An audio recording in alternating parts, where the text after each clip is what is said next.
Betrayed by my own father, I activated the Xianxia system. Scrap metal? In my hands, it can ascend to divine quality. A broken sword? With a mere glance, I can restore its sword soul. As for the national protector sword, coveted by the emperor and forbidden to others, I beckoned it with a flick of my finger, and it shattered the dragon table, eagerly flying into my grasp. The emperor has gone mad, issuing a nationwide manhunt for me. Faced with billions of troops, my divine swords stand like a forest behind me. I smiled indifferently, saying, "Your nation's fortune is dictated by my sword." Chapter 1. The Royal Tomb? No, it is a coffin. Pain. A heart-wrenching agony. My chest feels as though pierced by a searing iron, every feeble breath tinged with a metallic taste, scorching my throat. Xianxia wanted to scream, but could only emit a faint whimper like a kitten. Beneath him lay a cold, hard wooden board, shifting with some unseen force. Wasn't I sleeping in a rental last night? He struggled to open his eyes, but his eyelids felt leaden. He attempted to raise his hand to grasp his phone, only to be horrified to discover his arm was alarmingly short. This was not his hand. At that moment, the sound of trickling water distinctly reached his ears. Water? Where did it come from? An absurd and terrifying thought exploded in his mind. He was not on a bed, but on water. Moreover, he was inside a container swaying with the current. As he pondered this, the sound of a heavy object falling into the water echoed, followed by droplets splashing upon his face. Stimulated by this external force, his eyes, which had stubbornly remained shut, unexpectedly opened. The intense sunlight pierced into his eyes like a blade, causing him to instinctively squint. Before his vision could fully clear, a cold, genderless mechanical voice resonated directly in his mind. Ding! The host's physiological functions are gradually restoring, and the soul compatibility has reached 100%. The Xianxia system is successfully bound, commencing the transmission of relevant information about the original body. Before he could react, a torrent of memories surged into his consciousness like a flood, nearly bursting his head apart. Xuanyuan calendar, autumn of the 25th year of Xianxia. Amidst the public's gaze, you were born. Your birth mother is the most favored imperial concubine, destined for greatness. On the day of your birth, a celestial crane carried grass, and an extraordinary omen appeared. The ancestral sword Xuanyuan shone brilliantly, with even the hidden immortal sex coming to offer their congratulations.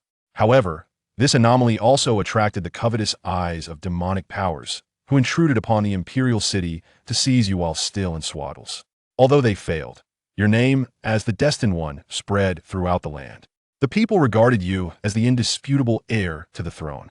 Just as the entire nation celebrated for a month, immersed in dreams of the future, tragic news arrived. You, bearing countless hopes, met a tragic end at the hands of your birth mother, Jiuli Linling. The emperor, enraged, deposed the imperial concubine, casting her into the cold palace, and implicated the Jiuli clan, with countless members imprisoned. In the winter of the 25th year of Xianxia, your corpse was moved to the royal tomb. You became the only prince in the history of the Xuanyuan dynasty to be buried in the royal tomb without having undergone the crown ceremony or achieving any merit. The flood of memories washed over him, leaving Xianxia in a daze, and it took him a while to regain his thoughts. Why just experienced? Was my history? I have traversed time? I became the sixth prince who was killed by my mother and buried in the royal tomb. He abruptly raised his head and surveyed his surroundings, an overwhelming sense of absurdity flooding his heart. Is this the royal tomb? There were no accompanying treasures or magnificent underground palaces. What he found himself in was a narrow wooden trough, no more than 20 centimeters high and about 1 meter long. A stark contrast to the opulence he envisioned of royal coffins, appearing exceedingly shabby. Outside the trough, the sound of flowing water continued, and the persistent sensation of floating beneath him brought a sudden realization. This was not a royal tomb at all. His coffin had been tossed into the water, adrift with the current. The previous system prompt echoed in his mind like a hallucination. No matter how he called out in his heart, there was no response. Were it not for this real infant body and the dire circumstance he found himself in, he would almost believe this was an absurd nightmare. Time passed, with hunger and the faint, gnawing pain in his chest tormenting him repeatedly. The initial excitement of his transmigration had long dissipated, replaced by panic over the unknown world and the despair of impending death. He attempted to cry for help, but what escaped his lips was merely the instinctual wail of an infant.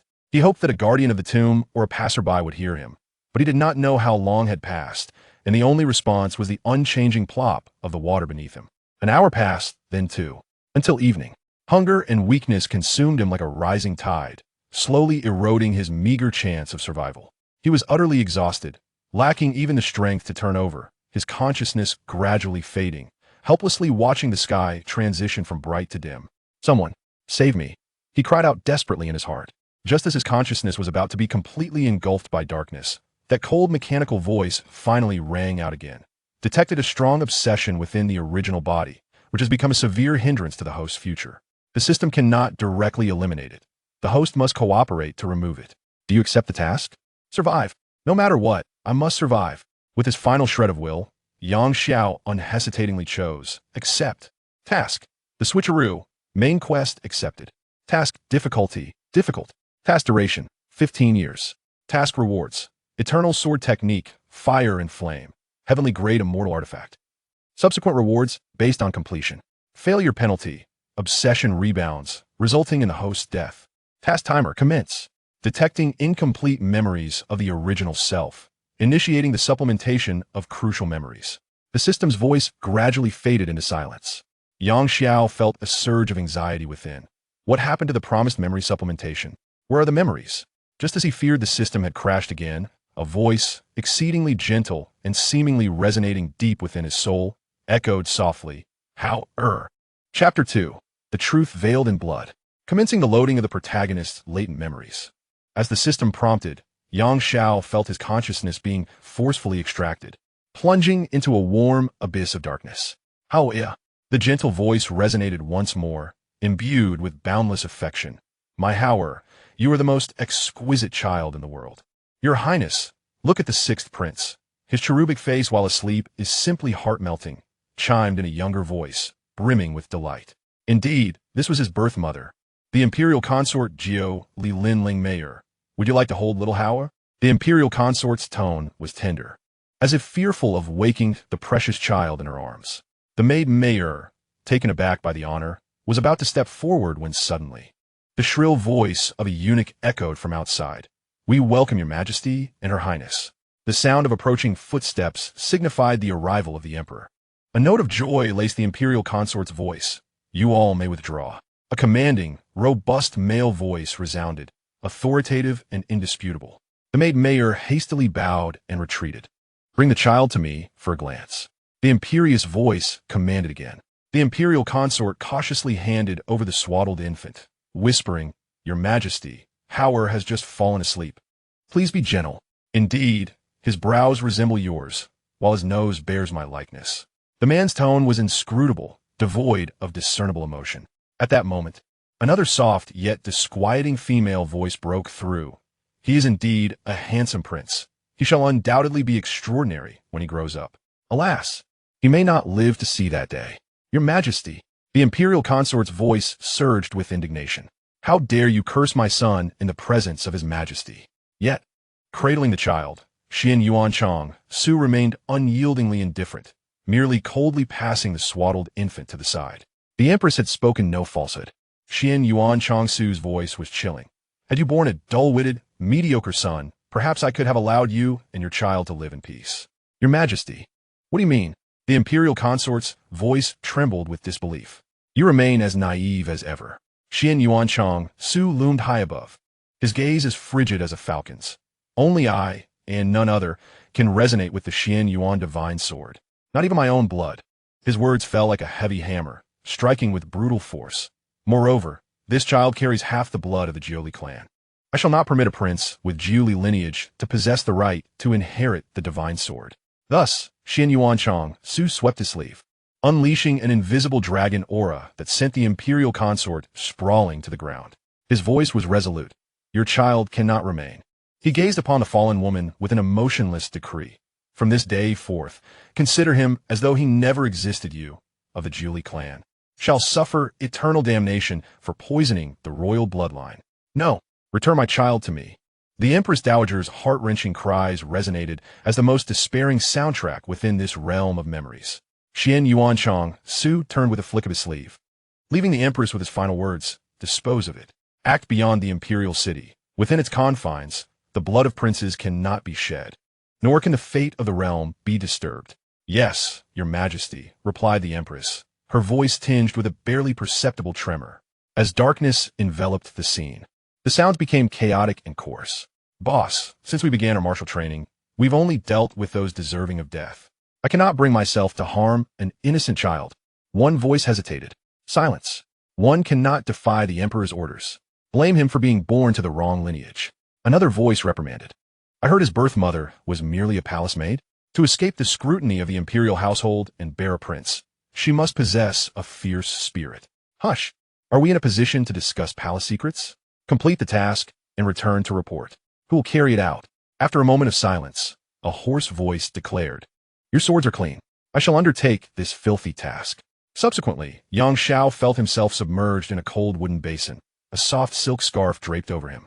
In the next instant, a sharp and icy pain pierced his tender chest. It was a sword. A sharp blade had precisely penetrated his heart. The immense agony elicited a loud wail from him. Well done, little one, to cry so loudly even after such a wound. If you survive, you shall be a martial talent. What a pity. May you find a better fate in your next life. Before the words faded, the basin beneath him was violently kicked aside, and those voices quickly receded. Key memories of the original self have been successfully loaded. This memory is linked to the main quest. The host is advised to proceed with caution. The darkness before him receded like a tide, and the excruciating pain in his chest transformed into a dull ache. Xiao's small fist clenched in unbridled rage. The truth was a bloody reality. The one who conspired against him was not the excessively gentle birth mother, but rather his cold-hearted father and that venomous empress. They not only sought his death, but also aimed to cast eternal shame upon his mother and condemn her entire lineage to ruin. Hatred surged within him, wild as a forest fire, consuming his heart. Yet, he quickly compelled himself to regain composure. Hatred requires strength, but at present, he was merely a frail infant adrift upon the river, on the verge of death. System, dear brother, offer some guidance. Is there novice gift pack? If assistance does not arrive soon, your host shall perish before even embarking on this journey. No matter how fervently he pleaded within, the system remained silent, as though it had never existed. Chapter 3. The Madwoman. The sun and moon above have unknowingly cycled countless times, and apart from the occasional sound of flowing water beneath him, he heard no other noise. Xianxia was uncertain how long a small infant could endure without sustenance in this world. From his current understanding of this frail body, it seemed that death by starvation could arrive at any moment. Suddenly, a droplet of water landed precisely at the corner of his mouth, trickling down his parched lips. Was it raining? He strained to open his eyes. Yet the sky remained crystalline, and the clouds retained their fish-scale formation, showing no signs of impending rain. A sense of disappointment washed over him. Heaven knew how desperately he longed for a downpour, as he felt he was on the verge of dying from thirst. Another droplet fell from above, landing squarely in his mouth, and this time he discerned its origin. Several droplets cascaded into his mouth once more. Something was beneath him. He attempted to speak, but the sound that emerged was an indistinct babble of infantile utterance. Below him, a fish radiating a greenish light swam gracefully, gliding across the water's surface without a sound. Sensing the small being in the basin had acknowledged its presence, the little green fish, which had been following Xianxia since the Xianyuan imperial city, became alarmed. It hastily dove to the depths of the water, maintaining a considerable distance from Xiao's basin. It trailed quietly from afar, making no noise. The sound of rushing water faded, and Xiao's once fervent spirit gradually cooled. Those droplets must have been splashed up by the fish swimming below, fortuitously landing in his mouth, he mused. Suddenly, the faint sound of fabric being pounded reached his ears. Just as he thought it was the delusions of a famished mind, the conversation of two women distinctly reached him. Mother of the ox, do you see a wooden basin floating on the river? One Kylon, who had been busy pounding clothes, lifted her head and gazed at the slowly drifting basin. It's likely that some wife neglected to retrieve her wash basin from the river. Such a large basin, and yet no one has gone to fetch it. Should I go and retrieve it? Have you lost your senses? That area is a deep water zone under the jurisdiction of the river goddess. We, the people of Xiantown, cannot trespass there. Do you wish for your Xiaoer to be motherless? The voices from the shore reached Xiao's ears. After confirming several times that the sounds were indeed real, he urgently cried out, Help! Over here, please look. The piercing cry of the infant drew the attention of the women washing clothes by the riverbank, compelling them to pause and peer towards the center of the river. Mother of the ox, it seems that the large basin contains an infant under a year old. Within the basin, Xianxia cried with all his might.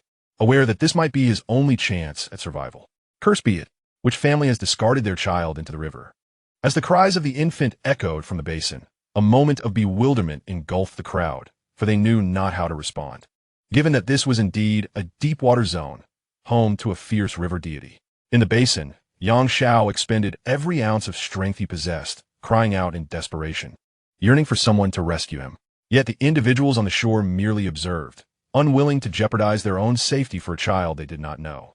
The women on the bank exchanged glances, each wishing to save the little one from the basin, yet the distance to the riverbank felt insurmountable. Despite having grown up by the river, they lacked the confidence to act. As they listened to the child's mournful cries, the mothers among them covered their faces, unable to bear the sight any longer. As more and more people gathered by the shore, some abandoned their stalls, rushing towards the scene, while others ran, shouting, "Whoever threw their underage child into the river, come quickly to see if we can help." A few men hastily sprinted toward the riverbank.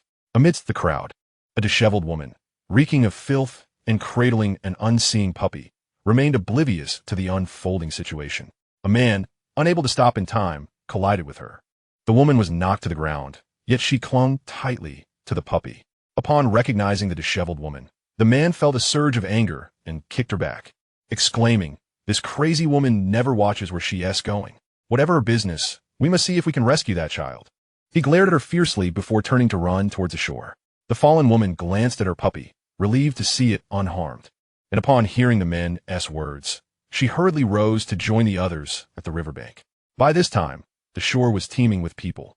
Some burly men had stripped to their waists, eager to plunge into the water, yet their wives held them back, forbidding them from entering the depths. The shirtless men could only stand anxiously on the bank, fearing that the child might be swept away.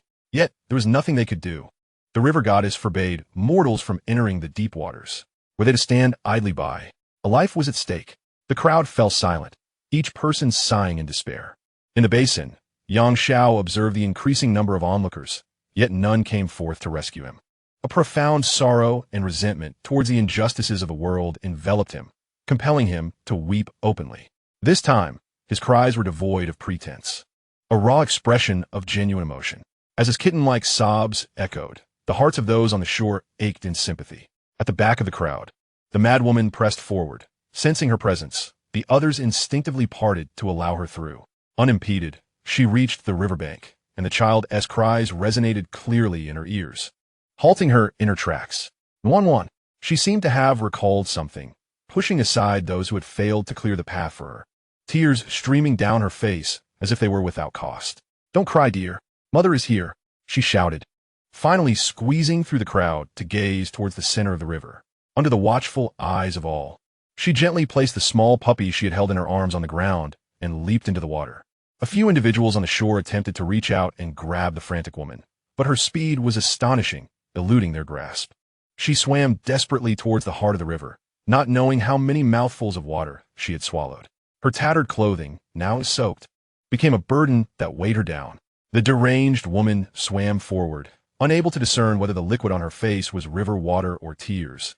In her vision, there was only the sound of the infant's cries from within the basin. "Do not be afraid, dear. Mother is coming." Countless times she was choked by the water, but she finally managed to place her hand on the wooden basin. At that moment, she was no longer the foolish figure she usually was.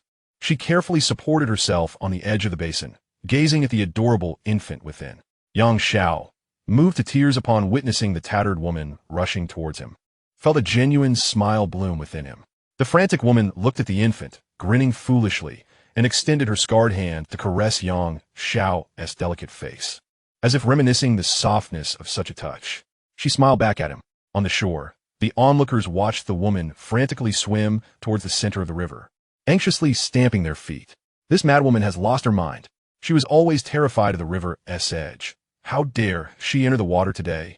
Look, she has reached the deep waters." Everyone held their breath, fixated on the calm surface of the river. Is the river goddess not present? Shoo, do not make a sound. She is nearing the wooden basin. As the madwoman approached the basin without tipping it over, the tension in the hearts of those on the shore began to ease. Chapter 4. The River Goddess. Deep within the river, in a palace that appeared quite unadorned, a brilliant white dragon coiled around a massive pillar, exuding an overwhelming presence from afar.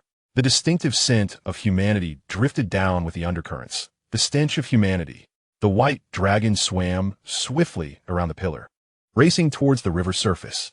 Gurgle, gurgle. The river's surface began to boil violently, as if some colossal creature was rapidly approaching from the depths. On the surface, the frantic woman clung tightly to the edge of the basin, straining to swim towards the shore. The people on the bank felt the tremors beneath their feet, and many turned pale. The river goddess is about to emerge. One person knelt, followed by wave after wave of others, too fearful to lift their gazes towards the river. It is said that the river goddess despises mortals gazing upon her visage, and those who defy her decrees seldom meet a favorable end. They can only silently pray that she refrains from indiscriminate slaughter. The small wooden basin quivered under the influence of the river's current, and as Xianxia observed the people on the shore kneeling towards the river's center, a cacophony of splashing water erupted before him. Suddenly, a pure white dragon emerged unexpectedly before his eyes. The surrounding mist thickened, and droplets of water danced in the air, seemingly suspended in time. Sunlight illuminated the dragon's pristine scales, enhancing their brilliance and emanating an aura of chilling majesty. A dragon. There exists a dragon in this world. Yang Zhao's heart stirred as he gazed intently at the magnificent creature. Observing how the others dared not meet her gaze, she gave a slight nod, her approval of the mortal's reverent demeanor evident. With a cold snort, the dragon remarked, "The human race remains pitifully weak. Without the flames of inheritance to secure your fate, you would have long been raised as fodder by the demon clan." She leaned down, her icy eyes filled with disdain as she regarded the trembling madwoman who had swum to the riverbank. What a foul woman! In contrast to the others, Xianxia gazed at the dragon with admiration, taking in every exquisite detail of her form. This dragon appeared distinct from those depicted in cinematic portrayals. She seemed more akin to a jiao, or river dragon. As the dragon, Xianxia sensed a fervent gaze fixated upon her, her anger ignited. Who dares to look upon me so boldly? Her search revealed a human child, clinging to the edge of the wooden basin, staring in awe at her every feature.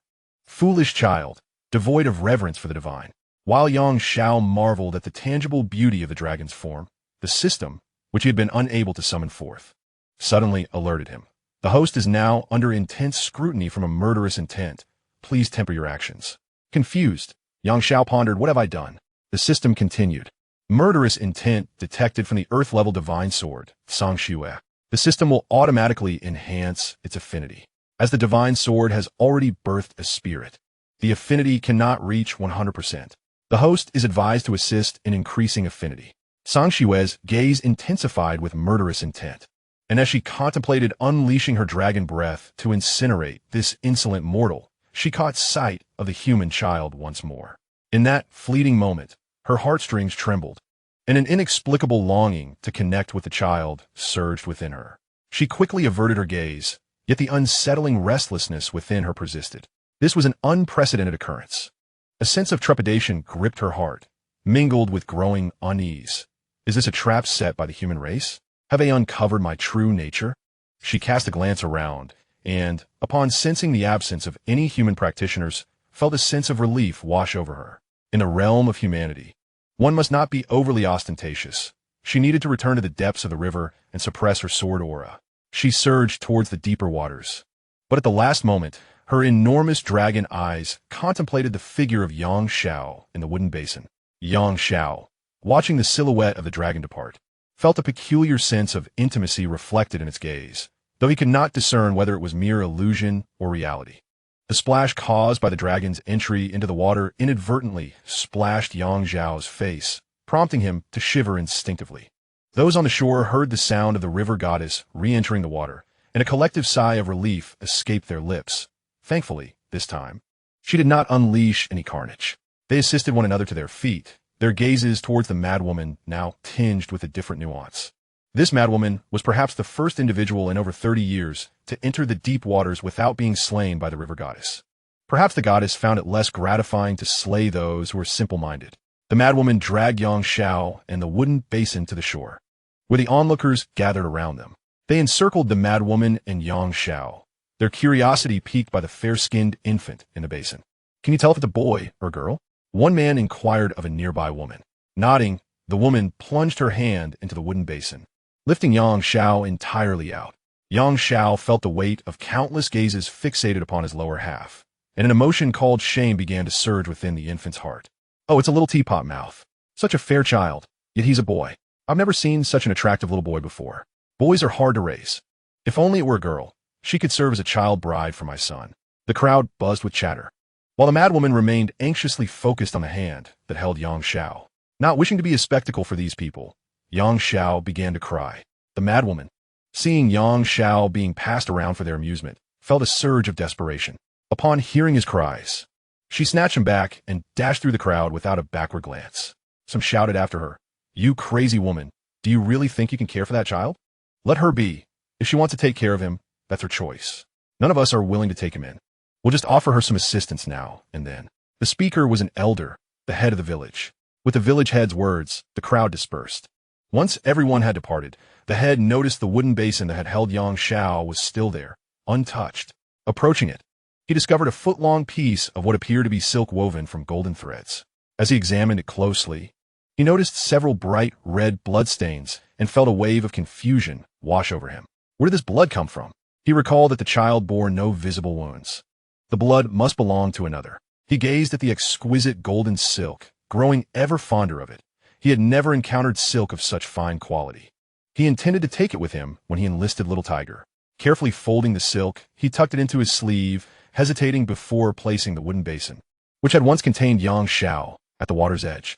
He felt that the rescued infant must be extraordinary to possess such silk.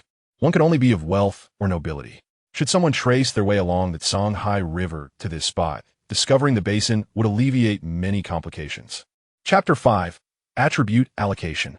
Cradled by the madwoman as she stumbled along, Xianxia felt as though he were embarking on a fortuitous journey.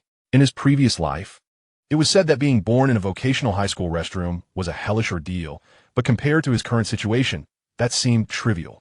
While others traversed realms with systems that propelled them to the pinnacle of success, he was burdened with a faulty one-way device, unable to voice his desires. After days adrift, he finally encountered a potential savior, only to find her in a state of madness. Whether he would survive this ordeal remained uncertain. He was ravenous, but dared not cry out in front of the lunatic. The thought of her drowning him in the water trough if he disturbed her was terrifying. Presently, he was utterly defenseless. Even a small child could easily take his life, and he refrained from making a sound. After an indeterminate time, being carried by the madwoman, he sensed her pace slowing and cautiously opened his eyes to survey his surroundings. A dozen paces ahead lay a cluster of thatched huts, encircled by a charming bamboo grove. The madwoman pushed open the door to one of the huts, and a wave of rancid odor assaulted Xianxia, reminiscent of long-fermented refuse. The interior was chaotic, with tattered burlap strewn about, and a crooked table bearing a bowl of unsavory slop, likely her sustenance. In one corner, a yellow dog, akin in size to a husky he once owned, lay atop a pile of worn straw, while several small puppies jostled beneath it, eagerly vying for milk. Upon the madwoman's entrance, the larger dog shook off the puppies and nuzzled against her legs. Her attention was solely fixated on Xianxia. Instinctively, she shielded him from the approaching dog, only releasing him onto a makeshift bed of tattered burlap when she sensed no malice from the creature. The dog wagged its tail at Xianxia, seemingly accepting him as a new member of their odd little family. At last, the madwoman appeared to realize something, hurriedly moving to the table to retrieve the bowl of slop. She then brought it to Xiao's lips, and he felt a wave of despair wash over him. Surely, you cannot expect a mere infant to consume this. Xianxia clenched his mouth shut, resolutely refusing to open it. Fortunately, that madwoman seemed to have a moment of clarity. Retracting the slop she had raised high into the air and turning to flee outdoors.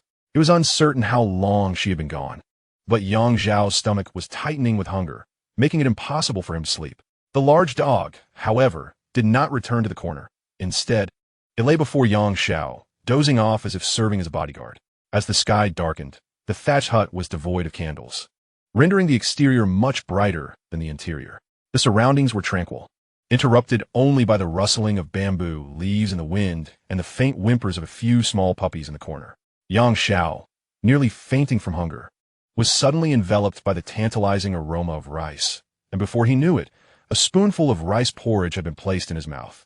With this sustenance, the sharp pain in his stomach subsided, and he fell into a deep slumber. Upon awakening at dawn, Xianxia felt an unprecedented vitality. The madwoman was still asleep beside him, her face adorned with numerous bruises. Glancing towards the table, he noticed a half bowl of rice porridge sitting atop the crooked surface. The bowl was remarkably clean. He wondered where the madwoman had procured it. As days turned into weeks, the madwoman did not resort to feeding him dead rats or leftover slop, as Xianxia had initially feared. Instead, she intermittently nourished him with rice porridge or some unknown milk. This gradual care transformed his initial resentment into acceptance.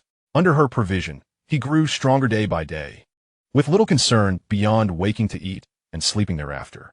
Detected that the host's innate roots have reached 1 year of age, a single attribute point can be allocated. The voice resonating in Yang Zhao's mind startled him. This elusive system was perplexing. What did allocating attribute points mean? Attributes pertain to the host's basic physiological functions and cultivation talents. Allocating points enhances related skills. Would you like to access the visual personal panel? Xianxia hesitated, but ultimately chose to proceed. Soon, a shimmering blue interface materialized before his eyes. Host: Xianxia Xian Yuan Hao. Age: 1 year. Current task: replace the prince with a raccoon. Time remaining: 14 years. Activated sword sheath diagram. Heavenly level: Xian Yuan Divine Sword. Affinity 85. Earth level: Song Shui. Affinity 15. Obtain sword sheaths: none. Attributes: robust physique, 0. Points available for allocation. Human affinity: 15. Royal bloodline bonus. Points cannot be allocated yet. Comprehension of Tao: 0. Points available for allocation. Cultivation aptitude: 7. Points available for allocation. Luck: 2. Points available for allocation. Cultivation level: none. Technique: Xian Yuan Record, Bloodline Inheritance Technique, Activation Condition, Fondational Establishment Phase. Xianxia gazed at his personal information, swallowing hard. Compared to other attributes, his cultivation aptitude was significantly superior. Did this not imply that he was the rare prodigy of cultivation spoken of in legends? Would you like to allocate points? The mechanical voice was calm, devoid of any emotion. Allocate points. 1 year reward points. For points. After a prolonged contemplation, Xianxia ultimately decided to add 2 points each to his robust physique and luck. Attributes: robust physique, 0.2, human affinity, 15, comprehension of Tao, 0, cultivation aptitude, 7. Luck, 22. Now, just over 1 year old, he lacked the capacity to confront crises. Therefore, investing points in those 2 attributes was a prudent decision for him at this stage. Upon allocation, Xianxia felt a marked transformation in his body. He attempted to stand, though his body swayed unsteadily. After extensive practice, he could already manage to run after the little puppies. The thatched cottage, nestled at the foot of the medicinal mountain in Xian Town, was a necessary stop for herbalists. Each time those ascending the mountain passed by the cottage, they would be rendered speechless by the sight of Xianxia, who was chasing after the puppies. They had never witnessed a child of merely 1 year, capable of running while others of his age were still crawling. Moreover, this child was more handsome and possessed a distinct aura compared to the other children in the town. Upon comparing Xianxia to his peers, it was as if they belonged to entirely different lineages of humanity. Were it not for the presence of a few dogs in the courtyard, some might have contemplated abducting this child to serve as a herbal assistant. Ever since the word spread about the exceptionally gifted child residing in the thatched cottage, herbalists, regardless of their route, would deliberately pass by to catch a glimpse of this enchanting little boy. Observing Xianxia scampering away with his babyish voice, they felt invigorated throughout their day of foraging. At just over 1 year old, Xianxia could articulate various sentences with remarkable fluency, further astounding those who already perceived him as a being of great spirit. Each time herbalists passed by the cottage, they would not leave without Xianxia sweetly calling out, "Uncle, may you have a safe journey." Coincidence or not, it seemed that those blessed by Xianxia indeed returned from their expeditions with greater bounty and fewer tumbles. Through the herbalist word of mouth, Xianxia had become a talisman of good fortune for them. Xianxia eagerly awaited the arrival of these herbalists daily, for through them, he gleaned a clearer understanding of the world. Simultaneously, he acquired a wealth of common language used in this realm, as the language of this world was not Mandarin. Everything had to be learned anew. In addition, Xianxia was able to consistently gather a substantial amount of medicinal herbs each day. Fortunately, these herbs provided sustenance and warm clothing for both him and the madwoman, enabling them to survive the winter. It was also thanks to the generosity of the herbalist that they did not succumb to the bitter cold during that winter of his first year. Thus, he held a deep respect for these gatherers. Chapter 6. Arrival at Xiantown. The winter days always darkened swiftly. Standing alone before the thatched cottage, Xianxia gazed anxiously at the snow, which had already reached nearly half a foot in height. For some unknown reason, the madwoman had been gone for an unusually long time today. She would typically return much earlier. As he watched the snow accumulate, he felt a strong urge to rush out and search for her, yet he ultimately restrained himself. At his current height of less than 2.5 feet, he knew that he would be buried by the snow if he ventured too far. With his hands clasped behind his back, he paced back and forth at the entrance, his movements appearing rather comical for someone of his age. Why had she not returned by this time? Had something unfortunate happened along the way? She would normally have been back by now. The sky grew even darker, and he could barely make out the bamboo swaying under the weight of the snow. 30 meters away, at last, he heard the crunching sound of footsteps in the snow approaching from a distance.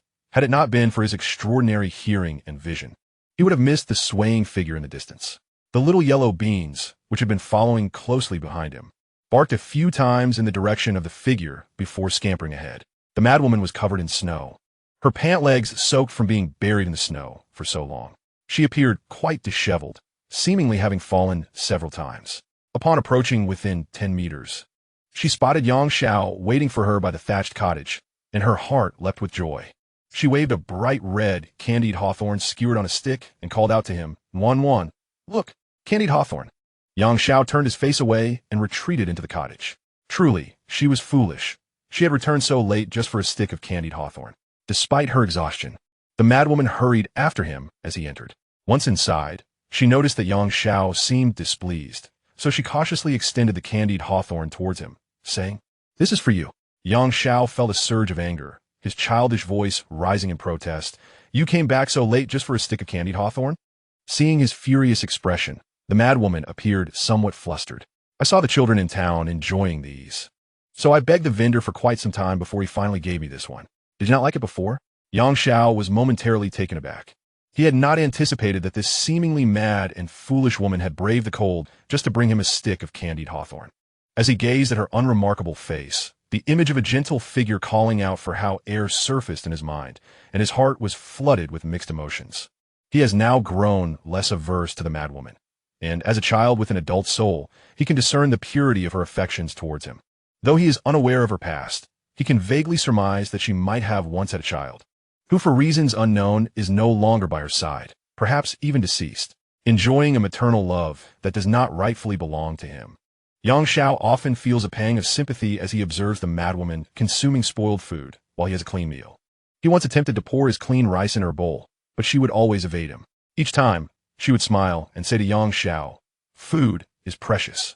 Dear, one must eat." He could not discern whether her foolishness was genuine or feigned. The next day, as the madwoman prepared to venture out to beg, Xianxia feared she might return late again, so he insisted on accompanying her. She, of course, objected, but when he followed her persistently, she could not bear to strike him and resorted to using a stick to intimidate him into staying behind. Although this tactic worked on the other children in the town, it had no effect on the mentally mature Xianxia. Ultimately, yielding to his determination, she allowed him to follow, but every few steps she would squat down, gesturing for him to climb onto her back. Initially, he stubbornly believed that his robust physique was more than capable of navigating the trivial path ahead. However, he overlooked the fact that he was merely a 1-year-old child, and after traversing several kilometers, he reluctantly permitted the madwoman to carry him. After traveling for about half an hour, Xianxia heard the distant sounds of bustling voices.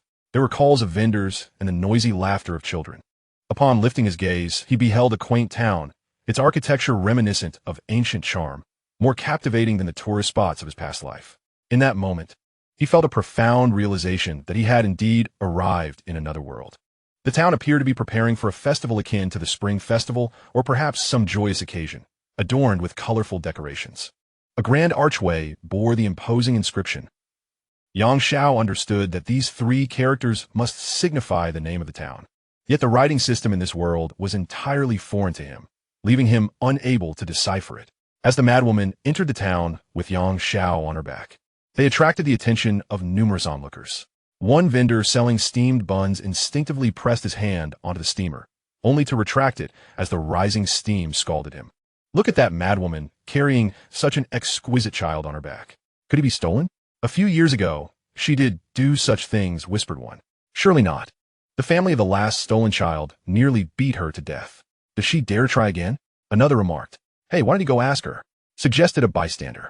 Amidst the murmurs of the crowd, curiosity swirled around the child on the back of the madwoman. Suddenly, a voice pierced through the noise, drawing the attention of many. The speaker exclaimed, could that be the child found by the Xianxia River last year? At this remark, realization washed over the crowd. Their gazes towards Xianxia shifting dramatically. Initially, they believed that this deranged woman would surely let the child perish. Yet against all odds, she had nurtured him to life. Surprisingly, the child not only thrived, but appeared remarkably healthy. At just 2 years old, he was strikingly handsome. One could only wonder what thoughts crossed the minds of those who abandoned him. Madwoman, is the little one you carry truly the same child you saved from the river? Some still found it hard to believe and couldn't help but ask. With a blissful smile, the madwoman responded, Wan, he is my own. Upon hearing this, the crowd was convinced that the child was indeed the same one retrieved from the Xianxia River, as the madwoman had affectionately called him, Wan. An elderly man selling mutton soup, standing closest to the madwoman, found himself increasingly fond of Xiao's lively demeanor. He filled a bowl with steaming mutton soup and called out to her, Madwoman, come and have a bowl of this warm soup. The madwoman turned to look at the bowl of soup, then gently placed Xiao in front of her and asked, Wan, would you like some? Xiao shook his head and turned to the soup vendor, saying, thank you, Grandpa. The old man was momentarily taken aback, convinced his ears had deceived him. Yet, the polite thank you had indeed come from the lips of this little child, not yet a year old. He was left in a state of bewilderment, astonished that a child so young could articulate such words, and equally amazed that someone had thanked him after years of selling soup. A smile blossomed on his face, reminiscent of blooming plum blossoms. He hurriedly filled a large bowl of mutton soup and placed it on the table. Oh dear, how could I only serve one bowl to the two of you? Here, drink up. My mutton soup is truly delicious. Little one, do give it a try. Xiao gazed at the bowl brimming with soup, feeling overwhelmed. It was too much for him to consume. Nevertheless, he offered a small smile to the elderly vendor. The old man felt his heart melt at the sight of the child. If the soup isn't enough, I'll give you more. The onlookers were taken aback by the warm demeanor of the old man, who was usually known for his frugality. They wondered what had caused this unexpected generosity in him today. Xiao certainly did not finish the large bowl of sheep offal, yet he did not waste it either, as the remainder found its way into the mouth of the madwoman. After consuming the dish, the madwoman embraced Xiao and rose to leave. Both of them, clad in tattered hemp garments, had lingered here long enough to disrupt the business of others. Xiao, wishing to explore the unique customs of this world, decided to stroll down the street. Chapter 7. The idol exploded. At this moment, in the deep waters of the Xianxia River segment near the town of Xianxia, a snow-white dragon swam gracefully through the palace beneath the river, listening to the lively commotion above. Despite her disdain for humanity, she could not help but acknowledge that humans surpassed the demon race in certain aspects. For instance, they had invented festivals, which greatly appealed to her. On such days, she felt an abundance of incense offerings and various tributes, far exceeding the usual amount. Additionally, the assortment of gold and silver ornaments would be renewed during these bustling occasions. The mere thought of those exquisite hairpins stirred her heart with excitement. She longed to burst forth from the water and wander through the marketplace of Xianxia. Yet she knew that if she were to remain too long without the pressure of the Xianxia's waters, her true essence would disperse. This would inevitably attract bothersome flies. However, the raucous festivities above only intensified her restlessness beneath the depths. With her grand dragon head resting heavily on the dragon pillar, she felt an overwhelming sense of frustration. Suddenly, a brilliant idea struck her. She could remain at the riverbed while sending her spirit out, although her spirit would not be able to touch those dazzling hairpins. A stroll through the human marketplace would alleviate her inner turmoil. With determination, she relaxed her consciousness and projected her spirit onto the idol within the river goddess temple, sending ripples throughout the sanctuary. Inside the temple, a statue resembling a loach began to shimmer with a soft, white light, and soon, a graceful figure emerged from the loach statue. None of the worshippers present noticed anything unusual about the idol, observing the humans who were fervently paying homage to her. Song Xuan nodded in satisfaction. Her spirit, being imperceptible to mortals below the nascent soul stage, posed no threat of being seen by these flesh and blood beings. Song Shui carefully molded her spirit into a human form, recalling the appearance of the one once hailed as the most beautiful woman of the Xianyuan dynasty. Jiuli Lin Ling regrettably. The first beauty had been cast into the cold palace by the primordial emperor due to the crime of filicide, leaving Song Shui untroubled by the use of another's visage. As she sensed her newly fashioned human form, she gently traced her fingers along her cheek, murmuring to herself, "This beautiful countenance is mine to wield, yet it is unfortunate that such a stunning face belongs to a woman of vile infamy." She tucked the hair that fell beside her ears behind them, her lips curving into a perfect arc, every glance and smile radiating an air of elegance. As she turned her body, she felt the hem of her dress flow gracefully with her movements. Indeed, the human form possesses a certain comfort. However, when she faced the altar where her divine statue resided, her previously joyous mood evaporated in an instant. There, within her pinprick of a gaze, lay a drab mudfish contorted in an exaggerated pose atop her divine pedestal. Her first thought was whether her altar had been usurped by that wild god of the marshes. Yet, as the fragrant offerings and spiritual power continued to emanate from the clay statue, she incredulously confirmed that it was, indeed, her own likeness being worshipped. A profound fury ignited within her, enveloping the entire town of Xianxia in a shroud of intense murderous intent, as thunder roared above, prompting all to look up. The once lively town now fell into an eerie silence, its inhabitants feeling as if they had been forcibly plunged into an icy river in the dead of winter. On the streets, Xianxia, who had just enjoyed a warm bowl of lamb offal soup, found himself suddenly gripped by an overwhelming chill, coinciding with the system's notification. You are being enveloped by an inexplicable and powerful murderous intent. Due to the vast disparity in strength between you and the source of this intent, please select an appropriate refuge from the options below. Option 1, Granny Ghost Jewelry Shop. Option 2, by the Songhai River. Option 3, the Temple of the River Goddess. Observing the crazed woman beside him trembling violently, Xianxia pondered for a few moments before opting for the first choice. Please proceed to the designated location promptly. Upon arrival, attribute reward of 1 will be granted. He grasped the madwoman's hand and headed towards Granny Ghost's shop. With the system at his side, the sudden wave of murderous intent had little impact on him. Yet it weighed heavily on the ordinary folk of Xianxia. Within the Temple of the River Goddess, Song Shui endeavored to calm her tumultuous emotions. Were it not for the absence of any malevolent intent towards her divinity among the faithful, the town of Xianxia would likely have been reduced to ruins by now. What infuriated her was the grotesque portrayal of her graceful, ethereal form as depicted by these humans. It was utterly reminiscent of a mudfish. She resolved to visit the temple priest in a dream that night to uncover what sort of rubbish filled his mind, allowing such a repugnant statue to be placed upon her altar. The mere thought of having observed Xianxia from the perspective of that mudfish countless times, even just moments ago when her spirit had squeezed out from that loathsome shape, made her feel profoundly nauseated. It was akin to discovering that decades of savoring exquisite delicacies had stemmed from excrement.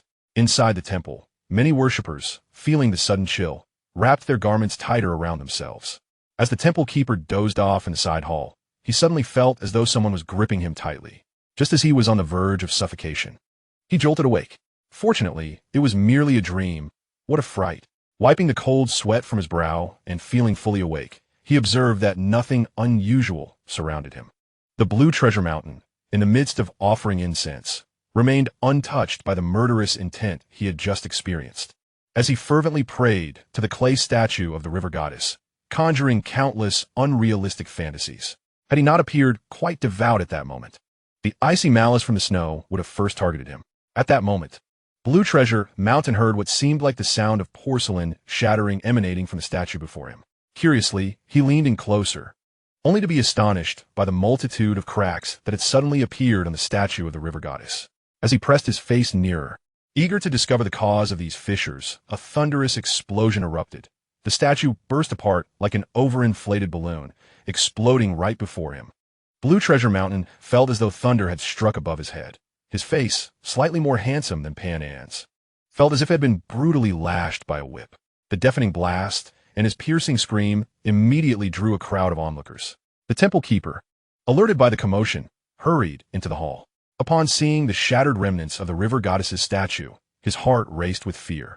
Observing Blue Treasure Mountain writhing on the ground and moaning in pain, he seized the opportunity to vent his frustrations, no longer pondering why the statue had exploded.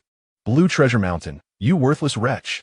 What on earth did you wish for that could cause the river goddess's statue to burst apart like this? Chapter 8. New task triggered. Listening to the tremendous noise coming from the temple of the river goddess behind her, Xianxia felt her anger dissipate considerably. Such a tarnished image of the beautiful river goddess should not exist. Its destruction was a relief, sparing her from future vexations. Her initial enthusiasm for wandering through the immortal town had diminished significantly. Nevertheless, since she was already there and had expended her spiritual essence, she decided to visit the jewelry shop, which was likely to offer many fresh trinkets this year. With just a fleeting thought, Xianxia's figure teleported to the nearest jewelry store. The crowd within the cramped shop surged, and their mundane presence was glaringly apparent to her, extinguishing any desire to enter. A shop favored by these common mortals likely held no exquisite hairpins. In an instant, Xianxia's consciousness shifted to another shop, and its unique, subdued aesthetic instantly captivated her.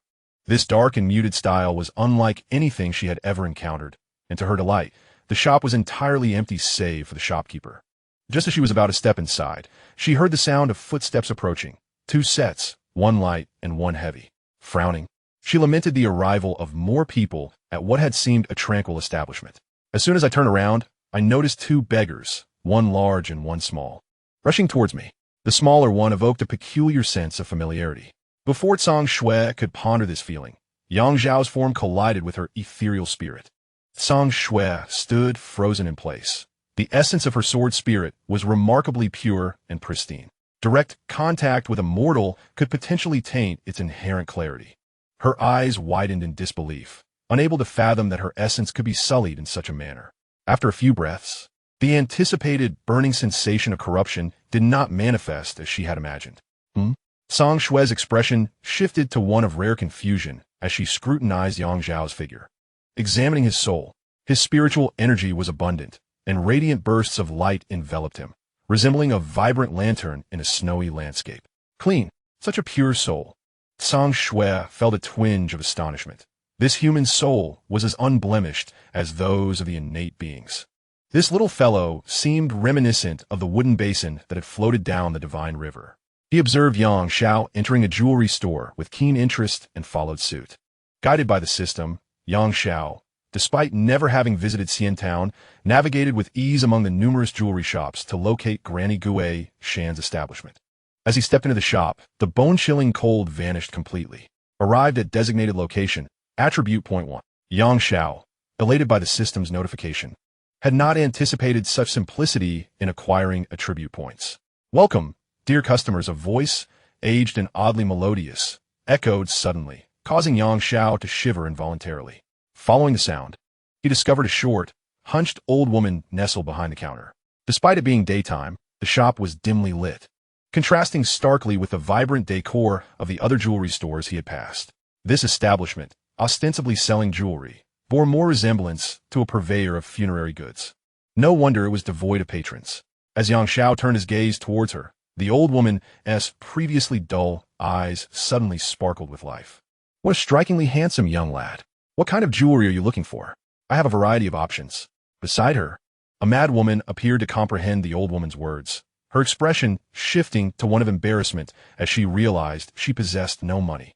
Just as she intended to pull Yang Xiao away, the old woman's voice rang out once more. Take a look. I won't charge you anything.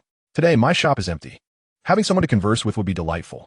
The old woman's voice held an enchanting quality, compelling the madwoman, who had intended to leave, to pause in her steps.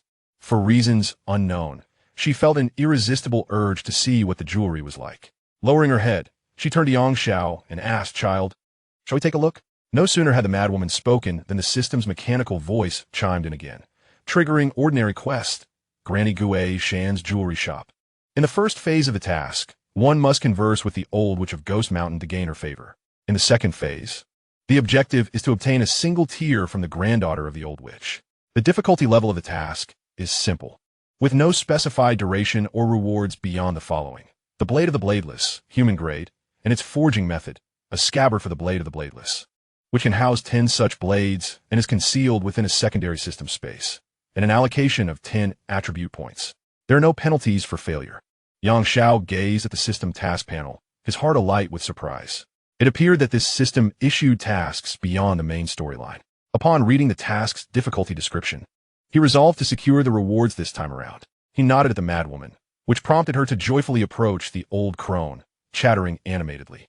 The old woman, observing the madwoman's seemingly muddled state of mind, harbored no disdain. She placed various ornaments upon the table, beckoning the madwoman to choose what she fancied. Look, pick what you like, and I shall see if I can gift it to you, she said. The madwoman beamed with delight, as if it had been ages since she had encountered such treasures. Her excitement was palpable as she picked up a jade hairpin, intricately carved in a floral design. Her eyes sparkling with joy, she gestured it toward her unkempt hair, hesitating as if afraid of tarnishing the beautiful pin, and cautiously glanced at the old crone.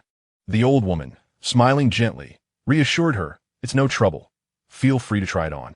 This time, the madwoman refrained from inserting the exquisite hairpin into her wild tresses. Instead, she held the vibrant pins above Xianxia's head, playfully arranging them. As she discovered that each pin complemented him splendidly, her smile blossomed even wider. "Wan, you look splendid." Xianxia did not intervene in the madwoman's playful antics, allowing her to indulge in her whims. The old crone, observing this delightful scene, chuckled warmly and even selected a few more beautiful hairpins for the madwoman to consider. The old woman's curiosity deepened as she beheld the madwoman's innocent joy. Could this enchanting little child truly belong to the seemingly deranged woman? She inquired. "How old is this lovely little girl now?" After a thoughtful pause, the madwoman raised 5 fingers, declaring, "She is 6 years old." The old woman glanced at the child beneath the counter, noting that he appeared to be no more than 1 year old. Could it be that the madwoman had misspoken? Just then, Xianxia, who was contemplating how to enhance the old lady's favorability, overheard her misidentification of him as a little girl and quickly interjected, "I am a boy." His youthful voice startled the old crone. This little one, not yet a year old, possessed such remarkable intelligence that he could comprehend their conversation. She approached Xianxia, gazing at the earnest expression on the face of the little fellow, and playfully inquired, "Am I truly lacking in discernment? Can you tell me, dear boy, is this foolish woman before us truly your mother?" Chapter 9. The Sword's Guardian. Although the old woman maintained a facade of calm, the probing nature of her words was unmistakable. Xianxia, observing the glimmer of shrewdness hidden within her murky gaze, had no intention of fabricating a lie. After a prolonged moment of hesitation, he recounted the tale of an abandoned infant found amidst refuse, who survived upon encountering the deranged woman. His half-truths did not arouse the old woman's suspicion. As Xianxia vividly narrated the story of his bond with the madwoman, she naturally envisioned both him and the woman within the narrative. His youthful voice possessed a compelling charm that surpassed that of seasoned storytellers, even stirring the concealed essence of Xianxia, who was moved by the struggles of these 2 minor characters. At that moment, Xianxia noted with delight that the old woman's favorability rating was steadily increasing, prompting him to wonder, could it be done this way? Witnessing the favorability inching closer to his goal, he began to weave in poignant tales from his past life, those touching stories he had encountered online, blending them with his daily interactions with the madwoman. Tears welled in the old woman's eyes as she listened. She had never anticipated that such myriad hardships could afflict an innocent child. Through Xianxia's narration, the madwoman's character became more three-dimensional in Xianxia's perception, transforming her initial disdain into genuine admiration. The old woman was now weeping profusely, her heart quaking as she heard Xianxia casually mention his longing for a high fever during winter, believing it would warm his frail body. She had a little granddaughter, and the thought of her suffering alone in a dilapidated thatched hut filled her aged heart with anguish. Such misfortunes, it seemed, plagued this young boy daily. The old woman's favorability has reached the required level for the task. The first phase is complete, rewarding the Blade of Emptiness, human grade, and its forging method. Reward attribute points. 5. Note, the host has not obtained the sheath of the Blade of Emptiness and cannot draw the sword yet. Xianxia, Earth grade, affinity 20. Xianxia pondered, somewhat bewildered by the system's notification. What have I done? Why does that dragon also harbor affinity for me? The old woman, now filled with compassion for Xianxia, contemplated the possibility of adopting him. Yet her gaze fell upon the madwoman, who was intently selecting hairpins at the cabinet, causing her heart to waver. From the earlier story and the madwoman's habit of consulting Xianxia on her every action, it was not difficult to surmise that this child might be the sole emotional anchor for the deranged woman. If she were to adopt him, this pitiable woman might suffer an even greater blow. The words lodged in her throat, she ultimately could not voice them. "Grandmother, I feel a bit hungry." The voice of a young girl echoed from the attic, followed by the sound of footsteps descending the stairs. The old woman, known affectionately as Ghost Mountain Granny, smiled at Xianxia and remarked, "My little granddaughter has risen." Xianxia glanced up the stairway to see a girl of about 7 years old, rubbing her sleepy eyes as she made her way down. Clad in a vibrant green floral dress, her delicate face was charming, and a string of bells jingled from her dainty ankles, producing a melodious sound as she walked. However, the only flaw in her appearance was a peculiar sword-shaped ornament affixed to her forehead, which somewhat marred her overall elegance.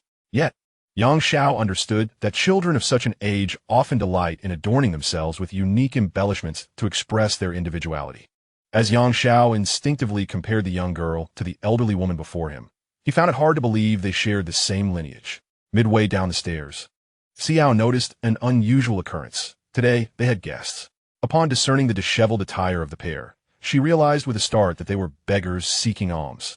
However, as she observed the woman, who was rummaging through hairpins, Xiao hesitated to classify her as merely a beggar. When her gaze shifted to Xianxia, her heartstrings were unexpectedly tugged, causing her body to tremble with excitement.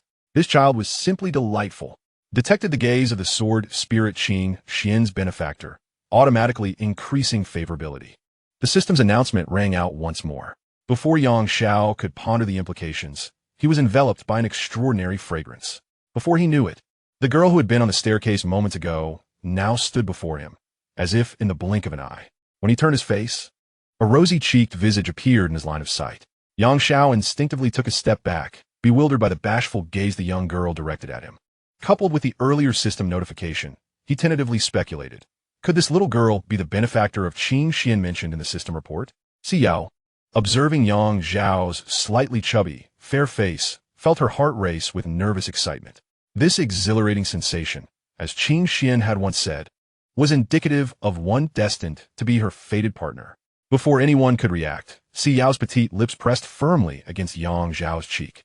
This unexpected display caught everyone off guard, including the elderly woman behind the counter. However, when she realized her granddaughter was kissing the young boy, her heart sank with dread. Her granddaughter, being the host to the sword spirit Xian, should not make contact with an ordinary mortal. If they touched, Xian's fierce energy could obliterate the child into mere fragments. Xiao, the previously composed voice of the old woman shifted, as she was taken aback by the unexpected exuberance of her usually well-behaved granddaughter, who now seemed transformed. A profound sense of regret engulfed her. Why had she not paid closer attention moments ago? Could such a delightful child truly meet her demise at the hands of her own granddaughter? The weight of guilt left her trembling, and she found herself at a loss on how to confront the anguished cries of the distraught woman. Xiao felt a soft nudge against his face, yet beyond that, he experienced no other sensation. He certainly harbored no peculiar feelings toward the girl still in her teething phase. Instead, he was astonished by the girl's boldness. She had kissed him upon their first meeting. It struck him as peculiar. The old woman's family values did not seem to align with such overt behavior. Had he misjudged? "Grandma, this little boy does not reject me."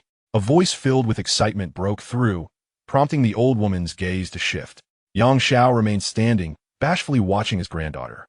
Upon realizing the child was unharmed, she sighed deeply, only to swiftly turn and deliver a sharp slap to Xiao. The stinging pain on her cheek left Xiao momentarily stunned. For the first time, her beloved grandmother had struck her. A wave of unjustified grievance surged within her as she yearned to question the reason for the slap, but the fierce glare from the old woman silenced her. She fled upstairs, burying her head in her blanket and weeping softly. Xiao was equally bewildered. His naive little girl had merely kissed him, another innocent child, and had been met with such harshness from her guardian. Was the family's atmosphere truly so stringent? As he observed the old woman approaching, he instinctively sought refuge behind the distraught woman, who glared at the old woman like a protective hen. Chapter 10. The Sword Embryo Spirit Body. Seeing that Xiao appeared unharmed, The old woman's previously anxious heart found solace. Her gaze towards him became imbued with complexity. Her keen perception allowed her to discern his level of cultivation clearly. Yet, the intimate contact he had just shared with her granddaughter had not resulted in any harm from Xianxia's protective aura, which raised her suspicions. A flicker of brilliance danced in her eyes as a pure white figure materialized within her consciousness. At the heart of this figure, a purple energy swirled gently like a vortex. It possessed a resilient and tenacious spirit, remarkable for retaining the innate purple chi that had gradually dissipated since its birth. Moreover, a shadowy, sword-like energy resided at its core, confirming its similarity to Yao Yao. No wonder Xianxia's aura had not harmed him. Suddenly, a fiery red and golden dragon shadow swiftly emerged from the figure's lungs, voraciously consuming the purple vortex before vanishing just as quickly. The old woman of Ghost Mountain appeared as though she had encountered something utterly impossible. She hastily glanced again, only to discover that there was nothing there. I seemed to have been momentarily dazzled, for I perceived the aura of imperial dragons in this little creature. She closed her eyes, and the glimmer of brilliance in her gaze had vanished. Those who possess innate purple energy that does not dissipate even after a year are exceedingly rare in this world. They are referred to as sword embryo spirits. It seems this little one, like Yao Yao, is also a sword embryo spirit. The old woman of Ghost Mountain gazed at Xianxia, who was hiding behind the madwoman, and sighed within herself. A sword embryo spirit is not a favorable constitution. Without a powerful background for protection, it will inevitably become material for those swordsmiths. She sighed deeply. Even a family like Ghost Mountain, which has existed for over a century, would feel helpless upon discovering that their descendants were being targeted by swordsmiths. Had it not been for Yao Yao's fortuitous opportunity to gain the acknowledgement of the divine sword Xianxia and become its nurturer, the Ghost Mountain clan would likely have been unable to protect the sword embryo spirit Si Yao. Now, this unfortunate little one also possesses such a constitution. Lacking the protection of a divine sword of earth grade or above, in a few years, who knows how many swordsmiths' covetous eyes would be drawn to her. The old woman's gaze towards Xianxia was tinged with a sense of melancholy. Those individuals are extreme lunatics willing to sacrifice everything to forge divine swords. How could they let a natural sword-making material, like a sword embryo spirit, slip through their fingers? Shaking her head, the old woman averted her gaze from Xianxia. She wished to save this child, yet felt powerless to do so. Xianxia observed the elderly woman as she alternately nodded and shook her head at her for quite some time, arousing a sense of doubt within. Grandma, is there something wrong with me? When Xianxia had glimpsed the fleeting brilliance in the old woman's eyes, she had already sensed that this elderly figure was far from ordinary. As the woman's eyes swept over her, Xianxia felt an indescribable sense of resistance, akin to the discomfort she felt when those by the river had scrutinized her. After much contemplation, the old woman finally spoke. Child, your body is well. If possible, please avoid those bustling places in the future. Xianxia could not comprehend why the old woman would make such a request, prompting her to ask, why? The old woman evaded the question, casting her gaze towards the madwoman, who still resembled a hen fiercely guarding its chick, and said, come and choose a hairpin. We shall be closing soon. Xianxia sensed that the old woman harbored something she was reluctant to share, yet there was no way to compel her to speak. Watching the slowly closing door behind her, Xianxia remembered that her task was only half complete. She contemplated knocking, but her hand lingered in midair. Perhaps it would be better to return another day. After all, this task had no time constraints. With that thought, she took the madwoman's hand and walked in another direction. The atmosphere was bustling, contrasting starkly with the sensation upon entering the celestial town. There stood a circular platform, resembling a stage for performances. Sang Shui's essence lingered within the jewelry shop, her curiosity piqued by what the elderly human had discerned in Xianxia. Listening to the footsteps fading at the entrance, Granny Gue Shan only turned to ascend to the loft once they had completely vanished. With a mere flicker of thought, Sang Shui materialized on the second floor. In the loft, Si Yao lay weeping on the bed, burying her face deeper into the pillow upon hearing Granny Gue Shan's approach. The elderly woman glanced at the sobbing Si Yao, gently patting her shoulder and softly reassuring her, do not cry, Yao Yao. Granny apologizes. Si Yao sat up, her shoulders trembling as she replied, but Haven T, you always been the one who cherished me most? Why did you strike me today without a word? Granny Gue Shan wiped away the tears from Si Yao's face, feeling a pang of regret for having raised her hand against her beloved granddaughter. Yet she continued, Yao Yao, do you realize you nearly took a life today? Did I not warn you to maintain a distance of 3 paces from mortals? You are enveloped in the protective aura of the divine sword, Xianxia. Should you come into contact with those unrefined individuals, whether intentionally or not, your aura would instinctively protect you, potentially leading to their demise. You have always heeded my words. How could you forget my admonitions today? Fortuitously, that little fellow shares your unique constitution, so the Xianxia aura did not harm him. Had he perished under your aura, it would have inevitably become a haunting specter on your path of cultivation. Listening to her grandmother's narrative, Xiao, though still sniffling, had ceased to shed tears. The realization that the charming boy might have met a tragic fate if not for their shared constitution filled her with trepidation. Yet, upon reflection, the sheer coincidence of their similar nature deepened her conviction in Xianxia's words. Unbeknownst to her, the heart-fluttering sensation she experienced was merely a transient increase in affinity between the Xianxia sword and Xianxia. That feeling akin to love at first sight was entirely an illusion conjured by Xianxia's influence. What does a mere child know of love at first sight? All of it was but the fanciful imaginings of a young girl. Meanwhile, Xianxia listened with keen interest.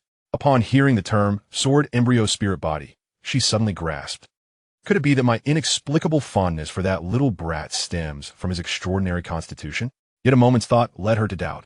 After all, she had encountered other sword embryo spirit bodies before, none of whom had evoked such familiarity. It cannot merely be due to the sword embryo spirit body. Xianxia pondered other possibilities but remained at a loss, ultimately deciding to abandon the thought.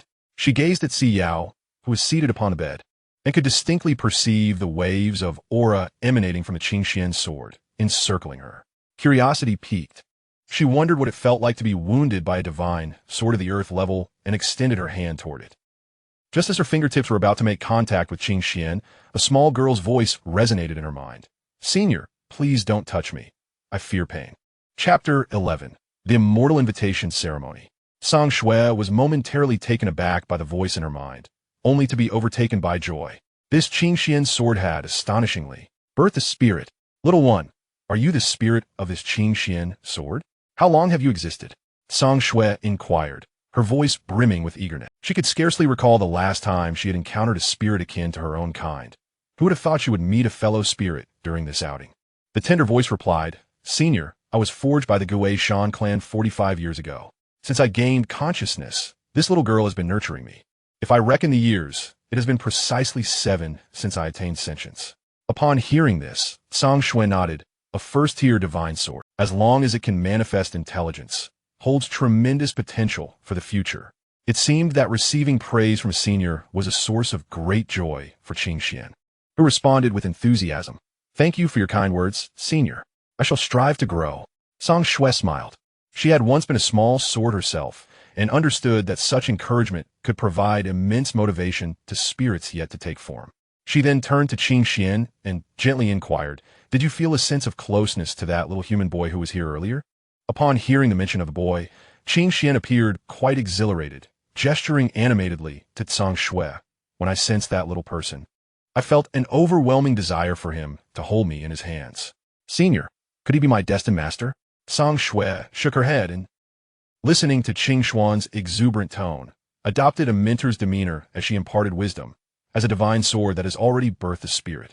You must be discerning in choosing your master. Selecting a powerful master will greatly aid your advancement as a spirit. For now, it is best to remain within your nurturer's body and not dwell on such matters. Xianxia absorbed Xianxia's counsel as if it were a treasure gem. Spirits of their kind, artificially forged, typically practiced in solitude. Thus, receiving guidance from an elder was not only rare but invaluable. After conversing with Xianxia for some time, Xianxia noticeably felt her sword intent and spiritual resonance waning, indicating she could no longer sustain the mental connection. She informed Xianxia of her predicament before falling silent. Observing Xianxuan's spirit peacefully slumbering within Xiao's body, Xianxia also resolved to return her consciousness to her physical form. Though her interest in the human child had intensified, the prolonged separation of her spirit from her body had left her somewhat fatigued. Unraveling the mysteries surrounding the child could wait for another time. With this thought, Xianxia subtly stirred her consciousness, and her spirit returned to her body. In the eastern part of Xian Town, the bustling atmosphere surpasses that of the western core, where Xianxia first arrived. The eastern district is predominantly inhabited by affluent families, whereas the western area is home to those of lesser means. Generally, the residents of the western town refrain from conducting business in the east, and the eastern dwellers look down upon the craftsmanship of their western counterparts. Despite the stark contrast in wealth that typically keeps the two communities apart, today is a rare occasion that brings them together. As Xianxia ventured deeper into the eastern district, he could distinctly perceive that the shops became increasingly ornate. Although the streets were spacious, the sheer number of people gathered rendered them quite crowded. Suddenly, a loud call echoed from afar, cutting through the din of the throng. "Please come to Xian." Just as Xianxia turned to glance in that direction, he heard footsteps approaching from behind. He turned to see a multitude of people rushing towards him. Was this an animal migration? The phrase popped into his mind. The crowd was composed of individuals from the western town, and before Xianxia could evade, he and another were swept away by the current of humanity towards the source of the call. Once the throng began to subside, Xianxia managed to extricate himself from the grasp of the frantic woman who had been protecting him. The voice from that direction resonated again, with the 7-star glazed tiles overhead, and upon the 8-edged purple gold bricks beneath, stand firm in the 9-star palace. And present offerings to invite the immortals. The cacophony of the crowd gradually quieted as they turned their attention to the figure on the high platform. Due to his shorter stature, Xianxia could only see a multitude of legs of varying lengths. Noticing his predicament, the frantic woman lifted Xianxia, hoisting him onto her shoulder. In comparison to the robust men around them, her frail body struggled under the weight, yet she persisted. Observing her flushed face, Xianxia wished to descend, but was halted by her insistence. Resigned, he directed his gaze towards the source of the call, where his view expanded, allowing him to clearly see the figure on the circular platform. The individual donned a Taoist robe and appeared to be around 40 years old. His gaze was resolute as he focused intently on the 3 unlit incense sticks in his hand. Nearly 50 years had passed since Xian Town last birthed a child with the potential for cultivation. Would this new generation harbor any seedlings worthy of attracting the attention of the immortals? Alas, since the last exceptional child emerged 50 years ago, the subsequent decades had seen a stark decline in talent. If this time yielded no children with cultivation aptitude, the divine incense would surely be reclaimed by the immortals, and the fate of Xian Town would be irrevocably sealed. May the ancestral spirits of Xian Town grant their blessings, and may we witness the emergence of a new seedling. He placed the incense into the burner and called out loudly. After 16 years, the 1,800 households of Xian Town beseech the immortals to descend upon us once more, bringing fortune and connection to our humble town. He shouted towards the onlookers, "Let the children come forth. Those with the potential for cultivation will surely attract the attention of the immortal." The wealthy young lords and ladies, who had been eagerly anticipating this moment, surged forward, their faces alight with excitement. Their families had told them that if they caught the eye of the immortal, they would have the chance to ascend to divinity.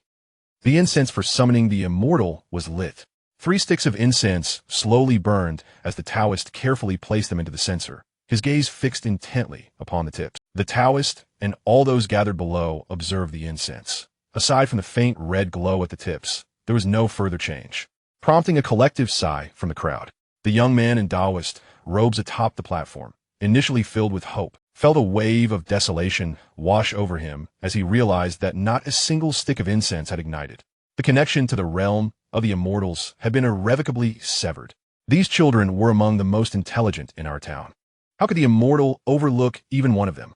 As the onlookers witnessed the unchanged incense, they understood the grim reality. Once again, the children of their town had failed to catch the immortal's gaze. A palpable sense of disappointment enveloped the crowd. Those in the front rows, adorned in finery, deflated like punctured balloons upon realizing that none of their children had drawn the immortal's attention. Their wealth derived from ancestral ties to cultivation. Previous generations had been taken by immortals, leaving behind a legacy of fortune for several generations. Logically, if their ancestors had possessed the potential for cultivation, it seemed improbable that not a single descendant would share that gift. The children on the platform, observing their parents' reactions, understood their lack of favor from the immortal and began to weep.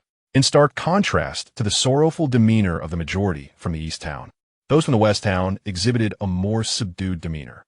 For years, Their children had not been called to the altar to test their qualifications. They merely observed with indifference. At that moment, a silent man from the West Town addressed the middle-aged figure in Taoist robes on the platform. Immortal Summoner. Why don't you consider the children from West Town? Chapter 12.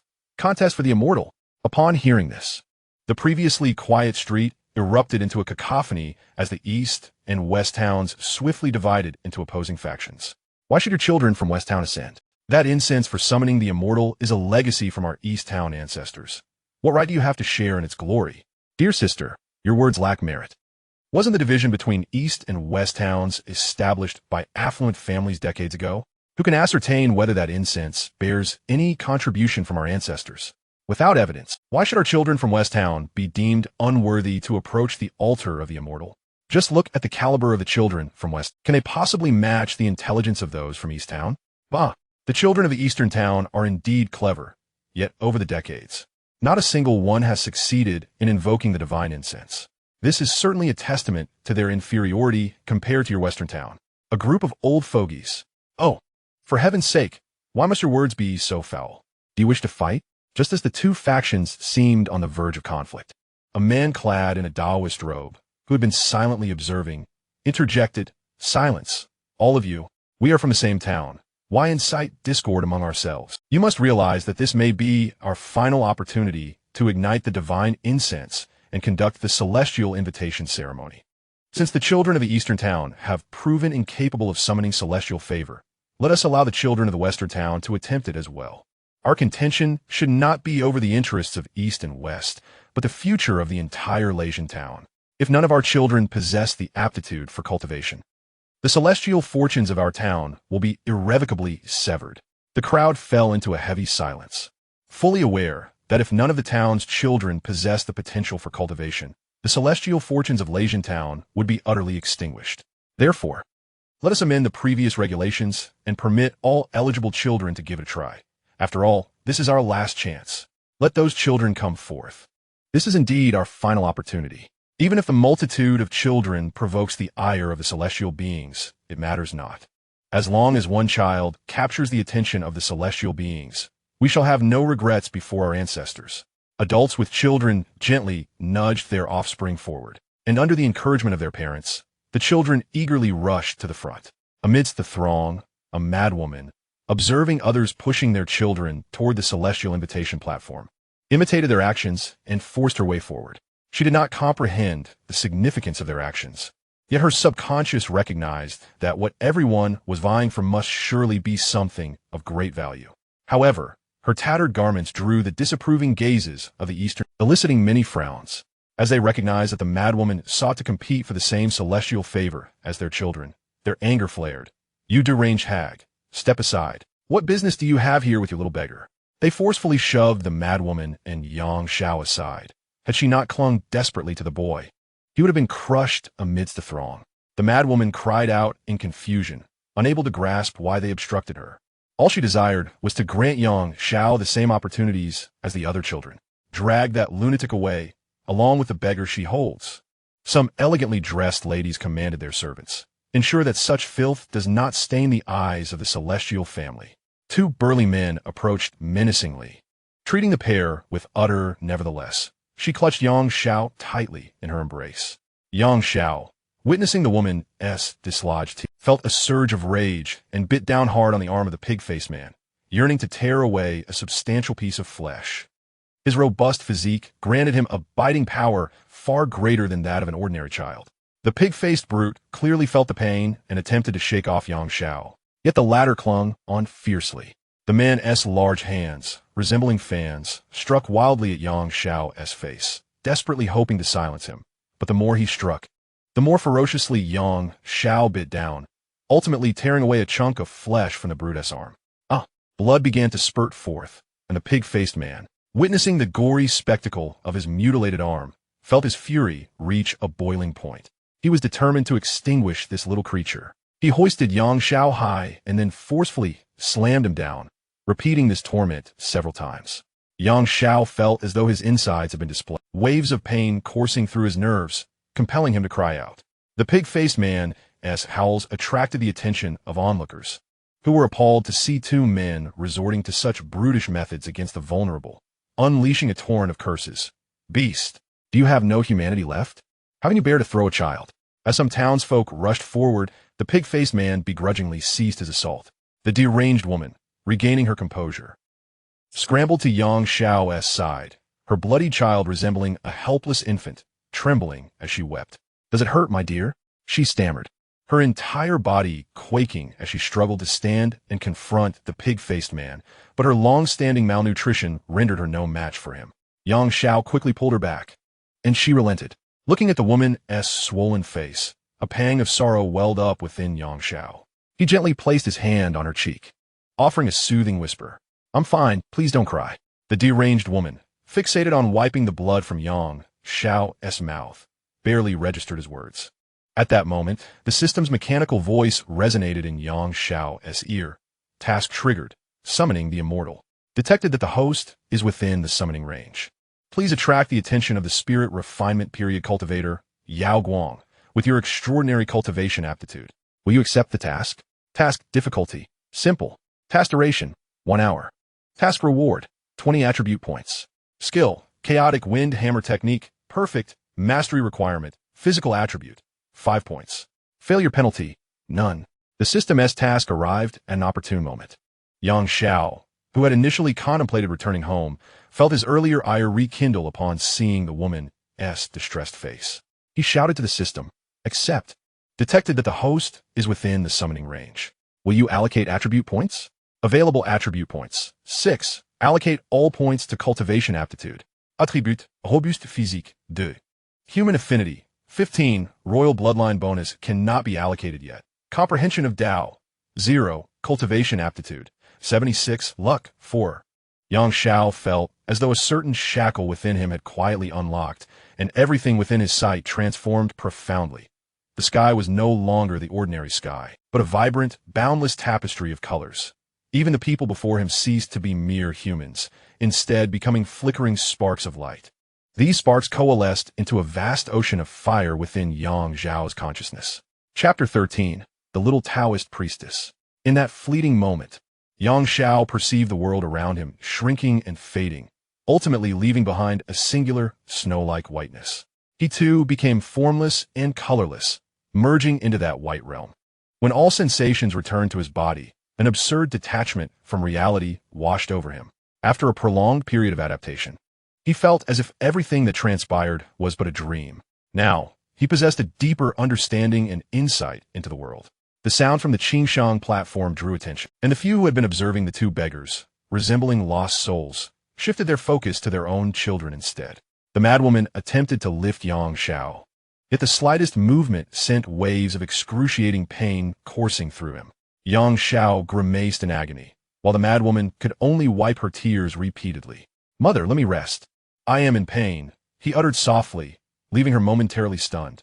For it was the first time she had heard him address her as mother.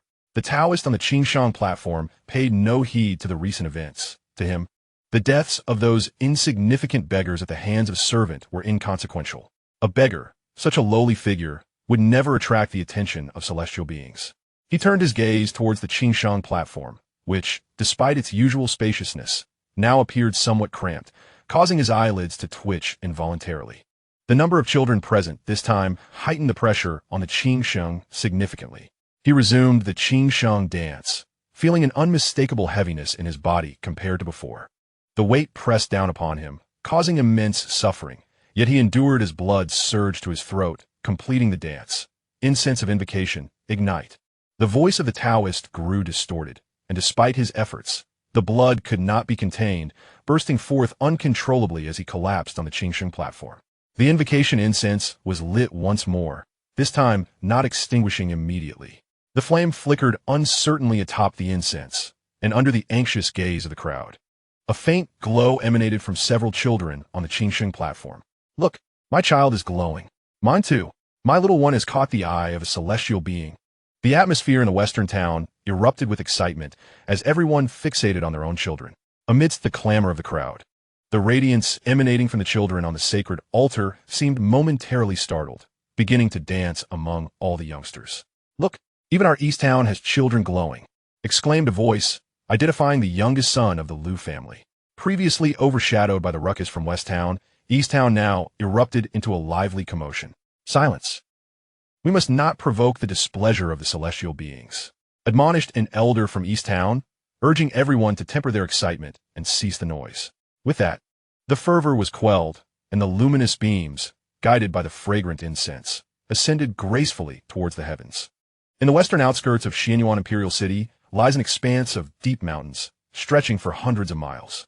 Nestled among these undulating peaks are several Taoist temples, interconnected by bridges. Viewed from above, the 7 temples form a celestial map reminiscent of the Big Dipper. Mist swirls around like delicate veils enveloping the mountains, revealing glimpses of palatial structures with soaring eaves and curving roofs. Between the halls, ancient trees rise majestically, entwined with vines, creating an ethereal realm that seems to exist solely within the confines of a painting. At the heart of Xiaoyang Temple, a young man clad in white sits cross-legged on a meditation cushion, his stature upright like a pine standing amid snow. An aura of otherworldliness radiates from his brow, possessing an ethereal grace akin to a true immortal descending to the mortal realm. With his eyes gently closed, his long hair sways lightly in the breeze, as if in harmony with the natural order. Suddenly, a light breeze wafts through, carrying a tendril of incense smoke that stealthily infiltrates his nostrils. The youth slightly opens his eyes, a fleeting look of bemusement crossing his features before returning to his previous tranquility. Oh, once again, it is the guiding incense. Was it wise to distribute my incense so carelessly? He mused, taking a moment to breathe deeply, emerging from his meditative state. Had I known that these mortals would be so bothersome, I would have thrown my guiding incense at them instead. Though he initially intended to disregard the smoke, he recalled how his senior brother had inadvertently misallocated his celestial destiny to the second senior sister due to a moment's negligence, resulting in a significant decline in his own cultivation compared to hers. The memory of his brother, who would lament and pound his thigh whenever the subject arose, dispelled any inclination to dismiss the situation.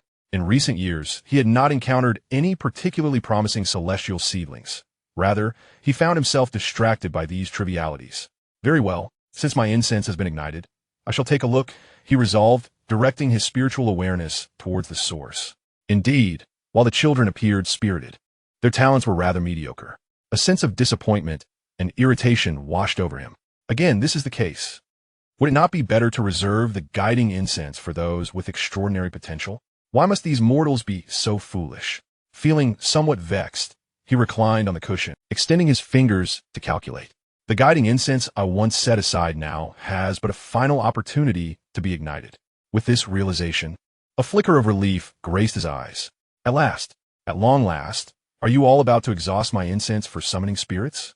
He sat up, reflecting on the arduous journey he had undertaken to cultivate his path, only to be disturbed by the incessant burning of incense by the townsfolk. This occurrence transpired every 15 years. Were it not for the fervent devotion of those mortals, he would not even wish to cast them a glance. The mere thought of their opportunity to light incense filled Kai Yang with a sense of vexation, as if fleas were crawling all over him. What a disaster! The notion that those individuals had yet another chance to burn incense sparked an annoyance within him. Would these mortals disrupt the sanctity of my Tao heart? To preserve his spiritual integrity, Kai Yang resolved to relinquish this final incense offering to another. But to whom should he bestow it? Suddenly, a rather simple-minded individual floated into his mind, and an idea struck him. Why not send this last vestige of divine thought to his junior sister? After all, she was so naive that she would likely remain oblivious to the nature of this offering. With this in mind, Kai Yang's thoughts became clear, and he cast his final remnant of divine awareness toward the nearby mountaintop Taoist temple. Sister Yaowang, your divine thought awaits your acknowledgement. At Xiaoyang Temple, a young Taoist maiden, seemingly around 17 or 18, sat quietly on a meditation mat. She was adorned in a loose gray-blue robe, cinched at the waist with a pale yellow sash. Her hair elegantly styled in a neat bun, exuding an air of grace. Her delicate, fair complexion, paired with her lustrous, dark eyes, lent her an adorable, somewhat endearing demeanor. Suspended before Yaowang was a hefty tome, densely filled with text that captivated her attention. Only upon hearing her name did she shift her gaze from the book to the outside world, and then a wisp of ethereal smoke entwined with divine thought wafted in through the temple entrance, settling before her. Chapter 14. The Innate Tao Body. Yaoguang gazed at the tendril of smoke wrapped in Kaiyang's divine thought. A hint of annoyance crossing her features. She called out toward Shaoyang Temple, "Brother, you have been spying on my divine thought." Reclining within the temple, Kaiyang could not help but chuckle at Yaoguang's exclamation. "Oh, this little simpleton, that thought was originally mine. I merely borrowed your assistance to manage it." Yaoguang regarded the smoke-wreathed essence with a touch of confusion. "Didn't I burn the incense I provided to those mortals to completion? How could there still be some left? Perhaps I was too engrossed in my reading to notice?" Tilting her head in contemplation, she could not decipher the mystery and chose to set it aside. Gently inhaling the smoke imbued with divine thought, Yaoguang suddenly realized, this divine thought is not mine at all. Brother Kaiyang has deceived me. Her consciousness, entwined with the essence of the incense, was drawn to the town of Xianxia. As she beheld the throng of nearly 100 children gathered at the spirit summoning platform, she was momentarily taken aback. Why is this summoning ceremony so much grander than usual? Initially, she had presumed it was orchestrated by a particularly adept practitioner. But her confusion dissipated upon catching sight of the unconscious young Taoist clad in robes sprawled beside her. Once, an inexperienced young acolyte unwittingly expended a significant portion of his lifespan to summon celestial beings on a grand scale. It appears that among these children, there exists a prodigious talent worthy of this acolyte's earnest efforts. Otherwise, to squander his already limited lifespan on a single summoning would be sheer folly. Perhaps Yaoguang could never have anticipated that this summoner was entirely oblivious to the fact that exceeding his usual limits would jeopardize his lifespan. Had he been aware, he might not have possessed such unwavering resolve to summon again.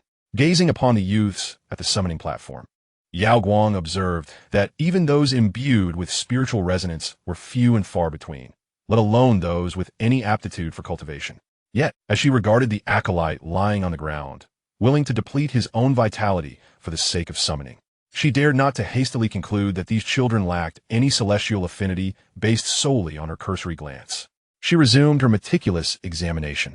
Should there be any hidden talents among these children, celestial prodigies, who might be buried in the mundane world due to her oversight, it would not only be an irresponsibility towards the Qixing Palace, but also a disservice to those mortals yearning to tread the path of immortality. Yaoguang concentrated a substantial portion of her spiritual awareness upon the children, intending to discern their innate qualities and spiritual potential.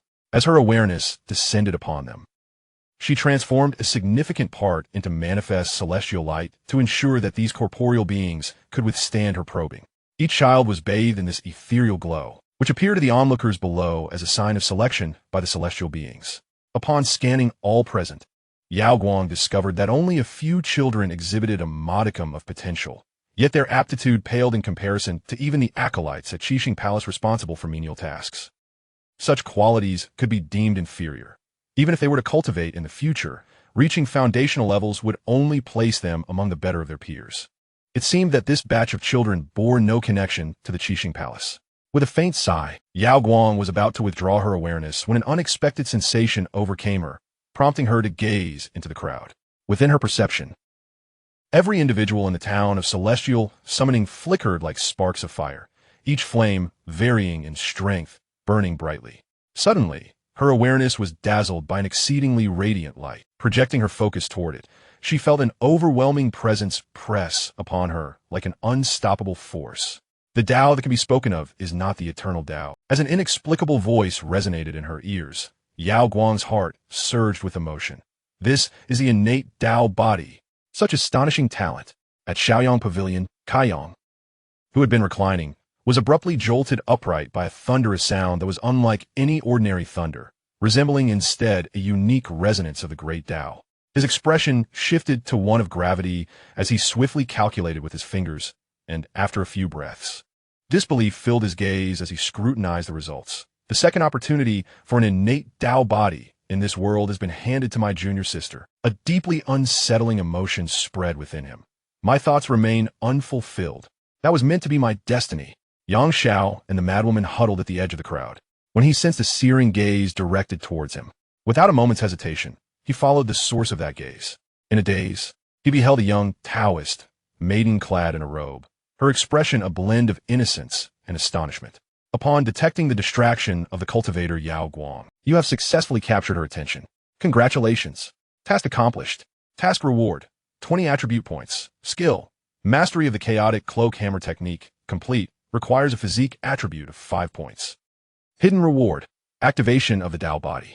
Yao Guang found herself momentarily bewildered, her mind swirling with an overwhelming sense of unreality. An innate Tao body. An innate Tao body. I adore my senior brother. Fearing she might be mistaken, she devoted nearly all her spiritual awareness to probe Xianxia. On the Qingshan platform, the previously unperturbed guiding incense began to blaze fiercely, this anomaly swiftly attracting the attention of the elders below. The incense is reacting. Could it be that among our town's children, one possesses extraordinary celestial talent? An esteemed elder exclaimed with fervor. It has been decades since we arrived in Xian Town. No child has ever elicited such a response from the guiding incense. Let us see whose child is so favored by the celestial elder. Each person hoped it was their own child who had caused the incense to react, but as they observed, a disquiet began to settle. Why was the radiance surrounding their children diminishing? In the next moment, the celestial light, initially perceived as a sign of cultivation potential, began to fade from the children, igniting panic among the onlookers. Soon, the light representing their potential seemed to be drawn towards the crowd with alarming speed. The celestial light rushing towards them was on an entirely different scale compared to that surrounding the children. The dazzling brilliance swept over the heads of the crowd, causing them to instinctively shut their eyes. When they reopened them, they were astonished to see all the light converging upon that very little beggar. Shock, bewilderment, incredulity, a myriad of emotions surged within the hearts of all present. They could hardly fathom that a filthy little beggar could emanate such resplendent celestial light. The once boisterous Qingshan platform fell silent again, as if even the wind had hushed. Compared to the complex emotions of others, the madwoman was overwhelmed with delight. She was so ecstatic that she almost danced, gazing at Xianxia, now radiating celestial light, longing to embrace him, yet fearing that her touch might scare away that luminous aura. Instinctively, she took a few steps back, striving to avoid tainting the celestial light surrounding Xianxia. At that moment, someone in the crowd shouted, "I refuse to believe that this little beggar possesses more celestial talent than our meticulously nurtured children." This statement triggered a herd mentality, awakening those who had been skeptical. Indeed, how could a wretched beggar attract the attention of an esteemed immortal? Could it be that this deranged woman employed some trickery to deceive the immortal regarding her little beggar? This thought ignited the sorrowful sentiments of those who mourned the loss of celestial light from their own children, infusing their gazes towards Xianxia and her son with a hint of malice. On the celestial platform, an 11 or 12-year-old chubby boy, upon realizing that the celestial light had shifted from him to that little beggar, erupted into tears, exclaiming to the crowd, "That filthy beggar has stolen my celestial light." This proclamation immediately transformed the expressions of those who had been merely observing. That vile beggar has snatched the destiny that rightfully belongs to him.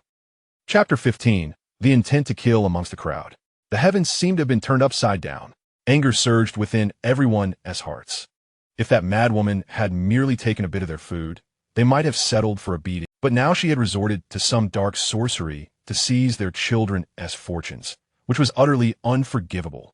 Some gazes began to turn venomous, directed at Xianxia, who was almost enveloped in celestial light, with an intense desire to transfer that light to their own offspring. They were determined to reclaim the destinies that rightfully belonged to their children. The crowd began to stir, with those in the front rows converging towards the edges where Xianxia stood. "Why are you pushing? Are you in such a hurry to reincarnate? Don't you see the immortal's celestial light still shining ahead? Are you not afraid of offending the immortal?" A voice rang out, momentarily stilling the previously restless crowd. The individuals, each harboring their own intentions, were reminded that under the immortal's watchful gaze, they could not recklessly attempt to seize the celestial light.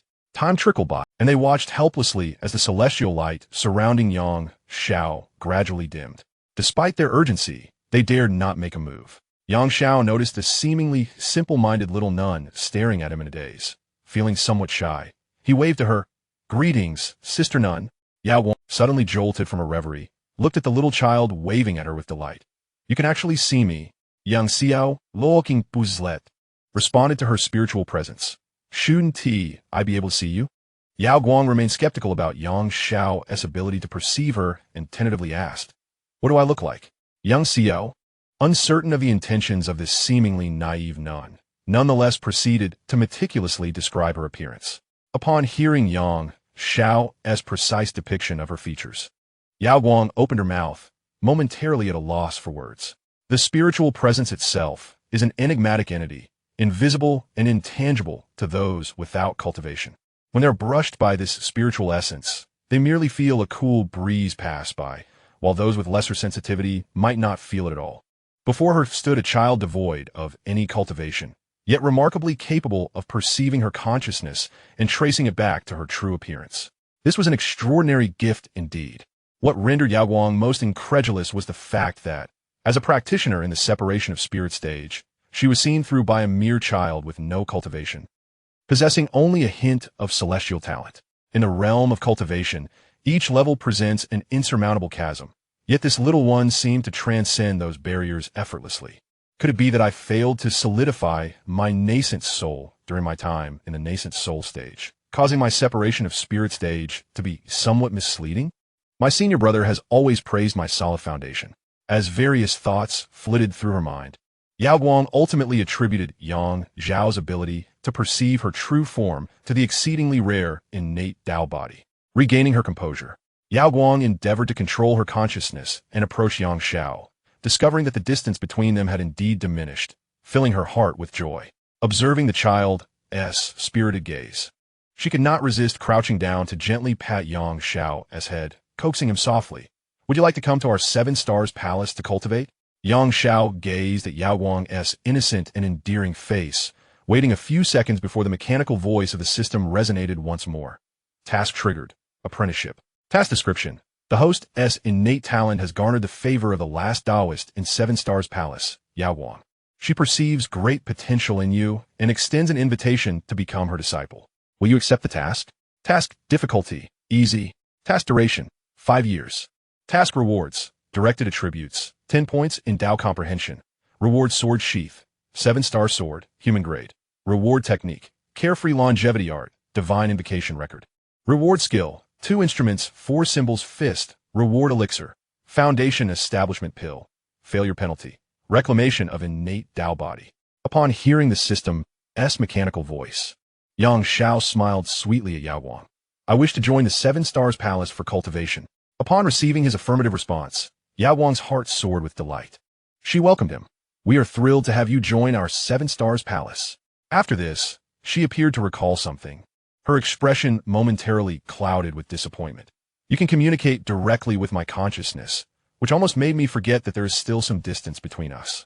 However, I can come to fetch you. You may have to wait a while to see me." Xiao, observing the little Taoist's evident melancholy, mimicked her earlier gesture and patted her head, adopting a frail demeanor as he reassured her. "It's all right. I will wait for you."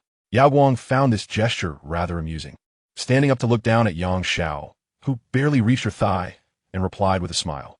"Make sure to wait for us. You are now a preparatory cultivator of the 7 Stars Palace." Yao Guang felt her spirit gradually becoming unstable. Upon gazing at the spirit summoning platform, she realized that the incense for summoning had burnt down to a mere stub, as the flames consumed the last remnants of the incense. Yao Guang's figure vanished from Xiao's sight. After a prolonged moment, Xiao finally opened his eyes and discerned the surroundings. Those who had initially faced the spirit summoning platform had inexplicably turned their gazes toward him. Countless eyes converged upon her, instilling an inexplicable chill within him. He distinctly perceived an unvarnished, murderous intent in the eyes of certain individuals within the crowd. The madwoman, observing the divine light upon Xiao, gradually dared to approach him. Upon seeing the madwoman's face, the chilling sensation that had previously enveloped him began to wane. She tugged at the madwoman's garment and softly murmured, "Mother, I wish to return home now." The madwoman, upon hearing this, promptly lifted Xiao on her back, pushing through the throng that surrounded her, and dashed toward the outskirts of the immortal town. Only after they had exited the town did Xiao feel emboldened enough to glance back. Fortunately, no one pursued them. However, throughout the journey, Xiao remained visibly unsettled, unable to comprehend why he had sensed murderous intent in the eyes of some individuals. Had their unsuccessful summoning led them to vent their frustrations upon him and his mad mother? To err on the side of caution, Xianxia resolved to allocate some attribute points. System, I wish to allocate points. The mechanical voice resonated once more. Detection of host point allocation request. The visual personal attribute panel has been activated. Host, Xianxia Xianyuan Hao, age, 1 year.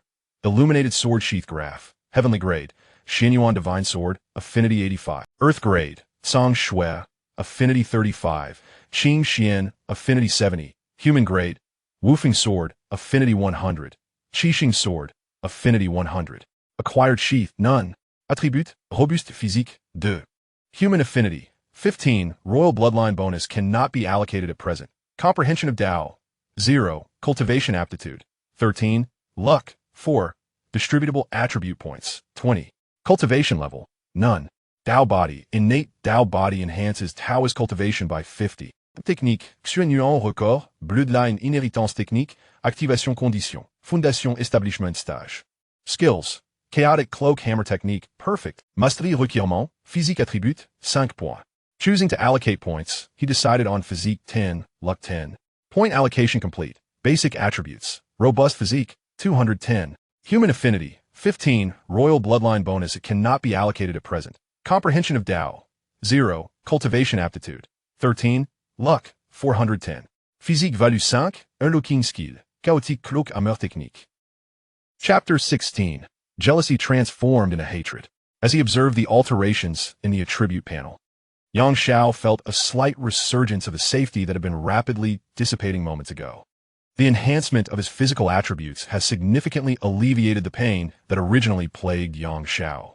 Observing the breathless woman who had carried him on her back, he coaxed her until she finally set him down. As they approached the thatched cottage, it was nearly the hour of the dog. Xiao Huangdo and Do Huang had been waiting at the door for an indeterminate length of time, their figures visible from afar as they squatted in anticipation of their owner's return. Sensing footsteps, they began barking excitedly. Little silly dogs, it's me. As soon as Yang Zhao's voice echoed, the two dogs, each considerably larger than him, bounded over, their exuberance nearly toppling the unsuspecting Xianxia. As night deepened, Xianxia lay on a mat made of tattered burlap, yet slumber eluded him. Each time, the heavy veil of sleep threatened to engulf him. He was startled awake by piercing gazes filled with murderous intent. It wasn't until the hour of the pig that he finally succumbed to a deep sleep. The wind rustled through the bamboo grove, producing a whispering sound that seemed to convey an ominous portent. In the stillness of the night, several shadowy figures could be discerned, moving slowly yet resolutely towards the thatched cottage. They wore black hoods, crudely fashioned from rough fabric, with only 2 faint holes for their eyes, rendering them particularly eerie in the darkness. In their left hands, they brandished torches that blazed brightly, casting elongated shadows on the ground. Their right hands gripped agricultural pitchforks, the sharp tines glinting menacingly in the firelight. Without a word, they silently advanced towards the cottage at the foot of the medicinal mountain outside the town. Wang Xiao was an ordinary farmer from the western part of Xian town, leading a life that was simple and unadorned. During the off-season, he would thread together some candied hawthorns and sell them at the market to supplement his income. Yet deep within, he harbored a dream, to leave the western town for the eastern one, aspiring to become a man of wealth. However, reality often proved harsh, despite his relentless efforts. He found himself drifting further from his goal. He frequently questioned why the affluent could effortlessly amass fortunes that took him a lifetime to earn, while his own earnings barely amounted to a fraction of their wealth. One day, he learned that the rich were not inherently so. Their ancestors had caught the favor of immortals, receiving blessings that augmented their fortunes, leading to their opulence. Whenever this thought crossed his mind, Wang Xiao felt not only envy towards the wealthy, but also a profound frustration and helplessness regarding his own ancestors' ineptitude. Why did his forebears fail to strive? Why was he not a descendant of the immortals? He often fantasized about how different his life would be had his ancestors been favored by the celestial beings. Gradually, he began to cast aside the notion that his ancestors were not celestial beings, nurturing a longing to be favored by the immortals and to alter the course of fate for his generation.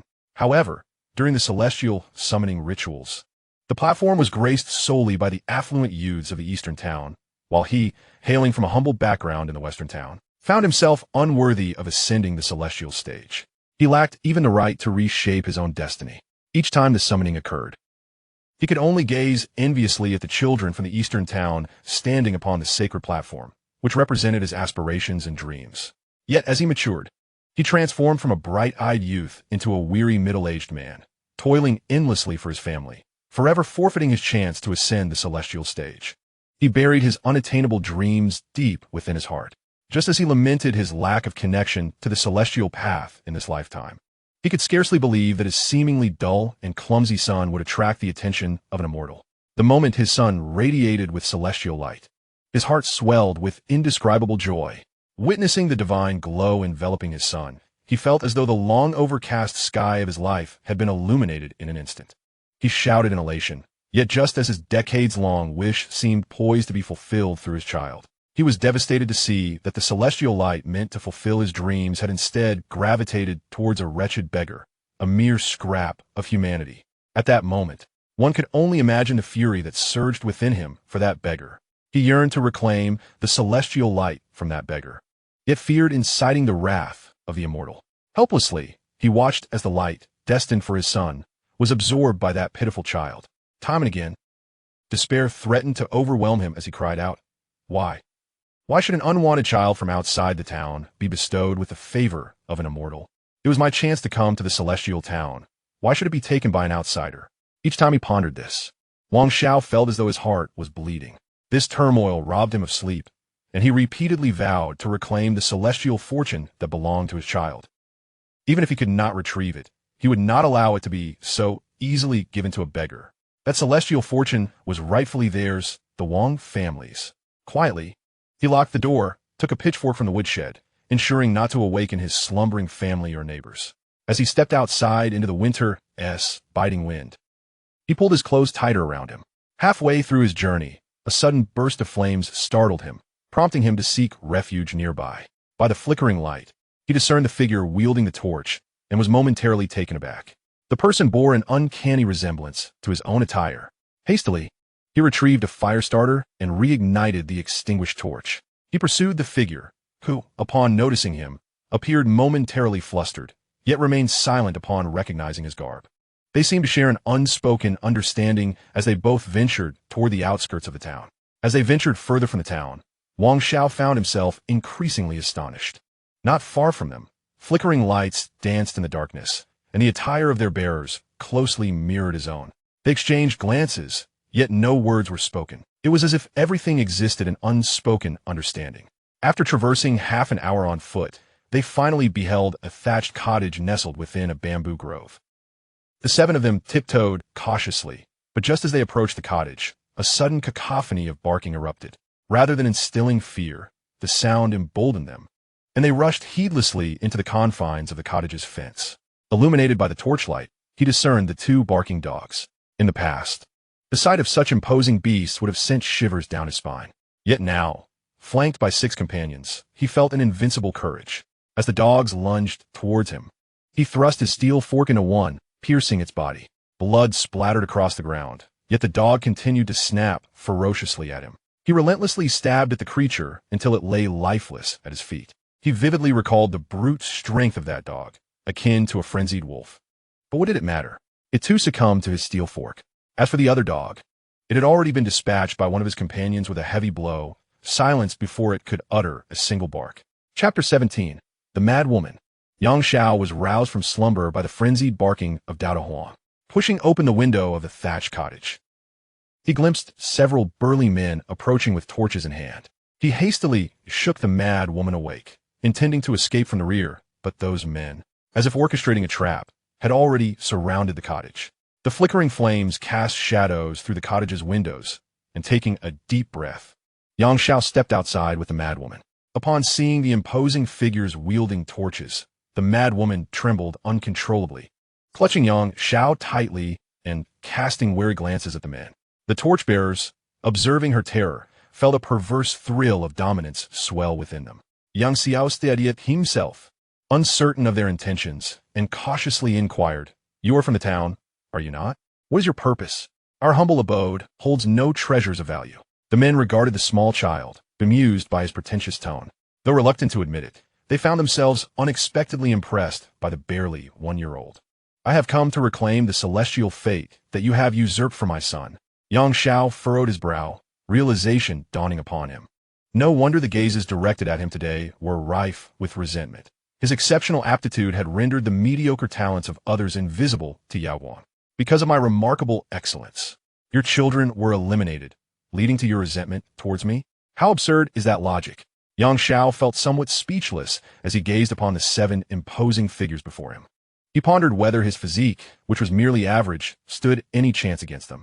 Noticing the frenzied woman's body trembling violently, Xiao's thoughts returned to the present. He addressed the hooded figures. What do you intend to do? The individuals, peering through the dark holes of their hoods, fixed their unyielding stares upon Xianxia. To seize one's destiny is akin to slaying one's parents, they proclaimed, leveling their chilling steel forks at Xianxia and the woman. I want you dead. Xiao's pupils constricted. He did not believe these individuals would dare to commit murder under the relatively stable governance of the Xianyuan dynasty. He replied in a deep voice. Within the borders of the Xianyuan dynasty, do you truly dare to kill at will? Are you not afraid of the authorities' retribution? Upon hearing this, the group momentarily faltered. Yet one among them scoffed, killing a couple of beggars? Would the authorities even care? Hearing such words, Xianxia felt a chill run through him. This time, it seemed these individuals had no intention of letting him escape. System, I wish to employ the chaotic gale hammer technique. Not skill chaotique gale hammer technique. Cannot be utilized in this scenario. Why? Hint. The chaotic gale hammer technique is applicable solely for forging, not for combat. Upon hearing the system's notification, a sense of helplessness surged within Xianxia. I need a skill that can resolve the current predicament. No skills in the host's acquired skill set can address the current crisis. At this moment, Xianxia felt an urge to curse. He had always believed that the chaotic gale hammer technique was a combat skill, only to discover it was meant for forging. What should I do? Panic welled up within him, leaving him devoid of any options. As he observed the burly man advancing towards him, he could distinctly sense the murderous intent emanating from him. You have stolen my child's destiny. The chance our family had to defy fate has vanished because of you. You shall perish. The man's eyes turned bloodshot as he lunged forward with the steel fork, showing no hesitation. Realizing the imminent danger, Xianxia swiftly pushed the frenzied woman aside, his reflexes allowing the fork to miss its mark entirely. The woman, no longer gripped by fear after being shoved, stood up in an attempt to protect Xianxia, only to be knocked down by another hulking figure. Seeing someone take action, the others disregarded any reservations and swiftly closed in. One individual stood at a distance, aiming his steel fork directly at Xiao's position. Yet, as he hurled it with force, an unseen force seemed to interfere, causing his attack to veer off course. Xianxia understood that his increased luck was influencing the trajectory of the fork that would have otherwise struck him. Xiao's form was agile, his attributes enhancing his physical prowess, allowing him to deftly evade the assaults of the steel forks. However, he overlooked the fact that despite his special attributes, the madwoman before the burly men was merely a frail, ordinary woman. Surrounded and pursued by the 2 robust men, the madwoman was effortlessly subdued by their formidable strength. As the muscular men struggled to capture Xianxia, they chose instead to firmly restrain the madwoman, commanding Xianxia to surrender. Xianxia watched helplessly as the madwoman was pinned to the ground, her petite frame nearly crushed beneath the weight of the men. He felt compelled to halt. Yet the madwoman, unwilling to witness Xiao's capture, fought desperately to rise and resist.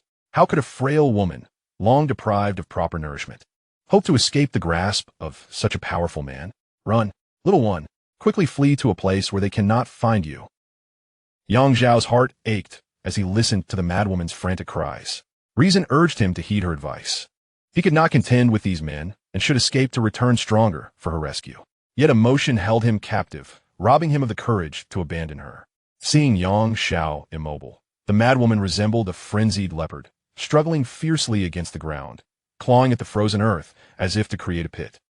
With a voice torn by desperation, she shouted at him, "Run! You must run! Obey me! Flee!" Ultimately, her tone turned almost pleading, as Xianxia beheld her desperate struggle. Tears streamed uncontrollably down his face. "I'm sorry. I'm so sorry. I can't do it. You saved me once. I cannot abandon you now." The remaining burly men exchanged glances at Xianxia's in action, and they slowly approached, weapons raised. The madwoman, sensing their proximity, found a surge of strength from somewhere and managed to topple one of the men to the ground, scrambling towards Xianxia. But the man she had pushed down was not to be trifled with. Rage engulfed him, obliterating all reason. He raised his fork and thrust it violently towards the madwoman's back.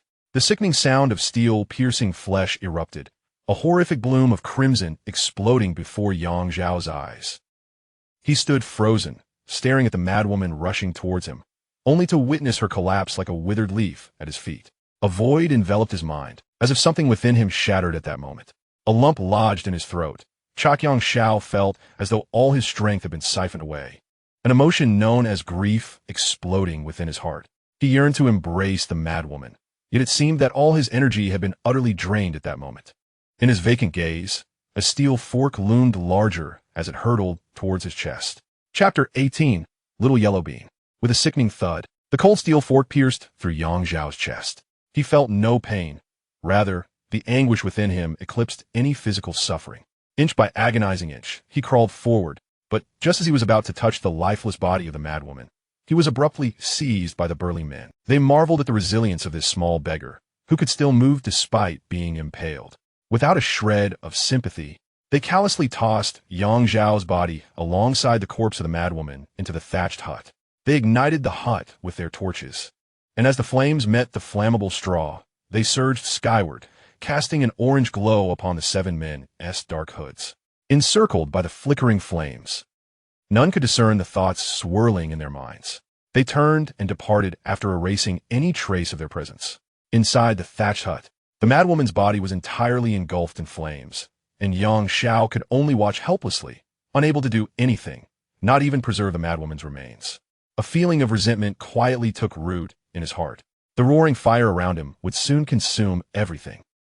Xiao's gaze was hollow as he observed the flames dancing around the madwoman's body, his mind drifting away. A spark leapt onto him, jolting him back to reality. Despite being several yards away, he could feel the searing heat of the flames. He wished to rise and lean back, but the excruciating pain in his chest left him utterly powerless. What was the purpose of his existence in this world? Was it merely to endure life's sufferings once more? If that were the case, then let him bear it alone. Why involve the kind-hearted innocents? A sorrowful smile crept across Xiao's face. The madwoman was dead, and he had no lingering attachments to this world. Yet, deep within, he still yearned to live, for in doing so, he would have the chance to avenge her. Lost in thought, he was suddenly alerted by a faint scratching sound at his ear. Turning his head, he saw a singed paw pushing through the bottom of the once-locked door. As the paw moved with increasing urgency, the soil beneath the door was gradually excavated, revealing a dog's face, its mouth crooked and eyes obscured by mud. It sniffed the air, letting out a whimper upon catching Xiao's scent. Gazing at the dog's face, which was entirely different from his memory, he uttered a hesitant question. Little Yellow Bean? Xiao was oblivious to the means by which the little hairless dog, Xiao Huangdo, had dragged him from the burning thatched cottage. By the time clarity returned to his consciousness, he found himself sprawled upon the back of the diminutive creature. The memory of that frigid night lingered in his mind, as did the image of the small, hairless dog. He could not ascertain how long Xiao Huangdo had carried him before coming to a halt. He only recalled awakening beside a riverbed that had long since frozen over. A large, charred dog encircled him, shielding him from the biting cold of winter. At last, dawn broke. Struggling to rise, Xiao sensed something amiss with the little dog beneath him. Upon closer inspection, he discovered that, at some point, Xiao Huangdo had ceased to breathe. In that instant, his heart felt as though it had been pierced anew by a steel fork. Gazing at the dog, he noted the absence of any unblemished skin, and the tears that had previously dried up once again streamed down his face. He could scarcely fathom how a dog could conquer its fear of fire to plunge into the inferno and rescue him. With trembling hands, he reached out to touch the belly that had once been the object of his affection. This time, the large dog offered no sound of contentment. Xiao endeavored to quell his emotions, forcing all his sorrow deep within his heart. This was not the time for lamentation. It was time for vengeance. The pain in his chest had vanished, as if the wound had never existed, his skin unblemished and whole. System, has my body been healed by you? Yes. The treatment was exclusive to the host, with 13 uses remaining. Should the host face death again, this system can only heal once more. System recommendation. The host should strive for strength, thus preventing harm to oneself and those nearby. For the first time, Xianxia found himself in agreement with the system's perspective. The sense of helplessness he had experienced the previous night would forever haunt him. I wish to grow stronger, system. How shall I proceed? To attain strength, one must first rely on external forces and then cultivate inner strength. The rules for the host's empowerment are straightforward. Complete all system tasks. Under the system's guidance, the host will grow stronger than anyone else. Considering his current state, he inquired, "What task can I undertake now?" The host has currently triggered the following tasks. The Raccoon Cat S.A.R. 14 years remaining, difficult. The Ghost Mountain Granny's Jewelry Shop, 12 simple tasks remaining. Competing for immortal status, completed. Apprenticeship, 5 years remaining, simple. Analysis. Given the host's current situation, it is advisable to complete the second phase of the Ghost Mountain Granny's Jewelry Shop task. Upon completion, the host will receive the sheath for the blade of no edge. Activating the sheath allows the use of the blade of no edge, enabling combat against foundational stage cultivators. Shall the host pursue this task? Xianxia gazed at the attributes panel, recalling the events of the previous night. Without a moment's hesitation, he extended his hand to select the tracking quest. Tracking quest. The Mountain Witch's Jewelry Shop, Phase 2. Quest description. Obtain a single tear from the granddaughter of the Mountain Witch. In the town of Xian, the waning sunlight of winter cast a warm and tranquil glow upon the streets following the conclusion of the prayer ceremony. Bundles of withered branches swayed gently in the breeze, as if lamenting the dissatisfaction surrounding this final invocation. Lanterns adorned the shops lining the street, their dim, golden light filtering through the window panes, creating a mosaic of shadows. From the innermost shop, a little girl's head peeked out cautiously. Xiao observed the Mountain Witch's silhouette, seizing the opportunity to slip out unnoticed. She had dreamt of the little beggar from the day before, and the memory of his soulful, expressive eyes made her cheeks flush. Approaching a stall that sold breakfast, the enticing aroma stirred her hunger. Perhaps she should finish her meal before seeking him out? Yes, and she could bring him something to eat as well. With this thought, Xiao settled at a small table and addressed the vendor. "Uncle, I would like 3 baskets of buns and a bowl of soy milk, please." "Of course, young lady." "Just a moment," he replied. Resting her chin in her hand, Xiao listened to the conversation at the adjacent table as she awaited her meal. "Last night, I was gathering winter snow lotus on Medicine Mountain. It grew late, so I thought to spend the night there. However, it was freezing, and I had to light a fire to endure the chill. In the wee hours, I could no longer bear it and dozed off by the fire. Suddenly, the barking of dogs roused me. Their growls were coarse and wolf-like, startling me awake. I followed the sound to the foot of them, and it struck me that it was the home of that little Fu Bao. I assumed it was a fellow herbalist seeking refuge from the cold, inadvertently disturbing those 2 fierce-looking dogs. In an instant, the thatched cottage was engulfed in flames, casting a crimson glow across the mountainside. The following day, when I descended to investigate, I found the cottage completely consumed by fire. Alas, the madwoman's death is of little consequence.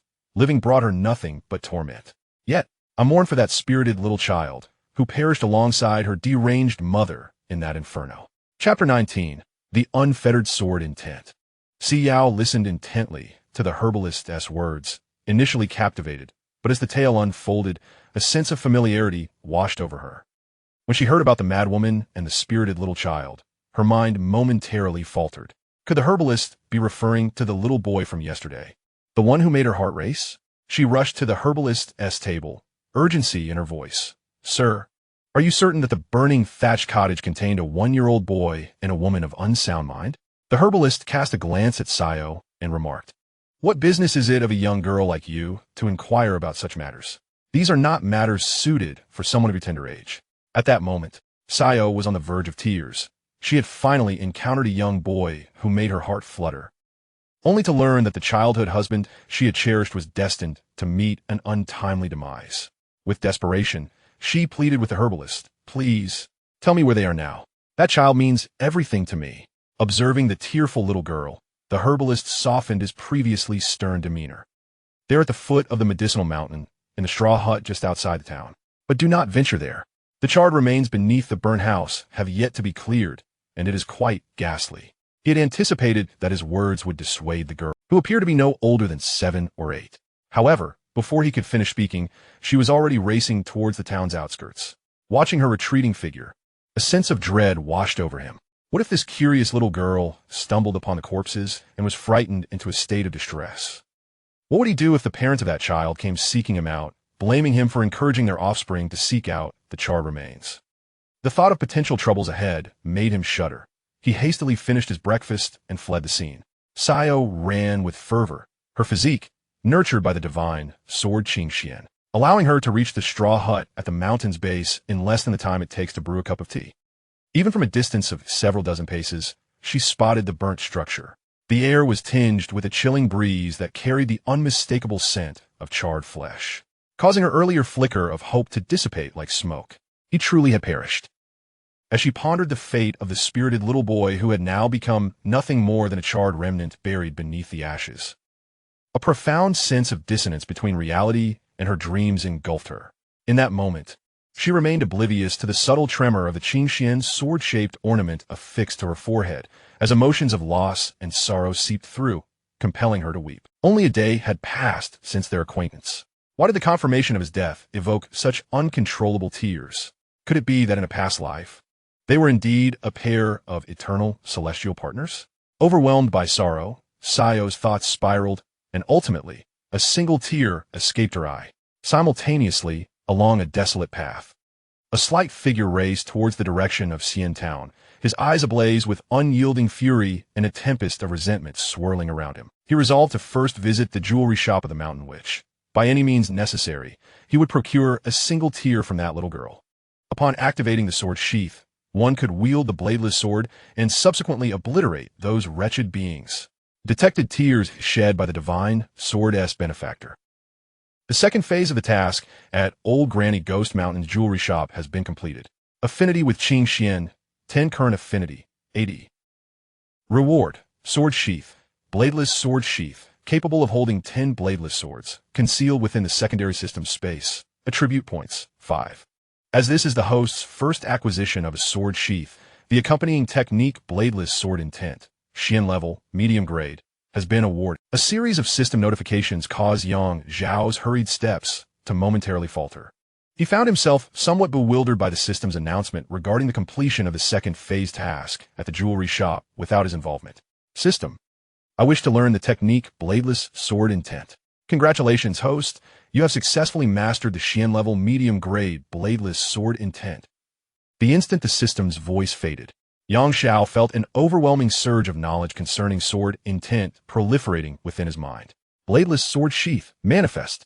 Xianxia shouted hoarsely, and in the next moment, a radiant light flashed, revealing a sword sheath that perfectly matched his stature. Above the sheath floated a number visible only to him. Bladeless sword count, 1010. As Xianxia drew the bladeless sword from the sheath, the previously crisp winds grew even more frigid. He executed a sword flourish, and the seemingly casual sword energy carved deep trenches into the ground, which had already been solidified by the cold. Wielding the sword in his hand, an inexplicable sense of unity enveloped him, giving rise to the illusion that the sword was an extension of himself. As the words "come immortal town" on the archway loomed larger in his vision, his feet, which had turned crimson from the winter chill, began to slow. Entering "come immortal town," everything appeared unchanged from the previous day. Vendors continued their fervent calls, and the elderly gentleman selling lamb offal soup was still busy. However, this time, the madwoman who had previously babbled and gestured to introduce him to his surroundings was conspicuously absent. Feeling the myriad gazes directed towards him, some curious, others perplexed, he noticed the absence of the murderous intent that had plagued him the night before. His heart, once brimming with a desire for vengeance, now felt a sense of disorientation, as he seemed unable to locate the 7 vile creatures. Dragging the bladeless sword, perfectly suited to his height, he wandered aimlessly through the marketplace. Suddenly, a straw target adorned with numerous candied hawthorns appeared directly before him. The vibrant red treats evoked memories of that wintry night. The madwoman was still around, and his 2 little dogs remained at home. The vendor of the candied hawthorns had his back turned, oblivious to the child clutching a long sword who was fixated on the delectable treats. As Xianxia stifled a yawn, preparing to explore the Eastern market, he turned and found his gaze locked with that of the boy who was equally entranced by the candied hawthorns. In the next moment, a chill surged from his feet to his head, causing him to sit up in shock, his lips quivering uncontrollably. He pointed a trembling finger at the child who had undeniably perished the previous night and exclaimed in astonishment, "Aren't you dead?" Chapter 20. The Demon Child's Murder. This question reverberated like thunder in Xianxia's mind, abruptly pulling him from his reverie. He gazed at the imposing figure before him, who appeared as if he had seen a ghost, and in a daze. The silhouette of this man began to merge with that of the one who wielded a pitchfork the night before. Anger, resentment, surprise. A torrent of emotions enveloped Xianxia's previously bewildered heart. "So, you are here. I have finally found you." A whisper, reminiscent of a soul-reaping specter, emanated from the child's lips, instilling within Wang Xiao a terror he had never experienced before. Before him stood a mere child, still innocent and unweaned. Yet the look of animosity in the child's eyes extinguished any lingering feelings of defiance within Wang Xiao. He felt a sudden relaxation in his lower body, followed by a warm trickle as he realized he had been terrified to the point of losing control. I'm sorry for what I did. Please, spare me. I was momentarily bewitched and acted wrongly. I beg you, do not harm me. By the way, that madwoman once bought candied hawthorn from me. I didn't even ask her for money." Wang Xiao, in a state of disarray, finally shouted, "You cannot hold me solely responsible. I'm not the only one who caused your demise. You should seek out others, not just me." The once formidable man now resembled a drowning specter, intent on dragging everyone down with him. Yang Xiao's eyes, filled with murderous intent, had long since envisioned inflicting 1,000 cuts upon this fiend. Yet he struggled to suppress his bloodlust. Where are the remaining 6? What has become of them? Wang Xiao, who had been clamoring moments before, suddenly fell silent upon hearing Yang Xiao's query, akin to a rooster whose neck had been firmly grasped. Trembling, he regarded Yang Xiao with lips that quivered uncontrollably, unable to utter a single word for an extended period. At last, with the ghostly presence drawing nearer and the malignant intent overwhelming him, he finally spoke, albeit reluctantly. "I do not know who they are. Last night, we all wore masks. None of us knew each other's identities. I implore you, spare me and seek them out instead. If you let me go, I will ensure a proper burial and memorial for you both, so you may ascend to paradise." The unusual commotion soon attracted the attention of many, and more people began to converge upon the scene. Yang Xiao, exercising patience, listened to Wang Xiao's ramblings. As he endured the stream of meaningless drivel spewed by this scoundrel, his wrist dry the blade pierced through the throat, and a wretched scream shattered the tranquility of the morning sky. Wang Xiao's throat was mercilessly slit, as blood erupted from the gash like a wild beast unwilling to be restrained. It traced a crimson arc in the air, splattering onto the stone pavement below, instantly staining it a deep scarlet. His body crumpled at the moment the sword was withdrawn, collapsing like a lifeless mass devoid of vitality. The onlookers, horrified and dumbfounded, had never witnessed such a gruesome spectacle. Some women and children covered their mouths, unable to suppress their low gasps of shock. Their gazes converged upon the small child wielding the long sword, whose expression remained devoid of emotion, eyes betraying no trace of turmoil. Fear and astonishment intertwined within the hearts of the spectators, contrasting sharply with Yang Xiao's calm, yet ruthless demeanor, leaving each onlooker's heart pierced by a chilling wind that cut to the bone. The street fell eerily silent, where one could hear the sound of blood dripping. Yang Xiao surveyed the surroundings, his gaze filled with resentment as he sought his next target. The bewildered townsfolk grasped no context. They only believed in what their eyes beheld. When a barely weaned child dared to wield a sword and take a life, it was enough to affirm the child's nature as a born demon. The crowd, ever drawn to the spectacle, now dared not linger, fearing they might become the next victim beneath the demon child's blade. After Yang Xiao thrust the sword into Wang Xiao's throat, one might expect his hatred to wane, yet instead, it intensified. 6 more. 6 more. The mere thought of those 6 still living freely in this world ignited his fury further. At that moment, Yang Xiao was consumed with the singular desire to find them and obliterate them. He staggered as if intoxicated. Ding! Host's inner resentment is escalating uncontrollably. Would you like to refine it? Yang Xiao, overwhelmed by an insatiable thirst for vengeance, paid no heed to the system's notification. Host detected to be in an irrational state. This system autonomously selects the optimal solution. Soon, the mechanical voice of the system fell silent. In the distance, those who had originally gathered at the marketplace had not retreated far. They maintained their distance from Yang Xiao, observing from afar. A child wielding a sharp weapon posed a threat even to adults, and fear of injury rendered them hesitant to approach. "The head constable is coming," someone shouted from the crowd. Upon hearing the commotion, Xianxia tilted his head in that direction. Entering the fray was a robust, upright middle-aged man accompanied by a few constables. Upon seeing a child scarcely 3 feet tall, unsteadily approaching them with a fine sword in hand, his brow furrowed as he exclaimed, "Whose child is this? How dare they give him a sharpened sword? Do they not fear that he might inadvertently harm a passerby?" Not a soul in the vicinity dared to respond. At this moment, a constable nearby noticed the lifeless body of Wang Xiao lying not far away. Upon inspecting it closely, he swallowed hard upon seeing the wound on the throat. He hurriedly approached and tugged at Captain Wang's sleeve. "Boss, there is indeed a dead person over there, killed with a single stroke to the throat." The technique was remarkably decisive and ruthless. I just examined the wound, and only a master of innate skill could effortlessly pierce a throat and spinal column. Captain Wang's eyes widened in shock at these words. He could scarcely fathom that a mere town like Xian could harbor such a master. He swallowed again and turned to the onlookers, asking, "Can anyone tell me who killed the person lying there?" The spectators remained silent, yet they all turned their heads towards a small child, hardly 3 feet tall, whom he had initially dismissed. Captain Wang's first thought was absurd. How could an infant still in the nursing stage possibly possess the capability to effortlessly slay a fully grown man? A wave of unnamed anger surged within him.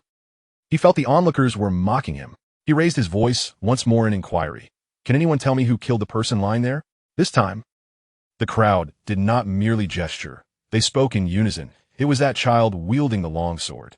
With the crowd's affirmation, a chill ran down Captain Wang's spine. He could not believe that a mere child could be a master of innate skill. As he watched Xianxia approach, swaying with purpose, a single phrase echoed in his mind, "Possessed by malevolent spirits."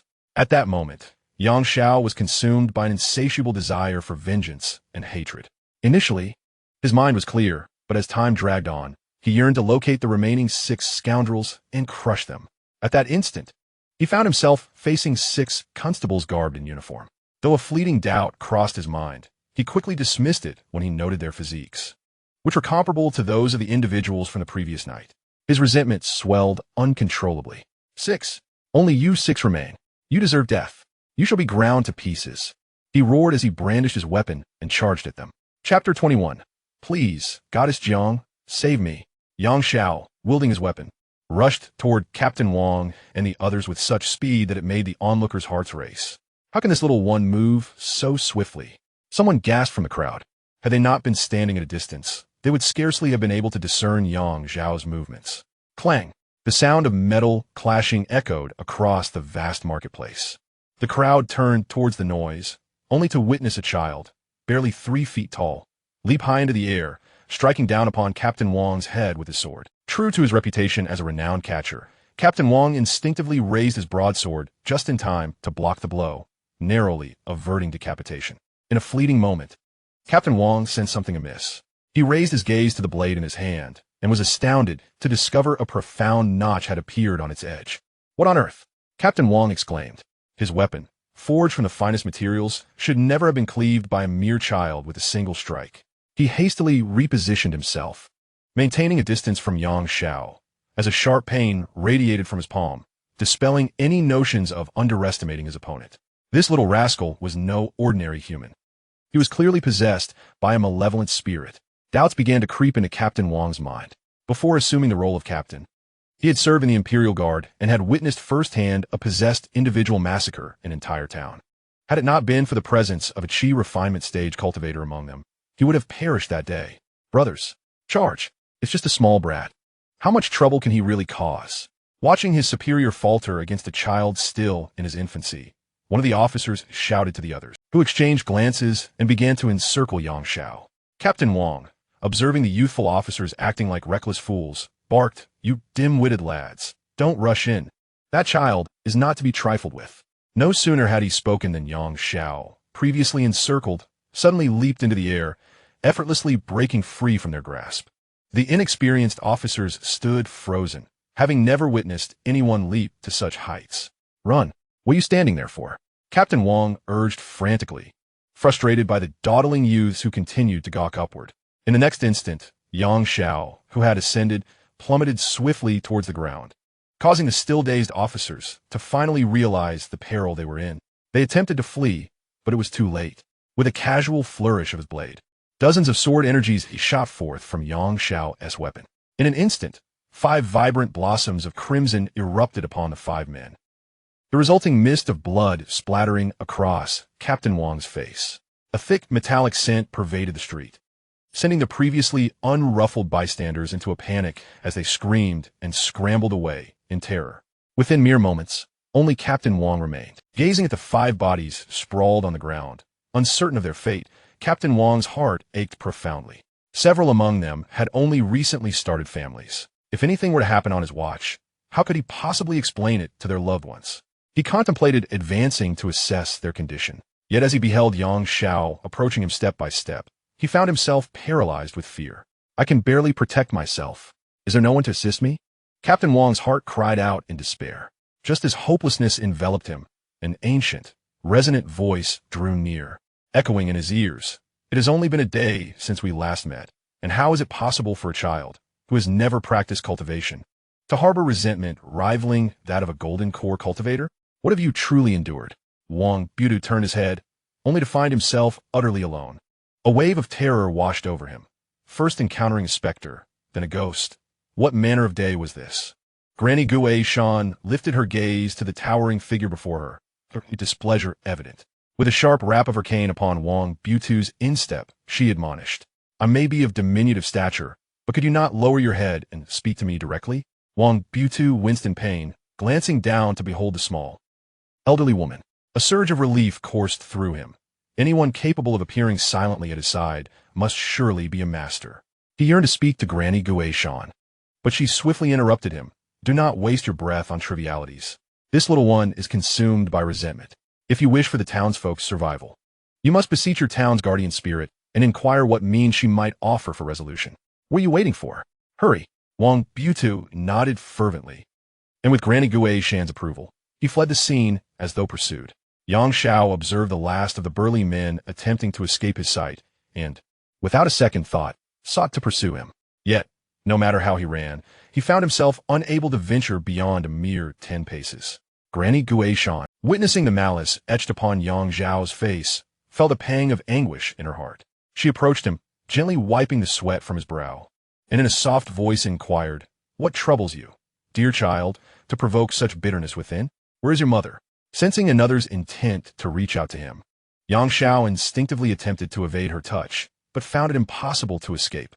His gaze remained fixated on the direction in which Wang Butu had fled, his eyes alight with a murderous intent that, if manifest, would surely rend Wang Butu to shreds. He paid no heed to Granny Shan's words. His mind was consumed solely by thoughts of annihilating those scoundrels.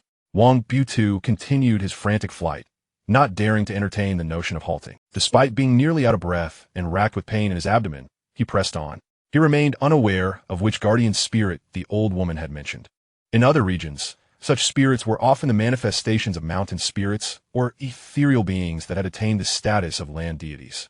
However, in their town, no such mountain spirits or wild creatures had ever ascended to divinity, for their town was under the dominion of an immensely powerful river deity, whose presence quelled the fortunes of the entire settlement. With such a force at play, no reckless ghost or spirit dared to stake a claim to godhood in their town. As this thought crossed his mind, Wang Butu's pace gradually slackened. Could the guardian spirit that the old woman spoke of truly be the river goddess? The bravado that had propelled Wang Butu forward now gave way to trepidation. Since childhood, he had harbored a deep-seated fear of the lurking dragon hidden within the depths of the Xianxia River. Rituals and prayers were typically the domain of the women in his family, for he sought to avoid any direct interaction with the esteemed river deity. However, the thought of several of his colleagues lying on the streets, unaware of their fate, propelled him to quicken his pace once more. What was fear compared to the urgency of saving lives? He pushed open the doors of the Xianxia temple, where the temple keeper, basking in the sun, felt displeased at the intrusion. Esteemed official, he remarked, today is not a day for incense offerings. Our temple does not receive visitors on such occasions. I kindly ask you to leave and not disturb the tranquility of Xianxia. At that moment, Wang Butu paid no heed to the temple keepers, ignoring him entirely. He strode directly into the main hall and, in a swift motion, knelt upon the prayer mat. His actions were so rapid that the temple keeper barely registered what had occurred. By the time the keeper rose from his reclined position, Wang Butu was already fervently praying before the yet-to-be-restored deity's pedestal. Please, Xianxia, grant me your mercy. Chapter 22, Obsession, Julie Linling. In the depths of the Songhai River, where the waters ran deep, Song Shui, who was meditating, was suddenly disturbed by the fervent prayers of mortals drifting into her ears. She furrowed her brow, recalling that today was not a day for prayers. Why, then, did she hear the pleas of those mundane beings?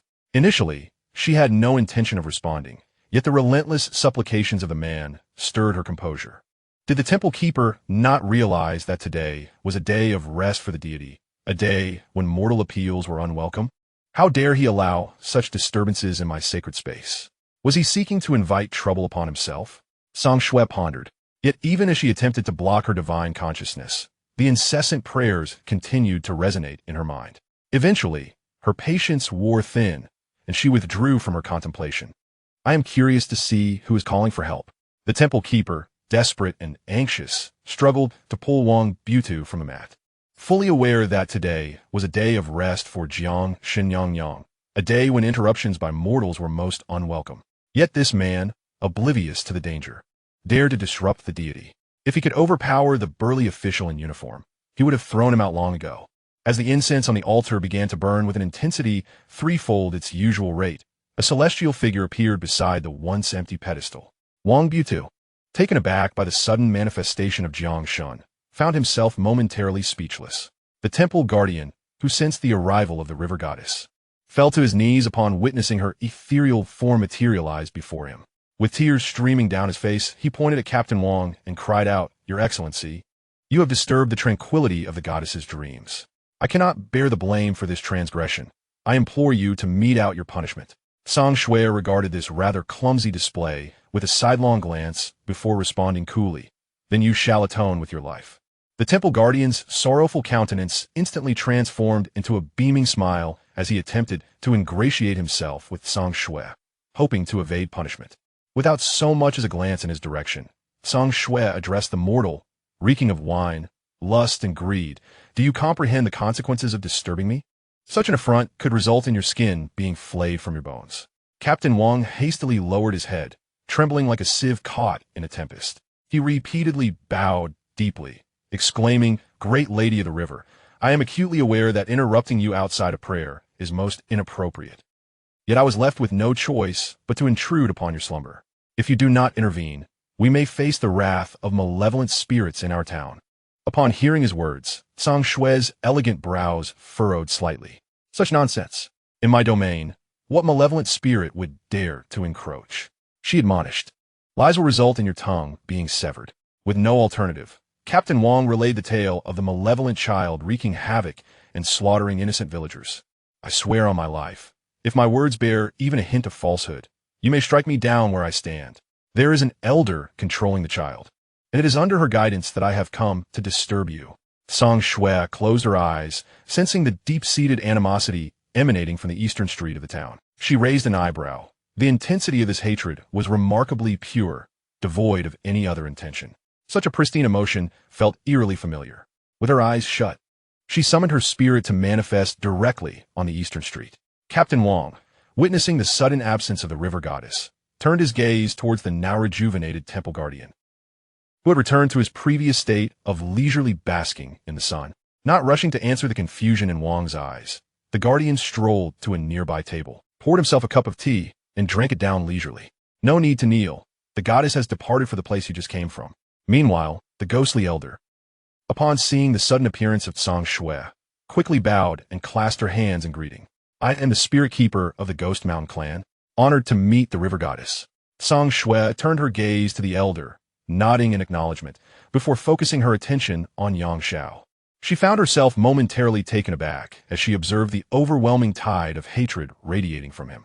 She had merely brushed her thoughts across the surface earlier, failing to grasp the magnitude of the hatred that lingered. Only upon approaching did she begin to empathize with the intensity of this animosity. Although she remained unaware of the preceding events, it was evident that such profound resentment could not arise without grievous injustices befalling this innocent soul. Observing Xianxia's once adorable visage now twisted into a cruel and menacing countenance by the taint of hatred, a rare pang of sorrow blossomed within Tsang Shue's heart. Unbeknownst to her, she had already come to cherish this little one deeply. She attempted to divert her gaze elsewhere, yet after merely a few breaths, her eyes would inevitably return to him. When she noticed the faint bruises marring Xianxia's delicate face, an unexpected surge of anger welled up within her.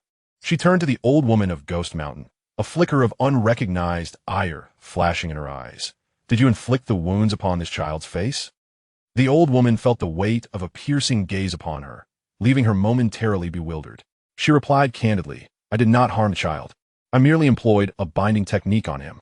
Tsang Shui harbored no doubts. She understood that the people of the Ghost Mountain clan had no reason to harm Xianxia. "Lord Jiang, you must dissolve this child's hatred. After all, he is still so young, and prolonged exposure to such murderous intent will taint his spirit." Tsang Shui remained silent, gradually approaching Xianxia, gently placing her finger upon his forehead. An immense stream of consciousness enveloped him, tenderly cleansing his heart, which was shrouded in resentment at that moment. Xianxia felt his awareness sharpen, and the world around him transformed from a haze of darkness into clarity. Upon recognizing the face of the woman clad in white, his body trembled involuntarily. He had seen this face before. Memories long buried within the depths of his original self surged forth. As a gentle voice echoed in his mind, "My Hauer is the most beautiful child in the world. My darling, grow quickly. Once you can walk, mother will take you to find your uncle. Oh heavens, my little Hauer can call out for his mother. Indeed, the child I bore is the smartest in the world. What do you intend to do to my child? Return him to me." As Xianxia felt the resurgence of memories buried deep within, tears that had long since dried up due to the death of his mad mother now flowed freely once more. His tears cascaded down, for though he had traversed into this life, the obsessions and memories of his original self had been wholly inherited. In this moment, he was in essence the true embodiment of his former self. The face before him was indelibly etched in his mind, that visage belonging to Xianxia's biological mother, Jiuli Linling. Chapter 23. The past has perished, only this life remains. Gazing upon the face that bore an uncanny resemblance to his memories, a wave of bittersweet emotion surged within his heart. In that fleeting moment, it felt as though the soul from a previous life had utterly merged with the present. The visage of his mother from a bygone era had grown hazy, while the image of his mother in this life became increasingly vivid.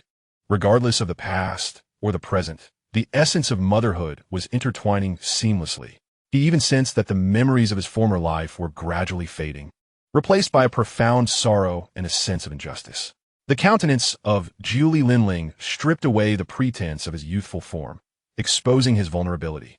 He yearned to weep, to cry out, yet the body infused with an adult soul confined him, plunging him into a state of confusion and fear.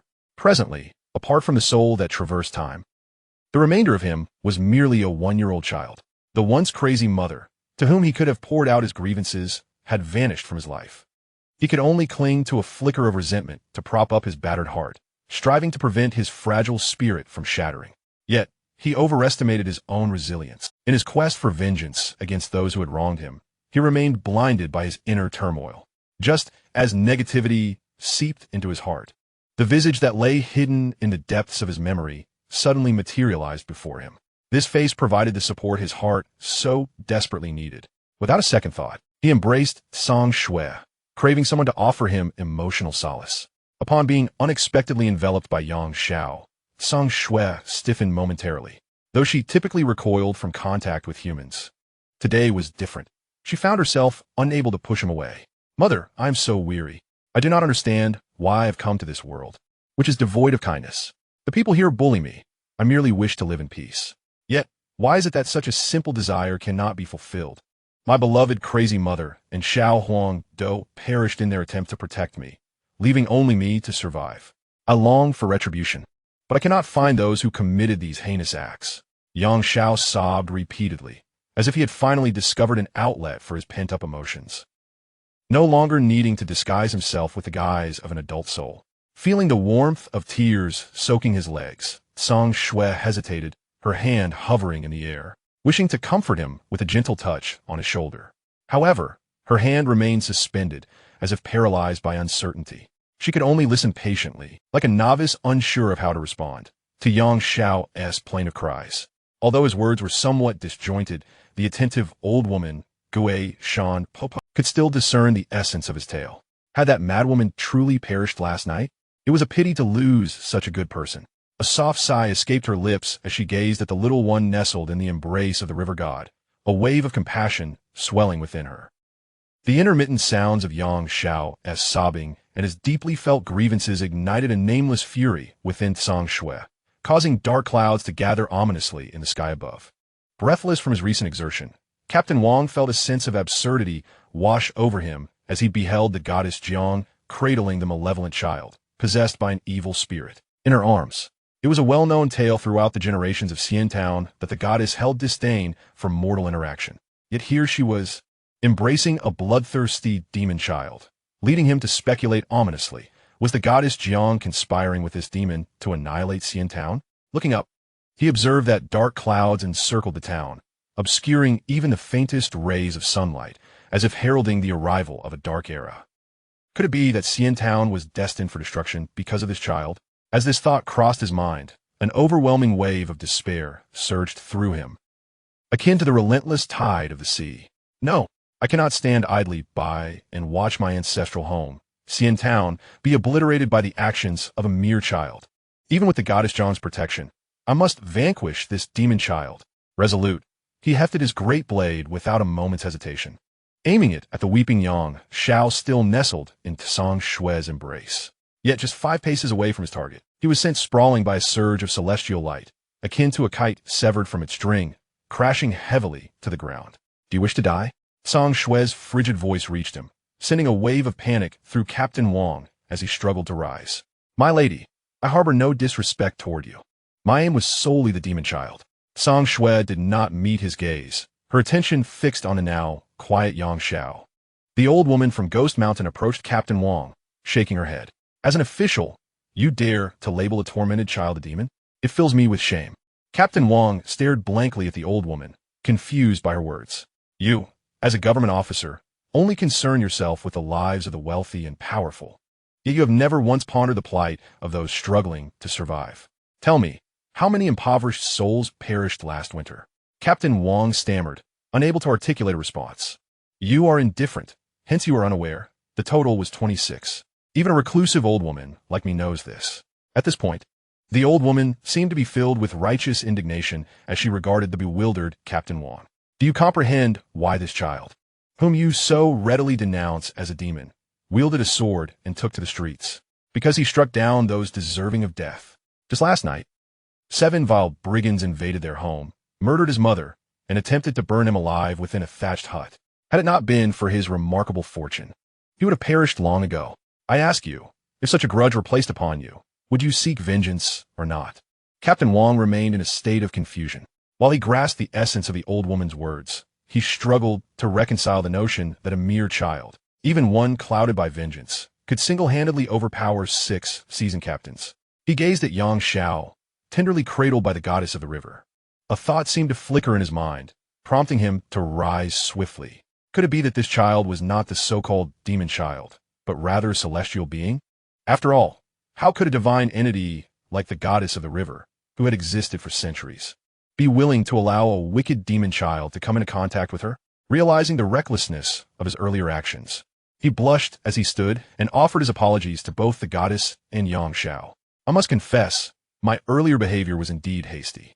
I humbly request the forgiveness of the esteemed goddess and this young, celestial being. Xiao felt a marked improvement in his state. The overwhelming urge to kill had dissipated. Upon hearing the constable refer to the figure before him, who bore an uncanny resemblance to his mother, as the goddess of the river, he was struck with clarity. This person was not his biological mother, but the revered goddess herself. His true mother was likely still confined within the imperial palace by that despotic emperor. Subtly, Xiao distanced himself from Xianxia. Deep down, he harbored a lingering fear of this dragon. Noticing Xiao's retreat, Xianxia felt a twinge of disappointment. Yet her expression remained serene, betraying no other emotions. Chapter 24. The Innate Sword Sheath. Observing the constable, Xianxia approached him. Captain Wang, witnessing the young demon's advance, felt a surge of anxiety. Xianxia stopped 3 paces from Captain Wang and bowed respectfully. Esteemed constable, I seek your assistance in finding the culprits. Feeling the piercing gaze of the goddess upon him, Captain Wang's heart raced with trepidation. He immediately knelt, responding in haste, Young celestial being, speak freely. Whatever is within my power, I shall not hesitate to fulfill. Xianxia was momentarily perplexed by Captain Wang's sudden kneeling, but upon glancing back at Xianxia, he understood. He was paying homage to the goddess. He recounted the events of the previous day and the night, and the 3 present were consumed with indignation at the heinous acts of the 7 villains. However, when Xianxia finished narrating, Captain Wang's brow furrowed. According to the young celestial's account, locating the remaining 6 might prove challenging, as their actions had not been premeditated but rather spur-of-the-moment decisions. What complicated matters further was that they had all concealed their identities with masks and were strangers to one another. As Captain Wang analyzed the case, Xianxia approached with an air of calm. I can find the remaining 6. Yang Zhao's heart soared at her words. Without a second thought, he knelt, preparing to bow deeply, but he felt a gentle force lifting his forehead, preventing him from bowing any lower. I merely pity you. There is no need for such mortal acts of reverence. As Xianxia's words fell, the previously overcast sky instantly brightened. She waved her hand once more, prompting the residents of Xianxia town, who had been hiding in their homes, startled by Xianxia, to emerge one by one. They began to gather in this place, resembling puppets manipulated by an unseen force, their faces reflecting a profound bewilderment. Only when the crowd settled did they awaken to their surroundings, realizing, with growing panic, that they had inexplicably found themselves on the street. However, upon sighting the celestial figure clad in white before them, their composure returned. Meanwhile, the old crone from Ghost Mountain was rendered speechless by Xianxia's astonishing display. Such a divine being, effortlessly commanding the attention of over 1,000 mortals, had chosen to remain in a humble locale like Xianxia town. In that moment, a glimmer of admiration flickered in her gaze directed at Xianxia. As the densely packed crowd nearly filled the entirety of the street, Captain Wang felt a chill creeping along his scalp. He was uncertain of the intentions of this goddess of the river. Did she truly intend to interrogate each individual one by one? Xianxia gently closed her eyes, emanating waves of ethereal resonance that rippled through the assembly like concentric circles. With a soft voice, she beckoned those who participated in the killings last night in Xianxia town. Step forward. No sooner had her words fallen than several burly men from the crowd, seemingly devoid of control over their own bodies and wearing expressions of resistance, stepped forward. Their initial defiance, followed by the shock upon seeing Xianxia, was ample proof that they were indeed the culprits from the previous night. Xianxia, observing the 6 men who appeared unchanged from that fateful evening, felt the remnants of murderous intent rekindling within him. He gazed at the 6 with a voice that unconsciously turned hoarse. Why? We have no enmity with you. How could you bring yourselves to slay us? One of the men met Xiao's gaze with a hint of nonchalance, stating, to seize another celestial fate is akin to killing one's parents. Xianxia trembled uncontrollably. Such eloquence. To harbor murderous intent over an ethereal fate that was never yours to begin with. You deserve to perish 1,000 deaths. A sword sheath gradually materialized beside Xianxia, causing both Xianxia and the old crone from Ghost Mountain to involuntarily narrow their eyes. The innate sword sheath. Both of them thought in unison, their hearts churning with tumultuous waves. Divine swords may be obtainable, yet a sheath to house such a sword was a rarity to encounter. A divine sword might take a master smith countless years to forge, but a sword sheath could never be manufactured. The materials required for crafting a sheath or the means to endure the sharpness of divine weapons were exceedingly scarce. Only a truly possessed sword sheath could render a divine sword complete in a certain sense. When a divine sword is whole, its power and attributes elevate beyond mere levels. Even Xianxia, wielding a high-tier postnatal divine sword, had yet to discover a suitable sheath for herself, should she find one that belongs to her.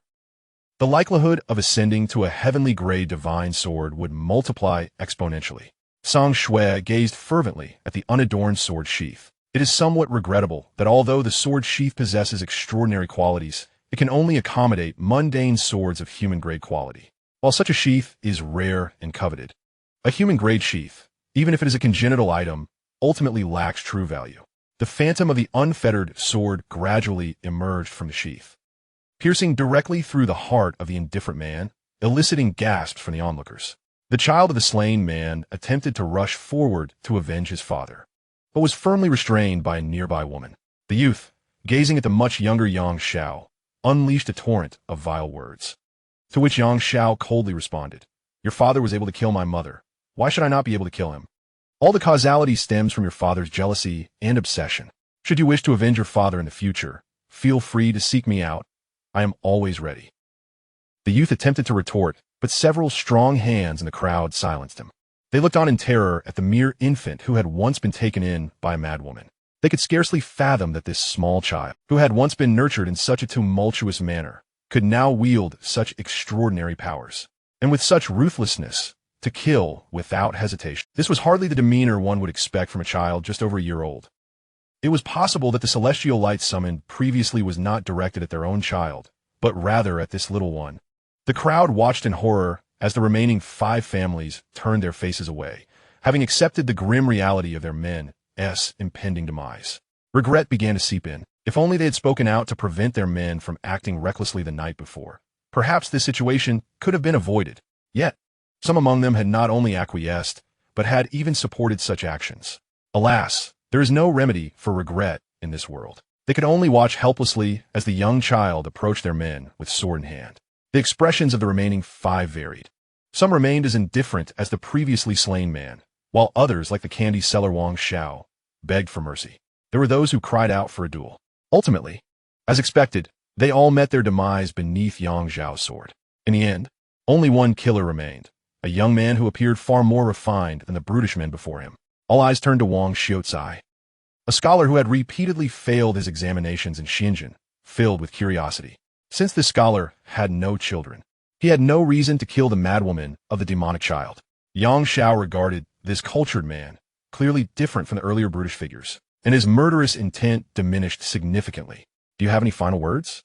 Xianxia inquired. The well-mannered man replied with a smile. "If I die, could you please burn some small animals for me?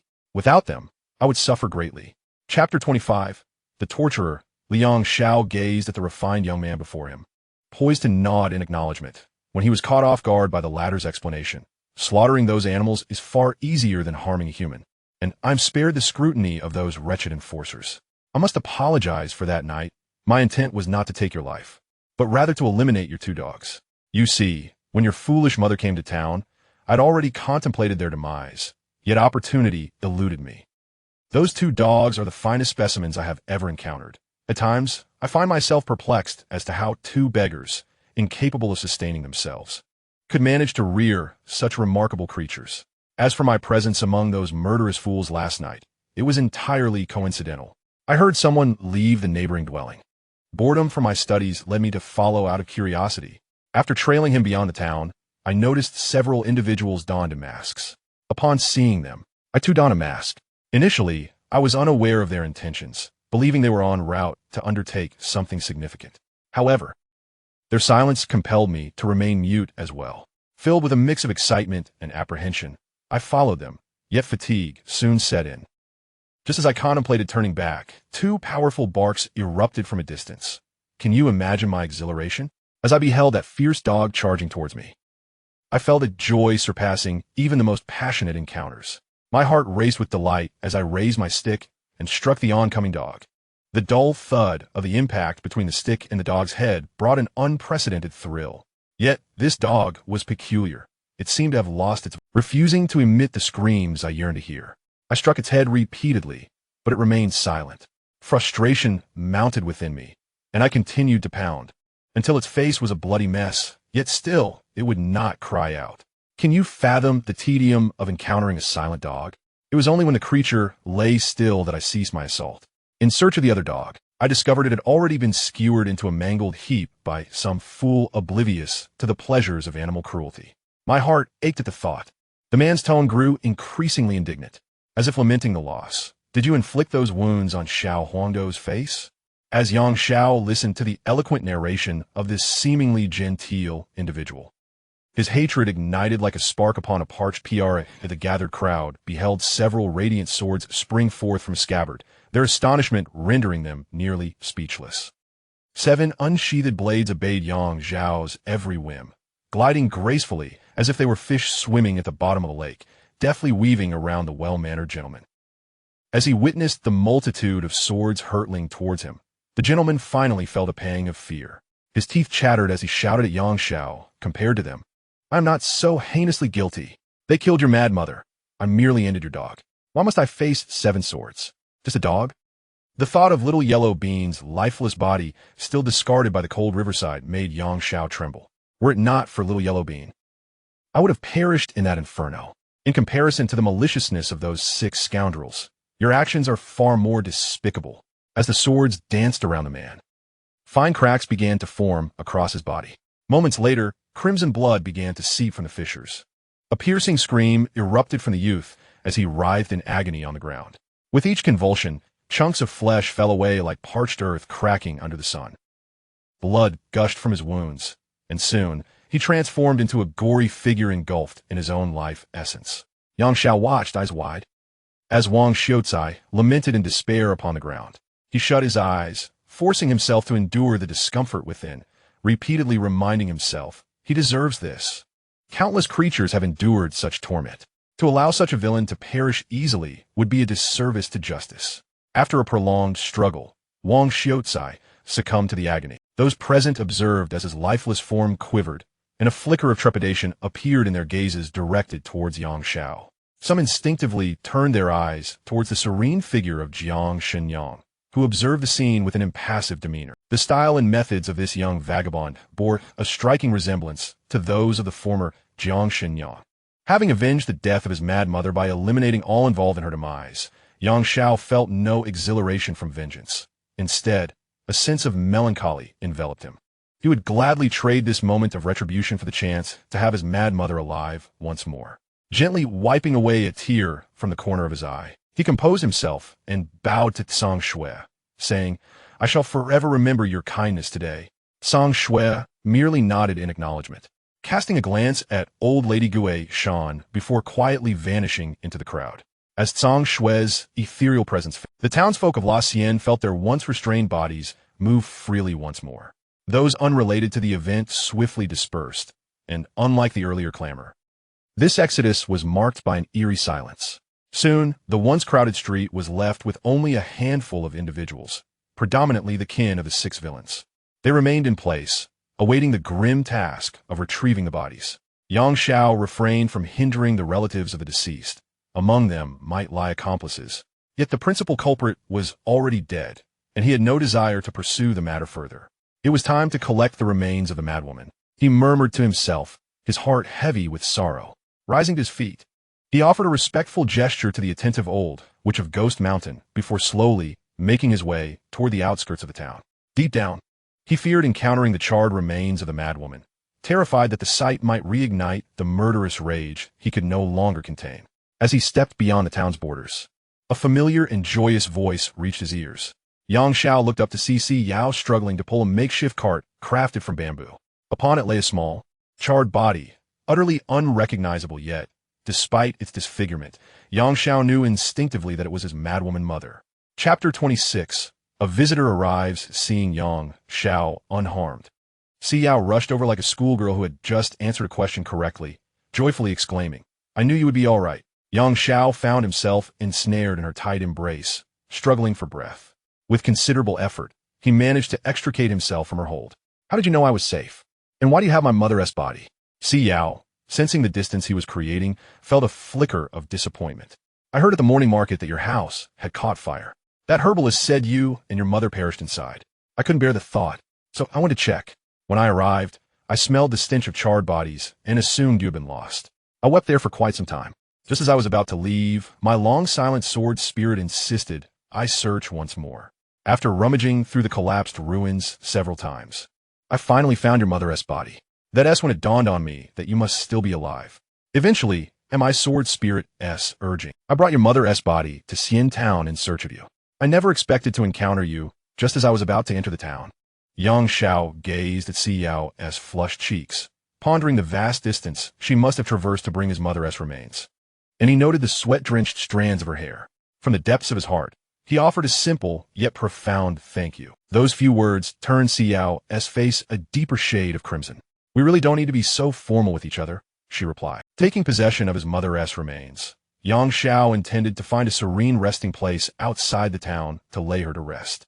However, Xiao, who had been lost in her own thoughts, interrupted him. As he looked at her in confusion, she explained, "If a person dies without even a coffin to enclose them, they will be looked down upon in the afterlife.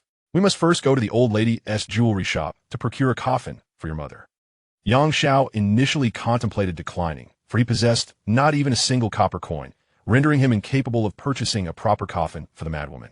Although Xiao was young, she possessed a remarkable insight into human nature and swiftly discerned Xiao's hesitations.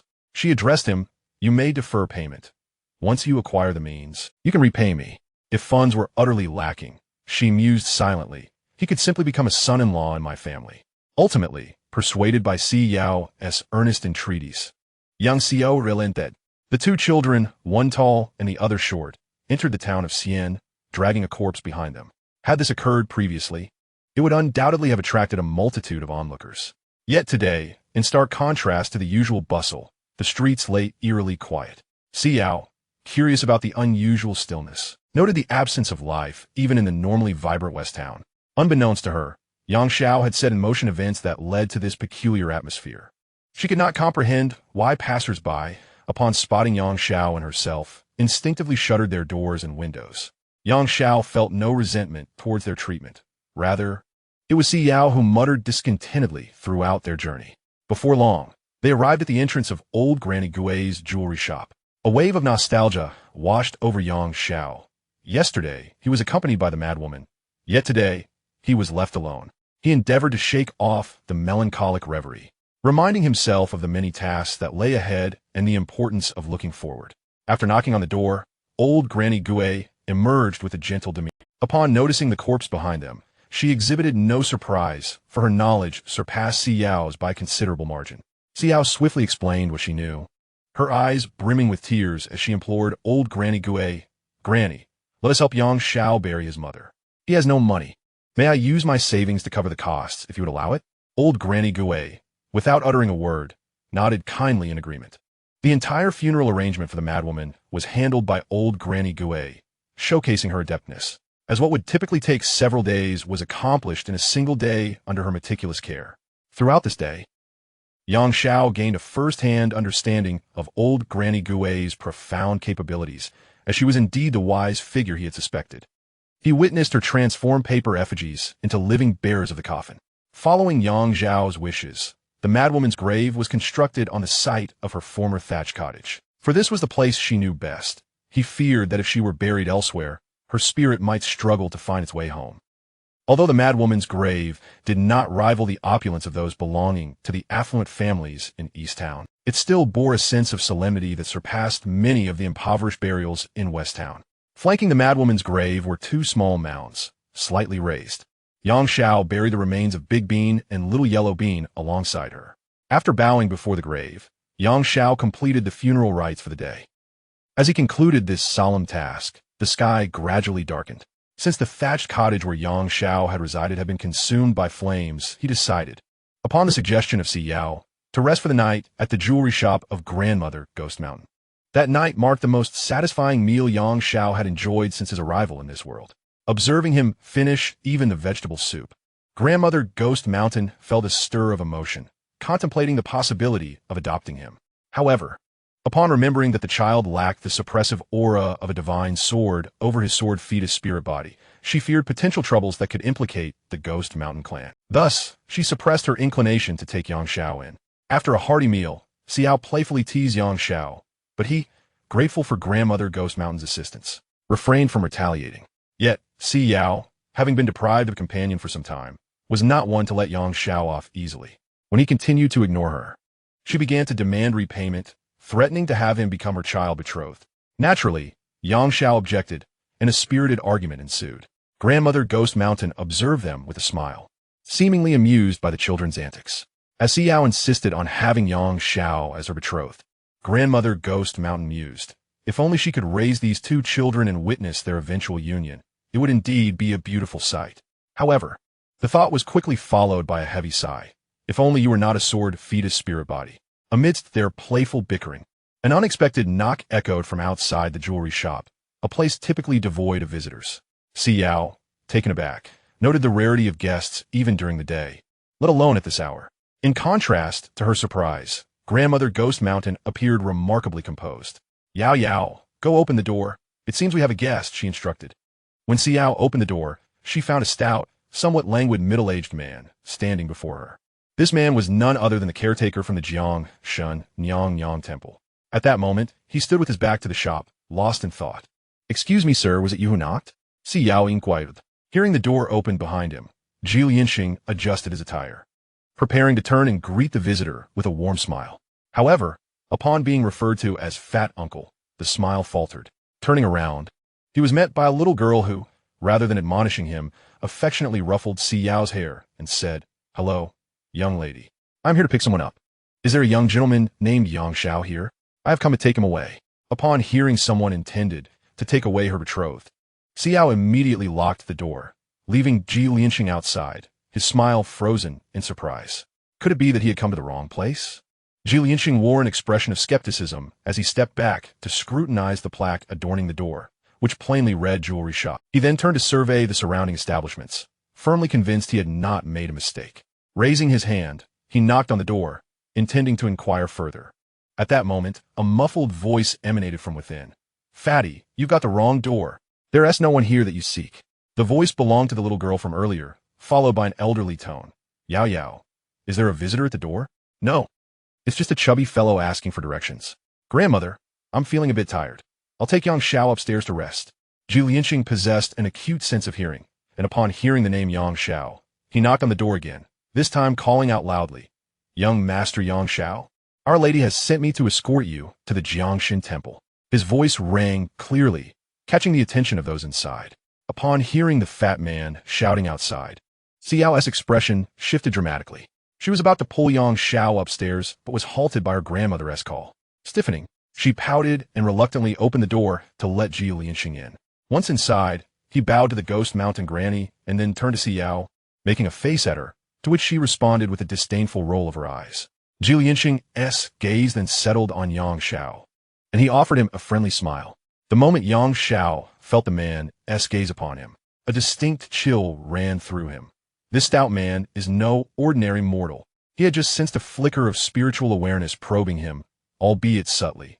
Nevertheless, Xiao's heightened intuition had caught the fleeting presence of that consciousness. Forgive my intrusion this evening.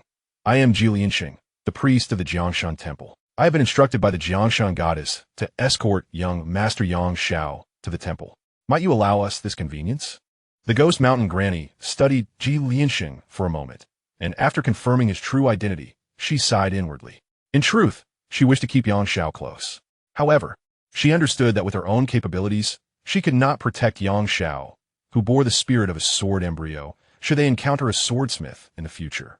Alas, since the esteemed Xianxia deity wishes to safeguard this child, it is ultimately a good thing. With this thought, the Ghost Mountain Granny addressed Xianxia. You may take the child. If he wishes to return to play with my Yao Yao in the future, let him do so. Upon hearing her grandmother acquiesce to the stout man's request, Xiao quickly interjected. No, I do not agree. The Ghost Mountain Granny cast a glance at her and chose to ignore her childish protest. She approached Xianxia, gently patting his head, and said kindly, The Xianxia temple is not far from my jewelry shop. Come visit whenever you have leisure time and play with Yao Yao. This girl has had little contact with others since childhood. Now, you're the only one she can relate to. She is unaware of how to forge friendships, which sometimes leads her to behave rather brusquely towards you. Thus, I urge you to show her understanding. Xianxia turned his head to glance at Xiao, nodding emphatically. I shall visit often. The old witch of Ghost Mountain smiled kindly. It is getting late. We must hasten to the river goddess temple and not keep the goddess waiting.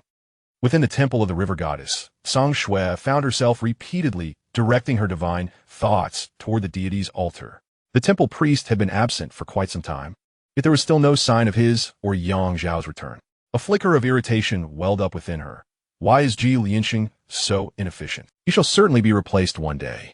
Xianxia had unknowingly become somewhat fixated on the spirited little fellow after her interaction with Xianxia. Although Xianxia had only just stepped out of the temple for less than half an hour, her heart began to waver with anxiety. Could it be that the little rascal is unwilling to come? Just then, the sound of the door creaking open filled her with delight. She extended her divine sense, and, upon discovering Xianxia following closely behind Xianxia, her restless heart began to ease. She quickly retracted her divine thoughts, patiently awaiting the two as they approached the main hall to pay their respects at her altar. River Goddess, I have brought the one you desired. What are the next instructions? Upon hearing Xianxia's words, Xianxia felt a slight heaviness in his heart. From the tone of his voice, it seems I am akin to a captive. The incense on the altar burned rapidly. Yet Xianxia remained silent. Xianxia fixated on the 3 sticks of sandalwood incense that were nearing their end. After the last stick had burned out without any sign from the River Goddess, he presumed she had not heard his query and asked once more, River Goddess, I have brought the one you desired. What should I do next? This time, Xianxia did not keep Xianxia waiting for long. She transmitted a message directly into his mind, causing his previously calm demeanor to shift into one of discontent. Xianxia glanced back at Xianxia, seemingly attempting to discern the boy's true identity. However, after a prolonged observation, he concluded that the child was merely one with slightly more spiritual resonance than the average. He could not comprehend the River Goddess's profound regard for him. Not only had she instructed him to relinquish the well-equipped room in the main hall for this child, but she also commanded him to catch 3 spirit fish each morning from the shores of the Xianxia River for the boy's sustenance. Spirit fish. It took him a month of labor in the River Goddess Temple to procure 3. Why should this child receive 3 each day? What merit did he possess, with his slender arms and legs, to vie for a favor? Yet, owing to his position, he could not question the goddess. He could only cast a furtive glare at Xianxia. After assigning this task, the River Goddess fell silent. Xianxia straightened his slightly bent posture, regarding Xianxia with an unfriendly expression. Xianxia merely regarded him with a cold stare. He was unaware of what Xianxia had conveyed to the individual, which now caused him to be scrutinized with such an intense gaze. Nonetheless, he felt no trepidation and met Xianxia's sorrowful eyes head-on. Xianxia, observing this child, a little over a year old, daring to look him in the eye, thought to himself, it seems he is quite the spirited one. Xianxia disregarded Xianxia and remarked, after you settle into the main hall, you can go sleep in the small room at the side where offerings for the guests are usually stored. Chapter 28. What demon child? He is clearly the son of the river god. The following day, Xianxia rose early, unable to find rest in that seldom visited small room the previous night. The chill from wind seeping through the door left him feeling somewhat under the weather.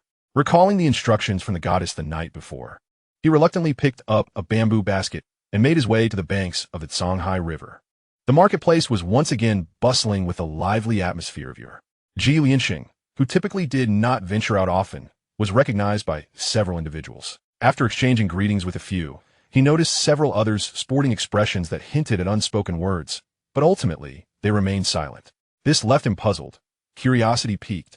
He approached one and directly inquired, "Why does it seem as though all of you are gazing at me with expressions akin to that of constipation?" However, the individual repeatedly waved his hands, unwilling to elaborate. Xianxia felt as though there was a cat scratching at his heart. Could it be that there was something unsightly upon his face? He touched his cheeks, finding them clean and orderly, with no cause for concern. Yet, the silence from those who gazed at him evoked a sense of irritation within him. Upon reaching the riverbank, he was astonished to discover that the pool, which only hosted 3 spirit fish at the end of each month, was brimming with them today.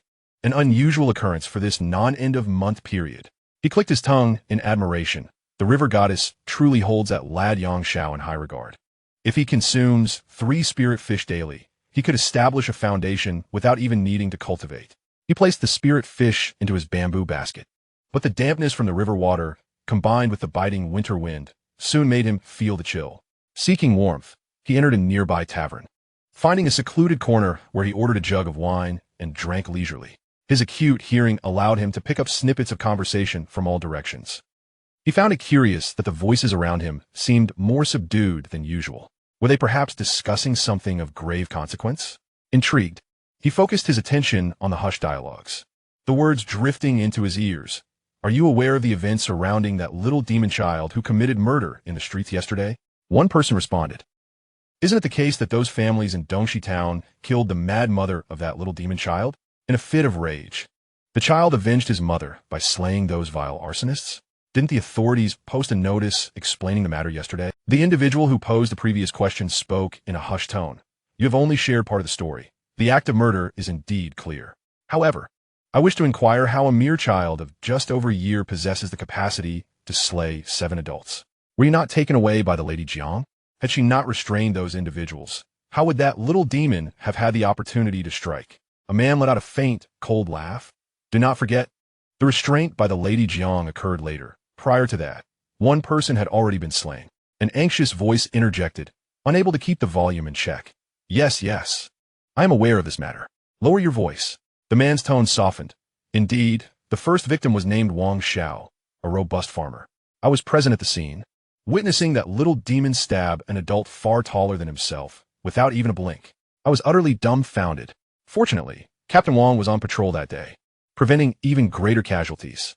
The initial speaker continued, yet Captain Wang and his team of 6 failed to subdue the little demon, and instead, they were injured by him. They're still recuperating in the public office. Tell me, could an ordinary child possess such prowess? He is undoubtedly a demon child, which is entirely plausible. Someone chimed in. The earlier speaker retorted, demon child? Nonsense. That is clearly a celestial child. But you were the one who first labeled him a demon child. Why the sudden change of heart? The man refrained from responding directly, seemingly intent on revealing more. Do you know who the child's mother is? Isn't it obvious? The mad woman. I mean his biological mother. Have you forgotten the incident a year ago when a small infant floated down the river, taken by a madwoman? That infant is the very demon child we speak of now. The group suddenly connected the events of a year prior with the recent occurrences, and one individual quickly realized, indeed, there is such a matter. That madwoman is certainly not the biological mother of the demon child. But who is the child's true mother? Upon hearing this query, the man glanced around, ensuring the others were at a distance, then beckoned a few closer.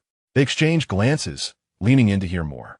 Xianxia, who had been eavesdropping from a distance, perked up his ears, captivated by the unfolding conversation, neglecting even the drink at hand. The man took a deep breath and whispered to those gathered, the biological mother of that demon child is none other than the Lady Jiang. As the words left his lips, everyone felt unsteady beneath them, collapsing into their seats, momentarily rendered speechless by the shocking revelation. Eavesdropping nearby, Xianxia was taken aback by this revelation, rendered momentarily immobile as his hands trembled uncontrollably, spilling wine onto his trousers without his notice. He was profoundly astonished, a singular question persistently lingering in his mind. When did the river goddess give birth? Why was I unaware of this? He gulped down several large sips from his cup, yet his turbulent emotions remained uncalmed. This must be a fabrication. It has to be slander. Xianxia hastily endeavored to steady his racing heart. Meanwhile, those who were equally stunned by the news directed their gazes towards the speaker, cautioning him, you dare not speak recklessly. Such unfounded claims could be seen as blasphemy against the divine. If the river goddess were to hear of this, you would face dire consequences. Yet, the individual displayed no fear, responding to the crowd. I certainly have my theories. I ask you, when the little demon child was but an infant, was he not floating above the depths of the Xianxia River, entirely unharmed? Ah, therein lies the mystery. 10 years ago, my cousin's child, also a young one, proved to be more playful than others. He momentarily disregarded his family's warnings and ventured into the deep waters to swim, only to be reduced to mere fragments by a single swipe of the river goddess's tail. Numerous similar incidents have occurred, and without exception, those who entered the deep waters met their demise. Listening intently, the crowd nodded in agreement. However, just a year prior, the river goddess herself shattered her own rules. Do you recall how long the wooden basin containing the demon child drifted in the deep waters without incident?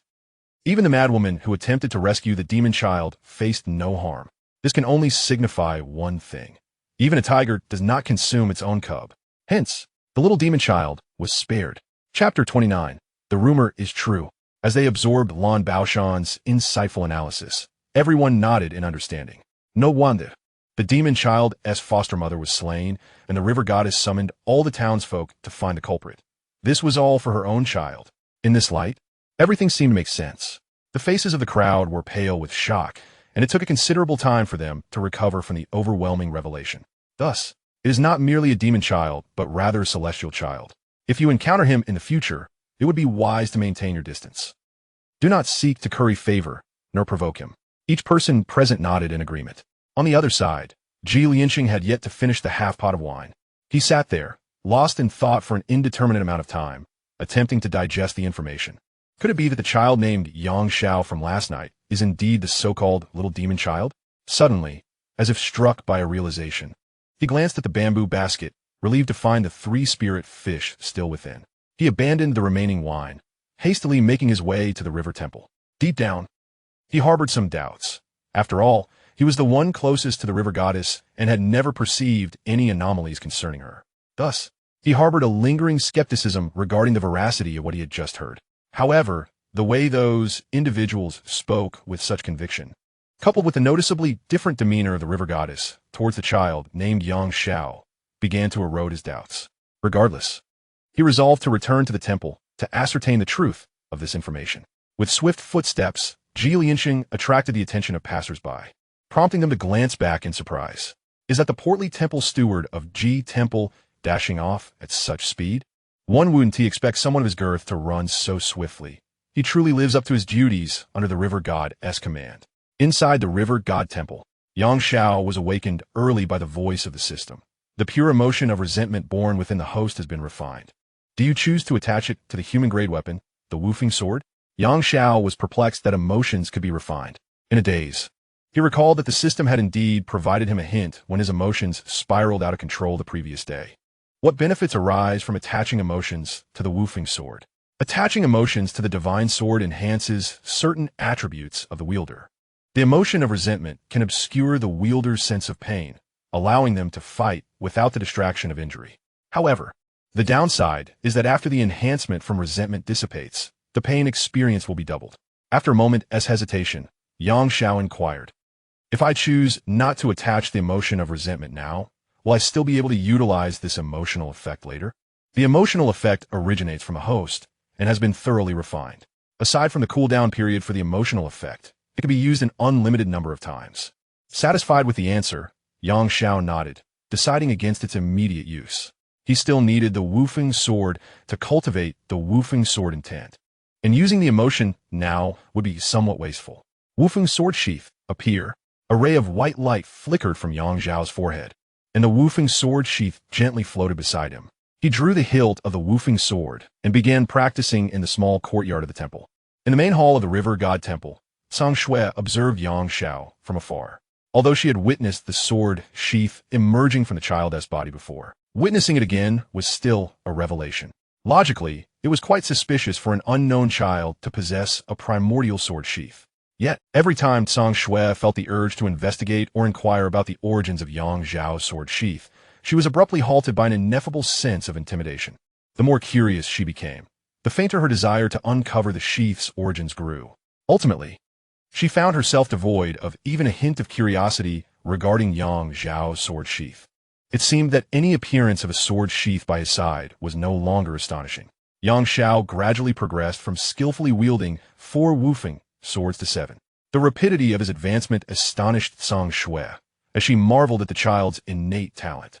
Watching the 7 woofing swords move with the grace of 7 additional hands, Xianxia even perceived a certain aesthetic beauty, a purity and elegance that was utterly sublime. If this little fellow were to compete with others now, those foundation-building cultivators might not stand a chance against him. As Xianxia pondered this, she suddenly realized that this child seemed to have yet to cultivate. There was no spiritual power or true chi within him. Yet, how could he manipulate the flying sword? In an instant, an absurd yet fitting thought emerged into Xianxia's mind. Perhaps this child possesses an affinity for swords akin to that of the sword ancestor, allowing him to wield even the sentient divine swords. Nevertheless, she found it perplexing. Shouldn't the sword ancestor's affinity be inherited within a particular sword spirit? Why then had it manifested in a corporeal human? Xianxia was engrossed in his sword practice, oblivious to Xianxia's contemplative gaze. He aimed to master the control of the 8th sword, yet whenever he attempted to form the sword array, the 8th sword would invariably slip from his grasp. A sense of helplessness washed over him, as he recognized the solution, yet could not arrive at the correct answer. Feeling disheartened, he sat on a stone bench in the courtyard, unable to pinpoint his error. He reviewed his method of manipulating the woofing sword multiple times before finally identifying the issue. While controlling the 8th sword, all his focus was divided among the other 7, leaving him unable to adequately manage the 8th. As he contemplated how to resolve this dilemma, the system's prompt suddenly rang out, pulling him from his thoughts. The host has discerned the shortcomings of the ordinary body's cultivation of woofing sword intent, rewarded with 1 attribute point.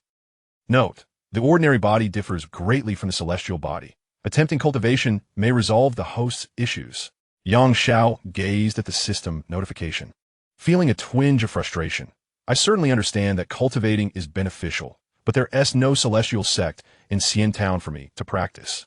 Previously, the Taoist nun who brought me here mentioned taking me to the 7 Stars Palace for cultivation, but she said it was far from Xian Town, and who knows when she'll return to fetch me.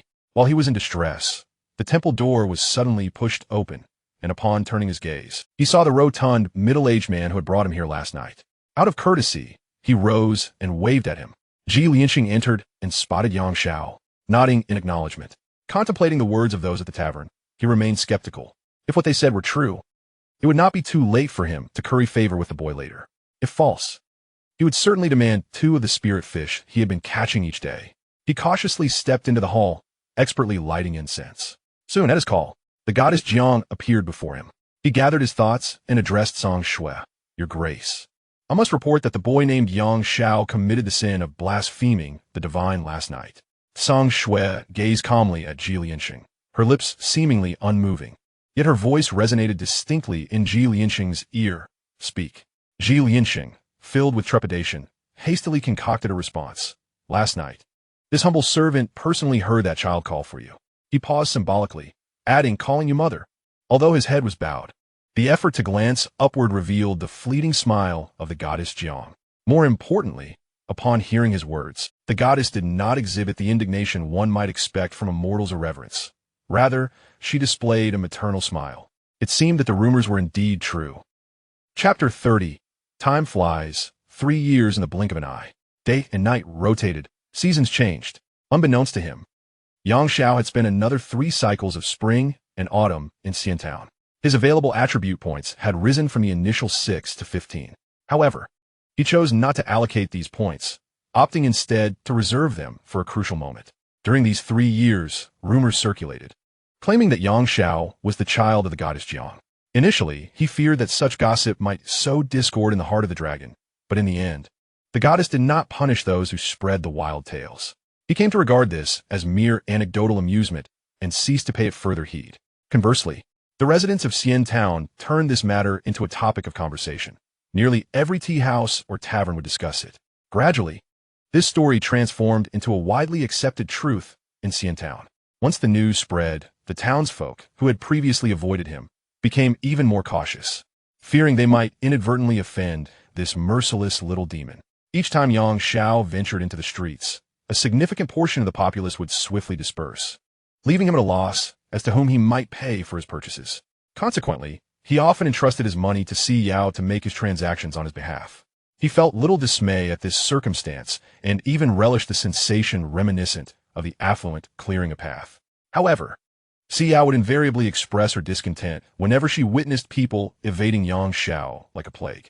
Apart from Yao, the only one who remained close to him was the temple keeper, Xianxia. Xianxia was uncertain when it began, but Xianxia had taken to inquiring about his well-being. It seemed that 2 years prior, after Xianxia had started leaving a bowl of fish soup for him daily, Xianxia began to address him as young master.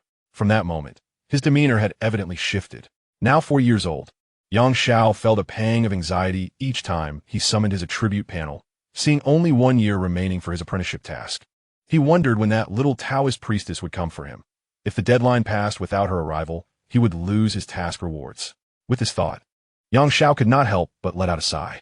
Were it not for this task, he might have already taken Xianxia as his master and embarked on the path of immortality. Xianxia had mentioned several times her desire for him to become her disciple, yet he had consistently declined. He could not disclose the system's apprenticeship task to Xianxia. The existence of the system was a secret he could not share with anyone. Consequently, He conveyed to Xianxia the memory of the moment he encountered the young Taoist during the celestial summoning ceremony and promised to seek apprenticeship under another master. He adorned his words with the notion of honoring commitments, and upon noticing Yang Zhao's lack of intent to become his disciple, she ceased to press the matter of becoming her student. However, after Yang Zhao explicitly rejected her, he did not see Xianxia for several consecutive days.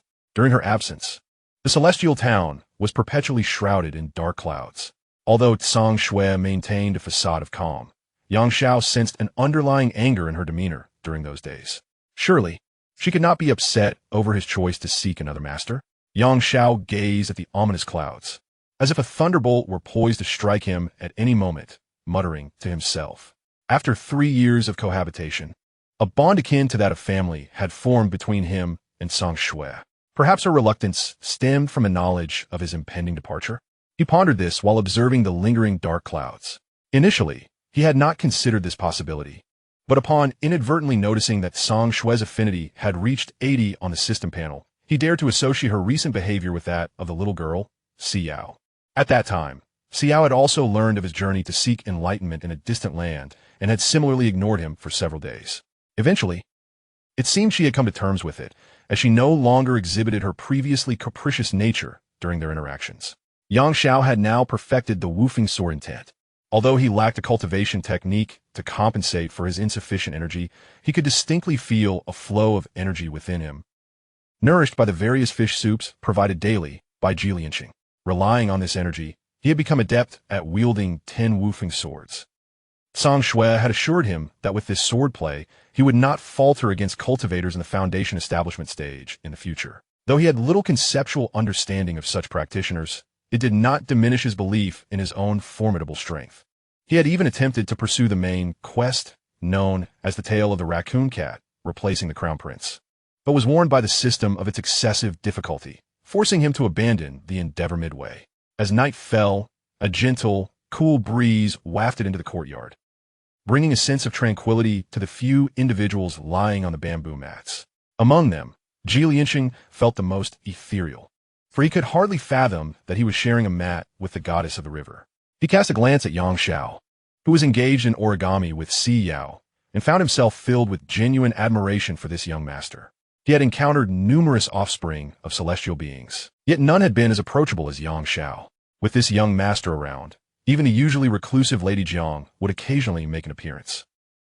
Such a notion would have been unimaginable to him in the past. Perhaps it is due to the increased interactions with mortals that the Lord of Rivers has adopted a gentler disposition. At the very least, in recent years, the instances that would induce a cold sweat have diminished significantly. Xianxia, noticing Xianxia's furtive gaze, cast a fleeting glance his way, instantly extinguishing the impression that the river goddess had become more approachable. Observing Xianxia turn away to fan Yang Zhao, Xianxia merely smiled coldly. Her gaze lingered on Yang Zhao for a considerable time before shifting to the star-studded night sky. It wouldn't be too bad if this agreeable young human were to accompany me. Feeling a gentle breeze, Yang Zhao looked up at Xianxia, who was not returning his gaze, but instead focused on the hands of Xiao, who was folding paper. "Young master, what is this?" Yang Zhao redirected his attention to Xiao, watching her clumsily fold a paper crane. A wave of exasperation washed over him as he struggled to comprehend why Xiao, with her delicate and slender fingers, seemed so inept at such intricate tasks. He impatiently directed the much taller Xiao, yet she appeared oblivious to his instructions, making frequent mistakes. Xiao, though just 10 years old, did not dare to retort when reprimanded by Yang Zhao, who was 6 years her junior. Internally, Xiao felt a deep sense of grievance. Being scolded by a mere child brought tears to her eyes. Despite the tears blurring her vision, she restrained herself from letting them fall. She could only draw another sheet of paper, folding it repeatedly under Yang Zhao's guidance. Yang Zhao watched as Xiao continued to awkwardly manipulate the wings of the paper crane. He considered stepping in to assist, but she turned away, denying him any opportunity to intervene. Eventually, after an untold number of sheets were wasted, a rather wilted paper crane materialized in her hands. Upon realizing her success in crafting the paper crane, Xiao discreetly wiped away her tears and called out to Yang Zhao, "Look, I made a paper bird." This time, Yang Zhao refrained from discouraging her.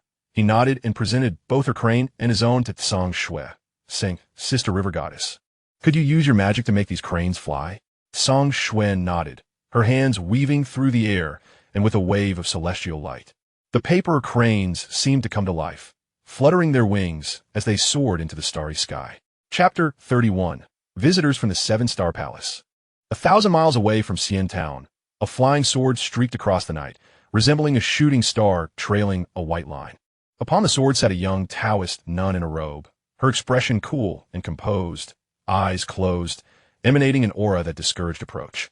Though the surrounding gale whipped her robe dramatically, the hair, secured by a hairpin, remained perfectly still.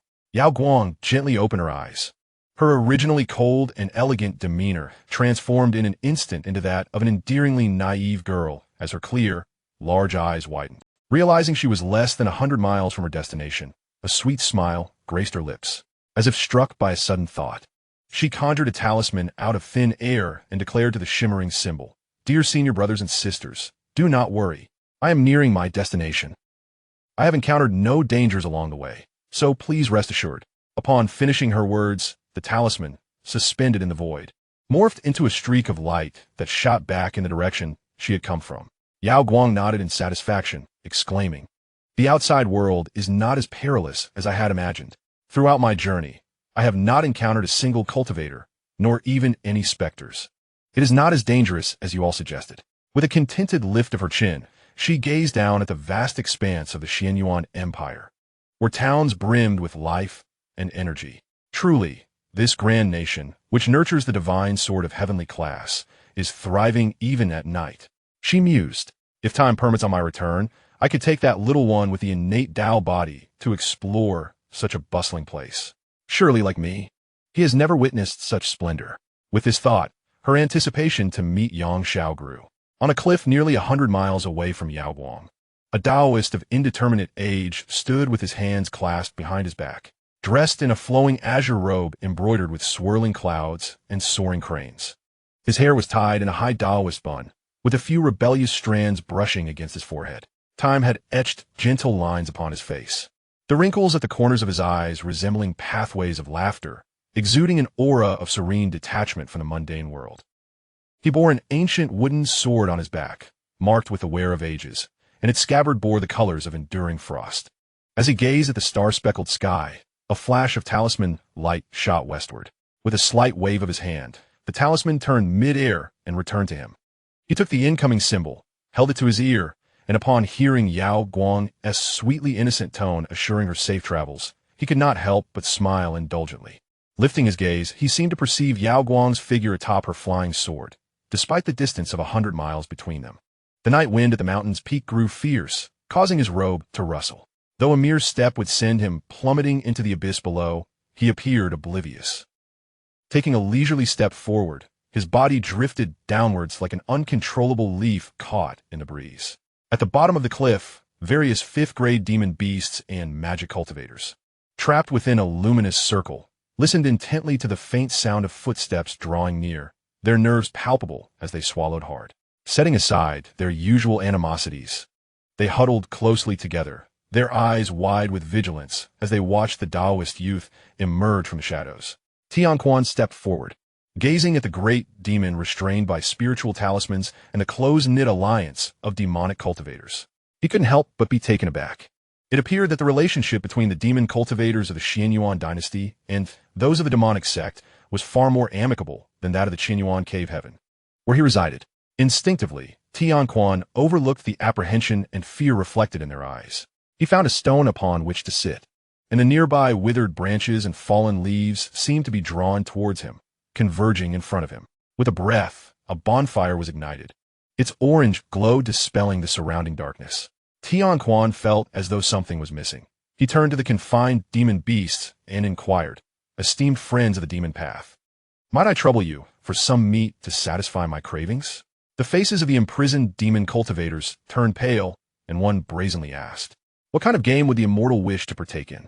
With a slight smile, Tianquan replied, "The flesh of fowl will suffice." Upon hearing this, the beastly demon cultivators relaxed. They exchanged glances and dragged a recently transformed wild chicken from the edge of the crowd, placing it respectfully at the boundary of the light circle moments later. The three-headed lion demon, who had previously spoken, addressed Tianquan with reverence. "We hope the immortal will find it to your liking." Tianquan regarded the plump wild chicken and, without hesitation, waved his robe, placing the chicken upon the roasting spit. As the enticing aroma wafted through the air, he smiled at the various demon cultivators confined before him, saying, "I apologize for the inconvenience, dear friends. My little junior sister is currently undergoing her mortal trials and happened to pass through this area. To prevent any disturbances, I had no choice but to restrain you. I hope for your understanding." Rising, he performed a bow to the imprisoned assembly, who swiftly returned the gesture, each wearing a forced smile. "It is of no matter. The immortal's junior sister is training, and we ought to bind ourselves to avoid startling her with our less than pleasing appearances," they responded. Hearing their words, Tianquan quickly corrected them. "Esteemed friends, you have misunderstood.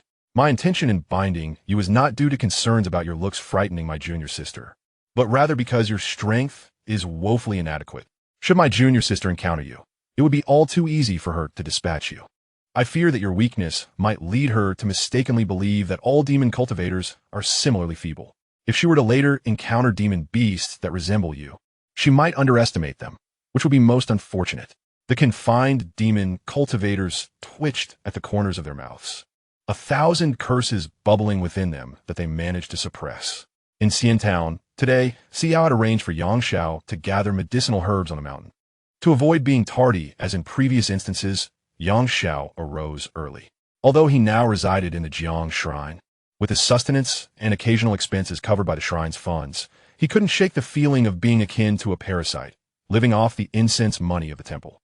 In order to alleviate the insidious guilt gnawing at his conscience, akin to a parasitic entity, he resolved to earn some money to contribute to the household, so as not to burden Uncle Ji excessively. As was his custom, he lit incense for Xianxia and dutifully reported his intended destination. Just as he prepared to step out with his burden basket, the once mundane sky unveiled a breathtaking display of colorful radiance. Captivated by a scene he had never witnessed in several lifetimes, he found himself momentarily entranced. Unbeknownst to him, Xianxia had silently positioned herself behind him, equally vigilant in observing the celestial phenomenon above. Chapter 32. May I touch it again?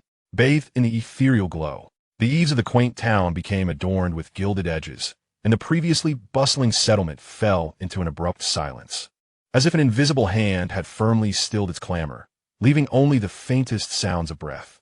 All eyes were irresistibly drawn to the gradually materializing light. Within that luminous apparition stood a serene young Taoist maiden, poised upon her celestial sword, descending slowly over the town. Her countenance was cool and composed, her gently closed eyes exuding an air of tranquility that momentarily banished earthly worries.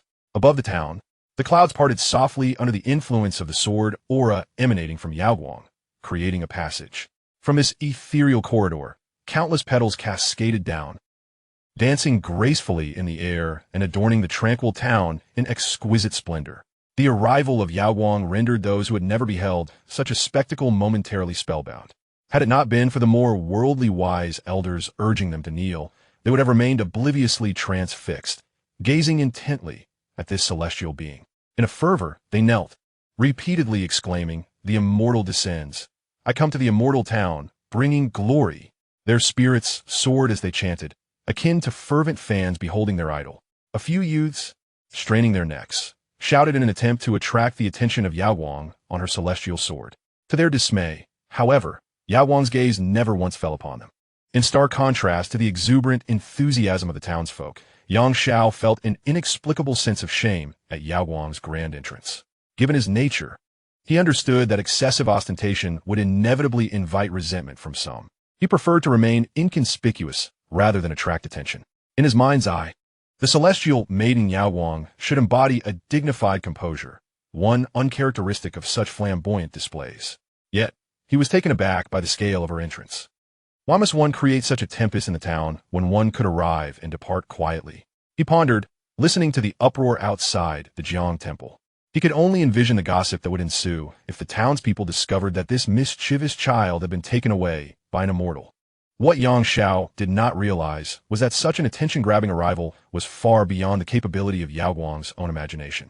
Her actions and demeanor were entirely orchestrated under the guidance of her senior brother Kaiyang. On the day of her departure, Kaiyang had advised her, Mistress Yao Guang. Should you venture to the mortal town, it is imperative that you make a grand entrance. Yao Guang tilted her head in confusion. Brother Kaiyong, why is that? Kaiyong feigned a profound demeanor, saying, in doing so, not only will you leave a lasting impression on the mortals visiting Xian, but you shall also bring honor to the household of the Taoist youth you are about to take with you, instilling in them a sense of pride. Only by catering to their vanity can we prevent them from being troubled by trivial matters, allowing the transcendent young disciple to focus on their spiritual cultivation. Thus, your little disciple can devote themselves to their path, unbothered by the mundane affairs of their family. As Yao Guang absorbed these words, her eyes sparkled with understanding. She realized that a simple entrance could yield such myriad benefits. Thus, through her contemplation, the scene of today unfolded. Though somewhat anxious about her first public display of divine presence, she felt a flicker of joy as the mortals bowed before her. Little disciple, I have come to find you, Yao Guang silently proclaimed, her tightly shut eyes sweeping over each individual in Xian Town with her divine consciousness. As she passed by the Xianxia temple, her spiritual awareness was gently severed. It dawned on her that Brother Kaiyong had mentioned a venerable deity, whose incense and offerings had persisted for an indeterminate number of years in this vicinity. Remember, Sister Yao Guang, this is your first journey away from home, and without any senior brothers or sisters by your side, you must remain cordial with those whose cultivation is unknown to you, and never provoke them. If you find yourself in a difficult situation, call for your brother's assistance. When the time comes, run without looking back. Those individuals will not pursue you. With this thought, Yao Guang sheathed her celestial sword and gracefully descended toward the Xianxia temple. The townsfolk, witnessing the immortal's approach, momentarily abandoned their tasks, surging like a tide toward the temple. As Yao Guang beheld the throng of eager faces behind her, a shiver ran down her spine. Had Brother Kaiyong been present, a mere glance would have dispersed the crowd. Yet her gentle nature compelled her to refrain from dismissing the gathering multitude. Creaking open, the temple doors revealed Xianxia, who first bowed deeply to Yao Guang before carefully ushering her inside. After she entered, he finally turned his attention to the encroaching mortals, gazing at them in bemusement, uncertain of what to say. Perhaps they had truly never encountered another immortal, or perhaps, sheltered under the protection of the goddess Jiang, they had lost their reverence for the divine. They dared to approach the esteemed immortal so closely. In any other circumstance, they would have been in peril long ago. As the crowd lingered, Xianxia admonished them. Why do you not disperse? This realm is governed by the revered Lady Xianxia. Should you disturb her tranquility, she will not hesitate to flay your skin, and I shall not intercede on your behalf. Although those present felt a twinge of reluctance. The prospect of earning the attention of an immortal far outweighed their concern for their own hides. Before long, they vanished from sight. In the small courtyard, upon entering, Yao Guang immediately spotted the youthful Taoist boy radiating an aura of ethereal charm. She performed a respectful greeting to Xianxia before dashing toward Xianxia. For a moment, Xianxia failed to discern the depth of this seemingly naive Taoist maiden-esque cultivation, momentarily forgetting to return the salutation. As she sensed the subtle flow of Taoist essence emanating from Yao Guang, the exquisite purity of her nature stirred a sense of complexity within Xianxia's typically proud heart. This Taoist maiden-esque prowess surpassed her own, which explained why the young lad hesitated to take her as his mentor. Concealing her feelings of melancholy, Xianxia turned and retreated indoors, unnoticed by anyone except Xianxia. Yao Guang gazed at the charming and delicate demeanor of Xianxia, growing increasingly fond of him. Little one, do you still remember me?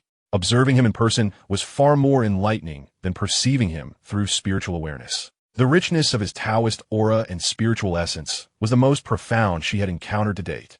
Her heart brimmed with joy, feeling that this journey was indeed worthwhile. Approaching Xianxia, she beheld the spirited glint in his eyes and could not resist the urge to gently pat his head. What a delightful little head you have. Xianxia flinched slightly, unaccustomed to such affectionate gestures. Noticing his retreat from her touch, Yao Guang felt no annoyance. Instead, she crouched down, her large eyes narrowing into crescent moons, and implored, "May I touch it just once more?" Chapter 33. Until we meet again, Xianxia quickly stepped back. He worried that if this woman patted him too often, he might not grow taller. Sensing his reluctance, Yao Guang sheepishly withdrew her hand. With a beaming smile, she addressed Xianxia. "I have come to take you back to Qixing Palace. Are you prepared to accompany me?" Xianxia understood that one day he would leave the immortal town and part ways with those familiar faces. However, he had not anticipated that this day would arrive so abruptly. He believed he was ready, yet when the moment to depart arrived, he found himself in a state of disarray, realizing he was not as prepared as he thought to leave the immortal town. A whirlwind of emotions engulfed him. Inside the house, Xianxia listened to their exchange, and a selfish thought arose within her. She wished for Xianxia not to agree to accompany that person, hoping he would remain in Immortal Town. Yet, alas, her hopes were ultimately dashed. Yes, I am ready. A satisfied expression graced Yao Guang's face as she smiled at Xianxia. There is no time to waste. We shall depart immediately. Seizing the opportunity, she patted Xianxia's head once more. In this town, if there exists someone you hold dear, bid them farewell at once. The paths of mortals and immortals diverge. After this parting, it is possible that you may never cross paths again. Do not allow regrets to linger within your heart. For a moment, Xianxia felt a sense of unease and confusion. Although he had only resided in this town for 4 years, it encompassed the vast majority of his memories. The individuals he cherished had already departed, leaving only a younger girl, 6 years his junior, and a kindly old woman who had always treated him with warmth. Should he bid them adieu? The thought of parting with Si Yao crossed his mind, and he shook his head. He understood Si Yao's nature. Rather than face her directly in farewell, it would be better to leave quietly. He dreaded the sight of her tear-streaked face. If he slipped away without a word, she would surely harbor resentment towards him.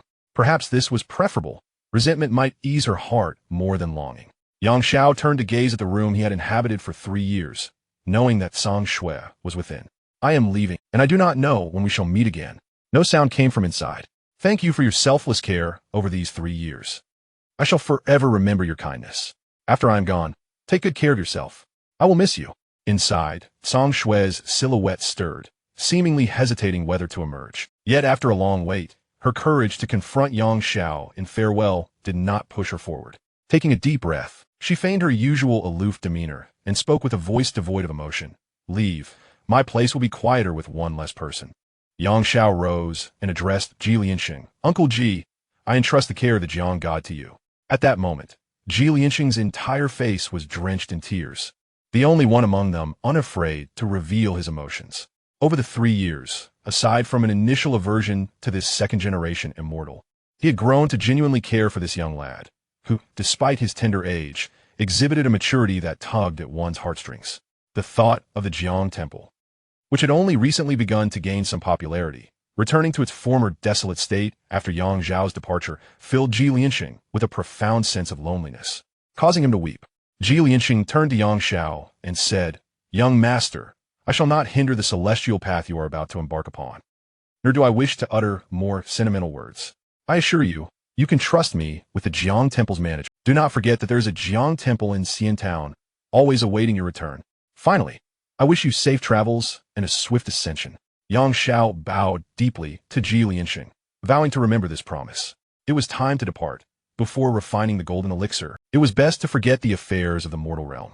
With a final bow towards the room, Yao Guang grasped Yang Zhao's hand.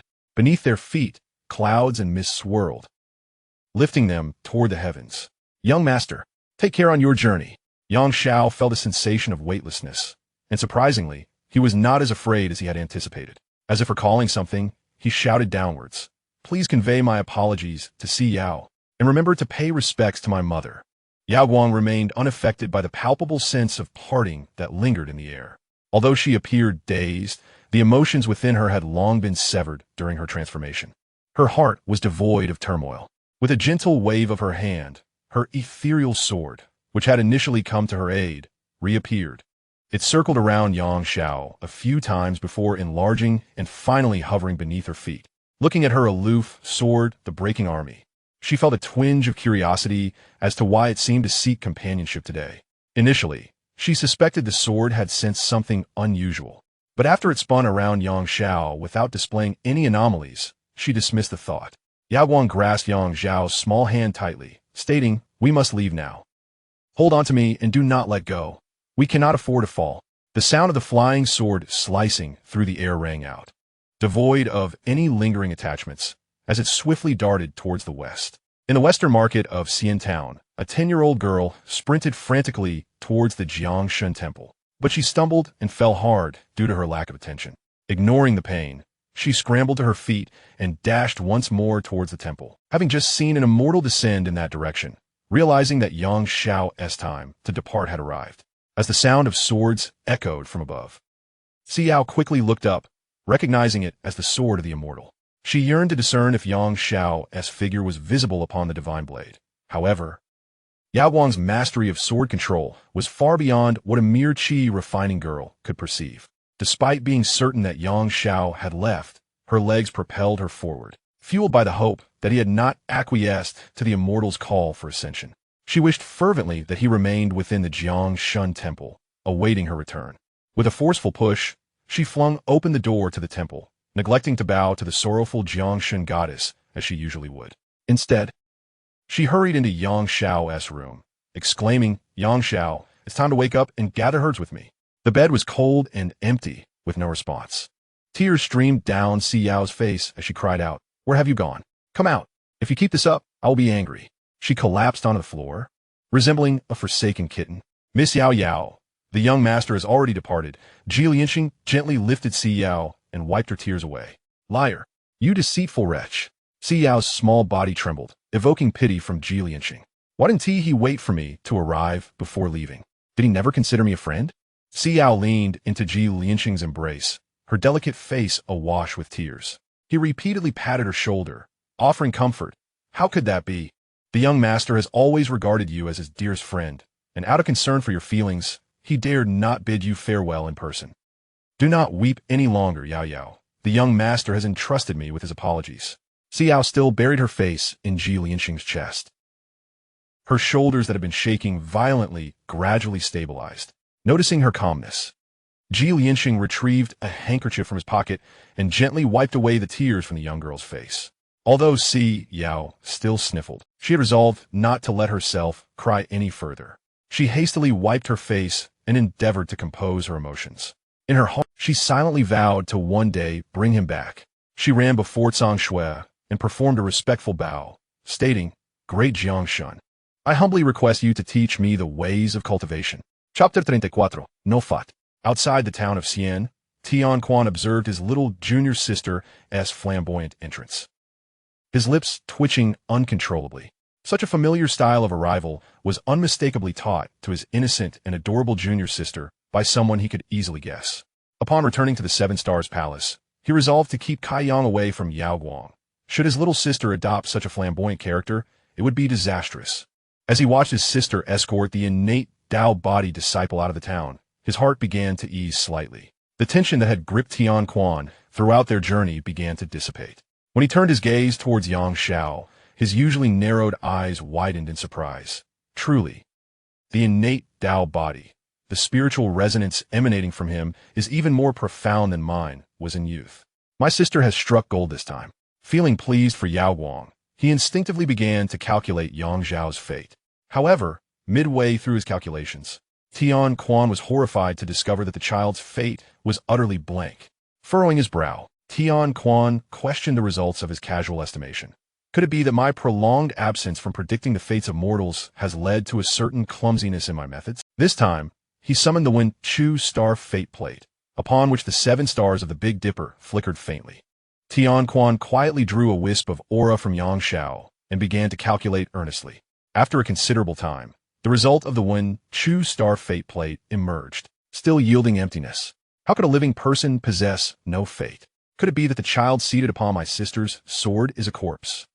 At this moment, a tempest of emotions surged within Tianquan, chilling him to the bone.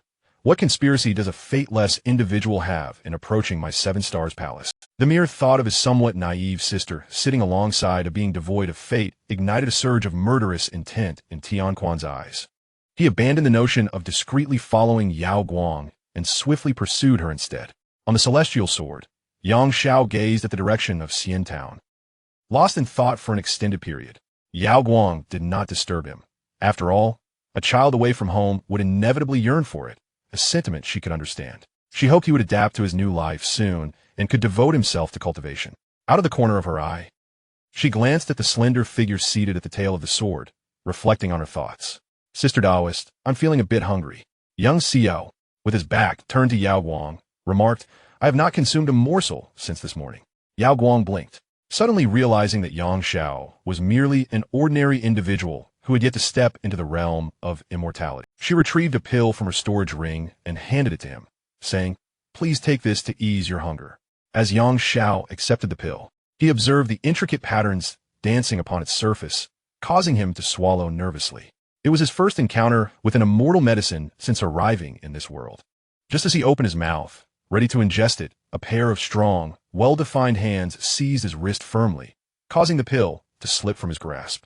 Yao Guang, initially surprised by the sudden appearance of her senior brother Tian Quan, soon puffed out her cheeks in indignation. "Tian Quan, you have been following me." Tian Quan paid her no mind, his cold gaze fixed intently on Xianxia. The unexpected appearance of this Taoist-robed youth startled Xianxia, nearly causing him to tumble from his sword. The chill of Tian Quan's scrutinizing stare made him profoundly uncomfortable. Gripping Xiao's arm, as if it were a mere puppet, Tian Quan sneered inwardly. No matter how well a puppet is crafted, it remains just that, a puppet. Without a moment's hesitation, he lifted Xianxia from the sword, mocking such sophisticated techniques to replicate a puppet with an innate Dao body to approach our Seven Stars Palace. It seems your demon kin from the northern Xinyuan really means business this time. Alas, you have forgotten to imbue this puppet with a destiny. Xianxia, utterly bewildered, thought to himself, what on earth is going on? The moment you appear, you spout an array of incomprehensible words. Beside him, Yao Guang was equally startled by her brother's abrupt actions. Just as she was about to speak, she noticed her brother had released his grip, and Yang Zhao's body plummeted like a pine cone detached from a tree, hurtling towards the ground. Yang Xiao felt an unexpected lightness, and when he regained his senses, he realized he had been unceremoniously tossed off the sword by the erratic newcomer. On the sword, Tian Quan remained indifferent, watching as Yang Zhao's form was ejected. Not a flicker of emotion crossed his face. Just a puppet. No matter how lifelike, it is still a puppet. "Brother, what are you doing?" Yao Guang exclaimed. Tian Quan remained silent, his brow furrowing as he observed Yang Zhao's continued descent. Is this puppet incapable of flight? Frustrated by her brother's unexplained actions, Yao Guang contemplated rescuing Xianxia. However, the sword beneath her responded before she could act, swiftly pursuing the direction in which Xianxia was falling. "Yao Guang, that young attendant is merely a puppet. Keep your distance," her brother warned. Although Yao Guang hesitated momentarily, the divine sword, Jujuan, remained unaffected by her indecision, expertly catching Xianxia just 100 miles above the ground. Lying upon the sword, Xianxia gazed down, his heart racing. That was close. I nearly met my demise. He turned his head, a slender, soft sword hovering 5 centimeters from his throat. The one wielding the sword against him was the very youth in the Taoist robe who had thrown him off the sword. "Who controls you? The Fox Clan?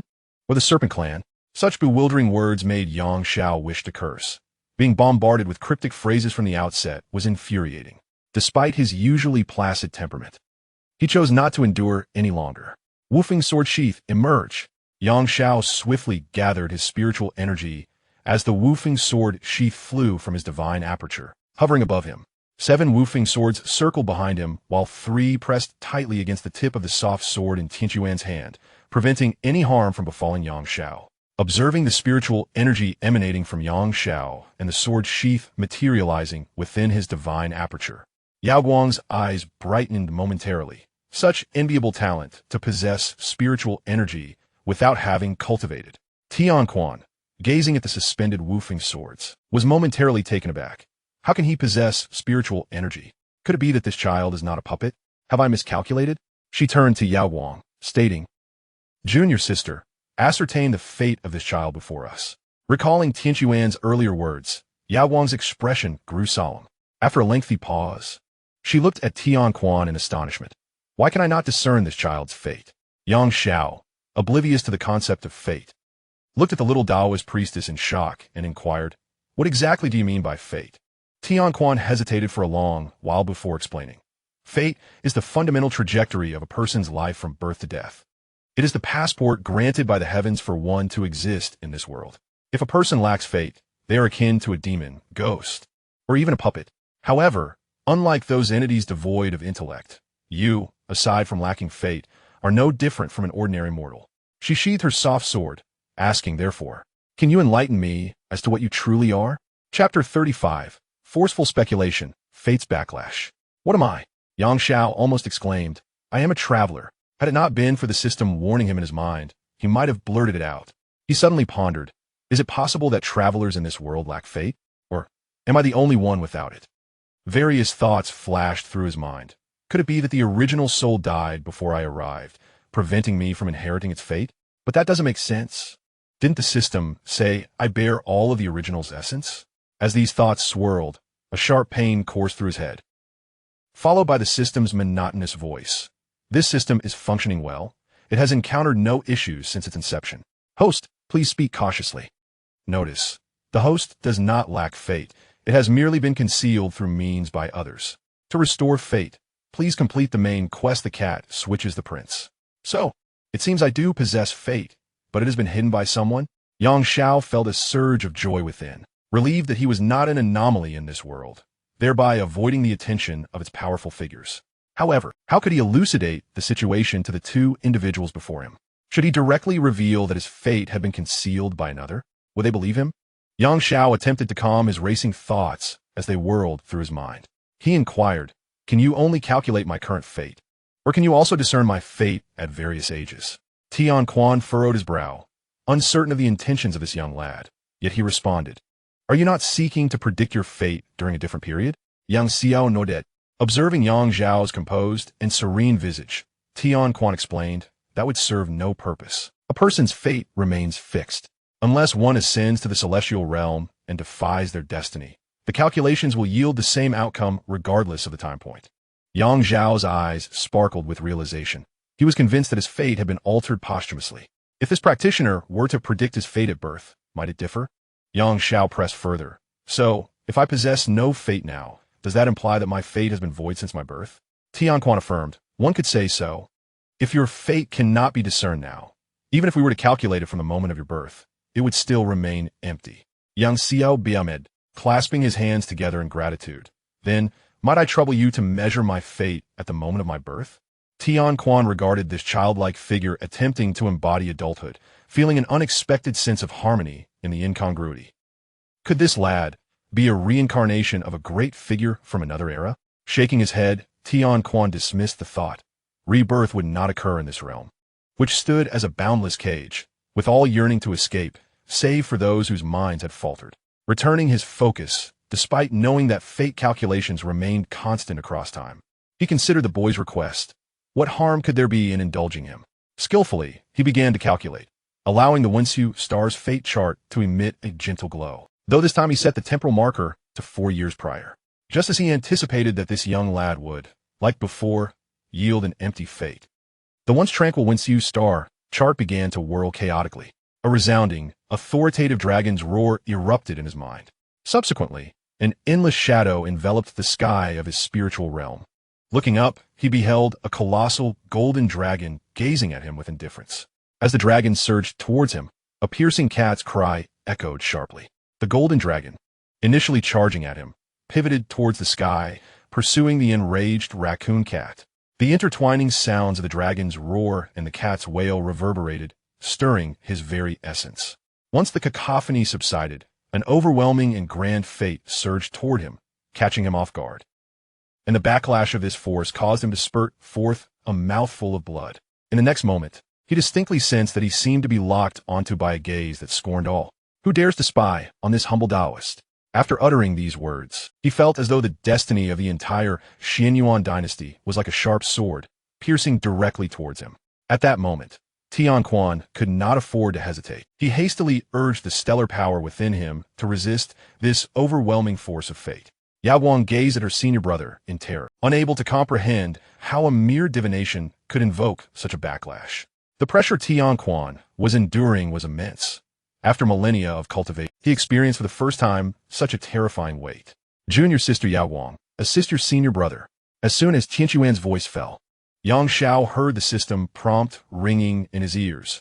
Mission triggered. The pressure of the flame of inheritance. Hint. The investigation by Taoist Xianxia has provoked the displeasure of the heavenly sword, flame of inheritance. Please assist Yaoguang in extricating Xianxia from his current predicament. Mission difficulty. Easy. Mission duration, 1 hour. Mission reward. Flame of Inheritance, Affinity 3. Failure penalty. Flame of Inheritance, Affinity -5. Xianxia felt somewhat at a loss. What should he do? The system could at least provide a hint. Yao Guang moved to Tianquan's side, channeling her stellar energy towards him. Senior brother, the divination plate of Wenchang's star cannot be halted. What shall we do? Yao Guang's anxious voice reached him. Use blood, the living blood of the one being divined. Upon hearing this, Xianxia swiftly used the woofing sword to nick his finger. I have blood now. What is the next step? Place your hand upon the Wenchang star divination plate. This amount of blood is insufficient. With determination, Xianxia reopened the small wound, feeling his blood being drawn by the divination plate, as if it were a vampiric pump siphoning his essence. He felt a heavy daze enveloping his mind. Is it not done yet? If it continues, I shall perish. He could distinctly sense the onset of dizziness, akin to standing abruptly after squatting for too long, his vision darkening. Suddenly, he saw a fiery sword hurtling towards him. Though he had never seen this sword before, it felt eerily familiar. The sword danced joyfully before him, as if confirming his identity. Xianxia sensed the blade scrutinizing him, and inexplicably, he raised his hand to grasp the hilt of the sword. The moment his fingers made contact, the sword's examination ceased, replaced by an overwhelming sense of joy and familiarity. Ding! The heavenly sword, Flame of Inheritance, has sensed your presence. The pressure mission has been completed. Mission reward. Flame of Inheritance, Affinity 3. Upon hearing the system prompt, the tension that had gripped Yang Zhao's body gradually ebbed away, and he collapsed like a limp ragdoll, falling off the breaking army position. Chapter 36. The Mandarin Duck Curse. Meanwhile, in the imperial capital of Xianyuan, within the royal sword, Emperor Xianyuan Changsu sat in meditation beneath a divine sword that intermittently emanated dragon shadows. Any dragon aura that overflowed from the sword was swiftly absorbed into his being.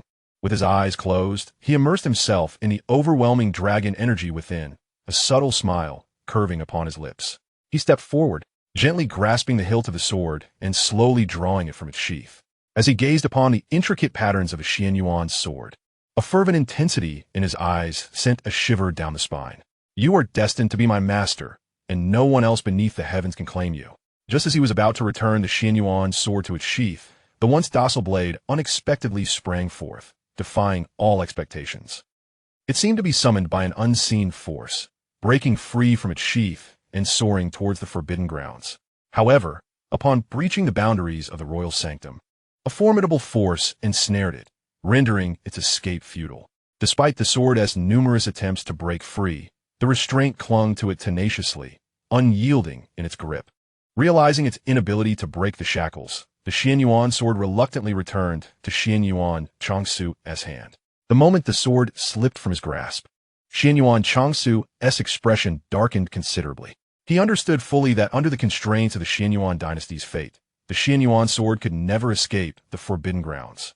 Yet, witnessing the sword's desperate struggle to liberate itself, a flicker of coldness crossed his gaze. He returned the sword to its rightful place and silently exited the royal sword tomb.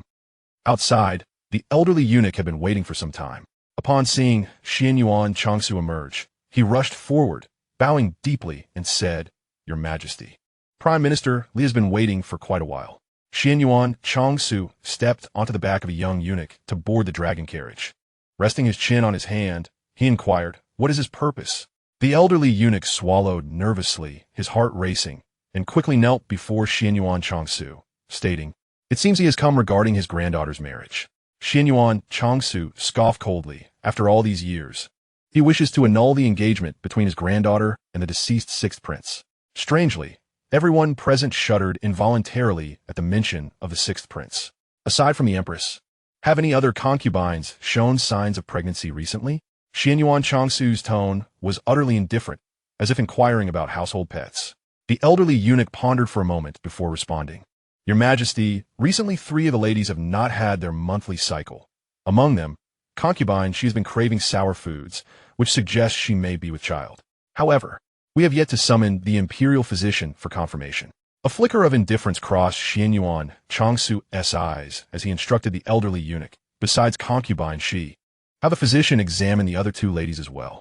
If any of the favored consorts are with dragon heirs, provide them with the celestial elixirs for my study. Now, Return to Xianxia Palace. The elderly eunuch, with a submissive demeanor, respectfully acknowledged his role and called out to the attendants surrounding Xianxia. Proceed to the Xianxia Palace. With the eunuch's command, the imperial dragon carriage of Xianxia made its way towards the Xianxia Palace. Within the palace, Prime Minister Li Juezhing sat nearby. His visage marked by age, yet his eyes sparkled with vitality. He had been waiting for 4 hours, during which he had not touched a drop of water. In truth, Li Juezhing could have spared himself this torment, but the thought of his frail granddaughter, whose health was deteriorating, rendered him restless. His granddaughter was the sole jewel of the ministerial house in decades, adored by all since her birth. In a narrative fit for a female-centric novel, she would undoubtedly embody the archetype of a formidable heroine. However, everything changed 4 years ago when the sixth prince met an untimely demise. Just days after the prince's birth, his daughter-in-law took their 3-year-old granddaughter to the palace to visit her friend, Julie Linling, who had just given birth. Perhaps due to their shared experience of motherhood, the two engaged in extensive conversation that day. For reasons unknown, Li Juezhing's daughter-in-law impulsively suggested an engagement between their children.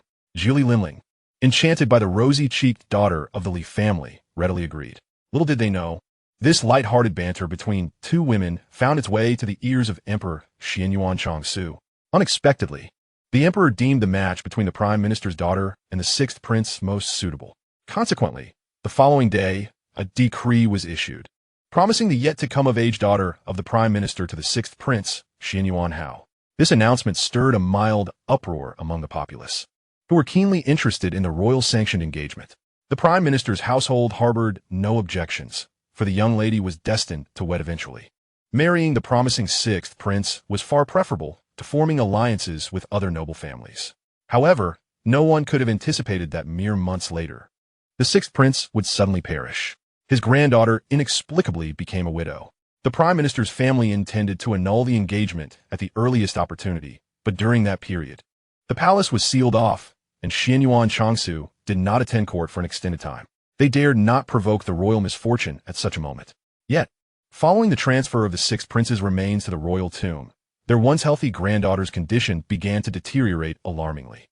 Within 3 days, she could scarcely walk. During this time, the prime minister's family sought out numerous renowned physicians, yet none could ascertain the cause of her ailment. Coincidentally, many esteemed disciples from various celestial sects had arrived to congratulate the royal family due to the extraordinary circumstances surrounding the sixth prince's birth, and they had yet to depart. Although the sudden loss of the sixth prince evoked sympathy among the celestial clans, they could only lament the prince's unfortunate fate. In the final days before these celestial beings departed the imperial capital, Prime Minister Li Juezhing hosted a banquet to bid them farewell. Ostensibly a farewell gathering, the event was, in truth, also a means to seek assistance for his ailing granddaughter. While the celestial guests had already mastered the art of abstaining from earthly delicacies, they had yet to fully savor the delights of the mortal realm. Thus, they graciously accepted the invitation from the prime minister's household. On the day of the banquet, Li Juezhing, with an audacious demeanor, brought forth the affliction of his granddaughter before the esteemed guests. Given that his granddaughter had a connection with the sixth prince, the officials of the house explained the situation, and those celestial beings did not decline to offer their healing expertise for the young lady of the house. Your granddaughter is not ill, but rather afflicted by the Mandarin duck curse. Celestial Master, what is a Mandarin duck curse? Originating from the demon clan, the Mandarin duck curse was initially a forbidden technique developed by the Mandarin duck tribe to signify their undying loyalty. However, it somehow spread beyond its intended confines. Those who become victims of the Mandarin duck curse are typically couples. If one partner dies, the other shall never bear life again. You previously mentioned that this young lady was once betrothed to the sixth prince, and now that the prince has met an untimely demise, the curse has fallen upon your granddaughter. Who could have cast such a curse upon her? How dare they seek to harm the daughter of our house? Do not be hasty. The conditions for casting the Mandarin duck curse are exceedingly stringent. If the caster's sole intention was to harm your granddaughter, it would indeed be a gross underutilization of their abilities. I fear their true aim was to bring harm to the sixth prince. Are you suggesting that someone placed this curse upon my granddaughter to harm the sixth prince? The celestial being nodded. Regrettably, the one who cast the curse could not have anticipated the prince's premature demise. With his passing, the Mandarin duck curse has inadvertently afflicted your granddaughter. Chapter 37, The Royal Tombs. Li Juezhing felt a surge of anxiety and quickly inquired, might there be a way to lift this curse? Though the Mandarin duck curse is a forbidden technique, its dissolution is not insurmountable. Fortunately, since the sixth prince and your esteemed daughter are still young and devoid of deep emotional ties, it suffices to annul their engagement, allowing the curse to dissipate on its own. Upon hearing this, a middle-aged man hastily addressed Li Juezhing. Father, I shall beseech the emperor to annul Wanner's betrothal to the sixth prince. We cannot allow a deceased individual to jeopardize our Wanner's life. Silence. How can you utter such treasonous words? Li Juezhing raturta. Your reckless nature may provoke the emperor's ire. And what would become of our Li family then? It should be I who enters the palace to meet with his majesty. On that day, Li Juezhing visited the palace to seek an audience with the emperor, returning home in a daze by the hour of the dog. Father, has the engagement been annulled? Li Juezhing replied despondently. I did not meet with the emperor, but I did see the empress. From her words, it is clear that royal engagements cannot be casually retracted. Were it not for Wanner being a descendant of the Li family, she might have already been consigned to the royal tomb as a sacrifice. Does no one care for my daughter's life? Li Wenhong exclaimed, unable to contain his outrage. Li Juezhing waved his hand wearily. Let us wait. We shall observe mourning for the sixth prince for 3 years on behalf of Wanner. After 3 years, I will approach the emperor once more. With his eyes closed, Li Juezhing reflected on the hardships his granddaughter had endured over the years, his heart aching with sorrow. At the tender age of 7, she should be immersed in her studies, exuding innocence and charm. In stark contrast to the robust health of his peers, Li Juezhing's granddaughter lay frail upon her bed. Each time he recalled Li Wan's pallid little face, calling him grandfather, a profound sense of inadequacy washed over him.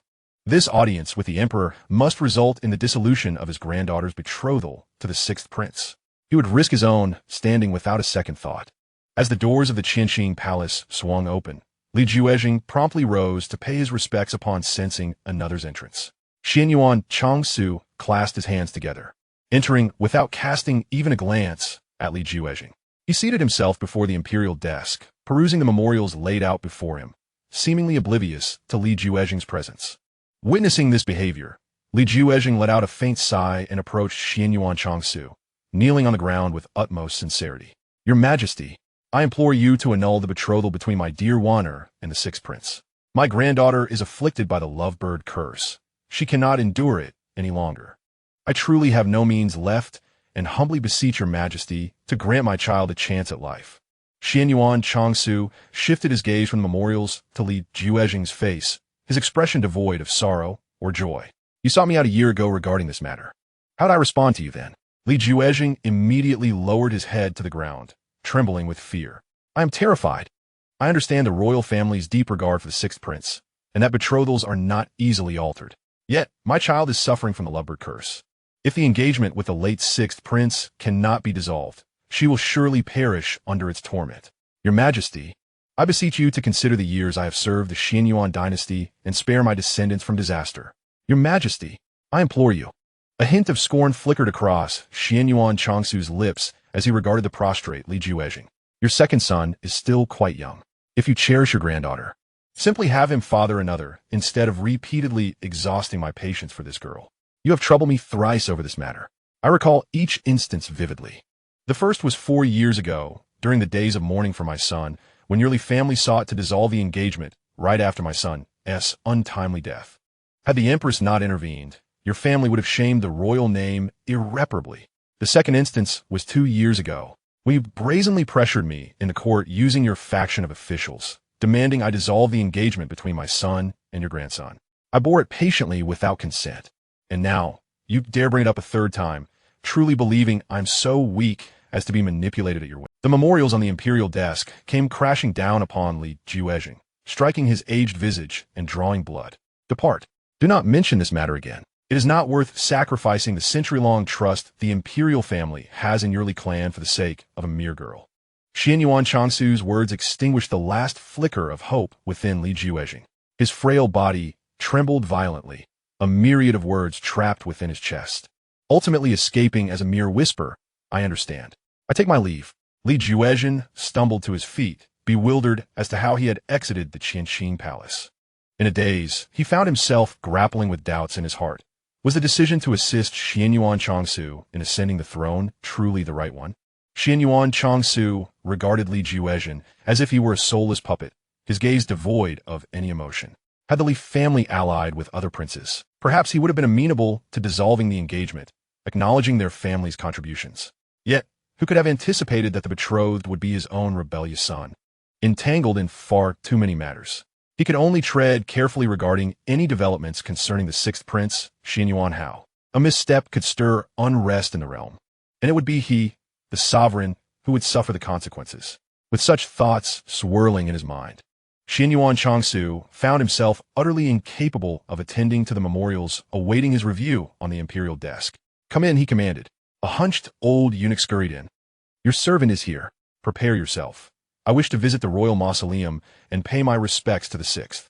A flicker of confusion passed through the eunuch's eyes. As far as he knew, although the populace speculated that the sixth prince was destined to be the next heir, His Majesty harbored no affection for this prematurely departed prince. Each year during the rituals at the mausoleum, the emperor would deliberately avoid the sixth prince's tomb, never showing the slightest inclination for closeness. Yet today, what had prompted this sudden desire to visit? Though puzzled, he dared not question his sovereign's wishes. "Your servant obeys." At the royal mausoleum, under the cover of night, the moonlight shone brightly and the stars twinkled. A grand tomb emerged from the darkness, partially concealed among the ancient pines and cypresses, revealing stone steps and intricately carved dragon pillars. A gentle breeze rustled the leaves, and, on the stone steps, the flickering shadows of a couple of palace lanterns cast a dim, yellow glow resembling guiding spirits. Xianyuan Changsu moved silently up the stone steps, accompanied by the obedient old eunuch and royal guards.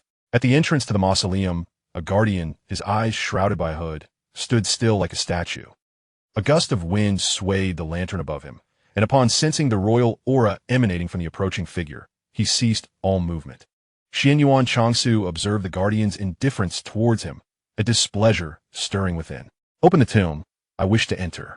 The guardian glanced at Xianyuan Changsu, then turned to sever one of his own fingers, placing it into the mouth of a nearby tomb guardian beast.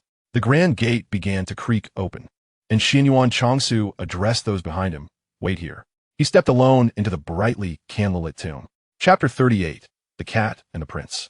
Upon entering the tomb, Xianyuan Changsu ambled as if he had traversed this path countless times before. After winding through several turns, he finally arrived before a stone door. Flanking the entrance were two clay figurines, one male and one female, their surfaces glimmering faintly with a delicate radiance. Upon the stone door, a few sparse inscriptions chronicled the life of Prince Xianyuan Hao, appearing rather meager when compared to the surrounding engravings. The stone door creaked open, allowing a sliver of moonlight to softly permeate the dusty chamber, illuminating the slumbering coffin within. The coffin, meticulously carved from premium golden silk enamel wood, bore a heavy weight, as if it encapsulated the burdens of time itself. Adorned with intricate patterns of dragons and phoenixes, its delicate lines shimmered faintly, a testament to the passage of time and a symbol of power. Xianyuan Changsu gently waved his hand, releasing a surge of dragon chi that sent the previously sealed coffin lid soaring away. He approached, gazing at the infant figure nestled within, and with a slight motion of his hand, the human form gradually transformed into an enormous raccoon. Were it not for the desire to avert turmoil in my imperial dynasty, why would I allow a mere raccoon to rest within the royal tomb, basking in the offerings dedicated to my lineage? A glimmer of light flickered in his eyes as he observed the lifeless raccoon, entwined with the fateful essence that rightfully belonged to Xianxia, along with a fragment of the nation's fortune. His thoughts drifted back 4 years. At that time, upon realizing that the sixth son, Xianyuan Hao, possessed a compatibility with Xianyuan's sword surpassing his own, he had already passed a death sentence upon the child in his heart, despite the boy's exceptional fortune and talents. However, the arbitrary execution of a prominent royal infant would undoubtedly incite the wrath of the entire realm and the maternal clan, the Julie. After much contemplation, he resolved to utilize the hand of Julie Linling to eliminate this child. This approach would not only silence the murmurs of the populace, but also provide a pretext to undermine the Julie clan. Just as he finalized his plans for execution, he was horrified to discover that this rebellious child's fate was inextricably linked to the imperial fortune. Should his life be threatened, the entire dynasty might face upheaval. Yet, With each passing year, the compatibility between Xianyuan's sword and Xianyuan Changsu diminished. He could not relinquish control of Xianyuan sword to anyone but himself. After much deliberation, he resolved to employ a forbidden royal technique to transfer Xianyuan Hao's fate, along with the burdens of national fortune, onto the raccoon. In this way, even if Xianyuan Hao were to perish, the fortune he carried would not dissipate, thus sparing the dynasty from calamity. As he gazed at the raccoon within the coffin, Xianyuan Changsu recalled the forlorn figure of Li Juezhing, who had implored him to annul their engagement. Should the engagement be dissolved, Hao's fate would inevitably shift. Xianyuan Changsu could not help but sneer. If the life of a mere girl from the Li family were to arbitrarily alter the original fate of the sixth prince, resulting in turmoil for the nation, it would be impossible for the entire Li clan to evade responsibility. The coffin lid, which had been cast aside, was replaced once more. After sealing the coffin with a dragon seal, Xianyuan Changsu quietly departed from the royal tomb. Since Yang Zhao's fall from the breaking army, he had experienced for the first time what it meant to suffer from blood loss-induced dizziness. The sensation was so profoundly unpleasant that he wished never to endure it again. In this peculiar state, he found himself plunged into a surreal dream. The sky within this dream was shrouded in darkness, rendering it impossible to discern whether it was day or night. The sole source of illumination was a figure standing less than 5 meters away, holding a lantern that cast a faint glow. Upon noticing Yang Zhao's presence, the figure, who had been facing forward, turned to him and unexpectedly knelt down. Yang Zhao was taken aback, instinctively reaching out to assist, only to realize that his usual attire had transformed into a majestic robe. The kneeling figure, sensing Yang Zhao's intention, lowered himself even further. His voice rasped like steel scraping against iron. "Sixth Prince, I have awaited your arrival for quite some time." Yang Zhao furrowed his brow, feeling an inexplicable eeriness pervade this dream. Just as he attempted to gather his thoughts, a sudden gust of frigid wind swept through, toppling the lantern that had been carelessly set aside. The candle within erupted into a brilliant blaze, igniting the lantern's covering in an instant. Fearing the flames would spread, Yang Zhao instinctively reached out to extinguish the voracious fire. Yet, the flames seemed to possess a life of their own, not only refusing to be quelled, but also ascending his sleeve like a ravenous serpent. In a state of panic, he swatted at the flames, but in the next moment, the mysterious figure who had knelt before him had vanished without a trace. In their place stood an enormous iron door, etched with countless runes and adorned with swords. Compelled by an unexplainable urge, he pushed it open, the door emitting a deep, resonant sound. As he instinctively took a few steps forward, the door behind him slammed shut.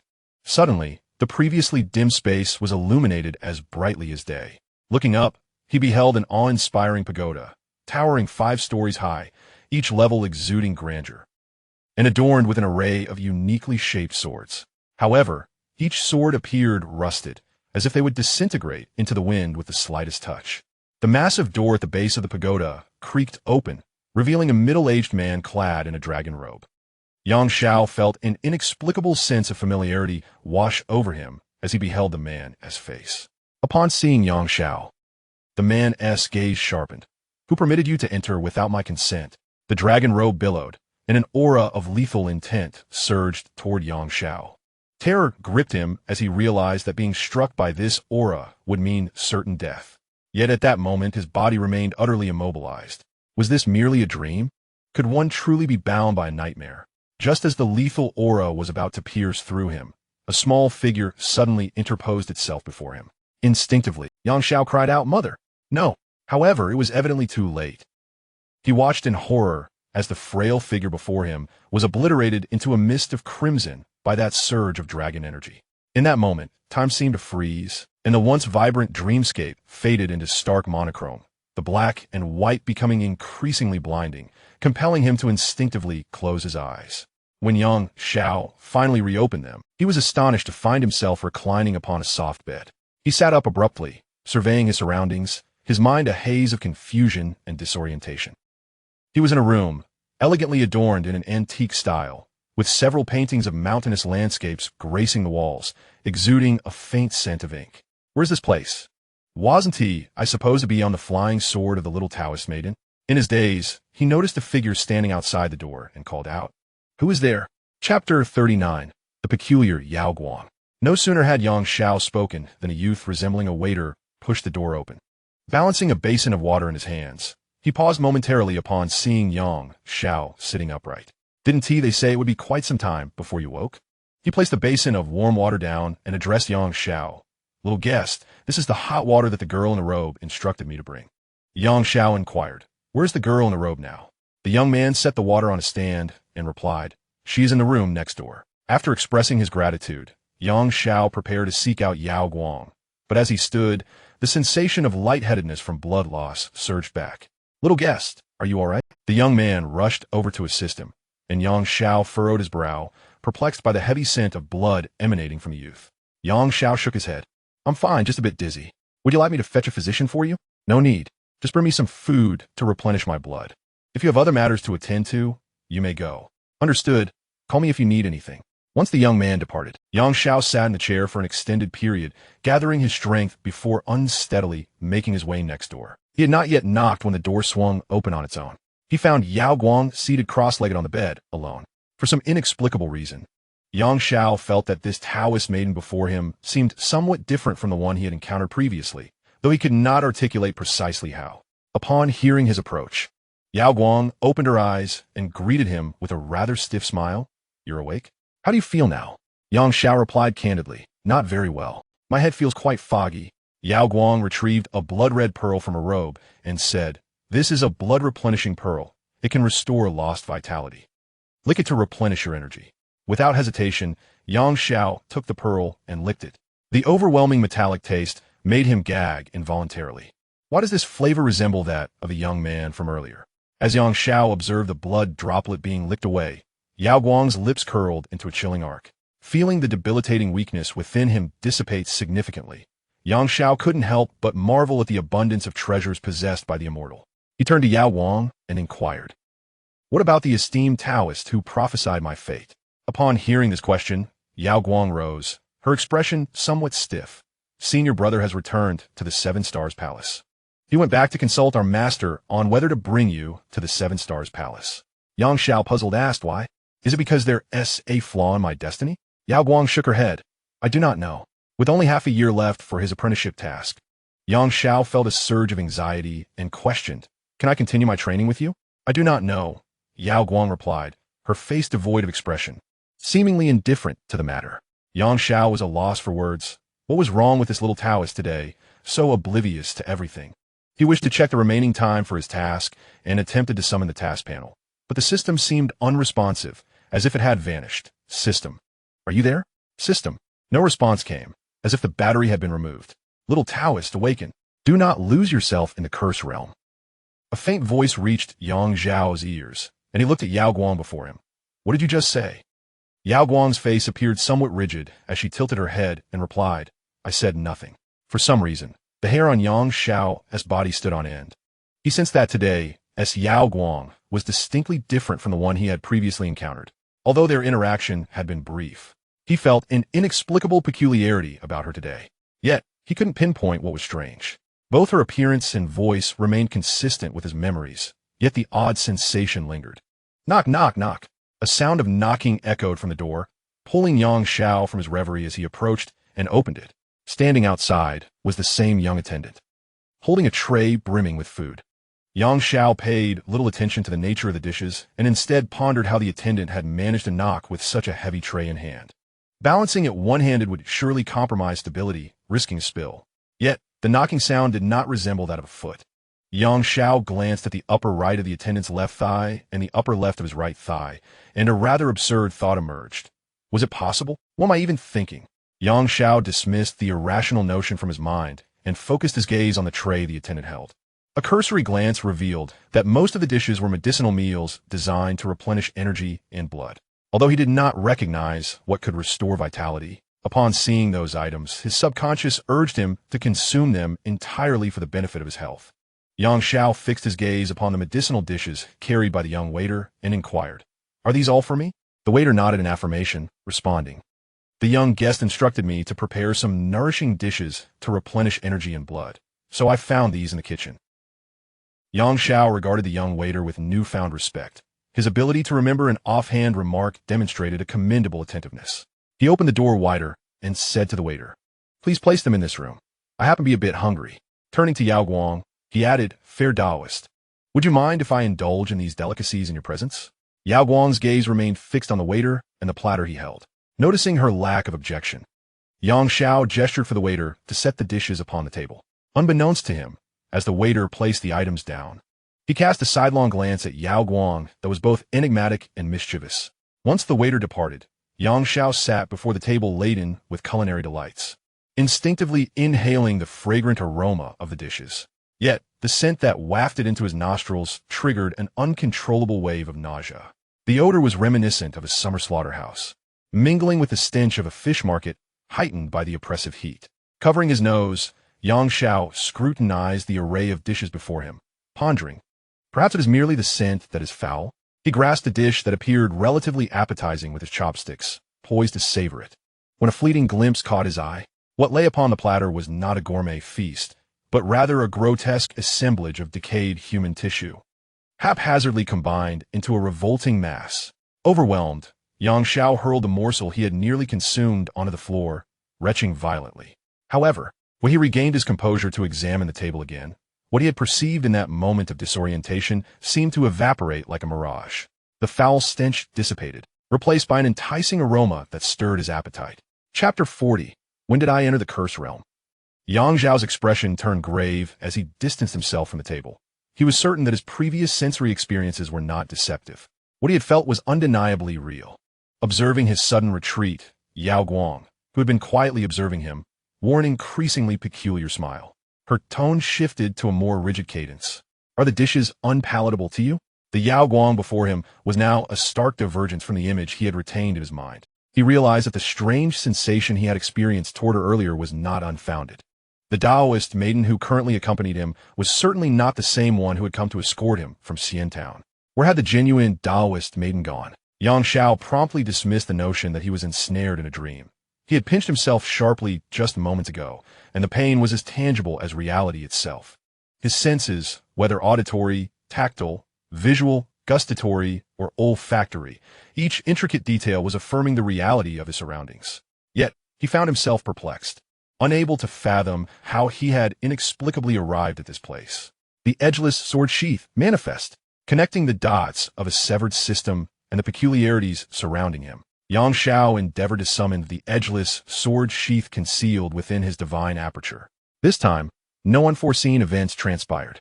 A luminous aura erupted from Yang Zhao's divine aperture, and the edgeless sword sheath gracefully levitated before him, from which 10 edgeless swords emerged, encircling him protectively, instilling a sense of tranquility within his heart.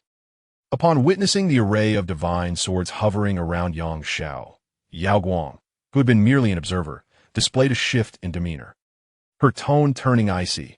"You are not a creature of the curse realm. How could you possess weapons?" Yang Zhao retorted, "Is this the curse realm? Where's this place? How did I end up here?"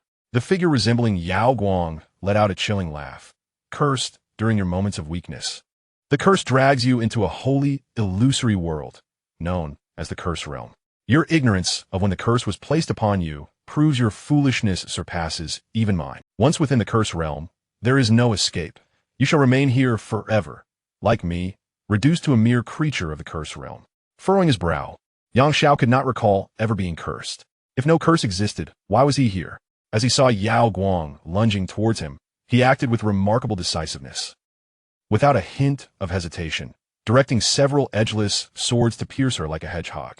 A sound akin to a wailing specter resounded, reverberating painfully against Yang Zhao's eardrums.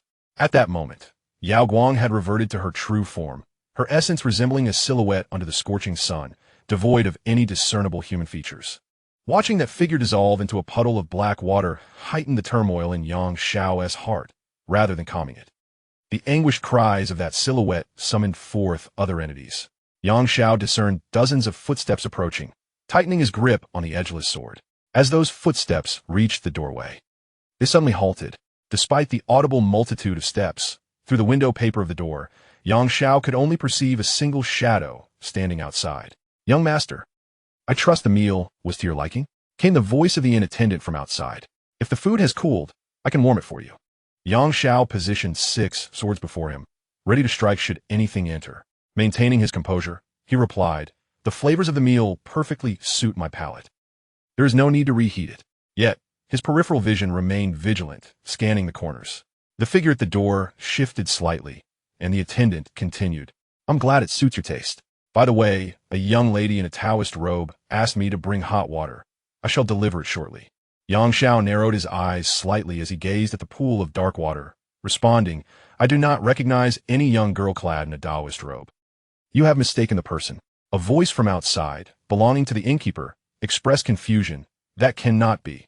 Did you not arrive with that young lady? The room you are currently occupying was paid for by her. I cannot be mistaken." A glimmer of light flickered in Xiao's eyes. He was uncertain whether the innkeeper was unaware that the figure impersonating Yao Guang had already been reduced to a puddle of black water, or if he was simply concocting a tale to deceive him. After a moment of contemplation, he asked the innkeeper, "Where is that girl in the Taoist robe now?" Without hesitation, the innkeeper replied, "She is in the room next to yours." A cold smile crept into Xiao's heart. He distinctly recalled that the two rooms were at the end of the corridor when he had come to find Yao Guang. This meant that the room adjacent to his was the very one he had just awakened in, which was currently unoccupied. He retorted sharply to the innkeeper, "Do not deceive me. There is no one in the room next door." Xiao's firm assertion left the innkeeper momentarily stunned, who then responded with a tone of bewilderment. "That cannot be. I distinctly remember that young lady in the Taoist robe checked into the adjacent room. I have been downstairs all day and have not seen her come down." The figure outside vanished, and Xianxia heard footsteps approaching the neighboring room. Soon, a knock resounded from the adjacent room, followed by the innkeeper's soft inquiry, "Are you there, esteemed guest? Do you require me to bring some food up?" Just as Xianxia was certain that no response would emanate from next door, he distinctly heard Yao Guang's familiar voice from the adjacent room. "I do not require any food. Kindly send over some restorative medicinal cuisine for the young child next door." A chill ran down Xiao's spine upon hearing Yao Guang's voice. The innkeeper's voice returned, "Very well, esteemed guest. It seems that the young guest next door has awakened. Would you like to go check on her?" Yao Guang's voice, filled with excitement, followed, "The young Taoist has awakened?" The door to the adjacent room swung open, and Xianxia heard two sets of footsteps approaching him. He observed the two figures outside. The taller one on the left was undoubtedly the innkeeper, while a shorter figure on the right was unmistakably Yao Guang. "Young Taoist, I am coming in," she called out, with a countenance resolute and devoid of hesitation. Xianxia directed the 6 formless swords that hovered beside him towards the figures at the door. Swish! 6 punctures instantly appeared in the door. And as Xianxia stared at the entrance, the anticipated chilling screams did not echo as they had before. His gaze pierced through the holes in the door, and he was struck with terror. There was no one outside. The silhouette that had initially appeared at the doorway was merely an apparition affixed to the door. From the very beginning, the emotionless attendant saw Xianxia take action and sneered. "A creature that should not exist within the cursed realm can wield weapons that harm us cursed beings. Indeed, you are not like those cursed souls of the past who entered this realm." Laughter filled the air, causing Xiao's mind to become heavy. He bit his tongue, the pain and the metallic taste of blood snapping him back to reality. As he noticed 2 shadowy figures attempting to slip through the door, he bellowed, "Those peculiar beings who dare not charge indirectly, no matter how they feign power, are ultimately mere bluster.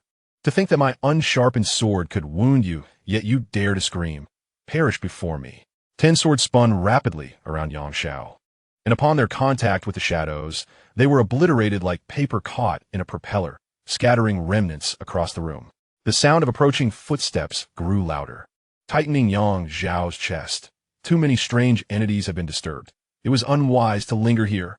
The 10 unsharpened swords formed a steadfast barrier around him as he curled his body and crashed through the door, fleeing toward the parlor below. Chapter 41. The eerie made upon reaching the lower floor. Xianxia felt as if he had plunged into a coffin of decaying corpses. The overwhelming stench was palpable, blinding him with its intensity. In the parlor below, guests seated around the dining table wore frozen expressions, mechanically tasting the putrid human remains laid before them. Hearing the footsteps from above, they turned in unison towards Xianxia, like marionettes controlled by an unseen hand. His heart raced under their gaze, yet he did not halt his frantic retreat. "Where do you think you're running off to, little guest?" A sinister voice emanated from behind the counter. Turning towards the source, Xianxia saw a slightly plump silhouette. Without a moment's hesitation, he thrust his unsharpened sword forward. Just as it was about to strike the rotund figure, it nimbly sidestepped, causing Xiao's attack to miss. The plump silhouette chuckled darkly. At such a young age, wielding a sword, you will surely raise a storm when you grow up. He then addressed the dining patrons, saying, "If you can stop that sword-wielding brat today, I shall waive your meal expenses." Upon hearing this, the previously listless diners all stood up in unison, moving towards Xianxia like the living dead. The unsharpened swords surrounded him protectively. Yet before the diners could even brush against his garments, they were reduced to a pulp by the swirling blades. Their agonized screams, reminiscent of Yao Wang's, transformed them into pools of black water. With each individual obliterated by the unsharpened swords, the chilling cries made Xiao's head spin momentarily. As the number of those crushed increased, so did the cacophony of their screams. The black water, formed from the remnants of the destroyed, began to accumulate, viscous and sticky like tar, adhering tightly to the soles of Xiao's shoes. Upon descending, Xiao initially observed only a handful of patrons, yet, inexplicably, they seemed to multiply as if by some arcane division. The situation could no longer be prolonged. Xiao's thoughts had become noticeably sluggish, and the spiritual energy within him was nearly depleted. If these ruffians were not dealt with promptly, he would inevitably be overwhelmed. With great effort, he extracted his foot from the viscous black liquid, not daring to hold back. He sheathed his unadorned sword, channeling all his remaining energy into its blade, and struck towards the corpulent silhouette lurking behind counter. At that moment, a melodious voice resonated behind Xiao. "Uncle Zhong, we have returned to savor your signature dishes." As the words left her lips, two young maidens entered the inn, one appearing to be 7 or 8 years old, resembling a little maid, while the other, of similar age, embodied the grace of a young lady. As they stepped inside, the scene before Xiao transformed dramatically. The innkeeper, who had been on the brink of being pierced by the sword's energy, quietly dissipated just as the blade was about to strike. The shadowy figure morphed, revealing distinct facial features, and within the span of a breath, a living person emerged from behind the counter. The patrons, who had been encircling Xiao just moments before, returned to their original seats as if nothing had transpired. Their previously stiff and expressionless faces now animated, appearing as lively as any ordinary folk. Xiao even discerned signs of inebriation on some of their faces.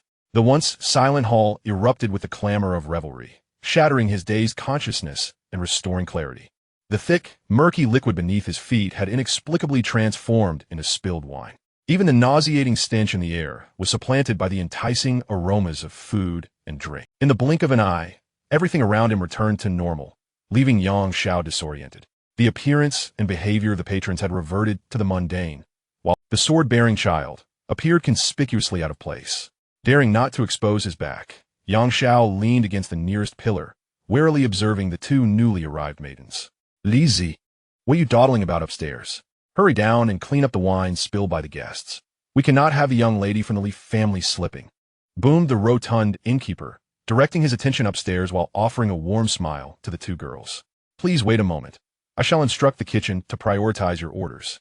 The sound of footsteps echoed from the staircase, and Xiao looked up in disbelief. Hadn't the innkeeper's assistant just been torn to shreds by the unadorned? How could he appear again? Was this creature truly indestructible? Xiao's pupils widened in shock, overwhelmed not only by astonishment, but also by a profound sense of helplessness. The assistant, glancing at Xiao before averting his gaze as if he had never seen him, removed the rag draped over his shoulder and addressed him. "Excuse me. Dear guest, please make way. These spilled drinks need to be cleaned up." Xiao took a few steps back as the waiter expressed his gratitude and bent down to wipe the mess. "Whose child are you? Who permitted you to brandish a sword indiscriminately?" A tender and charming voice chimed in, prompting Xiao to turn and behold the young maiden before him. In that fleeting moment when their gazes intertwined, an unmistakable sense of familiarity flickered in their eyes. "Have we met somewhere before?" The girl's voice carried a hint of confusion, quickly followed by her own shake of the head, as if in self-dialogue.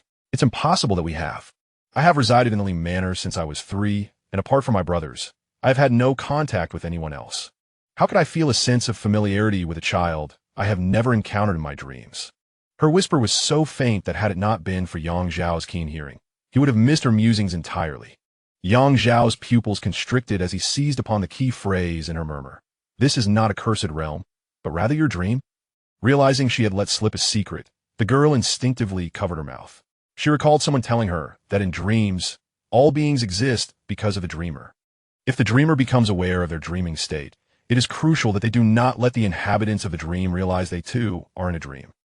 For once those beings become cognizant of the dreamer's awareness, they would vanish from the dream forever, leaving the dreamer unable to see them again. She recalled a time when she had confided to a candy seller on the street about her dream, only to find that the next day, he had inexplicably disappeared from her dreams. Just as she was about to refute his words, her companion, Xianxia, stood protectively in front of her, glaring at Xianxia. Who do you think you are, daring to question a young lady in such a manner? And who allowed you to appear with a sword by her side? She made a move to seize the sword from Xianxia's grasp. Xianxia, sensing the threat, swiftly distanced himself. As the girl's hand reached for the hilt of his sword, 3 unsheathed blades levitated ominously above her head. He held no compassion for any semblance of humanity within this cursed realm. Should she dare to make another move, those hovering swords would descend without hesitation. At some point, the once bustling hall fell eerily silent, and Xianxia could feel the collective gaze of the onlookers fixated on him and the maid. Was it merely his imagination, or did he detect a glimmer of anticipation in their eyes? Xianxia, unfazed by the sudden appearance of the swords, wore a calm expression. She scoffed in my presence. Even if you wield hundreds of swords, you cannot harm me in this cursed realm. Chapter 42. What you consume are human eyeballs. The maid's voice was exceptionally faint, audible only to Xianxia. If you doubt my words, feel free to test it.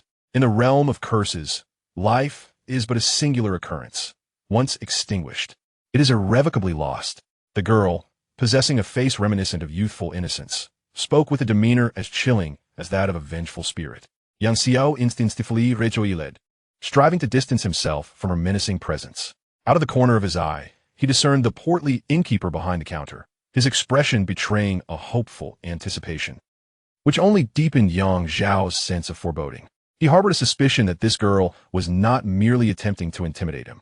The reactions of those around him, coupled with the subtle pressure emanating from her, made it abundantly clear that this girl was on an entirely different plane than the cursed creatures he had previously vanquished. Indeed, she might possess the capacity to extinguish his life with ease.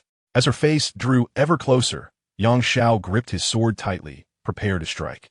Yet, when her visage was scarcely a foot away, her previously indifferent expression transformed into one of radiant joy, her demeanor suddenly animated. Just as Xianxia braced himself for a trick, she pointed excitedly at the 3 unsheathed swords hovering above her head and exclaimed to a nearby girl resembling a lady, Miss, this child can perform magic.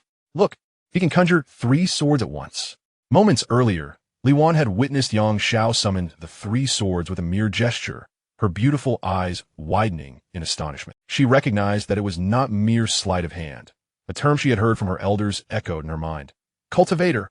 To encounter such a young individual as a cultivator, particularly one who had achieved the challenging pinnacle of sword mastery, was remarkable. Hearing her maid's exuberant exclamations, Liwan quickly stepped forward to pull her back. She understood that even the youngest of cultivators should not be mistaken for mere entertainers. With a serious expression, she corrected her maid. Xianxia, this young immortal is not performing tricks. He is a cultivator. Before she could finish, Xianxia looked at her with a knowing smile.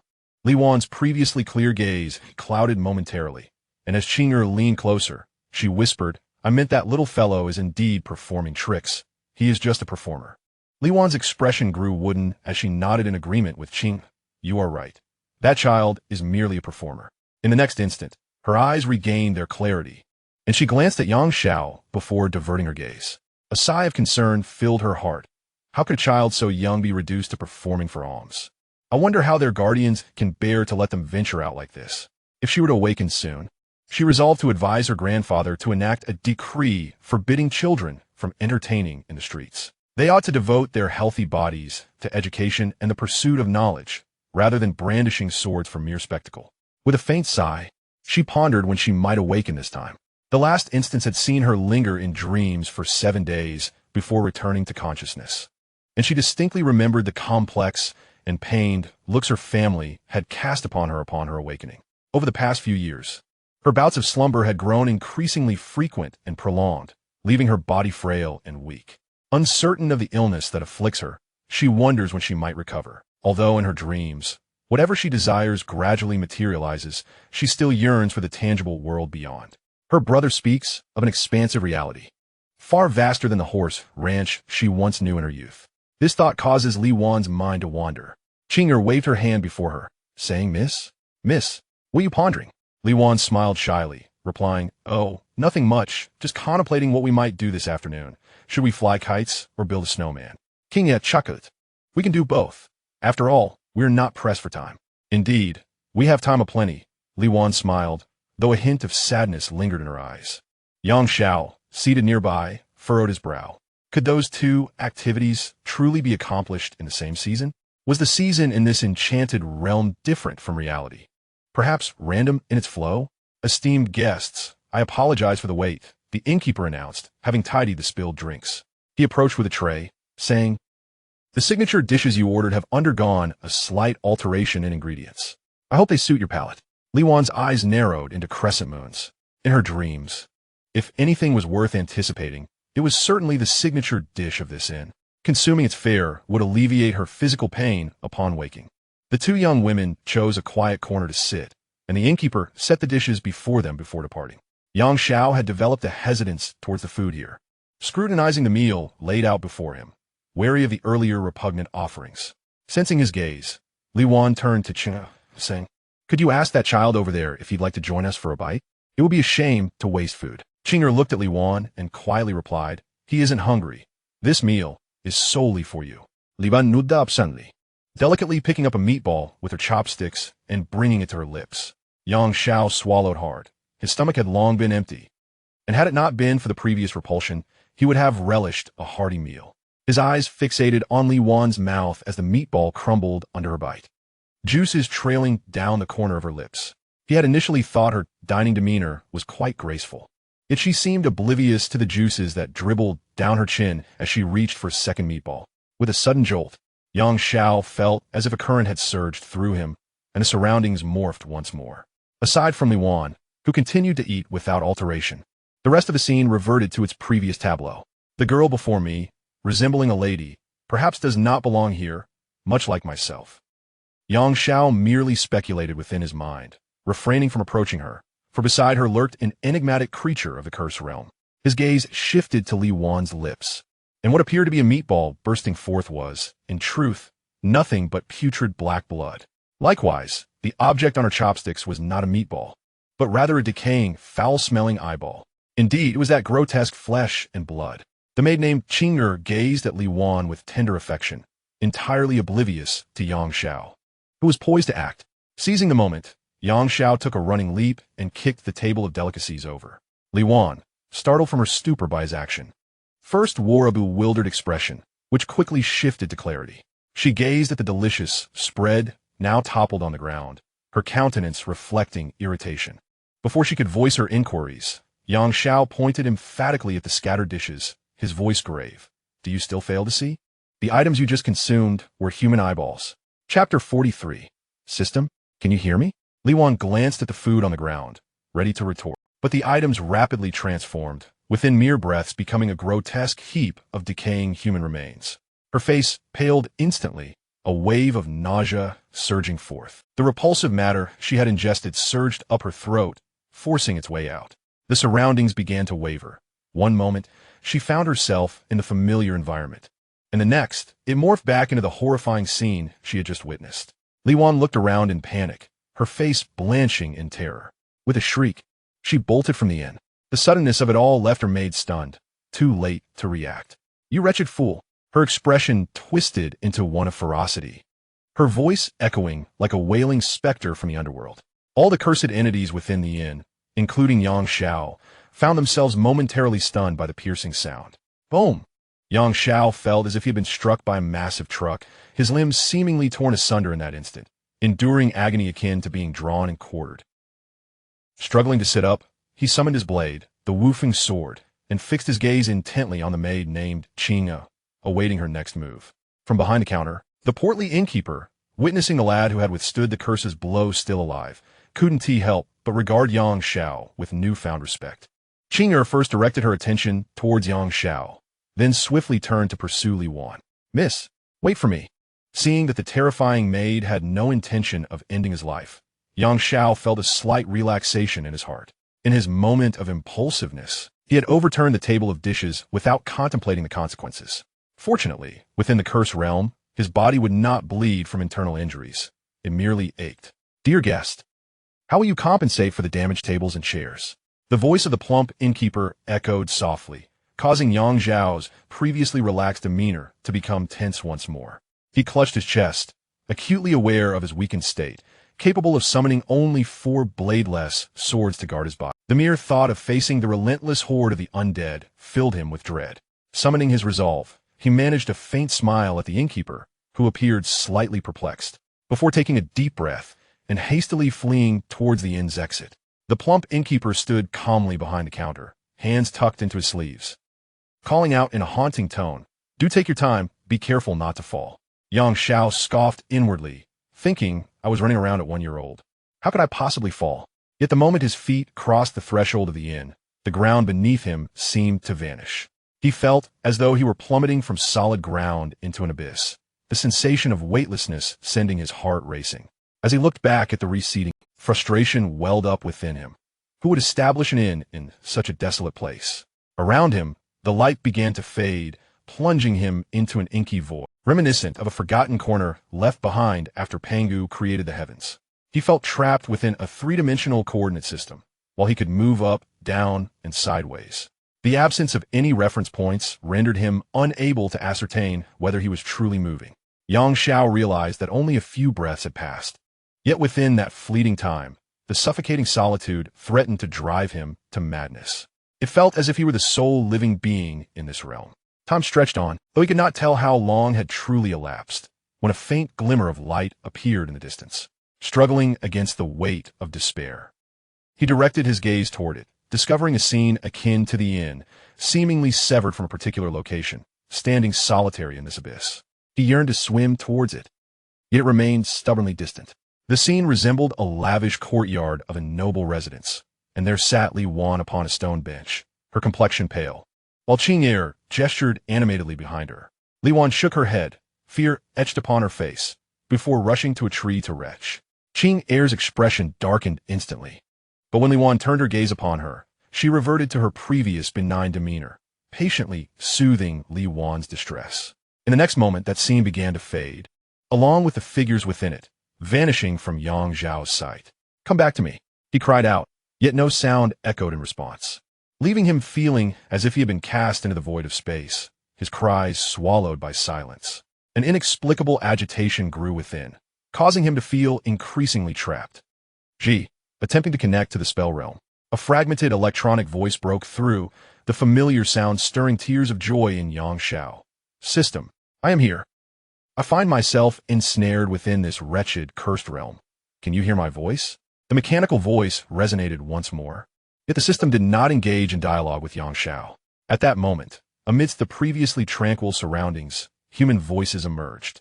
"Master, what on earth has happened to the young acolyte? I have administered the blood vitality pill to him. Yet why does he remain unresponsive?" The clarity of the voices enveloped Yang Xiao, and he was certain that these utterances genuinely belonged to Yao Guang. Coupled with the system's earlier words, Yang Xiao realized that the sounds he currently perceived were transmitted from his physical body. Indeed, he must still be upon the flying sword. However, his soul was inexplicably trapped in this dreadful place.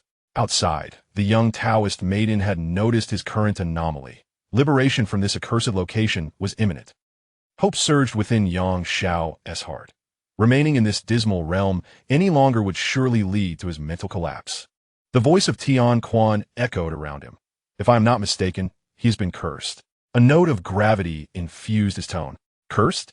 What sort of curse could be so potent as to elude even my senses?" Yao Guang's voice carried a hint of bewilderment.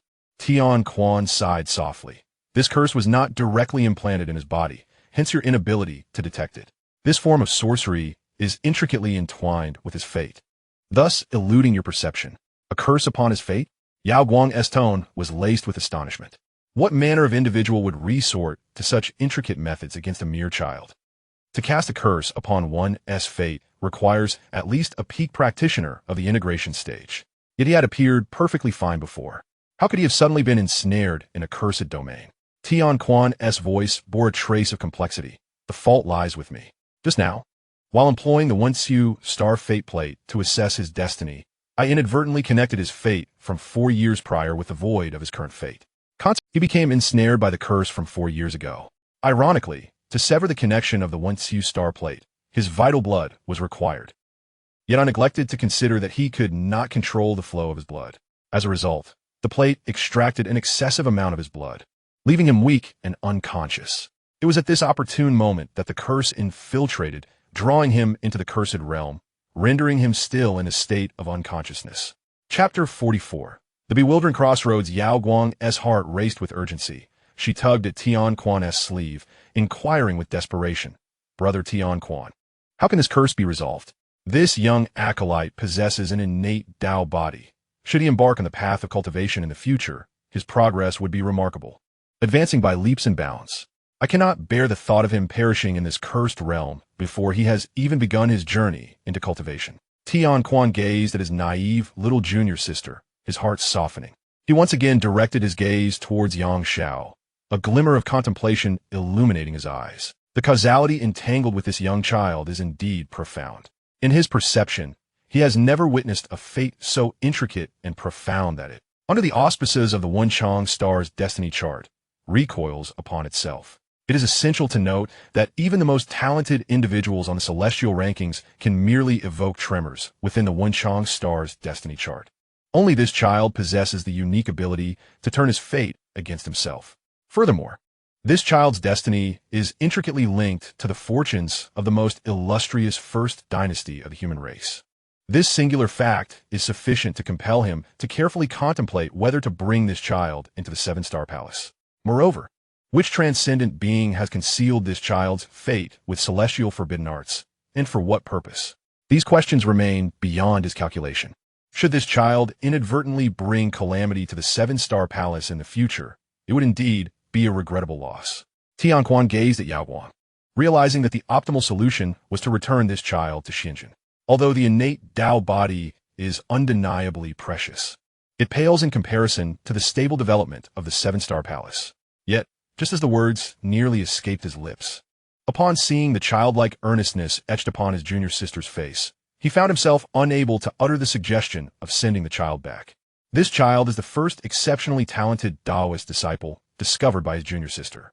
If all goes well after entering the seven-star palace, he is likely to become Yao Guang's foremost disciple. He now found himself in a dilemma. Ahead lies the immense causality that may implicate the seven-star palace, while the latter concerns his junior sister's future path in cultivation. Very well, let it be.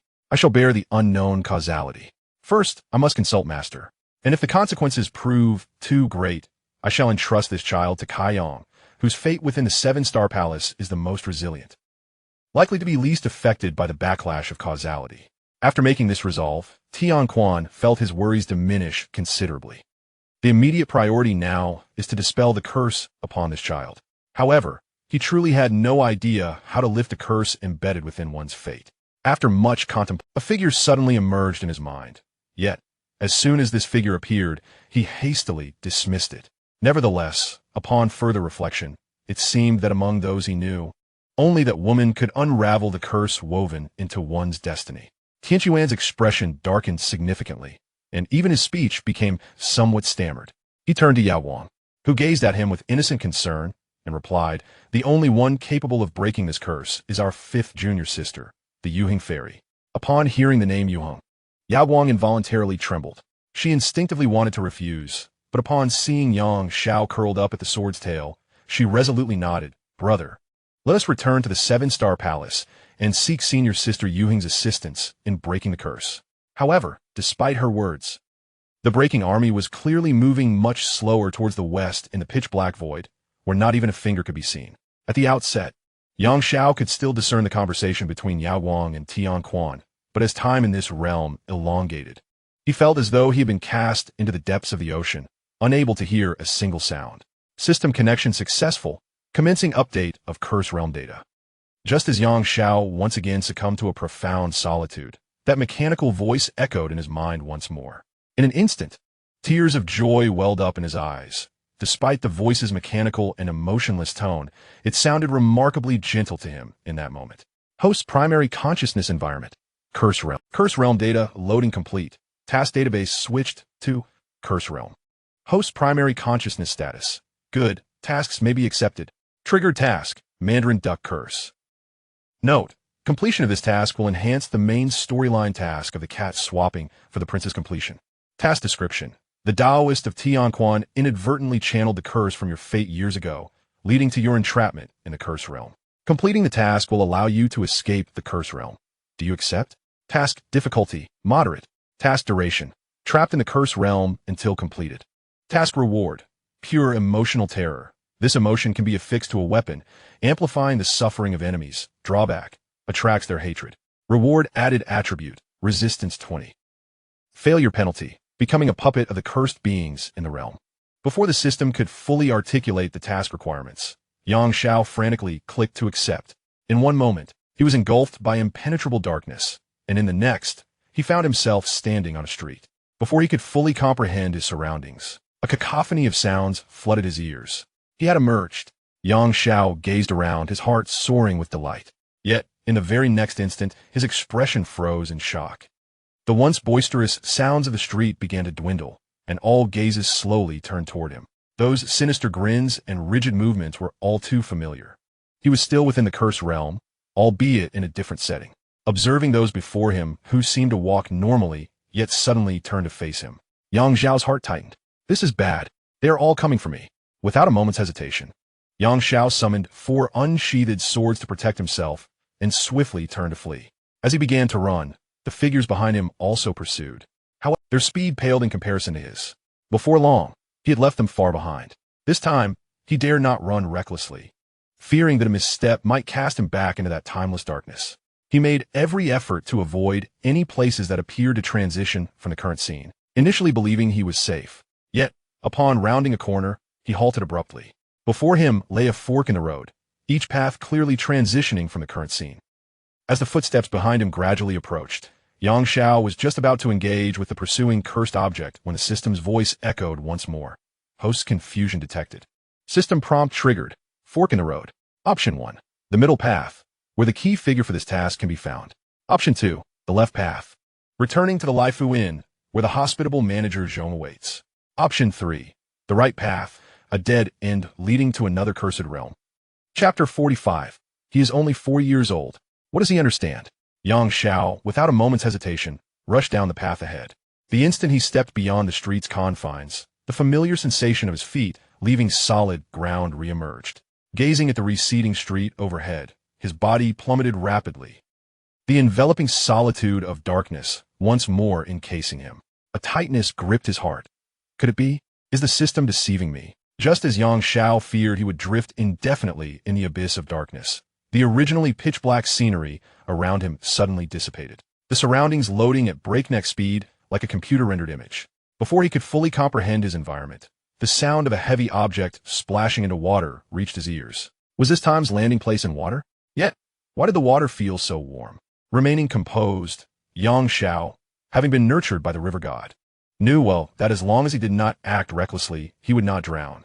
Thankfully, the water was shallow. He exerted himself to adjust his body, attempting to rise. At last, his feet touched the bottom, and with all his strength, he kicked forcefully, propelling himself upward.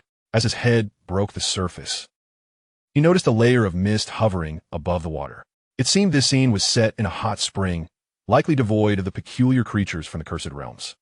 He began to swim towards the shore, the mist thinning as he progressed.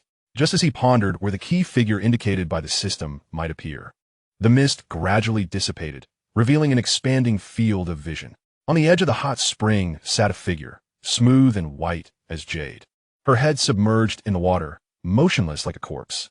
With keen eyesight, Xianxia recognized that the figure was human, and he braced himself for whatever may come. After several breaths, the figure remained still. Xianxia swam closer, striving to avoid disturbing her. Perhaps the splashing water from his movements startled the one with her head submerged.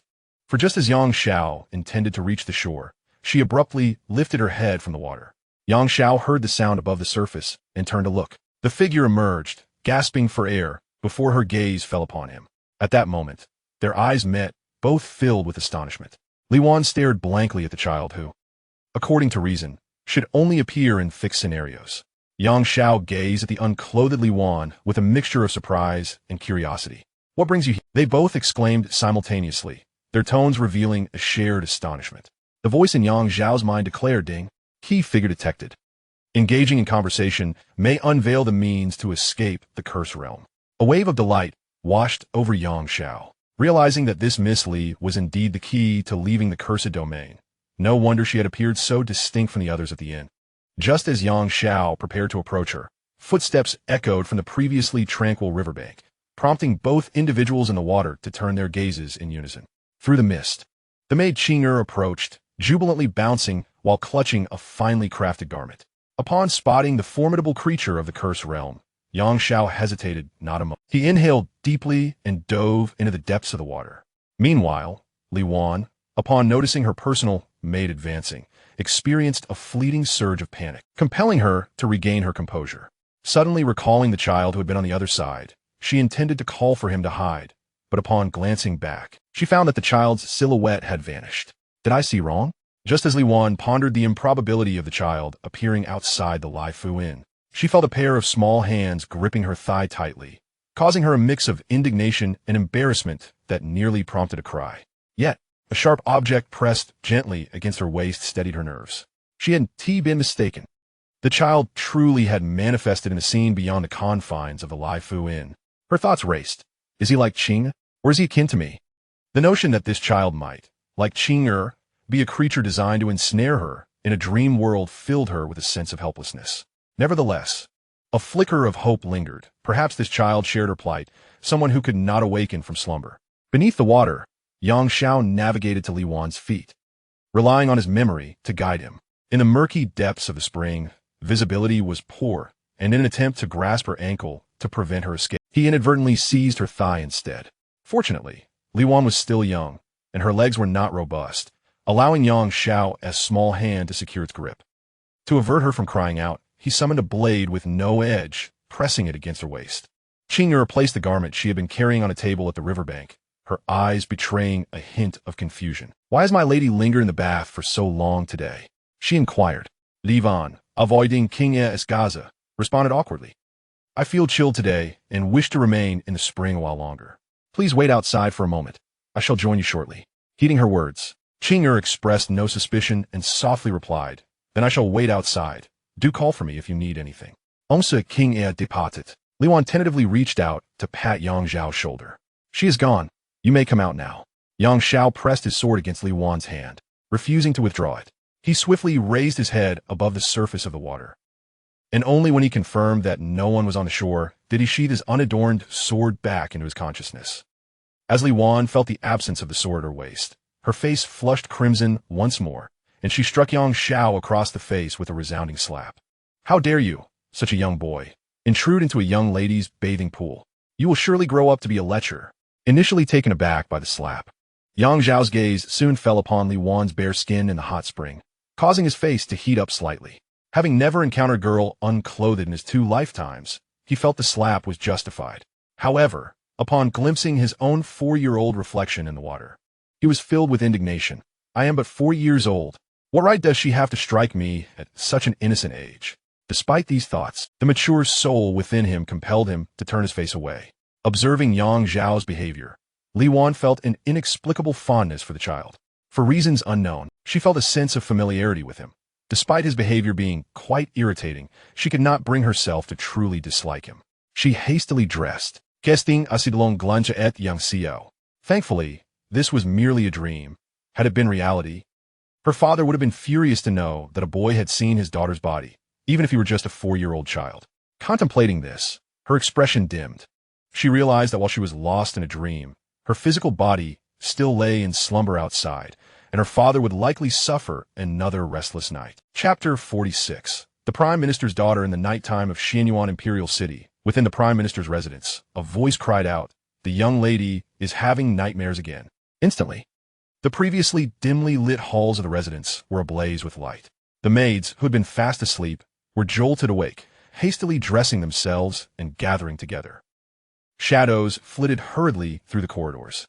The heavy wooden doors opened softly and closed silently, while the servants moved briskly, not daring to linger for a moment. In a secluded courtyard of the estate, the air was thick with the bitter scent of herbs, masking the usual fragrance of flowers. In Li Wan's chambers, the maids were meticulously gathered around the lengthy bed, gently tending to every inch of Li Wan's body. Not far away, various nourishing medicinal herbs bubbled in bamboo containers. The flames flickered in the night, casting a dancing glow upon the tense faces of the maids. Li Wenhong, the second son of the prime minister, paced anxiously in the courtyard, his expression grave. Each step seemed to weigh heavily on his heart. He occasionally glanced toward the chamber, his eyes filled with worry and helplessness. Why has my father not returned yet? Could it be that the Dog Emperor has refused to annul my Warner-S engagement to that deceased prince? He paced back and forth in agitation. If he does not agree, my Warner may truly be unable to endure any longer. With this thought, his heart grew restless, and despite hesitating several times, he feared witnessing his daughter in pain or uttering blasphemous words. "Awake, miss, awake!" A voice filled with surprise echoed from Li Wan's chamber. All eyes were fixed upon Li Wan, who lay upon the bed. Outside, Li Wenhong, hearing the servants' exclamations of joy, hastily entered. "Wan, you have awakened?" He sat at the edge of the bed, gently holding Li Wan's hands, his voice laced with concern. Yet, after quite some time, Li Wan offered no response. It was then that Li Wenhong discerned that his daughter had merely opened her eyes slightly, her consciousness still ensnared in a slumber. Seeing that his beloved daughter had not yet emerged from her nightmarish reverie, an inexplicable fury welled up within him. Who just called out that Wanner had awakened? A trembling maid stepped forward, collapsing to the ground in supplication. "Fourth young master, I misjudged." Li Wenhong did not spare her a glance, his tone indifferent as he commanded, "Fetch the muscle-breaking powder." Upon hearing this, the maid trembled violently, pleading, "Fourth young master, please spare me. I misjudged. I shall not err again. I implore you. Grant me mercy."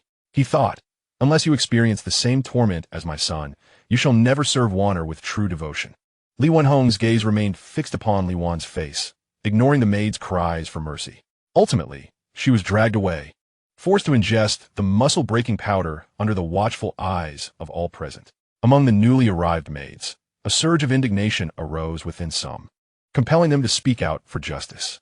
However, as they began to move, they were hastily restrained by those nearby. The veteran maids, having served in the prime minister's residence for a long time, exchanged glances with them, signaling them to refrain from meddling. The nascent sense of righteousness in the newcomers was swiftly quelled. They could only bear witness as the maid was taken beneath Li Wan's chamber, where an iron, once sealed, would never again allow anyone to emerge. Within lay countless rooms, each containing a girl of similar age to Li Wan. All had been forced to consume the muscle-breaking powder. Some cried out in agony, while others had been so tormented that they could no longer utter a sound. Of course, should Li Wan perish, these girls would inevitably be entombed alongside her, regardless of their fate. On the bed, Li Wan's complexion resembled that of a blank canvas, her delicate hands laboriously striking her chest. In the next moment, she expelled a multitude of foul substances from her mouth. Among the detritus were strands of hair and morsels of flesh, one piece resembling an eye. The newcomers, witnessing this filth, felt their stomachs churn. They suppressed their revulsion and tidied the unsightly remnants. Meanwhile, Li Wenhong, seated beside the bed, regarded the grotesque scene with an unsettling familiarity, though his fists tightened ever so slightly. Upon witnessing the vile substances expelled by Li Wan, he could surmise the wretched things that had been inflicted upon his daughter within the cursed realm. His eyes brimmed with sorrow. These abominations, though unable to transition from the cursed domain to the corporeal world, could not have materialized from thin air. Li Wenhong had previously inquired of several cultivators regarding these substances, which, despite never having been ingested, could still be regurgitated. Most were believed to be formed from the life essence siphoned from his beloved daughter, coalescing within her stomach. Consequently, her health had taken a drastic turn for the worse. Were Li Wan a child of an ordinary family, once ensnared by such a curse, survival for even a few months would be an insurmountable challenge, let alone 3 or 4 years. With a heart heavy with sorrow, Li Wenhong gazed upon his precious daughter. He extended his hand, requesting, "Bring forth the restorative medicines. I shall personally administer them to the young lady." A finely crafted little bowl was placed in his hands, and with great patience, he poured the medicinal liquid into Li Wan's mouth, embodying the essence of a devoted father. As he observed her consume the bitter concoction, a look of relief finally graced his countenance. Not until Li Wan's expression softened did he gently lay her back upon the bed, waiting for the steady rhythm of her breathing before dismissing the majority of the attendants to allow them some respite. It was not until the latter half of the night that Li Wanhong departed from her chamber. The maidens stationed at the door promptly roused themselves, only daring to close their eyes for a brief rest once they had seen him safely away. The night deepened, and apart from the chirping of crickets, silence enveloped the surroundings. Suddenly, the door to Li Wan's chamber creaked open, stirring not a soul among the two maidens outside. The dim moonlight filtered through the window, casting a pallid glow within the shadowy room. A slender figure, cloaked in a black hooded garment, stood quietly at the bedside of Li Wan. The woman possessed striking phoenix eyes, and upon closer inspection, one could discern a striking resemblance to the slumbering Li Wan. Enveloped in the darkness of her garb, she appeared to meld seamlessly with the night. The shadow cast by the hood obscured her features, revealing only those expressive phoenix eyes, which mirrored the essence of Li Wan's own gaze. Standing there in silence, her eyes brimmed with compassion and complexity. A single tear silently cascaded down her cheek, which she tenderly wiped away. The woman gradually sank to the floor before Li Wan's bed, gazing at the small face ravaged by the curse, her hand hesitating in midair, reluctant to touch the pallid visage. At last, as if having resolved some profound determination, she settled cross-legged upon ground. A faint white light began to emanate from her, while within her womb, a similarly formed infant mirrored her posture, seated in her dantian. An immense and pure life force flowed from the woman to Li Wan, an unending stream of vitality.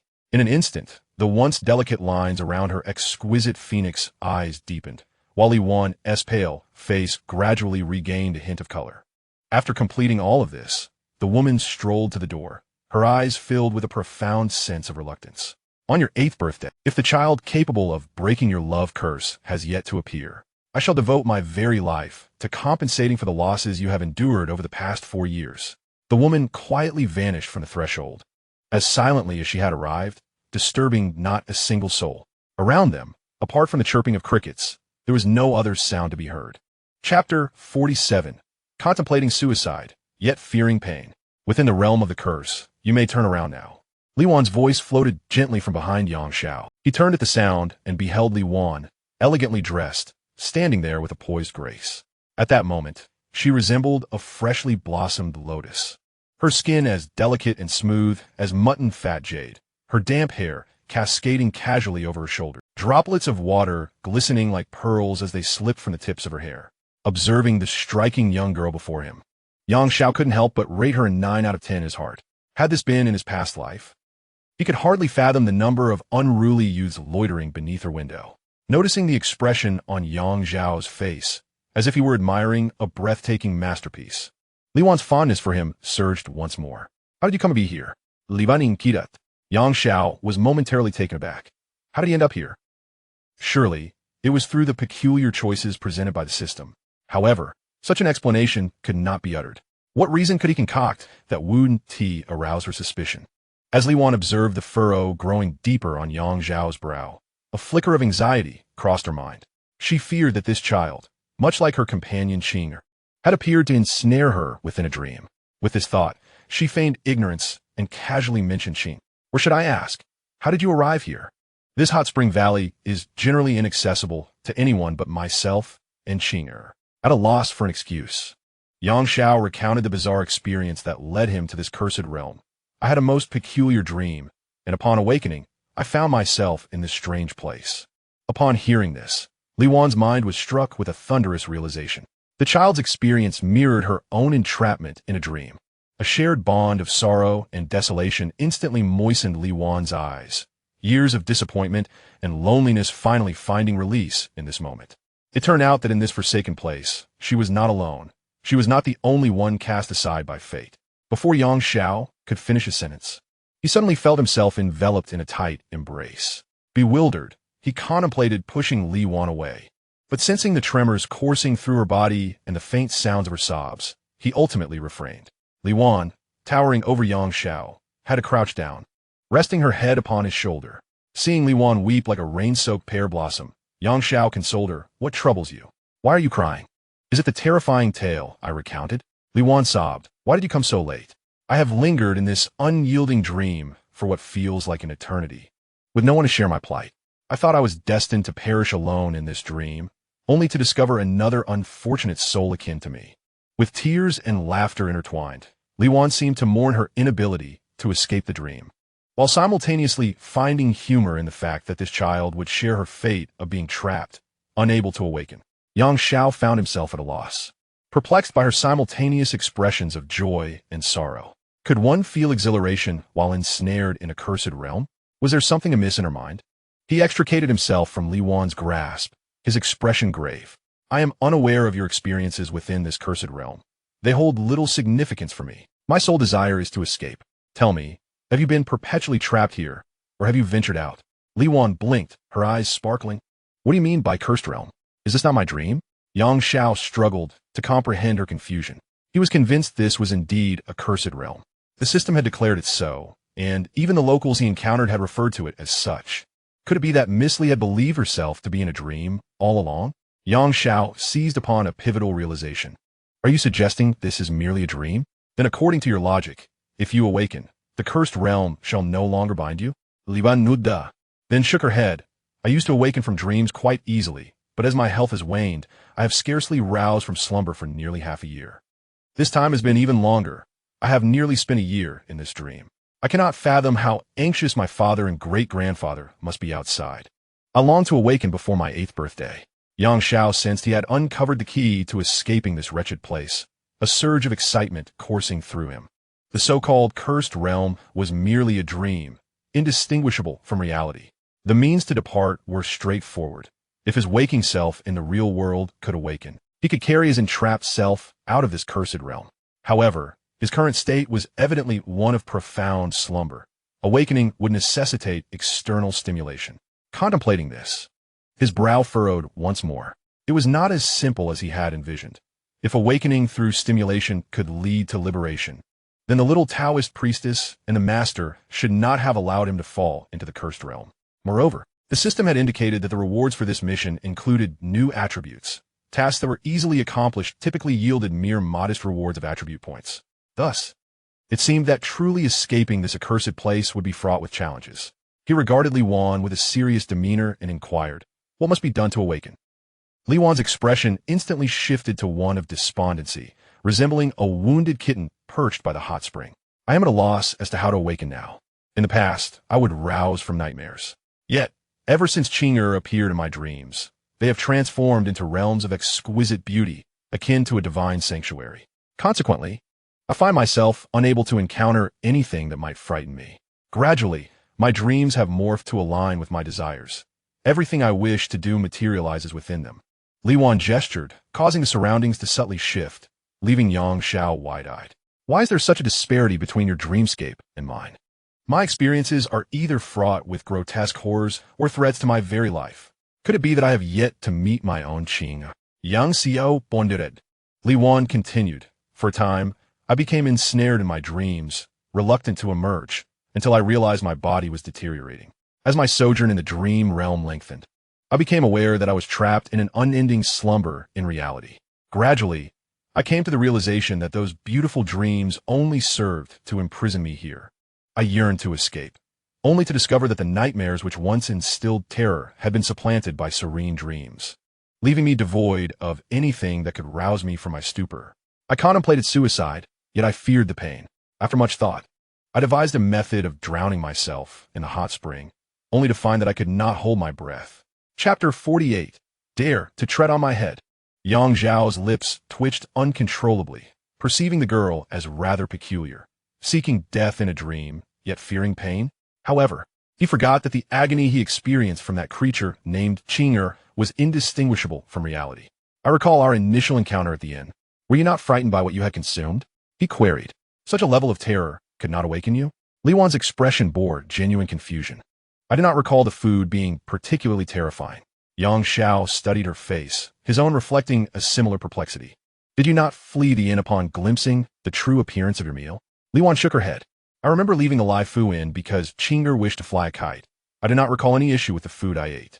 Yang Zhao's brow furrowed deeper as he scrutinized Li Wan's earnest demeanor. What if I were to assert that your departure from the inn was not due to Qing'er's kite flying, but rather your fright at the true nature of the dreamscape, prompting your hasty exit? Would you believe me? Li Wan's eyes first reflected confusion. Then she gently shook her head. If I were truly frightened, I would have awakened, rather than remain ensnared in the dream. Yang Zhao's face was grave as he fixed his gaze upon Li Wan, articulating each word with deliberate emphasis. What if, within the dream, someone does not wish for you to awaken? Yang Xiao was oblivious to Li Wan's current expression, which had grown numb. Are you saying that Qing'er does not wish for me to awaken? Yet why? She has always treated me with kindness. Without her, I cannot fathom what I might be like in the realm of dreams. Yang Xiao gazed at Li Wan, his voice icy. You once claimed that it was her presence that transformed your dreams into something beautiful. Without her, would your dreams not revert to their original cursed state? Would you still be lost in them? Li Wan's eyes clouded, yet she shook her head in denial. I cannot believe that Qing'er would harm me. Yang Xiao was about to speak further when a system alert rang in his ears, causing his body to stiffen. Intense murderous intent detected from a cursed entity. Please ensure your protection. He hastily summoned 4 unsheathed swords to shield both himself and Li Wan, remaining vigilant of his surroundings. Indeed, at the mist-laden entrance of the valley, Qing'er stood there, her frail figure radiating malice. A lost mouse has scurried to the toy to speak ill of its master, seeking to determine if this toy is clear-minded. Yang Xiao glanced at Li Wan, whose expression was now completely vacant, reminiscent of someone being manipulated. Just as she had appeared in the inn. When had she fallen under the control of that entity? It was utterly insidious. He dismissed further thoughts, positioning Li Wan behind him and pointing his sword at Qing. You peculiar creature, perhaps you have mistaken who is the master and who the servant. Upon recognizing Yang Zhao's face, Qing'er was momentarily taken aback, then sneered. So, is you little mouse. Last time I spared you. I did not expect you to appear here. Know this, in the cursed realm, anyone daring to speak to me in such a manner shall become my puppet.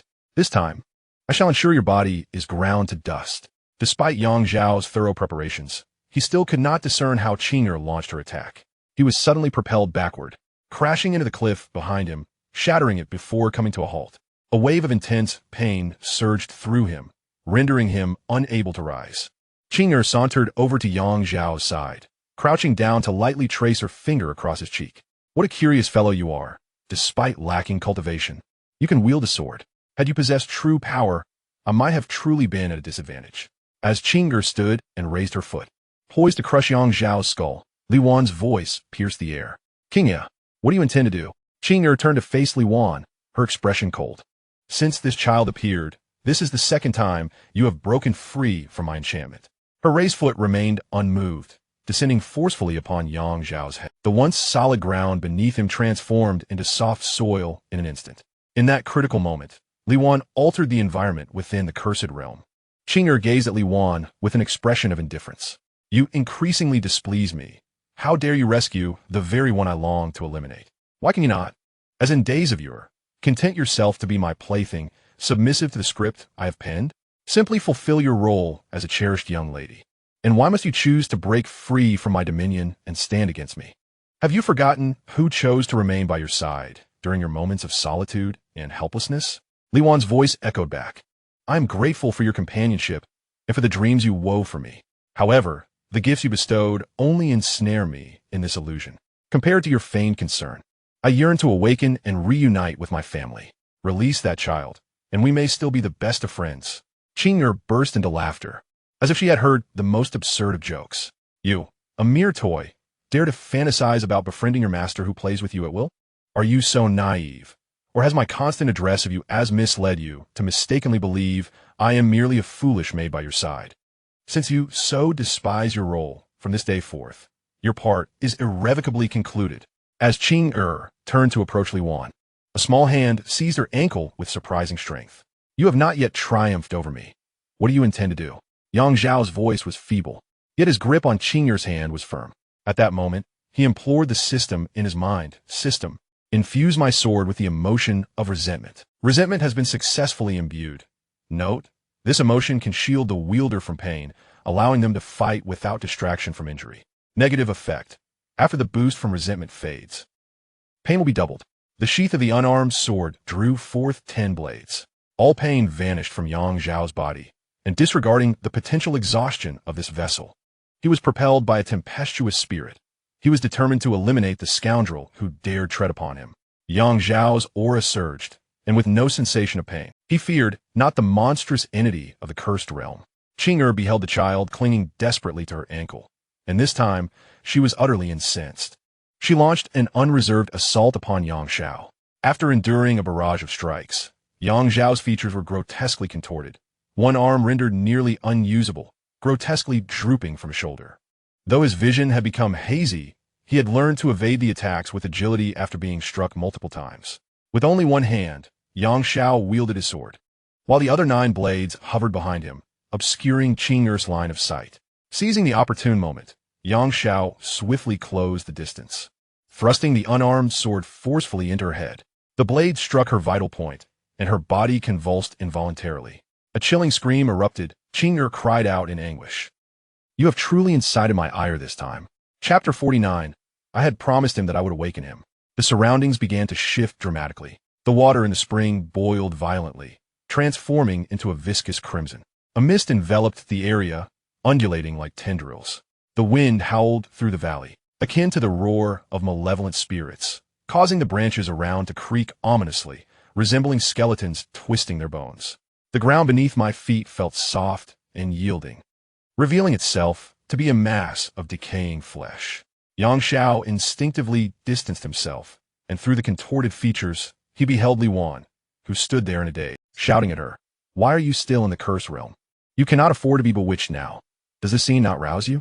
Li Wan gazed at Xiao's wretched state, tears streaming down her cheeks. "I cannot awaken now.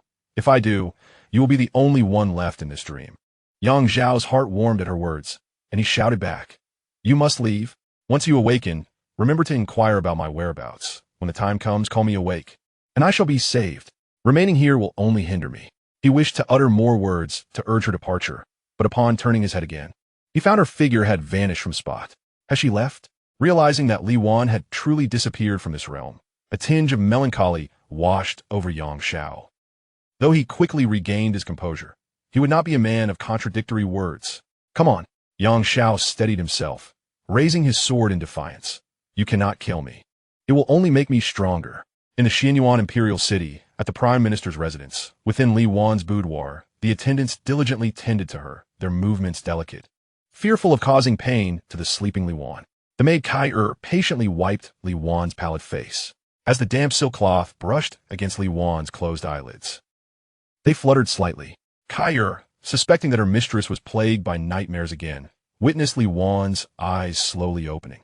Overcome with joy, she prepared to inform the 4th young master of her awakening, but suddenly recalling something, she softly inquired, "Mistress, you have awakened?" Li Wan looked around her familiar boudoir, feeling an all-too-familiar sense of weakness wash over her, tears instantly filling her eyes. "I awakened?" Struggling to sit up, she surveyed the reality around her. She wished for an apple to appear in her hand, but after a long wait, her palm remained empty, confirming her return to reality. She felt an unsettling sense of having forgotten something significant in the recent dream. The maid Kai, ready to feed Li Wan a nourishing broth, paused as Li Wan suddenly remembered Xianxia, who was still trapped in the curse realm. Ignoring everything, she climbed out of bed. Having lain in bed for too long had caused her muscles to atrophy. Her legs buckled beneath her, and she collapsed to the floor. Kai watched in horror as Li Wan fell, her complexion turning ashen. If others were to witness this and report it to the 4th young master, she would undoubtedly face severe consequences for her actions. She hurried over to assist Li Wan, gently guiding her back to the bed. Li Wan looked at her, her voice barely above a whisper, calling out for her father. "Father, I want to find father."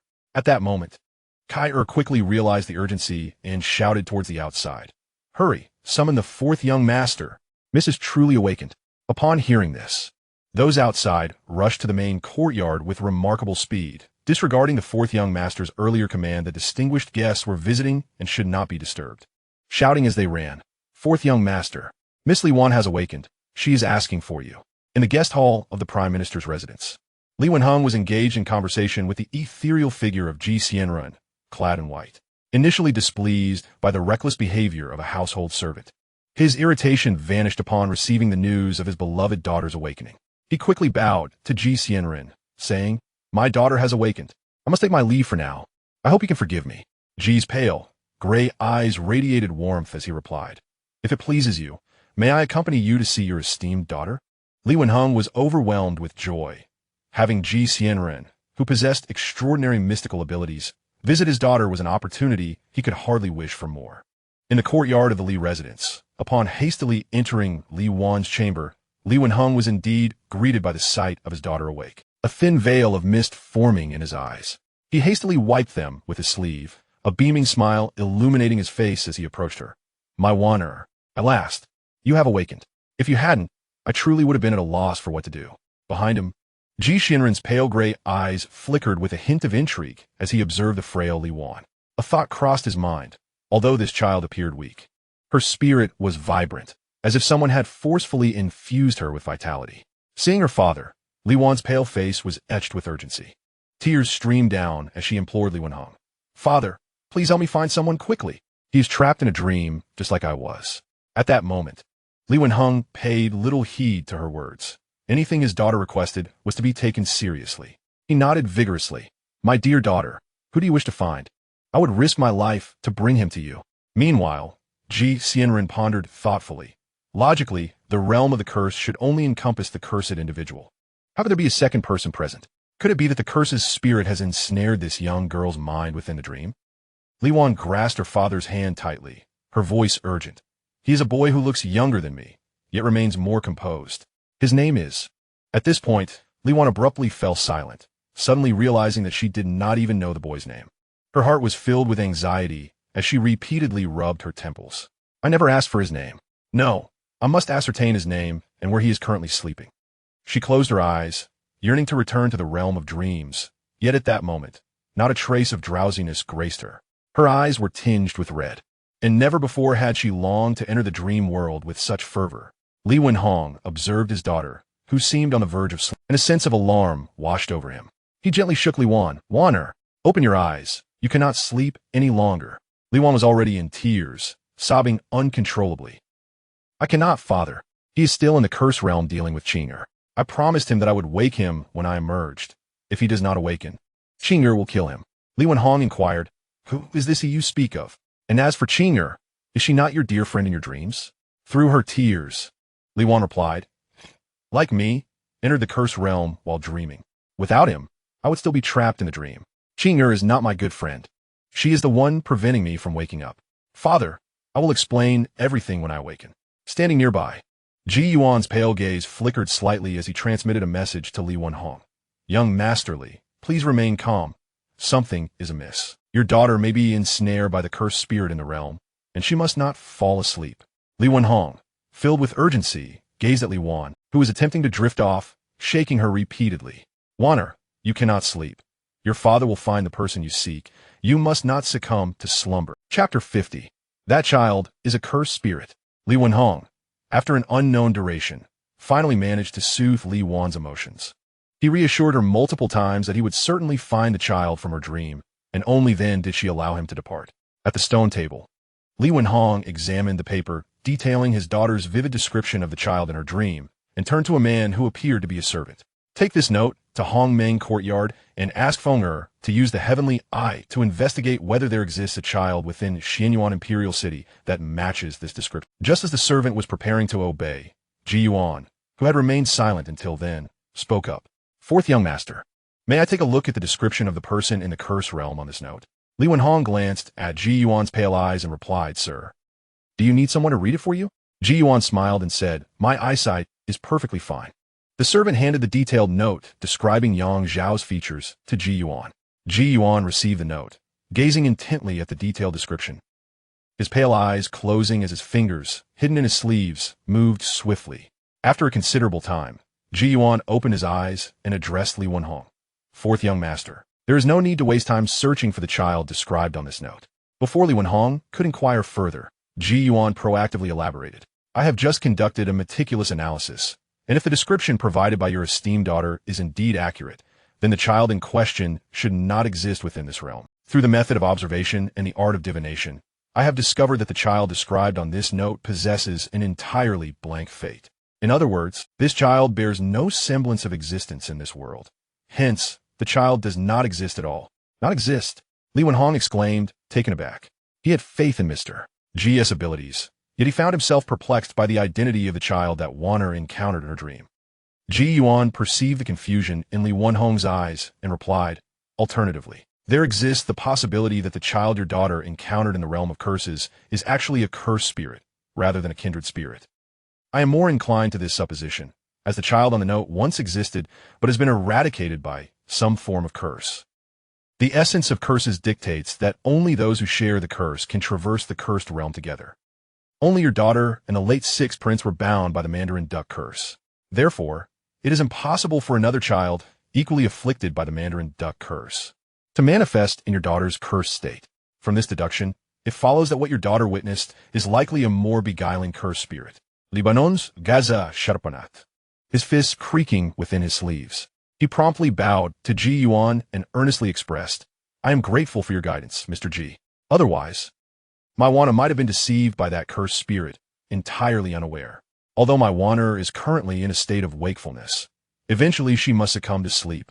She cannot persist in her vigil indefinitely.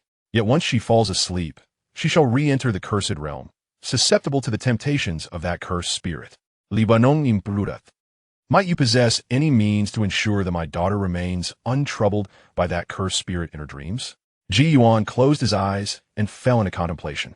Subsequently, he retrieved a black, celestial sword from the ample folds of his sleeve.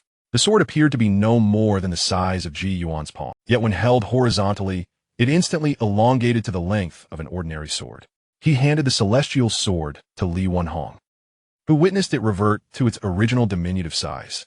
This sword is named Shadow Sweep, a fortunate acquisition of mine. Place this sword beside your daughter, and when she is on the verge of slumber, place it in her hand. At that moment, Shadow Sweep will accompany her into the cursed realm. With Shadow Sweep as her protector, that cursed spirit shall not dare to approach her. Li Wenhong was overwhelmed with joy, gratefully accepting the small sword with both hands and expressing his gratitude to Ji Yuan. With this celestial sword safeguarding Wanner, what chance does that cursed spirit have to draw near her? Within the cursed realm, in the Valley of Hot Springs, Xianxia's frail form was riddled with wounds, his body tattered and beyond recognition. Yet, despite his dire state, he clutched the unsharpened sword with unwavering resolve. At this moment, he lay sprawled on the ground like a puddle of mud, were it not for the faint rise and fall of his chest. One might easily mistake him for a mere shell of a human being. Observing the motionless Xianxia on the ground, Qing'e, limping slightly, approached him slowly.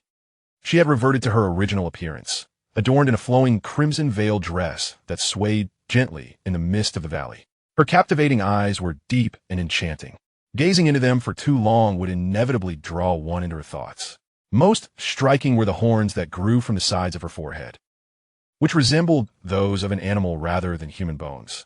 It was Xianxia's first encounter with her true form, leaving him momentarily stunned. No wonder she was so formidable. Her appearance was akin to an entirely different race compared to the cursed creatures he had previously encountered. The condescension that Huo once held towards Xianxia had dissipated after countless years of existence in the cursed domain. She had never before been wounded by someone who appeared so harmless from the outside. Yet what baffled her now was why this child fought like a rabid dog, fiercely clinging to his opponents. She stood before Xianxia, gazing at the child who could barely move, and remarked with a TSK, in your current state, I could easily crush you. Although Xiao's eyes were blind, his residual hearing allowed him to perceive Hua sitting beside him. He longed to move, but every joint in his body resisted. The only parts he could still control were the fingers tightly gripping the sword. He was acutely aware that his inability to feel pain stemmed from the lingering effects of resentment. Once he relinquished the sword, he feared the overwhelming despair that would follow.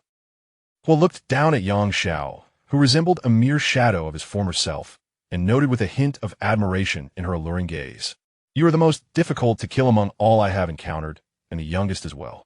She reached out, intending to wrest the sword from him. But his grip was too firm. With a cold smile, she ceased her attempts to take the weapon. Being unable to stand or wield your sword renders it meaningless in your hands. A rasping sound escaped Xiao's throat, as if in response. Hua turned her gaze away from him, instead focusing on the boundless darkness above.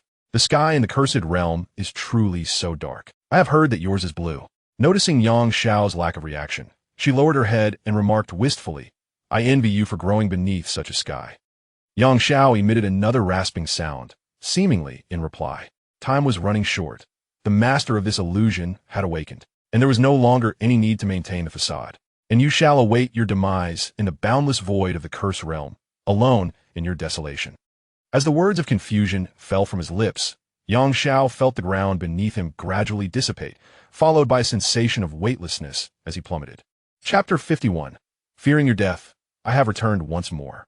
Outside the cursed realm, in a certain expanse above the Xianxia imperial city, the Taoist of Tianquan stood upon the tip of his sword, his gaze vacant as it fixed upon the horizon. He had just conveyed a message to his junior sister Yu Heng of the Kuei Temple, informing her of his return to the Seven Stars Palace, and requesting her assistance in lifting a curse from a young boy.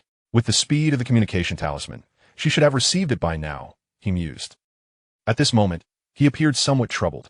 Although he was the elder brother, he had always harbored a deep-seated fear of Yu Heng among his many siblings. A fear that had lingered since childhood. In stark contrast to Tianquan's anxious demeanor, Yaoguang appeared remarkably serene, sitting cross-legged upon the sword. She gently absorbed the essence of the moon, entirely oblivious to the anguished expression on Yang Zhao's face at the sword's tail. Suddenly, a groan of suffering escaped Yang Zhao's lips. Yaoguang quickly turned her gaze, and upon seeing the torment etched on his face, she rose to her feet and began to assess the situation, exclaiming, "Elder brother, what has happened to my little disciple?" Tianquan turned to look, and his expression shifted with concern. He approached Xianxia, his countenance grave as he declared, "His soul has been damaged. It appears he has encountered an immensely terrifying being within the curse realm." Junior sister quickly retrieved the life-prolonging elixir and administer it to him. "We must preserve his soul. Otherwise, should his soul be extinguished in the cursed realm, he shall perish in reality as well. We must hasten back to the Seven Stars Palace. This child may not endure much longer." Upon hearing this, Yaoguang swiftly summoned a porcelain vial from her storage ring, administering a pill inscribed with intricate patterns into Yang Zhao's mouth, and employing her celestial energy to activate its potency. Gradually, the agony on Yang Zhao's face began to subside, and seeing this improvement, Yaoguang felt a sense of relief wash over her. "Elder brother, allow me to command the sword," she proclaimed, moving to the forefront of the sword as Tianquan stepped aside. She traced a symbol in the air, her celestial power surging vigorously towards the breaking army beneath her. In an instant, the sound of air being rent asunder echoed as the breaking army shot towards the Seven Stars Palace at an astonishing speed. Within the curse realm, Xianxia floated amidst the profound darkness, observing as the effect of resentment before him gradually diminished. Soon after, an excruciating pain engulfed him, allowing him to vividly experience the essence of indescribable torment. Every nerve ending in his body was magnified to an infinite degree. Each heartbeat felt as though it were laced with sharp hooks, tormenting his senses. The invisible chains that tugged at his every internal vessel mercilessly wove through his organs, tearing them apart. His breath came slow and feeble.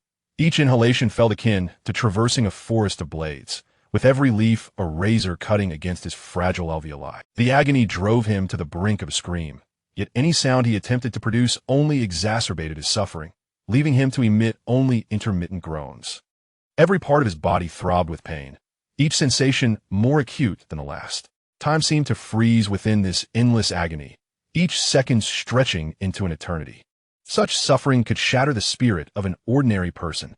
Xianxia could neither scream nor call out. He could only endure in silence. It was unclear how long he had been on the brink of collapse in this torment when he felt a warm current flowing through him and under its soothing embrace. The pain diminished significantly. "Congratulations, host. You have endured the negative effects of resentment for the first time. Reward, 1 attribute point. Current remaining attribute points, 18. In a daze." Xianxia opened his eyes.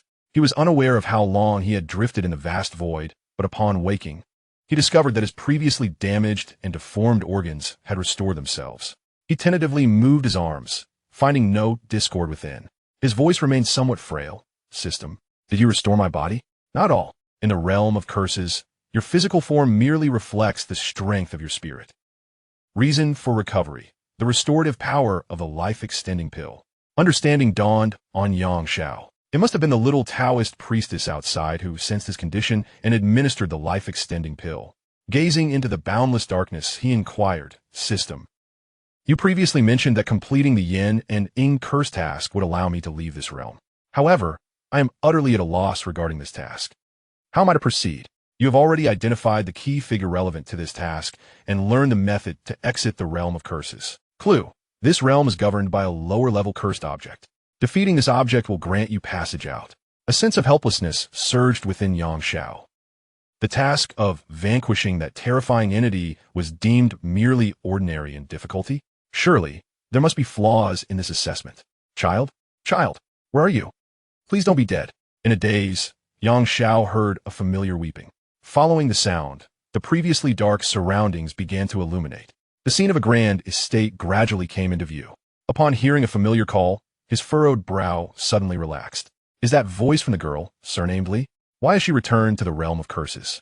Before he could fully comprehend, he found himself amidst the very scene he had just observed. "Child, where are you?" Li Wan incessantly opened door after door within the courtyard, desperately seeking Yang Zhao's presence. Yet, behind each door, he was nowhere to be found. Lying weakly in the courtyard, Yang Zhao watched as Li Wan pushed open all the wooden doors, never once glancing toward the very courtyard where he lay. A wave of helplessness washed over him. As he witnessed her sobbing on the ground after failing to find him, he could no longer bear it. Trembling, he forced himself to rise, enduring the excruciating pain as he shouted, "I'm here. I'm not dead, so please stop crying." Cough, cough. A mouthful of saliva nearly choked him, almost costing him his life. Li Wan, who was sobbing with her legs hugged at the door, lifted her head and initially displayed a flicker of joy upon seeing Xianxia. However, upon noticing his woeful state, she began to wail uncontrollably. "Child, how do you kind of look this way?" Xianxia, gritting his teeth, gestured for Li Wan to help him up. "These minor injuries are of no consequence to me. Why have you returned to the cursed realm? How long has it been since you awoke? Have you truly fallen asleep again? Viping Hertius, Li Van Rip, did you not say that once I woke, I should find you and call you awake so you could escape the cursed realm? However, upon awakening, I realized I did not know your name, nor your whereabouts. I could not locate you at all. I asked my father for assistance, but the imperial city is vast, and he could not ascertain your location in a timely manner. I feared for your safety against Qing, so I returned to seek you. Just tell me where you are, and I can awaken you, allowing us to leave this place together." Listening to Li Wan's earnest words, Xianxia was rendered speechless. "Did you not consider that if I were to perish within the cursed realm and you returned here to encounter Qing, how would you escape?" Li Wan blinked her eyes and replied, "I had not thought of that, but my father did." She retrieved a small pouch from her waist, rummaging through it until her eyes suddenly brightened upon discovering a jet-black sword quietly resting inside. Mr. G was indeed correct. This celestial sword has accompanied me into the dream realm. Upon taking the sword, known as Lu Ying, from the pouch, it seemed to sense something as its once pitch-black blade began to emit a faint glow. Before Li Wan could even grasp it, the little sword swiftly soared from the pouch, buzzing around Xianxia like a bee eager to collect nectar. Amused by the lively sword flitting about him, Xianxia was suddenly interrupted by the system, its unchanging mechanical voice echoing in his ears. Detected Earth-level Divine Sword Lu Ying. No weapon spirit detected. Affinity will automatically increase to 100%. First acquisition of an Earth-level Divine Sword. Reward. Accompanying technique Windless Lu Ying. Earth grade, upper tier. First increase of affinity to 100% for the first Earth grade Divine Sword. Reward. Sword Sheath. Lu Ying Sheath. A series of system notifications left Xianxia standing in stunned silence. He could hardly fathom that this seemingly inconspicuous little sword was actually of Earth grade. Furthermore, he never expected to acquire his first Earth-level Divine Sword so effortlessly. Watching the celestial sword emerge from her pouch and display such affection towards Xianxia, Li Wan couldn't help but feel a pang of jealousy. Mr. G clearly stated that this celestial sword appeared in the dream realm to protect me. Yet why does it seem more affectionate towards you than me? Li Wan murmured under her breath, while Xianxia appeared oblivious to her words. At this moment, he was intently gazing at the basic attributes panel of the small sword before him. Name, Shadow Glimpse. Quality, Earth grade level 1, capable of advancing to level 5. Though cultivation is not advised. Special effects, Capable of concealing itself within shadows, flight speed doubles at night, lethal strikes upon blood contact, and an exceptionally sharp blade that inflicts wounds difficult to heal. No spirit entity present. This attribute panel was a first for him. The attributes interface had never appeared when he acquired the blade of no edge. Xianxia tentatively flicked his fingers, and a wondrous connection quietly formed between him and the small sword. As if responding to his call, the shadow glimpse swiftly darted towards him. The moment Xianxia grasped the small sword, it rapidly enlarged, transforming into a blade proportionate to his height, which he held firmly in his hand. The sensation was akin to wielding the blade of no edge. However, unlike the former, the shadow glimpse seemed to possess its own latent will. Though under Xianxia's control, it could discern certain targets for attack. In simpler terms, it was imbued with remarkable sentience. Xiao's heart swelled with delight. Truly, it was an earth-grade divine sword, and in comparison to human-grade treasures, not only were its foundational attributes superior, but it also possessed a spirit of its own. Just when he was troubled about how to defeat Hua with his current strength, the emergence of this divine sword had enhanced his chances of victory by 30%. Xianxia looked at Li Wan and smiled, saying, "The appearance of this divine sword has truly been a tremendous boon." Li Wan's eyes sparkled with mirth. Although the sword was not directly related to her, it was she who had brought it into the spell realm. Thus she indeed played a significant role. Time was of the essence. The sooner he became familiar with the shadow glimpse, the more advantageous it would be for his subsequent maneuvers. System. I wish to cultivate the technique windless shadow glimpse. In the Prime Minister's mansion, Ji Yuan leisurely sipped tea, his pale eyes reflecting the form of the shadow glimpse tightly gripped in Li Wan's slumbering hands. Beside him, Li Wenhong was also watching over Li Wan, who lay peacefully in bed. Observing his daughter's serene sleeping posture, Li Wenhong's taut nerves began to relax. It seemed that Wonder was sleeping soundly this time, likely because she had not encountered those dreadful cursed spirits in the spell realm. Just as he pondered this, the shadow glimpse in Li Wan's grasp began to transform, shifting from its original inky black to a radiant white. Ji Yuan paid little heed to this change, continuing to savor his tea. Suddenly, the celestial sword shadow glimpse in Li Wan's hand became agitated. It seemed to have spotted something joyous. Before Ji Yuan could react, it broke free from Li Wan's grip and began to swirl around her sleeping form with great fervor. "Mr. Ji, what is happening? What condition has the celestial sword encountered in Wanner's dreams that it is now so lively?" In contrast to Li Wenhong's alarm, Ji Yuan, calmly sipping his tea, remained unperturbed, his pale eyes conveying a sense of tranquility.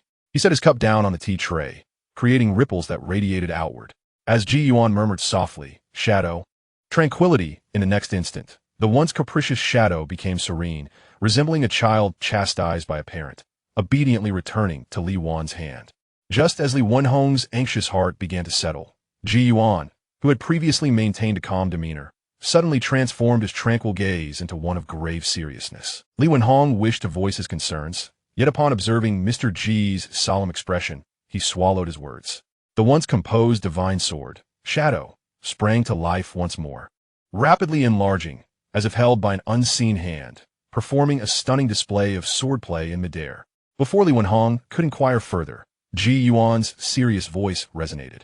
"In the curse realm, someone dares to seize my divine sword." Li Wenhong's heart tightened, and he immediately glanced at his daughter, who appeared serene and smiling, prompting him to ask, "Mr. Ji, is my daughter safe within the curse realm?"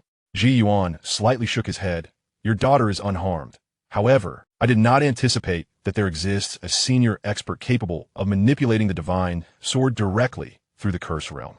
After a moment's hesitation, Li Wenhong pressed, "Mr. Ji, did you not say it was impossible for anyone else to enter my daughter's curse realm? How then did this senior expert you mentioned gain access?" Yi Yuan replied, shaking his head, "I am unaware of how that senior expert infiltrated your daughter's curse realm, but based on my understanding of the little sword, its excitement suggests it encountered someone of great interest." He continued, "Once your daughter awakens, we shall inquire which senior expert she met within the curse realm." Ji Yuan's gaze remained fixed on Shadow, sensing the connection between them gradually fading. The shadow, which had been dancing in the air, now appeared as if cradled in someone's hand. Reflected in Ji Yuan's azure eyes was an indistinct ink-wash figure, who gracefully wielded the shadow, emanating an exquisite and profound aura. As Ji Yuan beheld the ink-wash figure, envy stirred within him. The senior expert dancing with the sword in the cursed realm must be a genius with a unique comprehension of the sword arts. In the brief span of a tea ceremony, they had already discerned the sword techniques most compatible with Shadow's essence. Though he could not see the sword dancer, he could envision the elder's grandeur through the fluid motions of the shadow in his mind. Chapter 53. How could you possess a divine sword of the earth level? As Ji Yuan continued to watch, he became entranced, exclaiming, "Marvelous, truly marvelous.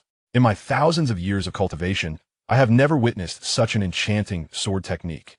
He lifted the tea before him, consuming it as if it were wine, one cup after another. Soon the pot was emptied. Li Wenhong promptly refilled the tea, wisely refraining from inquiring about his daughter's experiences in the curse realm. He could discern from her tranquil slumber that she was indeed safe within.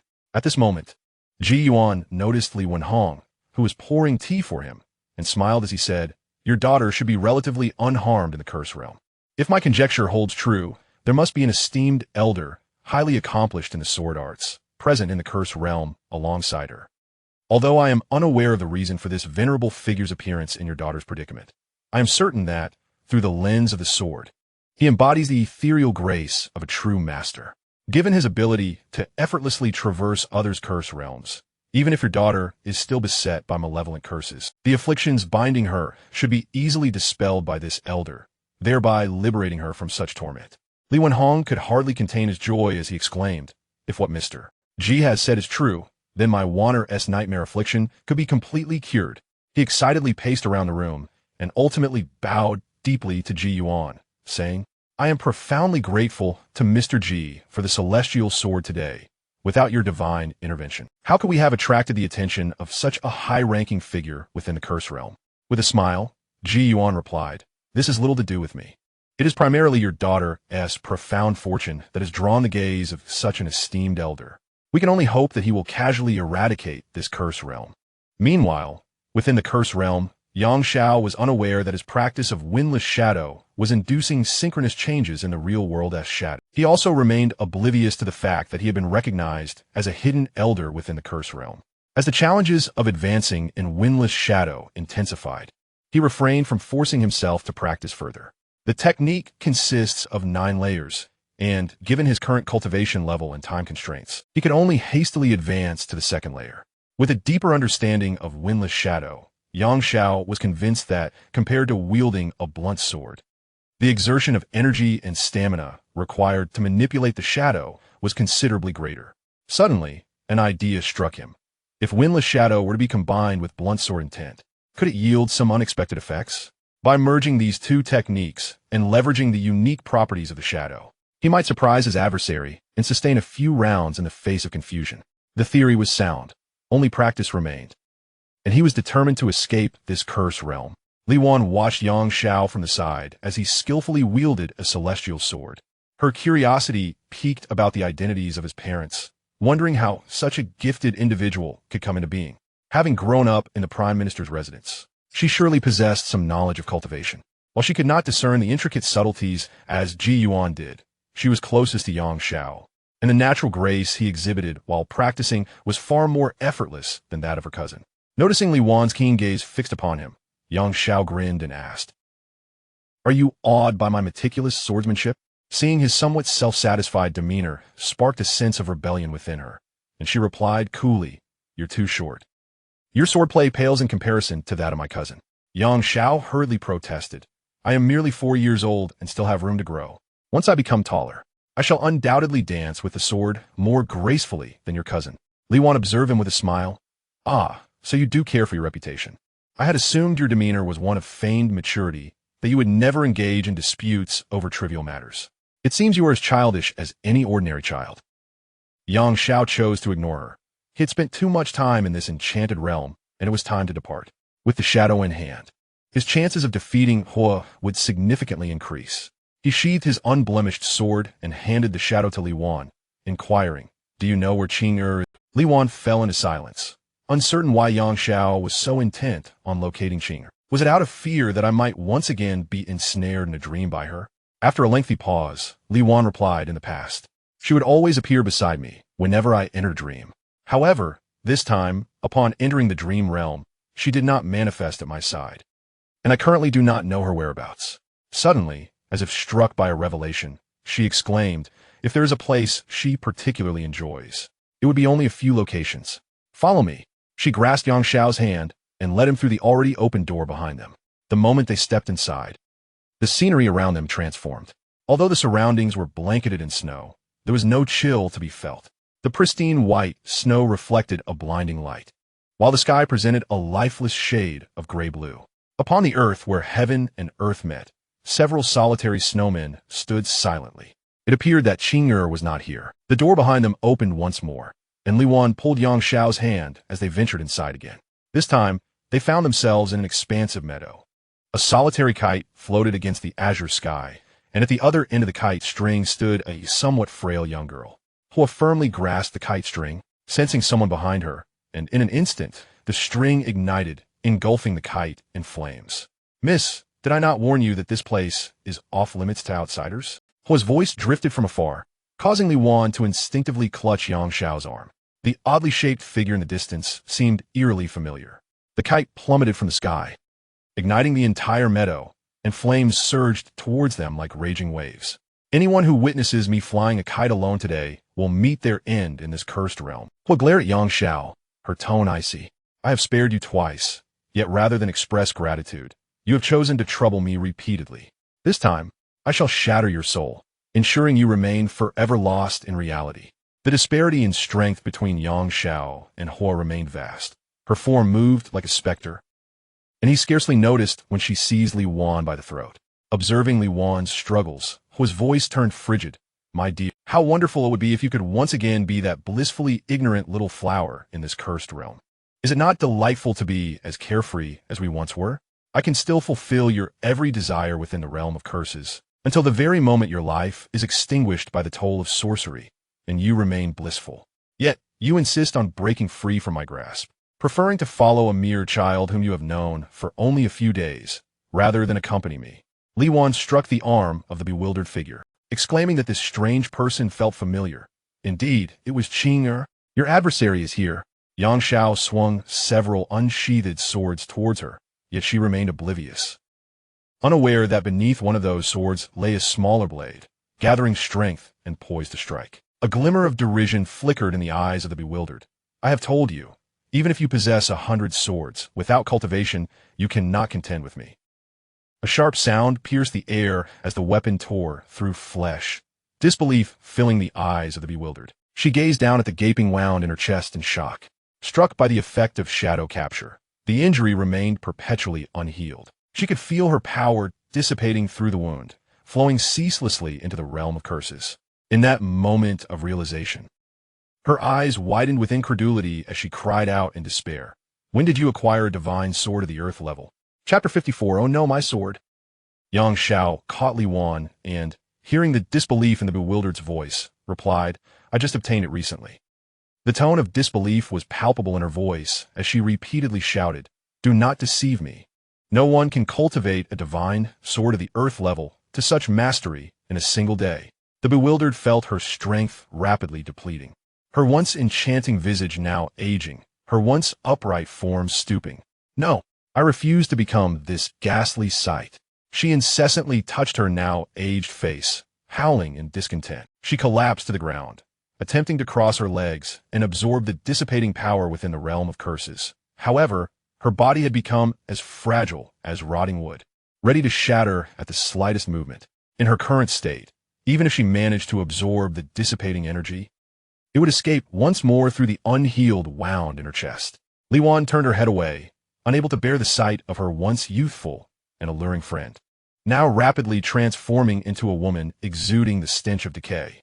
The flames that once resembled ocean waves on the grassland gradually diminished as the two stood at a distance. Watching the aging figure struggle in vain, Xiaoxiao observed the bewildered's condition, feeling a surge of conflicting emotions. He had anticipated joy at defeating her, yet witnessing her painful struggle brought him no happiness. Finally, when the bewildered ceased her struggle, she lay still, resembling a desiccated corpse. Subsequently, as the wind blew, she drifted towards the once pitch-black sky of the realm of curses, mingling with the ashes of burnt grass and wood. Xianxia, is she dead? Li Wan's hand tightly clasped Xiaoxiao's small hand. Xianxia remained silent, offering no response. At that moment, the system's notification resounded, detected the death of Li Wan's cursed entity. The cursed Taskmaster and Duck curse has been completed. You are about to exit the cursed realm. Please prepare accordingly. Task reward. Pure emotion of fear. This emotion can be attached to weapons, amplifying the suffering of enemies. New attribute reward. Drug resistance 20. Notice, intelligence remnants of a lower-level cursed object have been detected. This intelligence can be refined into a divine sword spirit. Would you like to capture it? Lost in a wave of inexplicable melancholy, Xianxia snapped out of his reverie upon hearing the final prompt from the system. Capture. Captured. Detected that the host's personal panel has been updated. Would you like to open the visualized personal data panel? Thoughts of the newly acquired attributes and the newly obtained sword sheath ignited a fervor within him. Without a moment's hesitation, he declared, open the visualized personal data panel. Host? Xianxia Suanyuanhao. Age, 4. Illuminated sword sheath diagram. Heaven grade. Xianyuan Divine Sword. Affinity 88. Earth grade. Song Shui. Affinity 85. Qing Xian. Affinity 80. Lu Ying. Affinity 100. Human grade. Wu Feng Sword. Affinity 100. 7-star Sword. Affinity 100. Acquired sword sheaths. Human grade. Wu Feng Sword Sheath. Earth grade. Lu Ying Sword Sheath. Basic attributes. Robust physique. 12. Human affinity. 15. Royal bloodline bonus cannot be allocated yet. Comprehension of Tao. 0. Cultivation aptitude. 13. Luck. 14. Drug resistance. 20. Remaining allocable attribute points. 18. Cultivation level. None. Martial man. Physique. Innate Tao body enhances cultivation by 50. Sword embryo spirit body's blood and bones can enhance sword forging success rate. Skills. Xianyuan record. Bloodline inheritance cultivation method. Activation condition. Foundation establishment initial stage. Wufeng sword intent. Xian grade. Middle tier. Perfection. Wufeng Lu Ying. Earth grade. Upper tier. Just glimpse the doorway. Skills. Chaotic cloak hammer technique complete. Acquired emotion. Hatred and fear. As Xianxia gazed at the continuously scrolling data panel, a sense of delight washed over him. Li Wan observed Xianxia grinning foolishly at the lifeless body of Qing, her heart inexplicably uneasy. She poked Xiao's cheek and inquired, what good thoughts occupy your mind? Making you smile so joyfully? Xianxia retracted his personal panel and replied to Li Wan, I can finally leave this place. Upon hearing this, Li Wan's face brightened with genuine happiness. Really? She exclaimed, taking Xiao's small hand and urging, when you awaken, remember to find me. My home is in that large mansion at the corner of the royal city. Not many pass by, so it's easy to recognize. If those servants try to stop you, just mention my father, Li Wanhong, or my name. By the way, my name is Li Wan. I haven't formally asked for yours yet. What is your name? Xianxia was momentarily taken aback. He was aware that Li Wan was a young lady, yet he had no knowledge that her residence was within the Xianyuan imperial city. Just as he was about to respond, the methodical voice of the system echoed in his ear. Commencing exit from the curse realm, Xianxia relaxed his mind, gazing into Li Wan's eyes filled with anticipation, and smiled. My name is Xianxia, the Yang from Big Poplar and the Xiao from Carefree. Until we meet again, Miss Li Wan. As Li Wan observed Xiao's form beginning to dissipate like motes of light into the sky, she realized he was about to awaken in the real world. Hastily, she waved at him. Let's make a pact. Upon your awakening, you must remember to seek me out. I shall wait for you always. You must come find me and never break your promise. She continued to watch as Xiao's figure transformed into light, vanishing completely from the curse realm. In the Xianyuan imperial city, within the prime minister's residence, Ji Yuan sat at a table, diligently recording the sword intent he had just witnessed. He understood that transcribing the sword techniques of that esteemed elder without permission could very well provoke their displeasure. Nevertheless, the thought of such divinely inspired sword intent rendered him somewhat uncontrollable. He would seek forgiveness from the elder in due time. Ji Yuan pondered this while his pen remained in constant motion. Meanwhile, Li Wenhong, observing Ji Yuan's intense focus on his writing, felt a surge of curiosity. Stealthily, he glanced over, only to find that the paper bore no ink marks whatsoever. Yi Yuan, sensing Li Wenhong's confusion, smiled gently and elucidated. I have not dipped my pen in ink, hence the paper bears no trace. The teachings of the law must not be transmitted lightly. My act of transcribing the elder's sword intent has already breached etiquette, and without the elder's consent, I dare not preserve these insights upon the earth. Li Wenhong nodded in understanding.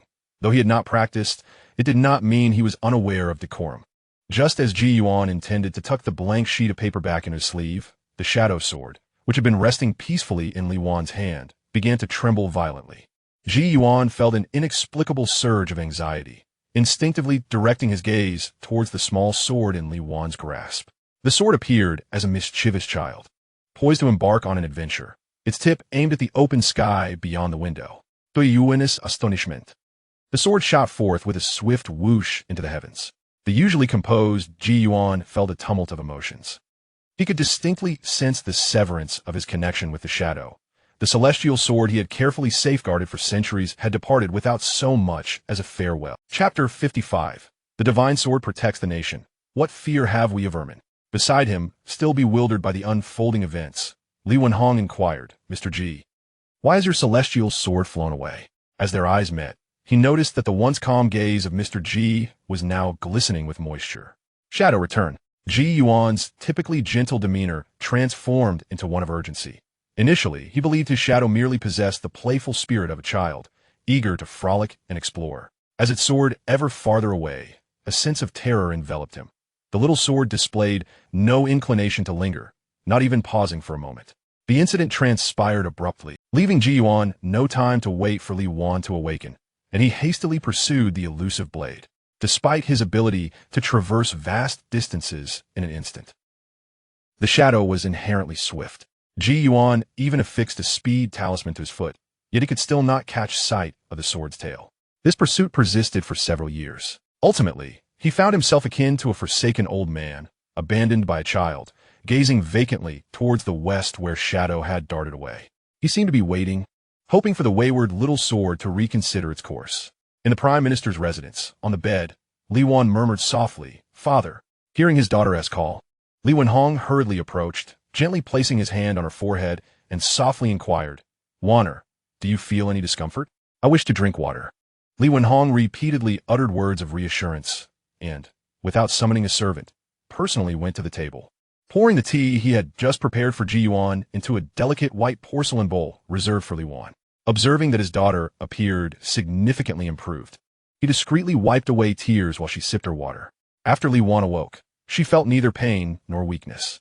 It seems, as Mr. Ji had asserted, that my dear Waner's nightmares have indeed been dispelled by that eminent figure in the cursed realm. Once Li Wan finished her drink, Li Wenhong called for a servant and instructed him, Tonight, we shall host a banquet. My son's affliction has been lifted. Inform my father and all relatives residing in the estate of this joyous occasion. The servant's face brightened at the news, and he mustered the courage to extend his congratulations to the fourth young master. This time, the typically stern fourth young master merely smiled and waved his hand, refraining from chastising him for talking too much. The servant was filled with joy and hastened to relay this momentous news to everyone in the Prime Minister's residence, making the atmosphere among the servants as festive as a New Year celebration. With the young lady free from nightmares, they felt a considerable lightness compared to before. Seeing her father so elated, Li Wan smiled and said, Father, if a child named Xianxia comes looking for me in the future, please ensure that the servants let him in. At this moment, Li Wenhong, filled with joy, readily nodded in agreement to his daughter's request. In a corner where Li Wan could not see, his eyes narrowed. After tonight's banquet, he would instruct Hongming Courtyard to investigate when this child named Yang Xiao had first come into contact with Waner. In the Prime Minister's council chamber, ever since the reprimand from Xianyuan Changsu, Li Juezhing had refrained from attending court recently. He initially believed Xianyuan Changsu would react, yet the latter seemed utterly unconcerned with whether Li Juezhing attended the morning assembly. All the matters that required his attention remained untouched. In recent days, all official documents pertaining to the northern frontier conflict have been delivered to him by the eunuchs from the palace. Although Li Juezhing harbored certain biases against Xianyuan Changsu, it was imperative for him to devise appropriate strategies to address these documents concerning the border disputes of the Xianyuan dynasty, which would then be sent back to the palace for Xianyuan Changsu's review. As the saying goes, one must fulfill their responsibilities while in a position of authority, and Li Juezhing had no intention of shirking this duty. However, the more he contemplated the situation, the more his head ached. Despite the presence of the divine sword Xianyuan, which was said to uphold the nation's fortune, rendering any invading enemies as inconsequential as mere insects beneath its might, the The sword was but a solitary weapon. Its influence could only deter the pests within the realm. Yet the borders of the dynasty stretched far and wide, leaving areas beyond its reach vulnerable. In recent years, the northern regions have been incessantly besieged by the Snow Tribe, which thrived in the icy plains. The military officials within the court seemed utterly inept, retreating at every turn. Since Xianxia Changsu ascended to the throne, he had shown little interest in military affairs concerning the north, leaving Li Juezheng to shoulder these vexing predicaments alone. Li Juezheng, reflecting, if only the Jiuli clan were still in the military, would the Snow Tribe dare to invade our borders? The Jiuli, with their divine sword Wanjihuo guarding the frontier, would deter any vile creatures harboring ill intentions towards the dynasty. Although Wanjihuo pales in comparison to the might of the Xianyuan sword, it remains a celestial-grade divine weapon. With 2 divine swords protecting the nation, what fear could we have of 100 tribes? Lost in thought, he sighed heavily once more, lamenting. Had the imperial concubine not committed the atrocious act of filicide, the Jiuli clan would still be defending the borders, and a mere Snow Tribe would not dare to covet our dynasty. Furthermore, my dear Wanner would not have been tormented by that cursed love spell. Ultimately, it is the calamity brought by Jiuli Linling that has jeopardized our dynasty. He shook his head slightly, dismissing these thoughts from his mind to concentrate on analyzing the grave military situation in the north. At that moment, a knock echoed from outside. Li Juezheng set down his brush and spoke in a deep tone. Enter. The door creaked open, and a maid hurried in, her face alight with joy. My lord, Miss Wanner has finally recovered from her nightmare affliction. Fourth young master is hosting a banquet tonight at the residence and has sent me to discuss the details of the event with you. Upon hearing this news, Li Juezheng's thoughts of the northern conflict dissipated. He sprang to his feet, his voice urgent. Wanner has recovered from her nightmares? Who cured her? The maid replied. It is said that it was the wandering Master Ji who healed Miss Wanner's affliction. Li Juezheng's expression turned anxious as he walked, chiding. How could you not inform me of such a celestial being visiting the Prime Minister's residence? Are you not concerned that he may feel displeased and never return? Where is that master now? Quickly, take me to visit him. The maid hastily replied, My lord, that esteemed Mr. Ji has already departed from the Prime Minister's residence. Upon hearing this, Li Juezheng could not help but feel a twinge of discontent, remarking, Next time Mr. Ji pays a visit, be sure to inform me at once. Understood. My lord. As dusk descended and the lanterns flickered to life, the Prime Minister's estate radiated with brilliant hues, exuding an atmosphere of festive cheer. The gates stood wide open, with guests arriving in a steady stream, adorned in resplendent attire, their laughter and chatter filling the air. Crimson silks billowed gracefully between the columns, while golden lanterns illuminated the solemn and imposing red doors. Yet, as the protagonist of the evening, Li Wan found it impossible to feel joy. What she longed for most was for Xianxia to come and visit her at the Prime Minister's residence. However, after waiting for what felt like an eternity, there was still no news of him. Today marked the first time she realized that beyond the imperial city lay a vast expanse of the world, and Xianxia might be far, far away from her. Nevertheless, she continued to wait, wondering if he might suddenly appear. She had promised to wait for him. Would he be angry if she failed to do so? Sitting at a small table in the courtyard, Li Wan gazed dreamily at the stars twinkling in the night sky. Countless children her age approached her, eager to converse, but she paid them no heed. Their intentions were anything but pure. She could easily discern that they were encouraged by their elders to seek favor with the Prime Minister's household. Indeed, it was Xianxia who understood her most sincerely. Xianxia, where on earth are you now? Chapter 56. The Seven-Star Taoist Palace.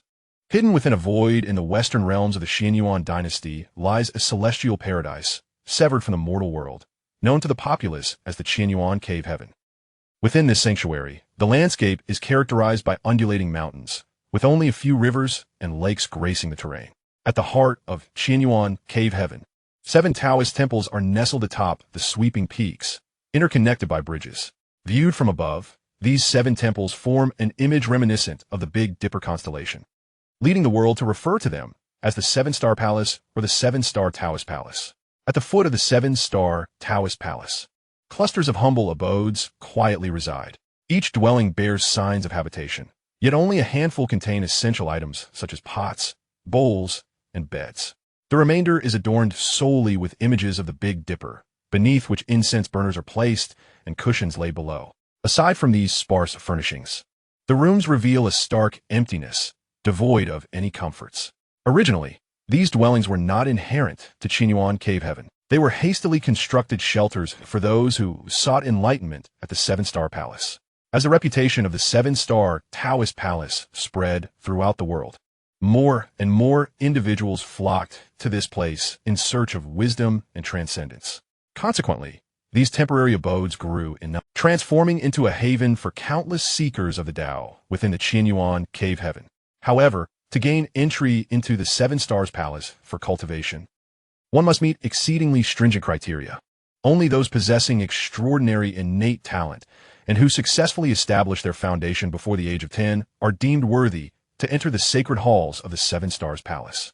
This singular stipulation is sufficient to exclude countless aspirants yearning to join the celestial teachings of the Seven Stars. For the vast majority, their endowments render it utterly impossible to achieve foundation establishment prior to their 10th year, thereby severing their connection to the Seven Stars Palace. Yet, the allure of transcending mortality and attaining longevity is too tempting to relinquish. Thus, they linger at the foot of the palace, diligently absorbing the ethereal essence that wafts from within its confines, seeking to refine their skills in secret.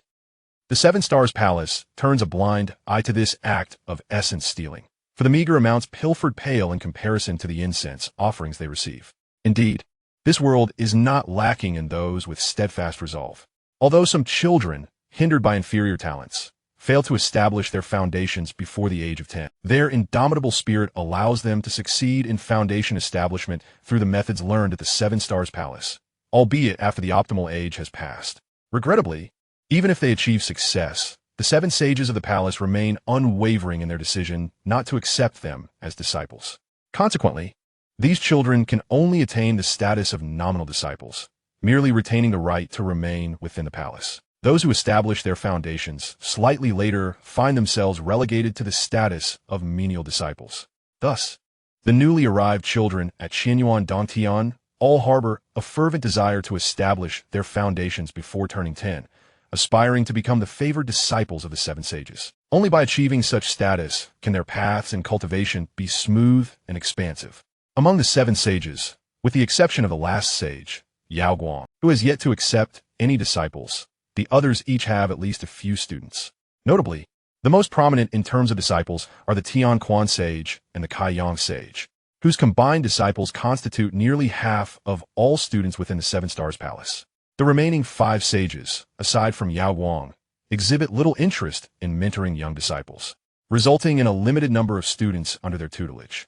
At this moment, the Seven Stars Palace is observing a midday break. A procession of individuals clad in Taoist robes descends the stone steps leading to the temple, predominantly comprising those in their 20s and 30s. Most have reached the pinnacle of the foundation establishment phase, while only a few younger ones have recently begun their journey. They have clandestinely cultivated their skills, drawing upon the Taoist resonance generated during the morning recitations by the palace's young disciples. As the recitations conclude, they prepare to descend and return to their quarters to assimilate the essence they have surreptitiously acquired. Yet, as they reach the midway point of the mountainside, they come to a sudden halt. At the foot of the steps stands a young disciple, his hair tied in a topknot, hands tucked within his sleeves, appearing almost as if he were in a state of slumber, standing upright and motionless. Beside him stood a grand cauldron intricately engraved with a Chilan motif, within which an assortment of peculiar herbs and an array of unnamed serpents writhed and surged. A rich, medicinal aroma wafted forth from the cauldron, causing the blood of those on the stone steps to stir restlessly. Although the young Taoist boy faced away from the crowd, those stationed halfway up the mountain dared not move. This was due to the distinctive style of his Taoist robe, which was reserved solely for the disciples of the 7 esteemed masters within the Taoist palace. The individuals on the steps exchanged glances, their eyes betraying a hint of trepidation and anxiety. They discreetly concealed their communication talismans within the voluminous sleeves of their garments, whispering among themselves. Why had a direct disciple from the Taoist palace intercepted them here today? Could it be that their theft of the Taoist essence had been uncovered? A young man spoke, his heart filled with dread. The palace would not dispatch a direct disciple over such a trivial matter. If they had grievances, it would be the more ostentatious named disciples who would first seek us out. Came a voice, resolute in its conviction. Then why is a direct disciple here to confront us? Is it possible that one among us has been consorting with the demon clan, prompting the direct disciple to come and cleanse the ranks? Another voice chimed in. Enough with your baseless conjectures. Why not simply approach that young sister and inquire why she awaits us here? Suggested one among them. In unison, the others erupted, directing their voices towards the speaker. You go ask. The man felt a bitter pang in his heart as he lifted his gaze. The companions who had been laughing moments ago now regarded him with an encouraging intensity. However, had he not sensed the barely perceptible threat in their eyes? He might have believed their encouragement. Lou, are you going or not? They pressed, voices harmoniously insistent. Realizing he could not evade the situation, he steeled himself and took a few steps forward. Upon seeing the serene profile of the young sister, he initially thought her demeanor would be approachable, only to catch sight of the fish-shaped jade pendant hanging from her waist. At once, he felt as though his consciousness had been slapped awake. Disbelieving, he rubbed his eyes and looked again. Indeed, it was the same jade pendant. Terror gripped him, and he stumbled back onto the stone steps, trembling as he gazed at the charred hem of the young sister's robe. This distinctive feature, along with the jade pendant of the Kuai-Hing Temple, unmistakably indicated her unique affiliation with that esteemed place. He hastily clutched the communication talisman, and a voice, both shrill and sorrowful, echoed in the ears of the others. Fellow Taoists, we are truly finished. The ones blocking our path are the direct disciples of Kuai-Hing Temple. Upon hearing this transmission, the countenance of the majority turned ashen, their eyes darting nervously towards the grand cauldron beside Yurao as they swallowed hard. If there were other disciples from different temples nearby with a large cauldron, they would undoubtedly not associate it with anything sinister. However, upon discovering that this young acolyte hailed from the Kuai-Hing Temple, they seemingly deduced the true purpose of the cauldron. It could serve no other purpose than to boil humans. One by one, their legs turned to jelly, as if hope had evaporated from their lives and the light in their eyes dimmed. At that moment, the previously silent transmission talisman resonated once more, and a voice tinged with curiosity emerged. Which sage presides over the Kuai-Hing Temple? Why do I have no recollection of it? All gazes turned towards the speaker, who bitterly uttered the name that could make the entire Qianyuan cave tremble. Fairy Yuheng. On the stone steps, Yurao gently closed her eyes, focusing on her breath to restore her energy. Her Dao robe bore multiple singe holes, and even the once pristine inner lining was tainted with soot. Her delicate face, almost fragile, bore traces of dirt. Yet, she seemed entirely unconcerned by these blemishes, repeatedly replaying the technique of the fire control method in her mind. After much contemplation, she concluded that her earlier execution had indeed been the best she could manage at present. Suppressing her eagerness to experiment further, she resolved to refine her fire control techniques only after completing the task assigned by her master. Just then, the previously tranquil sky suddenly blazed with light, followed by a thunderous sound as a divine sword pierced the heavens. The resounding noise was so grand that it startled those immersed in their cultivation atop the 7 Stars Dao Palace. All heads turned skyward, and the initial impulse to curse vanished instantly. Their postures, once languid on the meditation mats, straightened slightly as they paid their respects with cupped hands, regardless of whether the two figures atop the broken army could see them. In the Sutra chanting hall of the 7 Stars Dao Palace, several youths clad in azure robes spotted figures of similar attire standing on the divine sword. They leapt to their feet, exuberantly shouting towards the figure standing atop the broken army. Welcome back, Master. Kaiyang, seated at the front of the chanting hall, cast a brief glance at the youths in azure robes. The previously boisterous youngsters fell silent at once, quickly adjusting their postures on the mats to begin their recitations. Only then did Kaiyang shift his gaze to the broken army, seeking his junior sister, Yao Guang, whom he had missed dearly. Noticing the evident fatigue on her face, he was about to question the elder Tianquan about how he had cared for her, but upon seeing Tianquan's even more exhausted appearance, he felt a slight sense of balance restored within himself. Kaiyang rose and addressed Yao Guang. Little sister, welcome back from your journey. I shall send you some vitality elixirs shortly. Oh, and do not forget about brother Tianquan. As Kaiyang's voice faded, a multitude of youths donned in white robes abruptly rose in the chanting hall. They too paid their respects to Yao Guang atop the breaking army. Yet their voices resonated far more powerfully than those of the earlier youths clad in azure robes. We respectfully welcome Master Yao Guang back to the observatory. The latter phrase was notably softer than the former, Yao Guang and Tianquan exchanged polite gestures. In times past, Tianquan would have rallied his disciples and those of Kai Yang to compete in vocal strength, but his thoughts were elsewhere now. Glunting at Xianxia, who was curled up at the sword's end, he communicated with Yao Guang mentally. Junior sister. Sister Yuheng requests we seek her disciple Yurao at the foot of the mountain without delay.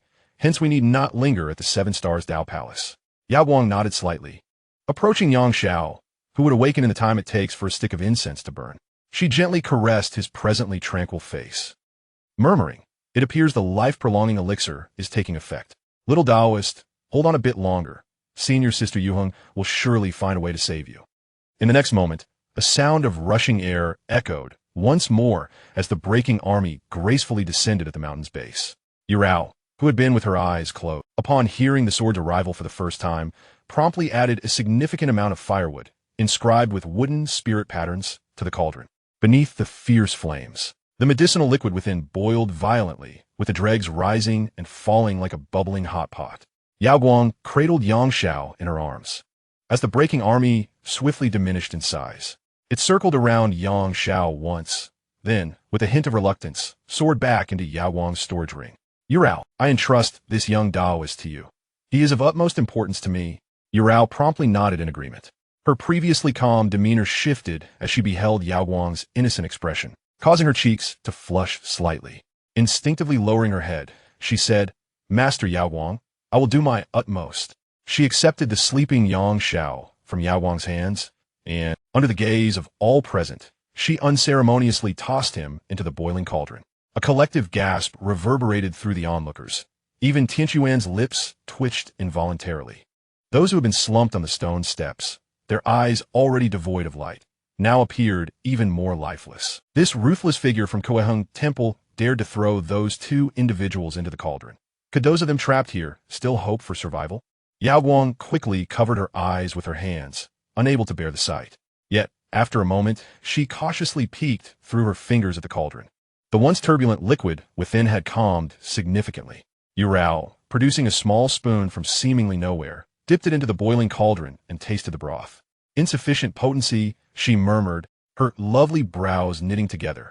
She then retrieved some pre-ground powdered herbs from her sleeve and tossed them into the cauldron once more. Those who had been observing this scene were engulfed in despair and impending collapse. In their eyes, this scene bore no connection to the act of saving a life. That lady from the Guiheng Temple had become so brazen as to dare drink meat broth in the presence of those two Taoists. She even had the audacity to add seasoning when she found the flavor unsatisfactory. This time, the medicinal potency had nearly waned. Yu Rao retrieved a uniquely shaped lid from her storage ring. Noticing Yao Guang was looking at her in shock through her fingers. She hurriedly explained, I did not swallow the broth from those cauldrons. I truly did not. Sensing Yao Guang's skepticism, she felt a surge of embarrassment and irritation, swiftly covering the cauldron. Once the concoction within the pot had evaporated, that little child should awaken. To avoid any misunderstandings, Yu Rao reiterated, this medicinal cauldron is specially crafted. It will not harm a child, just a smidgen warm. Within the cauldron, Xianxia gradually regained consciousness. The surrounding heat left him momentarily disoriented. Could it be that the system had deceived me again? Am I still trapped within the curse realm? Am I still in the hot spring of that curse realm? Chapter 58. What? I have been treated as medicinal material? Xianxia surveyed his surroundings, shrouded in utter darkness. Were it not for a small hole above allowing a trickle of light to seep through, he would scarcely be able to discern his environment. If his memory served him right, he had been with the young Taoist on the divine sword before entering the curse realm. But where was he now? Struggling to rise from the medicinal concoction, Xianxia examined the floating debris illuminated by the light filtering through the hole above. This substance was medicinal residue. Xiao's pupils constricted immediately. He scrutinized the materials in his hand. Although sliced, they still emanated a palpable medicinal energy, slowly oozing from the cut surfaces. His mind momentarily blank. He realized this was no ordinary herb. It was clearly a celestial medicine. Furthermore, its grade was not significantly inferior to the single specimen cultivated by Lady Jiang. That celestial herb had taken her considerable deliberation before she finally harvested a small portion for herself and Si Yao. Consuming even that little had nearly overwhelmed him with its potent energy, leading to a month of ridicule from Si Yao, who claimed he was too weak to benefit from such nourishment. Yet now, Countless celestial herbs, carelessly sliced, floated around him. Witnessing this scene, he could hardly fathom what sort of individual possessed the luxury to so recklessly discard these divine plants into this murky water. The temperature of the broth within the cauldron steadily increased. The medicinal potency that had adhered to the herbs began to detach, subsequently dashing about wildly.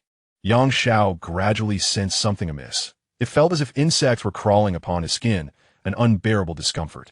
Something is amiss.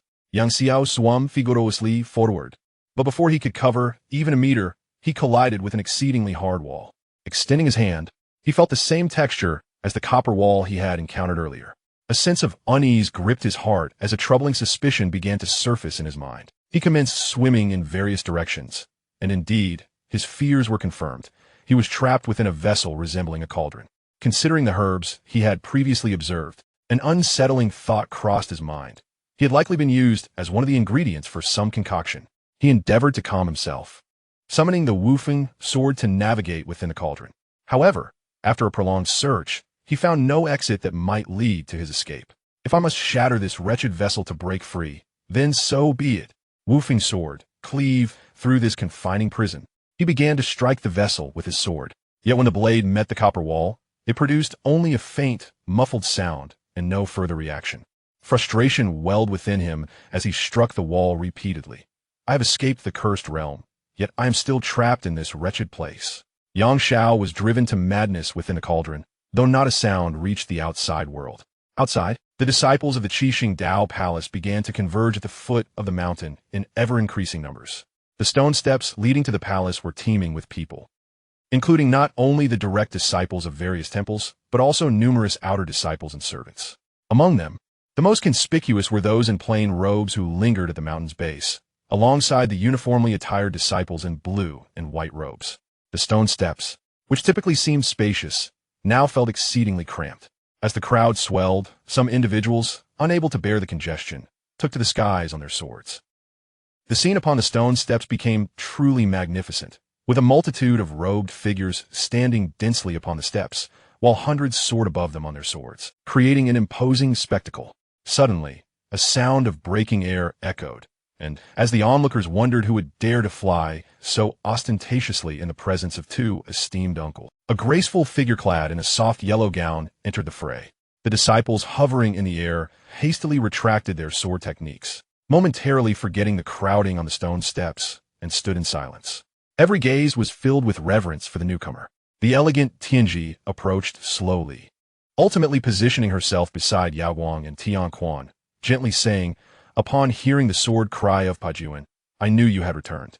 Everyone promptly bowed in respect, exclaiming, "We greet you, third master uncle." Yao Guang, upon seeing the visitor, beamed with joy, darting to her side and embracing her tightly. She buried her small head in the tumultuous embrace of Tianji and spoke, "Sister, the little Taoist I have my eyes on has been cursed by someone in his fate, and now his spirit is on the verge of collapse. I am uncertain whether Sister Yuheng can save him." Tianji gently stroked Yao Guang's head, her voice soothing. "Seeing that you have not returned to the Dao Palace, I surmise my little Yao Guang must have encountered some troubles in the mortal realm. Do not fret. As long as the child is alive, with Sister Yuheng's capabilities, your little Taoist should be fine." Yao Guang withdrew her head from Tianji's chest, lifting her gaze to meet Tianji's tender eyes, and instantly felt the fatigue and sorrow that had been racing alongside her dissipate considerably. "Where's your little Taoist now?" Tianji inquired softly. Yao Guang led her to the great cauldron that was continuously fed with firewood, pointing to it. "My little Taoist is brewing inside." Tianji did not exhibit surprise. Instead, she smiled and nodded, addressing Yao Guang. "Little Yao Guang, this time Sister Yuheng truly cares for you. This cauldron is the Qilin medicinal cauldron, which steams and brews herbal baths, greatly beneficial for restoring the spirit. If your little Taoist awakens, be sure to thank the Kuaiheng Temple." Yao Guang gazed at the imposing cauldron. Though she had heard of it, she had never seen it. She recalled that this cauldron was crafted by the divine herbalist Shinon. It was known to be exceedingly difficult to obtain, and she never expected that Sister Yuheng would be willing to use it for her sake. She resolved that once Xianxia awoke, she would express her gratitude to Sister Yuheng. Unbeknownst to Xianxia, events outside the cauldron unfolded. At this moment, he felt an extraordinary discomfort in his body, his mind consumed by a singular thought: to escape as swiftly as possible. The medicinal concoction within the cauldron was boiling vigorously, and the rising steam rendered his eyes unseeing. He felt a throbbing headache, as if his mind were on the verge of exploding. The bubbling potion mocked him with each eruption, taunting his inability to flee. Xianxia attempted to push against the copper wall, yet all he encountered was the scalding metal and the waves of steam. He had imagined countless ways to meet his demise, yet never had he envisioned being treated as an ingredient to be boiled. He silently vowed that if he escaped, he would pierce the one who had used him as a medi at times. He found himself questioning whether the individual responsible for tending the fire outside had dozed off, resulting in the insufficient heat that delayed his cooking. The moment he sensed the invigorating essence of the elixir infiltrating his soul, he began to absorb it. As he gritted his teeth, clinging to the wall of the cauldron, Xianxia heard the system's notification and suddenly felt a wave of weakness wash over him. A chuckle escaped his lips. The outsiders had calculated every possible outcome, yet they failed to anticipate that I am no ordinary person. System, absorb that essence with vigor. Xianxia chose to surrender his struggles, floating atop the medicinal concoction, allowing the potent essence to surge into his soul. The previous sense of desperation had entirely dissipated, replaced by a fervent excitement to exact vengeance upon those who sought to boil him alive. Previously, he had feared that the potency of the elixir might overwhelm him. Yet now, such concerns were completely unfounded. The system granted him a remarkable resistance to the medicine, devoid of any dilution. All the painstakingly acquired essence was now absorbed by me. I refuse to believe you 1T go mad. A sinister expression graced Xiao's face. He was eagerly anticipating the astonished expressions of those who would witness not only his survival, but also his complete absorption of the medicinal power. Outside the cauldron, Yu Rao occasionally reached out to touch its surface. If the temperature felt elevated, she would withdraw some firewood. If it cooled, she would add more kindling, maintaining a continuous cycle. The essence should have fully integrated into the young boy's soul by now. Yu Rao pondered that after steaming for a period, she would be able to lift the cauldron's lid, thereby fulfilling the task bestowed upon her by her master. Under normal circumstances, this thought would bring her some relief. Yet today, she felt no joy whatsoever. From a moment she overheard Master Yao Guang informing Master Tianji of her acquisition of the young Taoist. An emptiness settled within her heart. How wonderful it would be if Master Yao Guang did not accept the boy, or perhaps if she were to accept a female disciple, one whose beauty paled in comparison to that of the previous young boy. That would be even better. As she contemplated this, a sudden realization brightened her once dull eyes.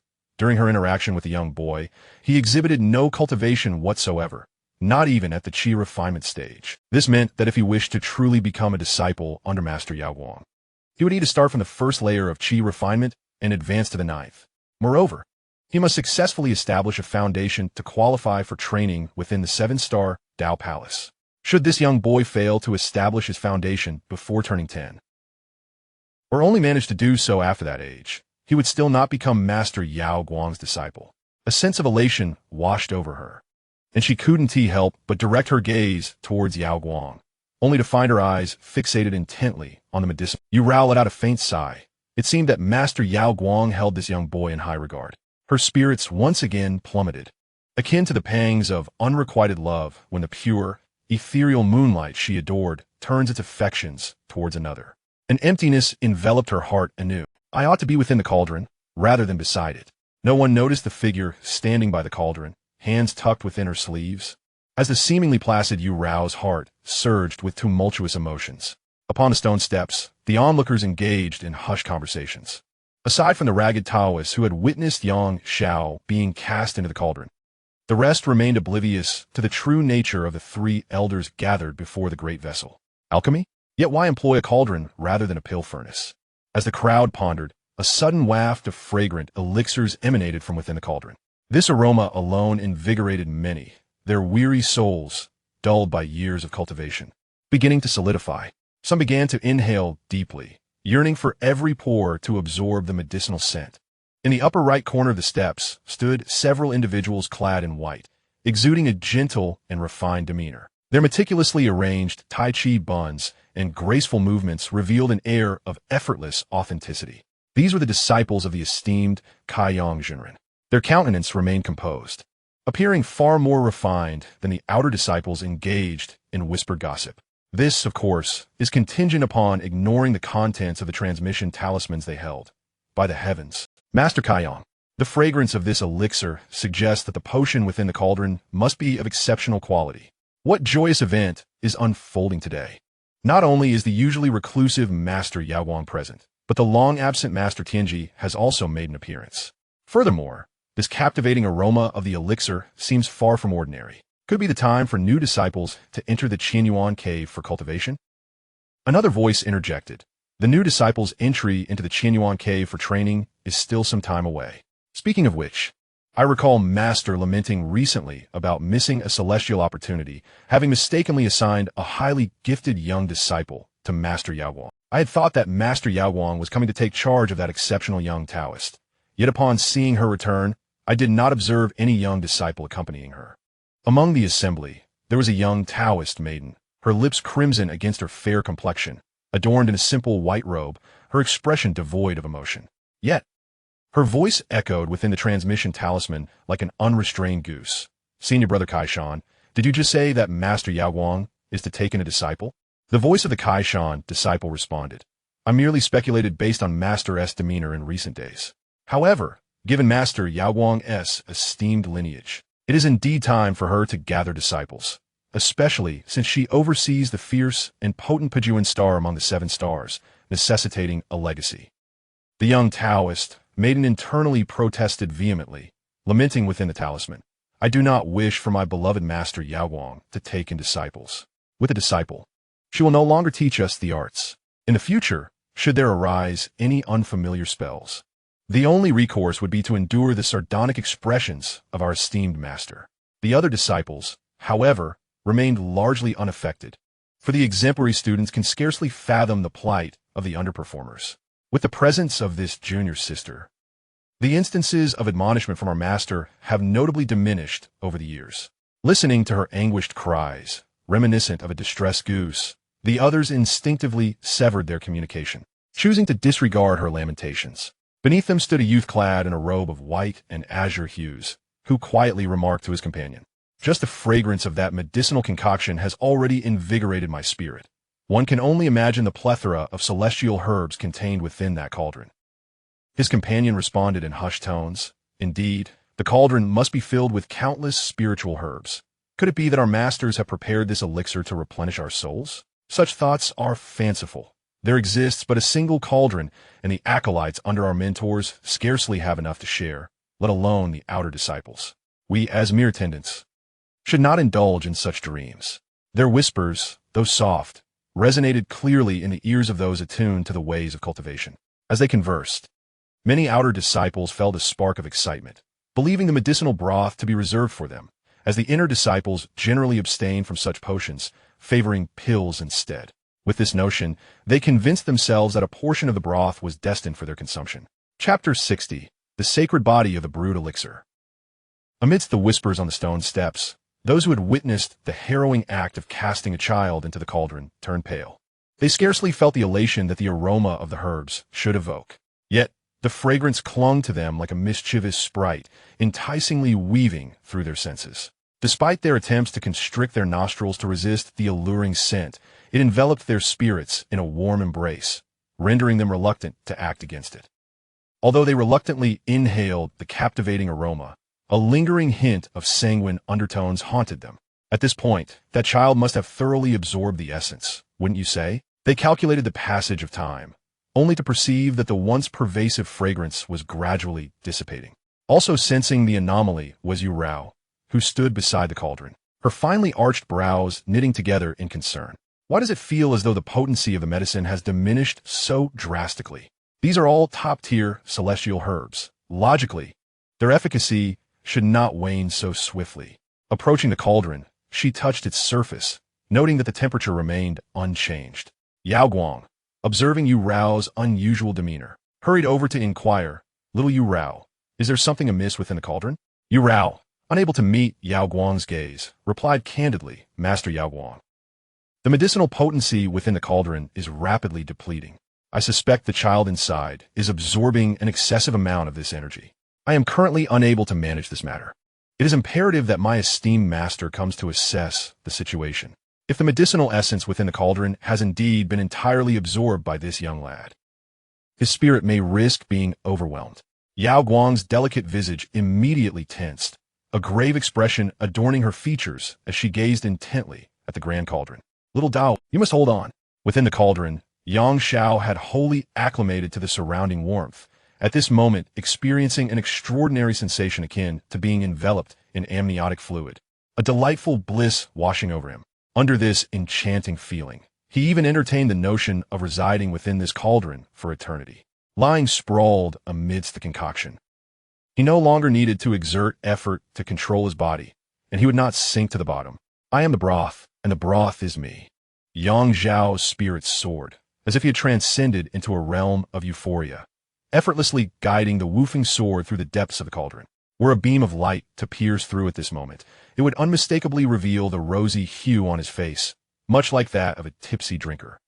As he reveled in this blissful swim, a mechanical voice from the system interrupted his leisurely movements.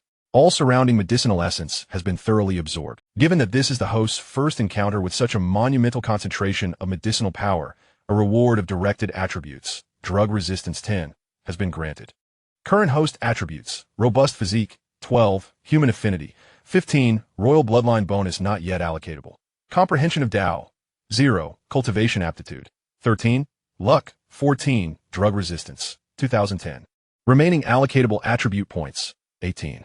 Detected drug resistance attribute reaching 30 points, rewarding special physique, sacred body of the alchemical furnace. Absorption efficiency 100, success rate of alchemy 100. Affinity for elixirs 100, chance to attract demon beasts 50, blood attraction probability doubled. Note: please manage the medicinal fragrance emanating from your body, as it may invite unnecessary troubles. Yang Xiao stared at the system panel, his mind momentarily baffled. He placed his finger upon the description of the sacred body of the alchemical furnace, patiently counting the benefits conferred. For distinct attribute enhancements, his spirits soared once more.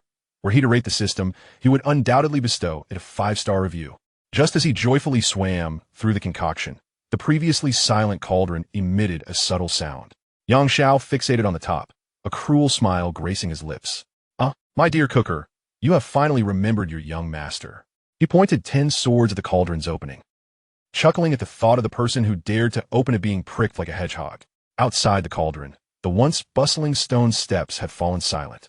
Many individuals contemplating an escape, yet fearing to disturb the tall figure that had just emerged.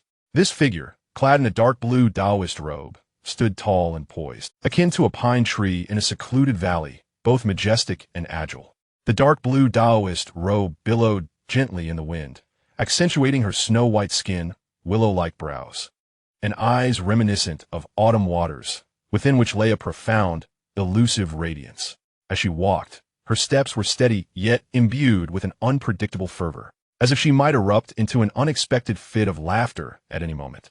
Despite Yu Heng's Taoist garb, her aura was anything but ordinary. It exuded an indescribable sense of detachment that rendered her intimidatingly unapproachable.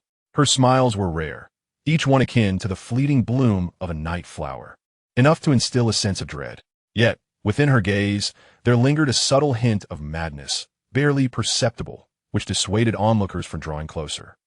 In the midst of the silent crowd, she appeared as an ethereal shadow, starkly out of place within her surroundings. No one knew when she had materialized among them.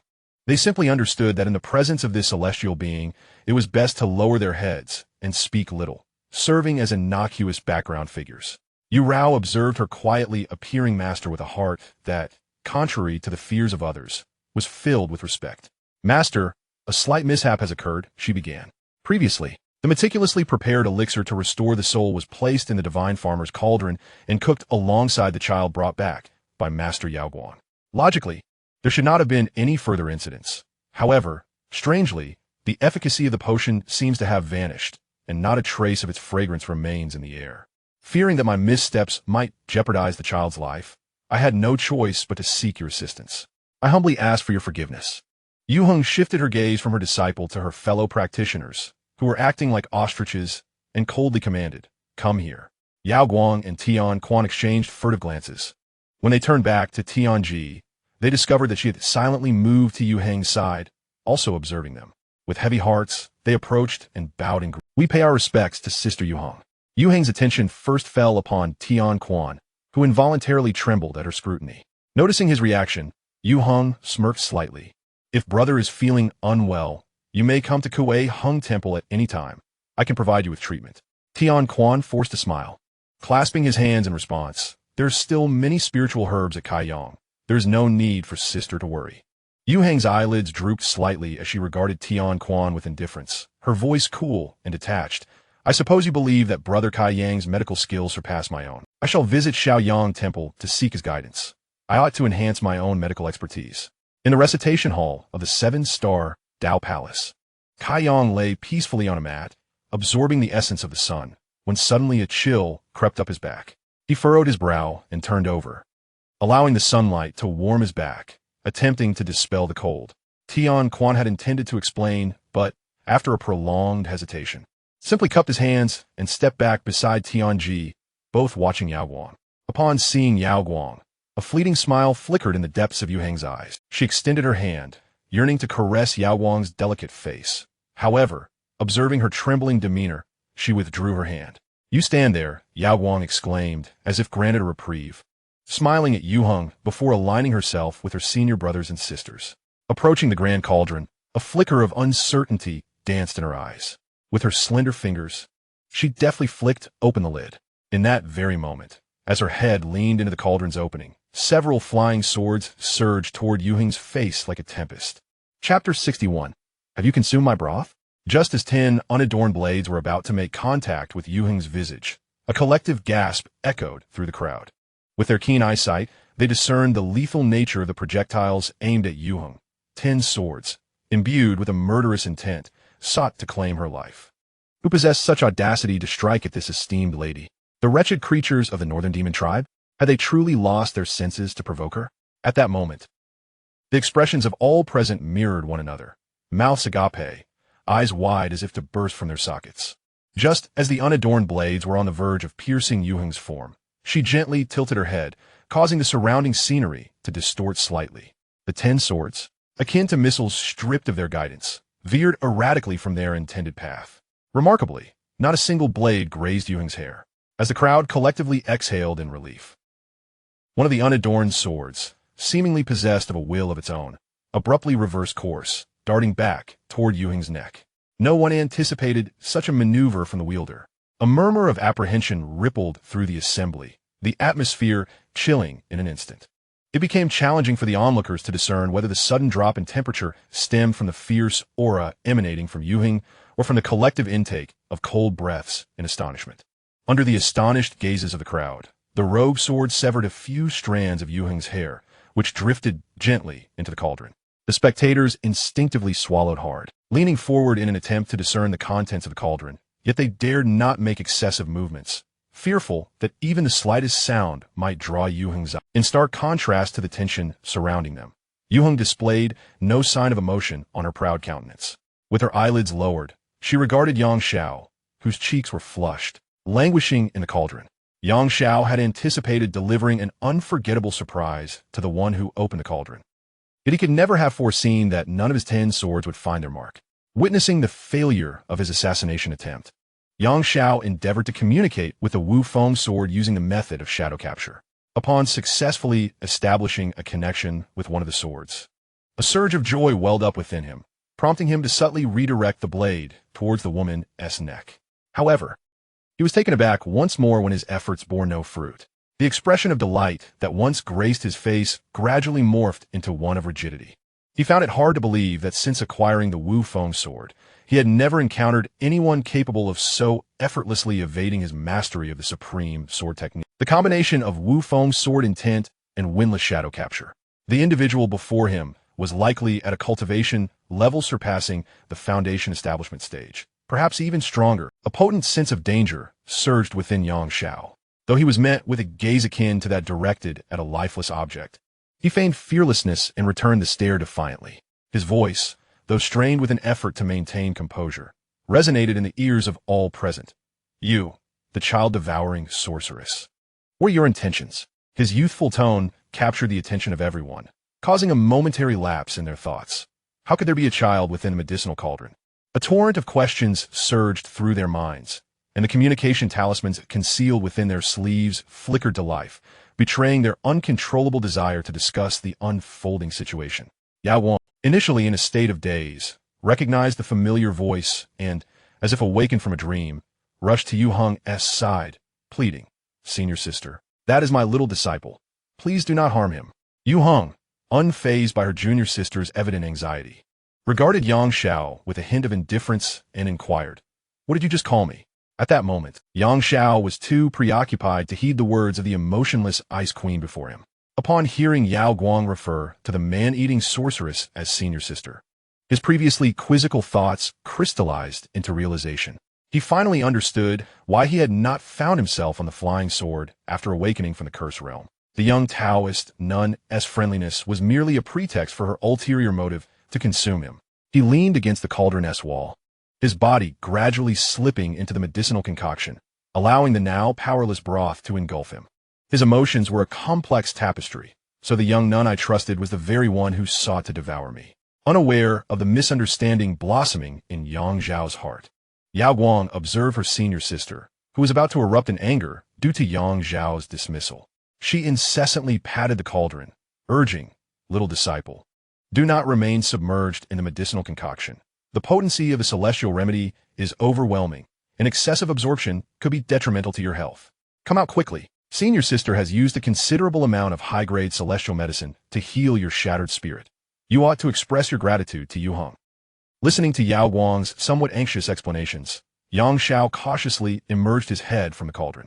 As his gaze swept across the scene, he beheld several ethereal youths standing atop exquisitely carved stone steps, clad in various styles of Taoist robes. Their eyes shimmered with diverse hues, and a faint celestial radiance flowed gently around them.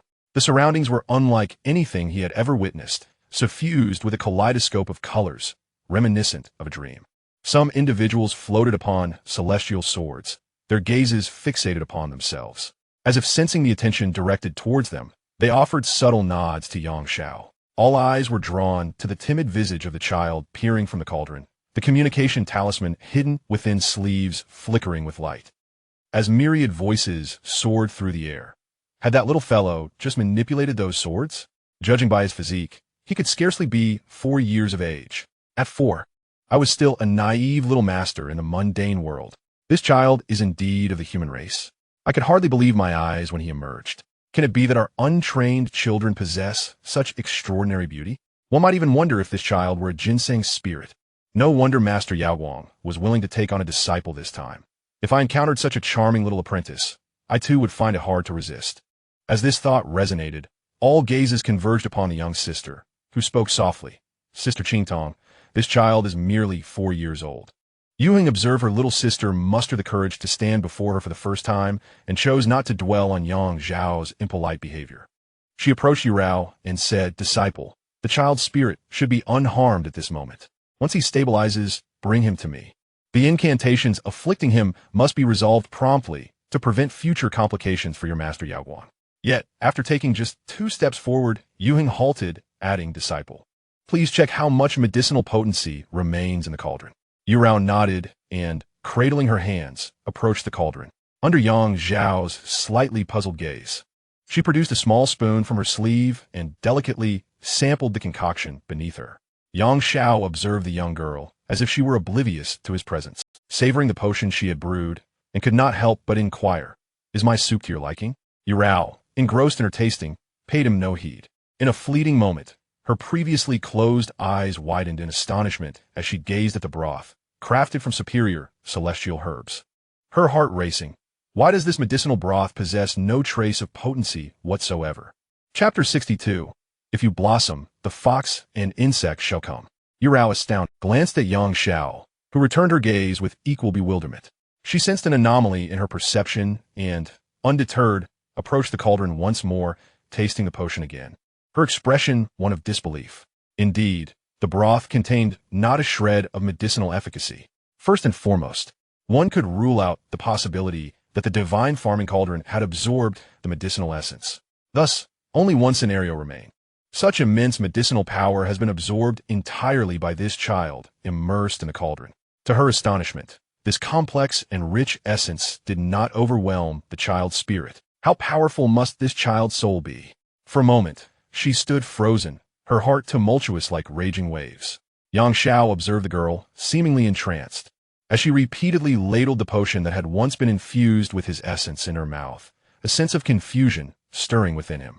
Could the mere flavor of this brew be so irresistibly captivating? He discreetly dipped his hand into the potion, and in a moment of solitude, gently licked his fingertip. Oddly enough, while he had sensed the bitterness upon waking, it now tasted as bland as pure water. Xianxia looked toward the girl, who was frowning at the edge of the cauldron, her serious gaze directed at him, and he felt a flicker of apprehension. What is wrong with me?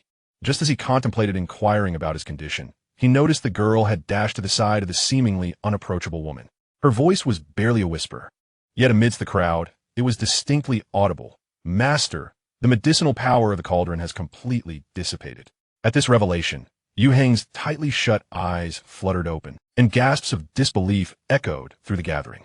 Xianxia felt the collective gaze of the crowd fixate upon him, igniting a sense of panic within. Their stares were unabashedly scrutinizing, leaving him feeling as though he were laid bare and exposed on the street, surrounded by onlookers, an utterly disconcerting sensation. Guan, upon hearing Yu Rao's words, was similarly taken aback. Though he did not fully grasp Yu Heng's method of brewing, he possessed enough basic knowledge of pharmacology to understand that even the most formidable spirit could not possibly absorb all the medicinal essence. He scanned Yang Zhao's spiritual sea with his consciousness, murmuring, "The spirit is vibrant, showing no signs of irregularity. The body bears no traces of residual medicinal power." This was indeed perplexing. Could such monumental potency simply vanish in a thin air? Suddenly, a thought struck him, and he urgently called out to Yao Guang, extract your little acolyte from the cauldron. I suspect the remaining essence is settling at the bottom of the potion. Yao Guang, aware that a complete disappearance of the medicinal power was not a good omen, floated in the air and pulled Xianxia out of the potion. However, the moment his body fully emerged from the surface of the liquid, an unprecedented, invigorating fragrance of medicine erupted from him, as if it had found an outlet for release. This aroma was both intense and gentle, causing everyone to perk up their noses in curiosity, asking, "Where is this delightful scent coming from? It is exquisite. I would willingly lose myself in this fragrance for a lifetime. It seems to be the scent of medicine. This is unmistakably the fragrance of Danxian, and of a notably high grade." The crowd engaged in fervent debate, having never before encountered such a distinctive aroma. Even more astonishing was that this medicinal scent, akin to the previous ones, possessed a calming effect on the spirit, and its potency this time seemed even more formidable. Yu Heng furrowed her brow, realizing that the elixir she had concocted earlier, even through boiling, could not possibly yield such a quality of fragrance. However, upon closer reflection, she was startled to discover that this aroma did not emanate from the cauldron, but rather seemed to be continuously flowing from the child beside her junior sister Yao Guang. As the individual closest to Xianxia, Yao Guang was the first to discern the source of this medicinal scent. The fragrance surged forth with intensity, showing no signs of dissipating. Gradually, it began to radiate outward from Xianxia in all directions. In the Qixing Daogong's chanting hall, Kaiyang twitched his nose, a smile gracing his lips. What a pure and refreshing scent of Danxian. It resembled the aroma of the 7th grade elixir crafted by my master. Upon awakening, I must inquire with my master for a portion. He turned over, sniffing a few more times before losing interest. Soon, this medicinal fragrance wafted toward the 7 Taoist temples. Every temple that caught a whiff of this aroma had either a young acolyte or an immortal in charge opening the temple doors to allow the scent to enter. They nodded in satisfaction, remarking, "It seems our fellow disciples from the neighboring temple have refined another batch of high-quality elixirs. I must take a stroll and request some." A slight smile played upon their lips as they peacefully meditated amidst the fragrance. As time passed and distance increased, the aroma showed no signs of abating. Instead, its richness continued to swell. Before long, the scent permeated beyond the barriers of Qixing Daogong, spreading throughout the entire Qianyuan Dantian. The medicinal fragrance, delicate and ethereal, began to infiltrate every corner of Qianyuan Dantian. From the lush forests to the perilous lairs of wild beasts, no area remained untouched by this intoxicating aroma. Even the flora of Qianyuan Dantian appeared more vibrant upon encountering this scent. In the northern regions of Qianyuan, within the myriad demon caves, countless foul and venomous serpents writhed within the foremost lair. The sight of their densely packed bodies would send shivers down anyone's spine at a mere glance. Looking upwards along their serpentine forms revealed grotesque creatures with human heads and serpent bodies, engaging in unrestrained copulation, oblivious to their surroundings. In a moment of surreal clarity, a waft of medicinal fragrance drifted into the fetid cave, causing the writhing serpents to freeze in place. They flicked their tongues, greedily savoring the aroma in the air. What a pure and refreshing scent. Merely inhaling it, I feel my demonic power surging within me. From whence have the treasures of heaven and earth re-emerged? We must seek their origin. We cannot allow those despicable Fox clan members to abscond with them. This fragrance does not resemble that of celestial treasures. It seems akin to the elixirs concocted by those adept alchemists. Nonsense. The Seven Stars Tao Palace lies hundreds of miles from our northern beast cavern. How could their alchemical aromas travel this far? We should consult the esteemed snake ancestor to discern his thoughts on this matter. As the words faded, a gentle voice, indistinguishable in gender, resonated from afar. There is no need to consult me. Instead, send forth several untransformed young demons to trace the source of this fragrance. The little snakes understood the command. A myriad of differently hued serpents slithered out from the foremost cave of the 10,000 Beast Cavern, dispersing in all directions. Viewed from above, they resembled a tapestry woven from serpents, gradually unfurling around the northern Beast Cavern center. Simultaneously, some elegantly furred little foxes from the cavern of 10,000 foxes stealthily converged towards the heart of the northern Qi region. They all shared a singular purpose: to discover the origin of this enchanting aroma and return with it. Chapter 63. The Alchemical Furnace's Sacred Body, a supplement for the Beast Emperor. At the foot of the Seven Stars Tao Palace, the medicinal fragrance continued to intensify, showing no signs of dissipating. It was at this moment that all present discerned the true source of the aroma. This enchanting scent did not emanate from the bubbling cauldron, but rather from the young acolyte beside Master Yaowang. The acolytes on the stone steps had never encountered such a peculiar phenomenon. Some of them subtly activated their spiritual vision, seemingly attempting to ascertain if Xianxia had transformed into a humanoid form due to the elixir. Their gazes were fervent as they fixed their eyes upon Xianxia. Were it not for the presence of several senior masters, they might have rushed forward, cradling Xianxia in their arms, eagerly inhaling the rich medicinal fragrance. Such a delightful little acolyte. Who wouldn't desire to possess one? As the fragrance wafted through the air, when Yaowang and the others realized that the aroma, comparable to that of a seventh-grade elixir, was continuously emanating from Xianxia, aside from the fleeting glimmer of mania in the eyes of the Jade Balance, immortal. Both Tianji and Tianquan appeared exceedingly solemn. A trace of indescribable tension crossed Yaowang's adorably innocent face as she looked pitifully at her senior sister Tianji, saying, "This persistent fragrance. Could it possibly be the sacred body of the alchemical furnace recorded in the pharmaceutical canon?" Upon seeing the anxious expression on Yaowang's face, Tianji merely nodded discreetly. She too suspected that this child might indeed possess the unique constitution that was a source of considerable concern for the Seven Stars Tao Palace.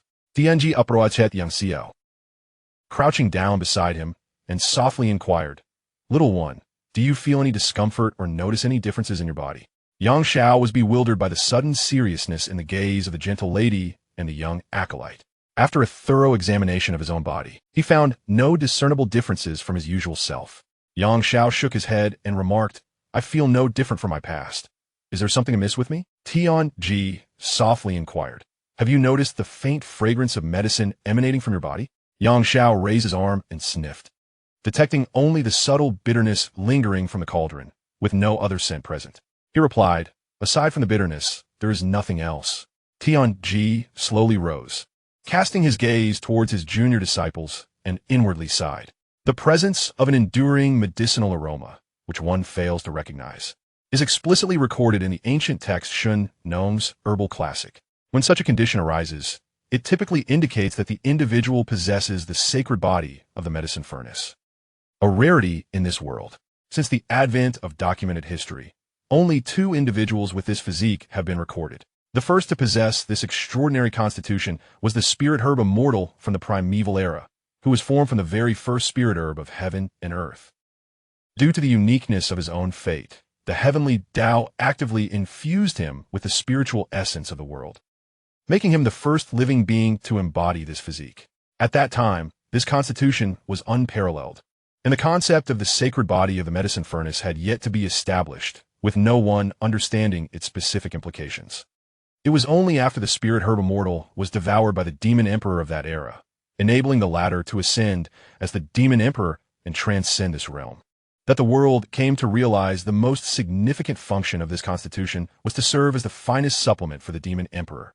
Countless ages passed until, in the ancient era, humanity rose among the myriad races, and the second individual possessing the sacred body of the medicine furnace came into existence. This individual was the revered Emperor Xianxia, Jiang Tai Su, who has survived since ancient times. It is said that he delighted in nurturing celestial herbs with his own body, gradually allowing the potency of the herbs to consume his spiritual power, transforming him into a humanoid medicine furnace, exuding the fragrance of medicine with every movement. He humorously referred to himself as the sacred body of the medicine furnace, thus bestowing a definitive name upon this constitution. Although there is no explicit historical record confirming whether the sacred body of the medicine furnace possessed by the spirit herb immortal and the Emperor Xianxia are of the same kind, subsequent accounts suggest that their physiques share striking similarities in certain contexts. For instance, it is rumored that both sages possessed an extraordinary medicinal aroma that lingered for an extended period, mirroring Yang Zhao's current situation. Furthermore, they both exhibited a unique attraction to supreme celestial herbs. Additionally, their flesh had once drawn the powerful attention of the demon emperor. However, the formidable bloodline of the Emperor Xianxia, belonging to the illustrious Xianxia clan, prevented any of those seeking to claim it from succeeding. This is also the reason behind the solemn expressions of Yao Guang and the others. While this constitution is indeed rare, it currently appears that its only evident functions are the restorative properties of the medicinal fragrance and its innate allure to the demon emperor. Although they cannot be 100% certain that Xianxia is indeed the alchemical furnace sacred body, the likelihood is exceedingly high. The thought of the existence of an alchemical furnace sacred body within the Seven Stars Tao Palace would undoubtedly drive the demon clans of the northern realms of Qianyuan Cave into a frenzy upon discovery. However, Tianquan and Yao Guang are somewhat puzzled. Previously, this young acolyte exhibited no signs of possessing the alchemical furnace sacred body. So how could he suddenly manifest such a physique after being subjected to the cauldron's steam? Could it be that the rare alchemical furnace sacred body was simply conjured in such a fantastical manner? Surely, that cannot be the case. At this moment, Yao Guang's eyes reflected a myriad of complex emotions. If the young acolyte were truly the alchemical furnace sacred body, how would they handle the trouble it might bring to the Seven Stars Tao Palace? Would they really have to send him back? She lifted her gaze to Xianxia, and upon witnessing his warm smile directed at her, she found herself reluctant to part with him. Just as she grappled with her inner turmoil, an ancient yet gentle consciousness resonated within her mind. Upon hearing this voice, joy illuminated her face as she quickly responded, "Master, you have awakened." The gentle consciousness brushed through Yao Guang's spiritual sea, saying, "I was stirred awake by the fragrance of the alchemical furnace sacred body. After so many years, this aroma remains unforgettable." Hearing her master mention the alchemical furnace sacred body caused Yao Guang's eyes to gleam with curiosity. She wished to inquire whether her master would allow Xianxia to remain at the Seven Stars Tao Palace, yet the words remained unvoiced. The Seven Stars Taoist observed Yao Guang's hesitance to voice her desires and chuckled warmly. "My dear, you are still as timid as you were in your youth, reluctant to seek what you truly wish for. Keep him here. It is your first inclination to take on a disciple, and I should support that. As for those insignificant beings from the northern realms, I have kept them in check for millennia. They have never dared to trouble the Seven Stars Tao Palace. If the alchemical furnace sacred body is to be taken, then let it be so, as long as it pleases you. As for your senior brothers and sisters, you need not worry. I will speak on your behalf." Upon hearing her master's words, Yao Guang was filled with joy, with no further reservations. She offered her respects to her master in her mind before severing their connection. She then hurried to her senior brothers and sisters, elucidating that the alchemical furnace sacred body would not pose a threat to the Tao Palace. With excitement, she then approached Xianxia. Tianji and Tianquan exchanged glances, momentarily suppressing their concerns. They retreated to the side, still somewhat apprehensive that their junior sister might be misleading them about keeping this young acolyte at the Seven Stars Tao Palace. Consequently, they each reached out with their consciousness to communicate with the Seven Stars Taoist. In less than a few breaths, the Taoist's consciousness echoed in Tianquan's mind. Tianquan inquired, "Master, is it truly the case that the alchemical furnace sacred body will not attract trouble to our Seven Stars Tao Palace?" The voice of the Seven Stars Taoist resonated in response. This time, the voice that emerged was no longer that of a gentle elder conversing with Yaoguang, but rather that of an astute and intellectually vibrant youth. It should not be so. The rare medicinal furnace sacred body in this world is certainly not as utterly useless as chronicled in ancient texts. Since the primordial era, I have hung suspended in the northern heavens. Although I have never interacted with the Emperor of Spiritual Herbs, I am aware that the medicinal furnace sacred body is certainly not as ineffectual as described by the Xianxia Emperor. The understanding of the medicinal furnace sacred body among mortals is limited solely to the Xianxia herbal classic. Yet they overlook the fact that the individual who chronicled the sacred body is, in fact, the sacred body itself. If this constitution were truly a source of trouble, why would he expend such effort to transform himself into a medicinal furnace sacred body? Upon hearing this, Tianquan appeared to grasp some hidden truth and uncertainly inquired, "Master, did you just imply that the Xianxia Emperor actively transformed himself into a medicinal furnace sacred body?" Indeed, in the ancient era, after fulfilling his grand ambition of testing all the medicinal properties for humanity, as his life approached its end, he actively transformed himself into a medicinal furnace sacred body. It is precisely for this reason that he has survived from the ancient era to this present age. As for why he chose to depict the medicinal furnace sacred body as a constitution that is only beneficial to the demon race and of little use to himself, I would prefer to believe he had ulterior motives. However, what those motives might be, I cannot speculate. A glimmer of wisdom shone in Tianquan's eyes, acknowledging that such a secret was indeed beyond his knowledge. The consciousness of the Seven Stars Taoist interrupted Tianquan's contemplation.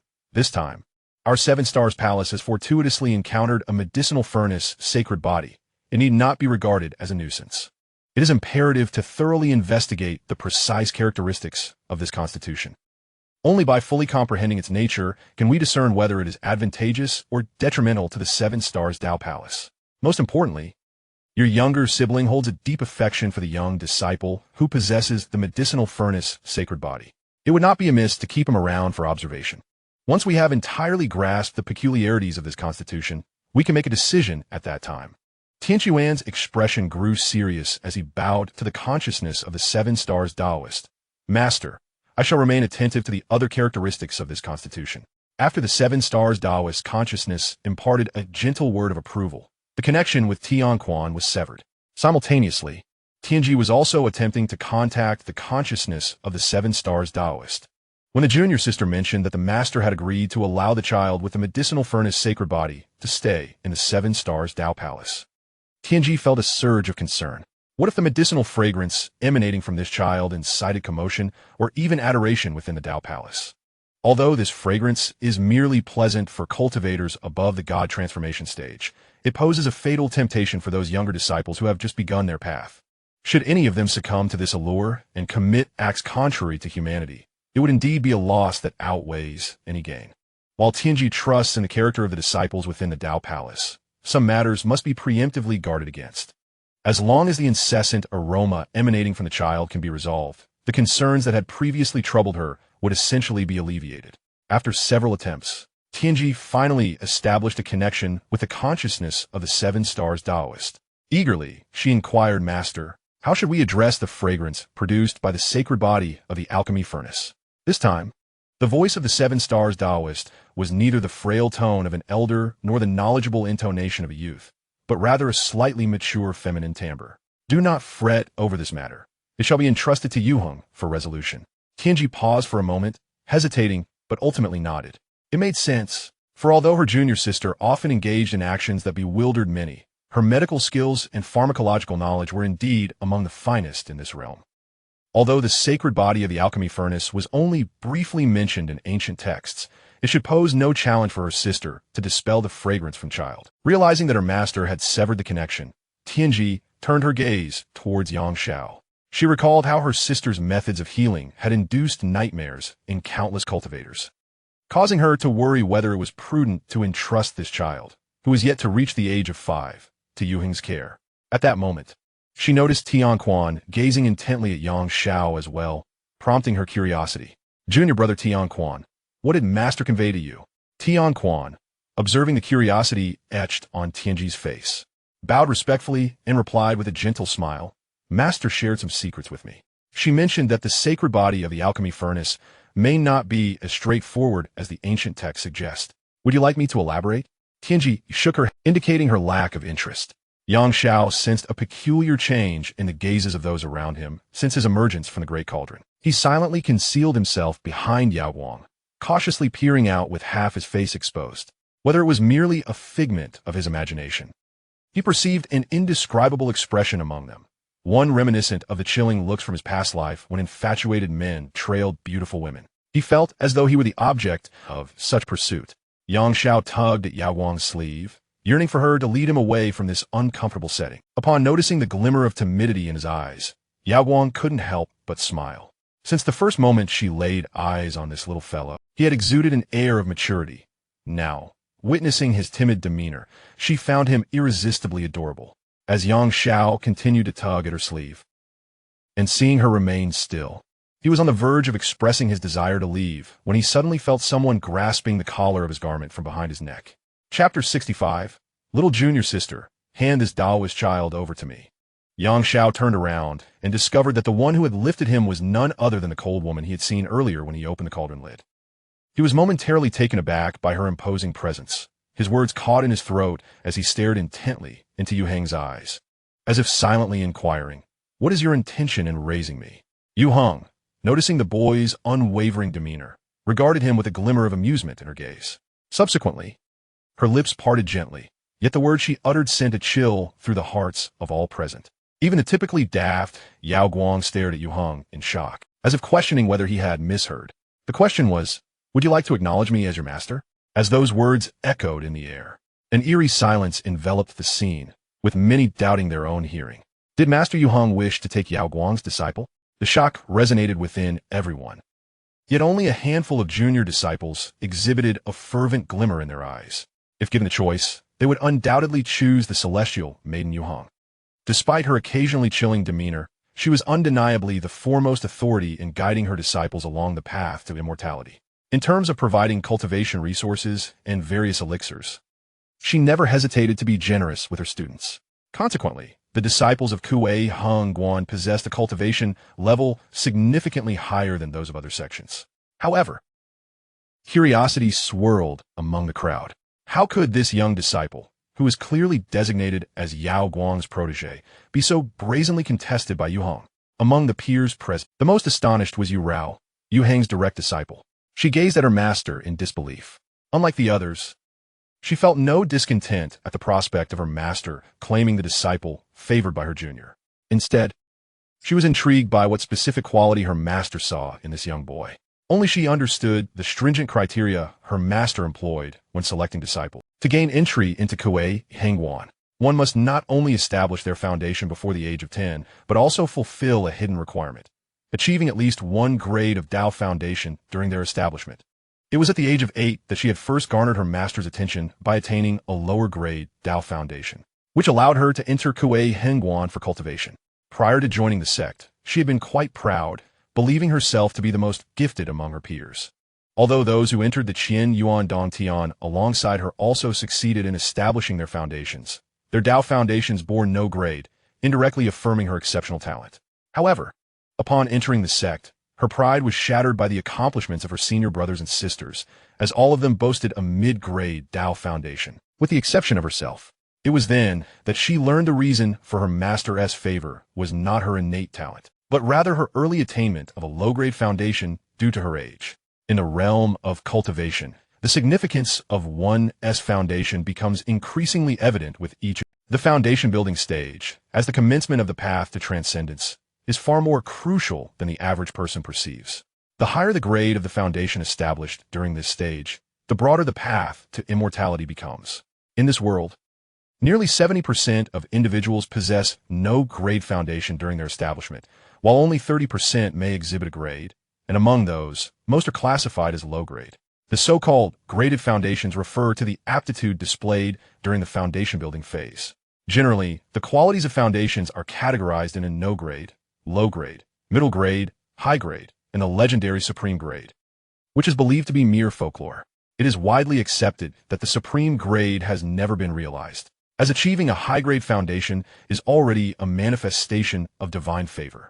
To attain a high-grade foundation, possessing extraordinary talent is insufficient. One must also possess the fortune to attract the attention of the heavenly Tao. In today's world, aside from the prodigious geniuses at the pinnacle of the stellar rankings, there has been no record of any outstanding individual achieving a high-grade foundation. Thus, given the arduous nature of attaining a high-grade foundation, how could the rumored supreme grade possibly exist? Returning to the matter at hand, it was precisely because the disciples of the Kuei-hung sect were paragons among men that Yu Rao found it perplexing how this child, who had yet to embark on the path of cultivation, had captured her master's attention. Did her master not fear that this child might not succeed in establishing a foundation before turning 10? Despite her doubts, she lacked the courage to inquire further. Tianji, observing her distress, felt a pang of sympathy and admonished her in a tone befitting an elder. Sister Yuheng, that child was discovered by Sister Yaoguang. According to the apprenticeship regulations of the Seven Stars Dao Palace, she is to be regarded as the child's first master. You cannot intervene. Yuheng did not meet Tianji's gaze, instead fixating on Yaoguang's eyes. Shaking the Xianxia in her hand, her voice remained cold yet unyielding. Little sister, might I request that you relinquish this Dao child to me? Although Yaoguang had previously been compelled by Yuheng to part with many of her possessions, which she had reluctantly surrendered, the thought of yielding her little Dao child now filled her with reluctance. Yet, confronted with her sister's resolute gaze, she summoned the courage to refuse for the first time. However, Yuheng's subsequent words extinguished any resolve she had to utter the phrase, "I do not want him." If you do not agree, then the child may be subjected to lethal curses at any moment, and I shall not intervene. In an instant, Yaoguang's eyes welled with a thin veil of tears. She found herself utterly at a loss for words. If she were to insist on keeping the little Dao child by her side, Yuheng's character dictated that she would indeed follow through with her threat. The young Taoist boy possesses a lethal spell that could claim his life at any moment. If I insist on keeping him by my side, it will be tantamount to endangering him. Despite the deep reluctance in my heart, I must honor my senior sister's wishes. The boy will merely be practicing elsewhere, and I can still see him from time to time. Should I fail to comply with my senior sister's request, the boy might succumb to the curse. Though I strive to convince myself otherwise, the sorrow within me is something others cannot fathom. As Xianxia observed the young Taoist girl being swayed by threats and temptations, he interjected at the opportune moment. Aside from a young Taoist girl, I shall not enter any other sect. If forced, I would rather return to my humble existence in the mortal realm. Yuheng, regarding Xianxia with a cold demeanor, replied, "Should you decline to join my sect, the curse upon you shall remain unsolvable. Are you certain of your decision? Then it must be that my fate has run its course, and this life is forever devoid of ties to your seven-star sect," Xianxia retorted. A subtle smile curved Yu Heng's lips. "You shall learn nothing from junior sister Yaoguang, not even the foundations of cultivation." Xianxia glanced at Yaoguang's reddened eyes, as if addressing her directly, and replied with a radiant smile. Cultivation is a personal endeavor. The inability to learn only illustrates one's own folly. It has nothing to do with the young Taoist girl. Yu Heng's interest intensified, yet her expression remained as frigid as ice. "If you choose to apprentice under my junior sister today, the elixirs for your cultivation shall no longer be offered by Kuei-hung Wan." Xianxia remained unfazed. "That is of no concern. I shall gather them myself." Yuheng, casting Xianxia aside with indifference, turned to Yaoguang. "You are ungrateful. The more you learn about the seven-star sect, the more you will regret your actions today." Chapter 66. I grant you 2 years to establish your foundation. Yang Zhao's imperturbable demeanor caused Yu Heng's countenance to darken abruptly. A wave of inexplicable fury surged within her. Throughout her years of cultivation, no one had ever dared to speak to her in such a manner, and now, a mere child not only disrespected her, but also dared to retort. Had she not been clinging to her reason? The impulse to crush this insolent child would have been overwhelming. As Yu Hang's emotions shifted, her aura grew increasingly formidable. Tao Rao, closest to her master, could distinctly feel the chilling aura emanating from her. Only she understood that her master was on the brink of anger. Yu Hang casually tossed Xianxia to the ground, as though discarding refuse. No longer fixating on him, she deemed it beneath her dignity to argue with a mere child.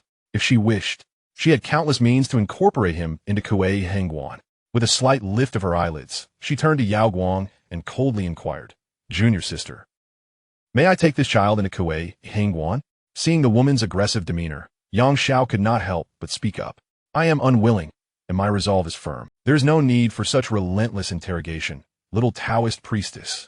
This time, Yu Hang's voice turned icy, a palpable aura of malice enveloping her as she cast a cold gaze upon Xianxia, her eyes devoid of emotion. Silence.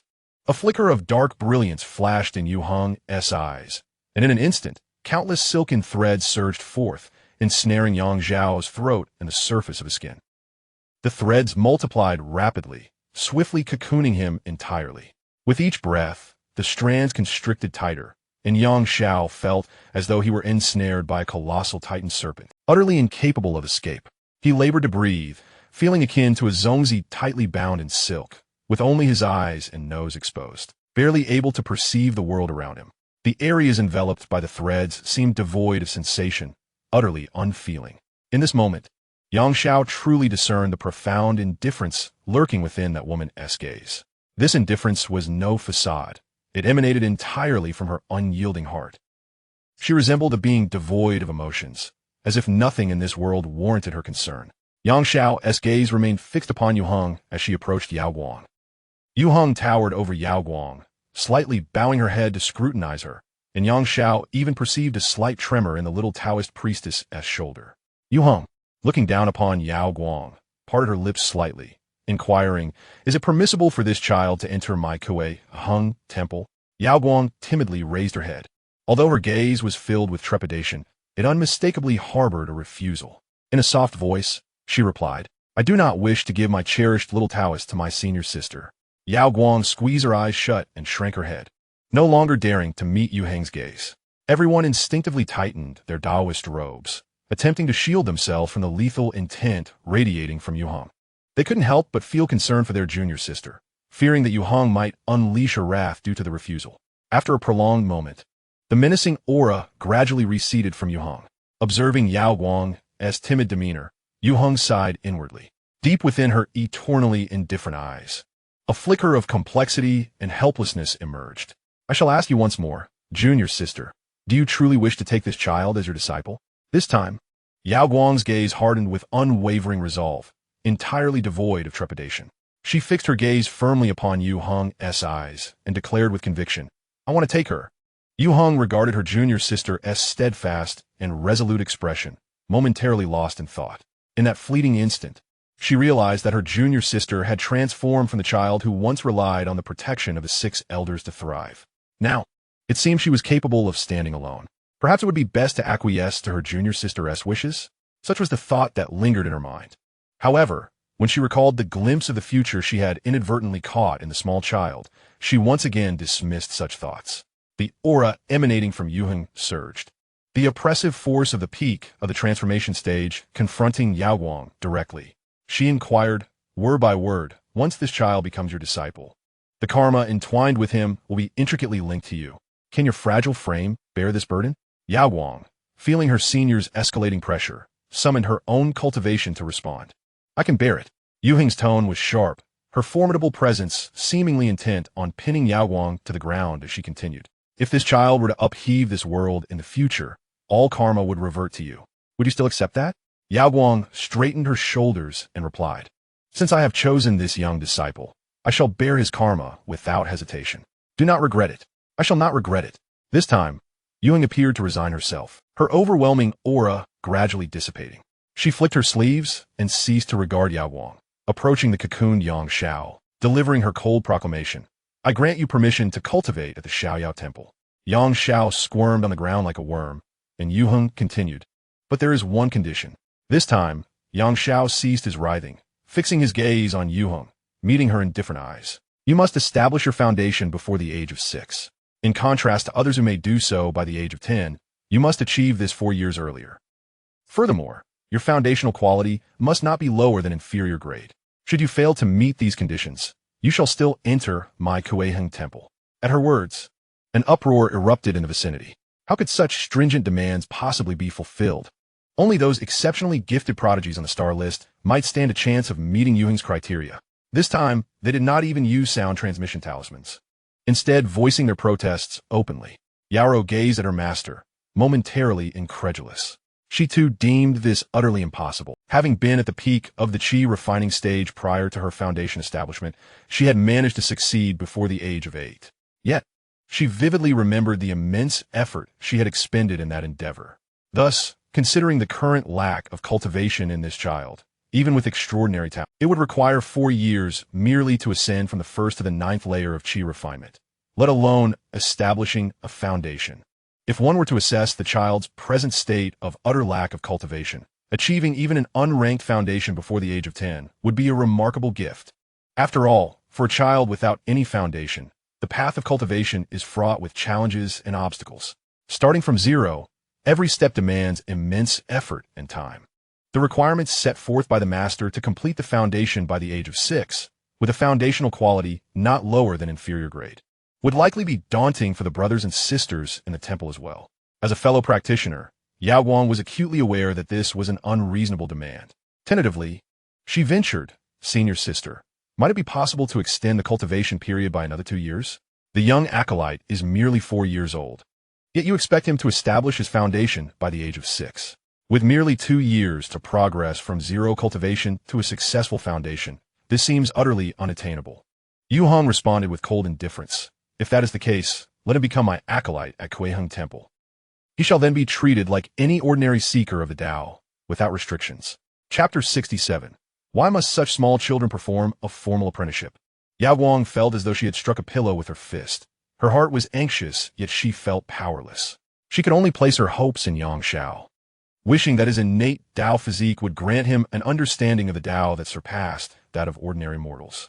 Much like a certain immortal who once possessed a similar intrinsic constitution, with the blessing of an innate Tao physique, she could later seek assistance from her senior brothers and sisters, which would undoubtedly alleviate the challenges of the young acolyte's foundation establishment.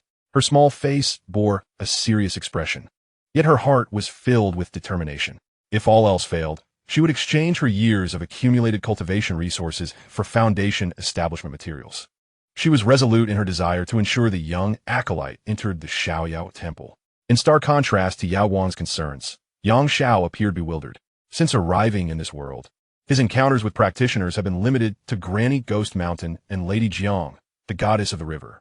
Initially, upon arriving at Immortal Town, he had assumed he would soon be exposed to the world of cultivation, and therefore did not inquire with Granny Ghost Mountain about the human cultivation system or the difficulties associated with it. As for Lady Jiang, her true form was a divine sword, and her cultivation system bore no resemblance to that of human practitioners. Yang Xiao recalled that Lady Jiang followed a path of transcending through the power of thought, refining incense to achieve the golden elixir, seemingly bypassing the foundation establishment stage entirely. Consequently, he remained entirely ignorant of the true challenges surrounding the establishment of a graded foundation. As he contemplated this, his previously dormant awareness gradually returned, and the system's mechanical voice resonated as usual. Task triggered. Perfect foundation establishment. Task description. At the moment of apprenticeship under the celestial being Yao Guang of the 7 Stars Palace, the celestial maiden Yu Hong has set forth a requirement. The host must achieve a foundation of at least low grade and successfully establish it to enter the temple for cultivation. Would you like to accept this task? Task difficulty, average. Task duration, 2 years. Task reward, superior Tao foundation. Failure penalty, foundation destruction, making it exceedingly difficult to achieve a graded foundation in the future. As Yang Xiao was about to click accept, the system prompt sounded once more. Detected that the host is within the 7 Stars Tao Palace. Would you like to choose to track the task? Apprenticeship and learning?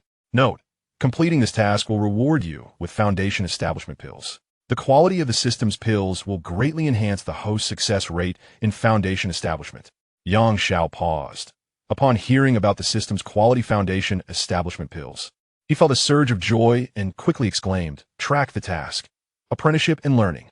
Begin tracking apprenticeship and learning." Task description. The prodigious talent of the host has drawn the attention of Xianxia, the last Taoist of the Seven Stars Palace. Should the host become Xianxia's disciple and master one of the techniques she imparts to perfection, the task shall be deemed complete. Task difficulty. Simple. Remaining task duration. 1 year. Task rewards. Targeted attribute. Understanding of Taoism. 10. Reward sword sheath. 7 stars sword. Human level. Reward cultivation method. Carefree longevity technique. Divine invocation record.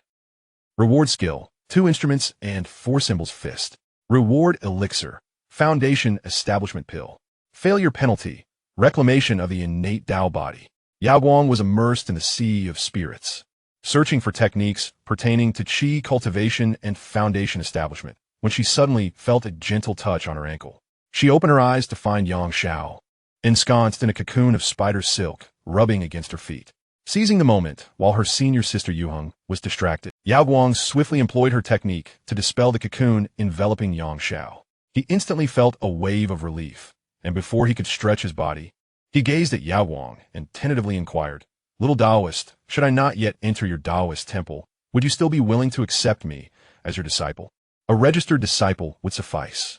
Observing Xiao's cautious demeanor, Yaoguang initially assumed that her senior sister Yuheng's earlier admonitions had intimidated him. A wave of guilt washed over her as she looked at the small Taoist boy, who barely reached half her height, anxiously asking if he could be accepted as her disciple. Her heart ached at the sight. She knelt down and gently patted Xiao's little head, smiling as she said, "From the very day we first met, you have already been recognized as my little disciple in my heart. If you wish, you may now call me master." As she uttered the latter part, her cheeks flushed with a visible crimson hue. Although she was one of the 7 Taoists of the 7 Stars Tao Palace, she was the youngest, and the younger generation typically refer to her as senior aunt. No one had ever addressed her as master. Deep within her heart, she longed for someone to call her master. Yet when that title was finally uttered, she felt an inexplicable sense of embarrassment. In the eyes of her senior brothers and sisters, she still appeared to be that little Taoist girl in need of care, not yet of the age to take on disciples. Despite her complex feelings at this moment, she secretly yearned for Xianxia to address her as master. Xianxia, observing the flushed Yaoguang, was perplexed. He adjusted his robes, casting aside thoughts of completing the system task, and solemnly performed a bow of apprenticeship. Disciple Xianxia from Shenzhen pays respects to Master Yaoguang. Though his voice was youthful, it resonated with a profound seriousness that echoed in the hearts of all present. The crowd, who had been discussing the harshness of the conditions proposed by senior Uncle Yuheng, turned their attention towards him. The exchange of divine thoughts between Tianji and Tianquan came to an abrupt halt as they turned their gazes toward Xianxia and Yaoguang. Even Yuheng slightly turned her head to observe the 2 young figures who were performing their apprenticeship ceremony. As she felt the weight of all eyes upon her, Yaoguang resembled a student unexpectedly called upon in class, her heart fluttering with both alarm and embarrassment. Her gaze fell upon Xianxia, scrutinizing his profoundly earnest expression, causing her countenance to involuntarily adopt a more serious demeanor. She straightened her posture, feeling no pressure, and calmly accepted Xianxia's bow. The 3 Taoists nearby observed with flickering eyes, astonished to witness a subtle enhancement of their junior sister's Tao fortune. In Yuheng's eyes, a faint intertwining of causality had begun to form between Xianxia and her junior sister. With a soft sigh, she chose to shift her focus away from the 2. "Congratulations, host, on completing the apprenticeship ceremony." Upon hearing the system prompt, Xianxia looked at the small Taoist maiden before him, who was grinning foolishly, and returned her smile. If this task were to be divided into 2 phases, the first phase of apprenticeship had been accomplished, leaving only the learning of skills. With that thought, Xianxia wasted no time in declaring, "System, I wish to allocate attribute points." Detection of host's allocation request confirmed. Attribute panel opened. Basic attributes. Robust physique, 12. Human racial affinity, 15. Royal bloodline bonus, currently unavailable for allocation. Comprehension of Tao, 0. Cultivation aptitude, 13. Luck, 14. Resistance to toxins, 30. Remaining allocatable attribute points, 18. Allocate points. Comprehension of Tao 9. Cultivation aptitude 9. Points allocated. Basic attributes. Robust physique, 12. Human racial affinity, 15. Royal Bloodline bonus, currently unavailable for allocation. Comprehension of Tao. 09. Cultivation aptitude. 139. Luck. 14. Resistance to toxins. 30. Remaining allocatable attribute points. 0. Chapter 68. Little Junior Brother. Do not allow spiritual energy to enter your body. It will burst your dantian. As the system prompt concluded, he distinctly sensed the presence of new elements within his mind and the depths of his soul. These elements were profoundly mysterious, akin to one who had never studied astronomy, yet instinctively understood the celestial mechanics. Likewise, he experienced sensations previously foreign to him, although the environment remained unchanged. He felt a tangible shift, as if his soul had transitioned from being immersed in a torrential downpour to manifesting beneath a dry, radiant sun. Unconsciously, he closed his eyes, calming himself to fully appreciate this transformation. The previously tranquil surroundings were suddenly stirred by a gust of wind. This breeze seemed purposeful, gently brushing past others before lingering on the hem of Xianxia's robe, causing it to flutter softly. At this moment, despite not having undergone any cultivation, Xianxia already exuded the aura of a celestial child. Yao Guang's gaze remained fixed upon him, observing this little fellow who was, in name, her disciple. As she reveled in her thoughts, a gentle and refreshing breeze suddenly caressed her face, clearing her mind in an instant. Was it the touch of ethereal resonance? Yao Guang regarded Xianxia with eyes brimming with wonder, her large eyes fixated on his unremarkable visage, her heart leaping with joy. Could it be that the young disciple had grasped something profound? Amidst her contemplations, the once ordinary Xianxia began to emanate a subtle aura of Taoism that quietly swirled around him. This inexplicable transformation once again captured the gaze of all present. Their eyes widened in disbelief as they beheld the Taoist essence flowing gently about him. How could it be that after merely bowing to Master Yao Guang, and without having practiced any of the 7 Stars Taoist Palace's arts, he had entered the path? Such extraordinary comprehension was indeed astonishing. While I struggled for a month with the Tao Sutra to evoke the essence of the path, this child, after merely paying his respects, had achieved such a state.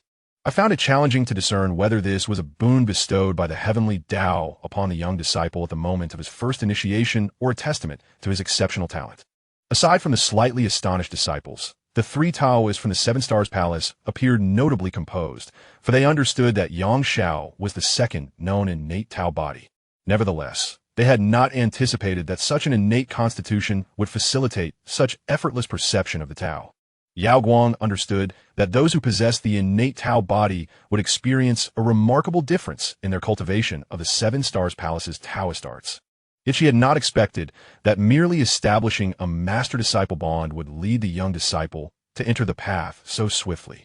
Repressing her excitement, Yao Guang observed the ceaseless flow of Taoist essence around Xianxia and urged, "Young disciple, do not lose focus. Maintain your current state. While the Taoist essence is still present, I shall teach you the method of energy absorption. Attempt to draw upon the energy you can perceive, and carefully contemplate my forthcoming words. With each breath, harmonize with the cosmos, balance the yin and yang, and the resonance shall be boundless. Let your heart be as still as water, your spirit contained. Eliminate all distractions and allow your intent to merge. Guide the energy through your meridians to open all pathways. Gather spiritual power to transform into a radiant arc. The cycle of the universe flows unceasingly. Stabilize your true essence to cultivate immortal skills. Perceive naturally to absorb spiritual energy, transcending the mundane and entering the ethereal void." At that moment, Xianxia was wholly immersed in that enigmatic realm.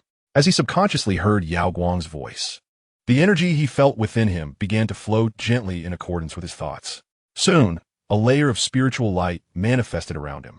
Before anyone could recover from their astonishment, they sensed the surrounding spiritual energy, as if drawn by an unseen force, rapidly converging towards Xianxia. They gazed in shock at this spectacle, their eyes filled with incredulity, exchanging looks that seemed to silently question one another. Merely listening to the Qi absorption mantra once allows one to harness spiritual energy. In their hearts, they harbored doubts, questioning whether this young individual had previously encountered the Qi absorption technique, for it seemed utterly implausible to achieve such a feat in such a brief span of time. As the spiritual energy continued to accumulate, An unsettling sensation began to permeate among some observers. A sister disciple from Xiaoyang Temple, possessing enchanting peach blossom eyes, spoke up with concern. Brother, has this young junior attracted an excessive amount of spiritual energy? He has not yet entered the chi refining stage. If he cannot absorb all this energy, would it not be tantamount to wasting it? The youth, referred to as brother, nodded in agreement. Indeed, as it is his first encounter with energy absorption, it is only natural for him to be unaware of his limits. Attracting an abundance is not a significant issue. After all, our 7-star Dao Palace is a place of fortune, and wasting this amount of energy is inconsequential. Once this junior brother enters the chi refining stage, he will comprehend the appropriate amount of energy to attract. However, rather than the excess of energy, what concerned him more was the fact that this young junior brother could attract such a significant quantity of spiritual energy merely by listening to the mantra recited by the young master. Could it be that the chi absorption technique we practice is not the authentic one? The sister disciple shook her head, asserting it is indeed the authentic technique, as what the young master just recited is no different from what our master taught. It is likely that this junior brother possesses superior innate talent, leading to this extraordinary occurrence. Upon hearing her words, the youth felt a twinge of disagreement within himself, silently reflecting. Though I entered the Dao Palace at the pivotal age of 10, I did so with a mid-tier foundation. My talent is not lacking. Yet I never attracted such an abundance of spiritual energy during my own chi refining. As he pondered, the sister disciple appeared to have witnessed something exhilarating, suddenly tugging at the young man's shoulder and exclaiming with fervor, "Brother, look! That junior brother is preparing to absorb the energy into his body." The young man, hearing the commotion around him, turned his gaze towards Xianxia. He observed Xianxia with his eyes slightly closed, as the surrounding spiritual energy seemed to collapse from gaseous form into solid, surging towards Xiao's 7 orifices. "Recording a conditionalità." The youth hastily called out to Xianxia, "Junior brother, do not rashly absorb this energy before entering the chi refining stage. Otherwise, you risk bursting your dantian." His voice was loud enough to draw the attention of all, prompting the sister disciple beside him to urgently grasp his arm. "Brother, cease your shouting. The esteemed elders are present. There is no need for such concern." Realizing he had overstepped, the youth's face flushed slightly as he buried his head among the crowd. His warning echoed the worries of others, yet seeing that several elders, including Master Yaowang, did not intervene only served to compel them to suppress their doubts within. Chapter 69. Just by listening to the chi absorption technique once, have you reached the chi refining stage? Originally, Yaowang harbored some concern that Xianxia, yet to enter the chi refinement stage, might suffer damage to his dantian from such overwhelming spiritual energy. Just as she hesitated, the voice of senior sister Yuheng reached her. "Do not hinder the infusion of spiritual energy into his body. His spirit is currently robust, and as a sacred body of alchemy, should his dantian fail to contain that energy, it will reverberate back to his sea of consciousness." With this reassurance, Yaowang felt a sense of relief, trusting in senior sister Yuheng's words. Her attention shifted to those disciples eager to intervene and disrupt Xiao's absorption of spiritual energy. Although she understood their intentions were well-meaning, she worried that these younger practitioners were unaware of the principle of energy returning to the sea, and might recklessly interrupt the young Taoist path to enlightenment. In a daze, Xianxia heard someone advising him against absorbing the spiritual energy, but by the time he sought to listen again, the voice had faded away. He chose not to dwell on it, instead following his instincts and fully integrating the energy he sensed within himself. Onlookers watched in awe as the magnificent spiritual energy poured into Xianxia like a funnel. Mouths agape in astonishment. A voice, tinged with doubt, emerged from the crowd. "Surely this junior's dantian cannot be larger than ours?" Before that question could be resolved, they witnessed the spiritual energy around Xianxia begin to transform, prompting them to rub their eyes in disbelief. Has this junior truly entered the chi refinement stage? Someone queried a nearby senior, who appeared equally bewildered. They all shared a common question. Did this junior not just begin practicing the chi gathering technique? How could he have refined chi in such a short time? Some individuals were left utterly dumbfounded. Though chi refinement is merely the initial stage, many remembered the lengthy journey they took to reach it from a state of no cultivation. Even the disciples of the Qixing Dao Palace were taken aback, let alone the outer sect and servant disciples. In their minds lingered a singular thought: impossible, absolutely impossible. Among the crowd, a Taoist surnamed Lu felt the most profound shock.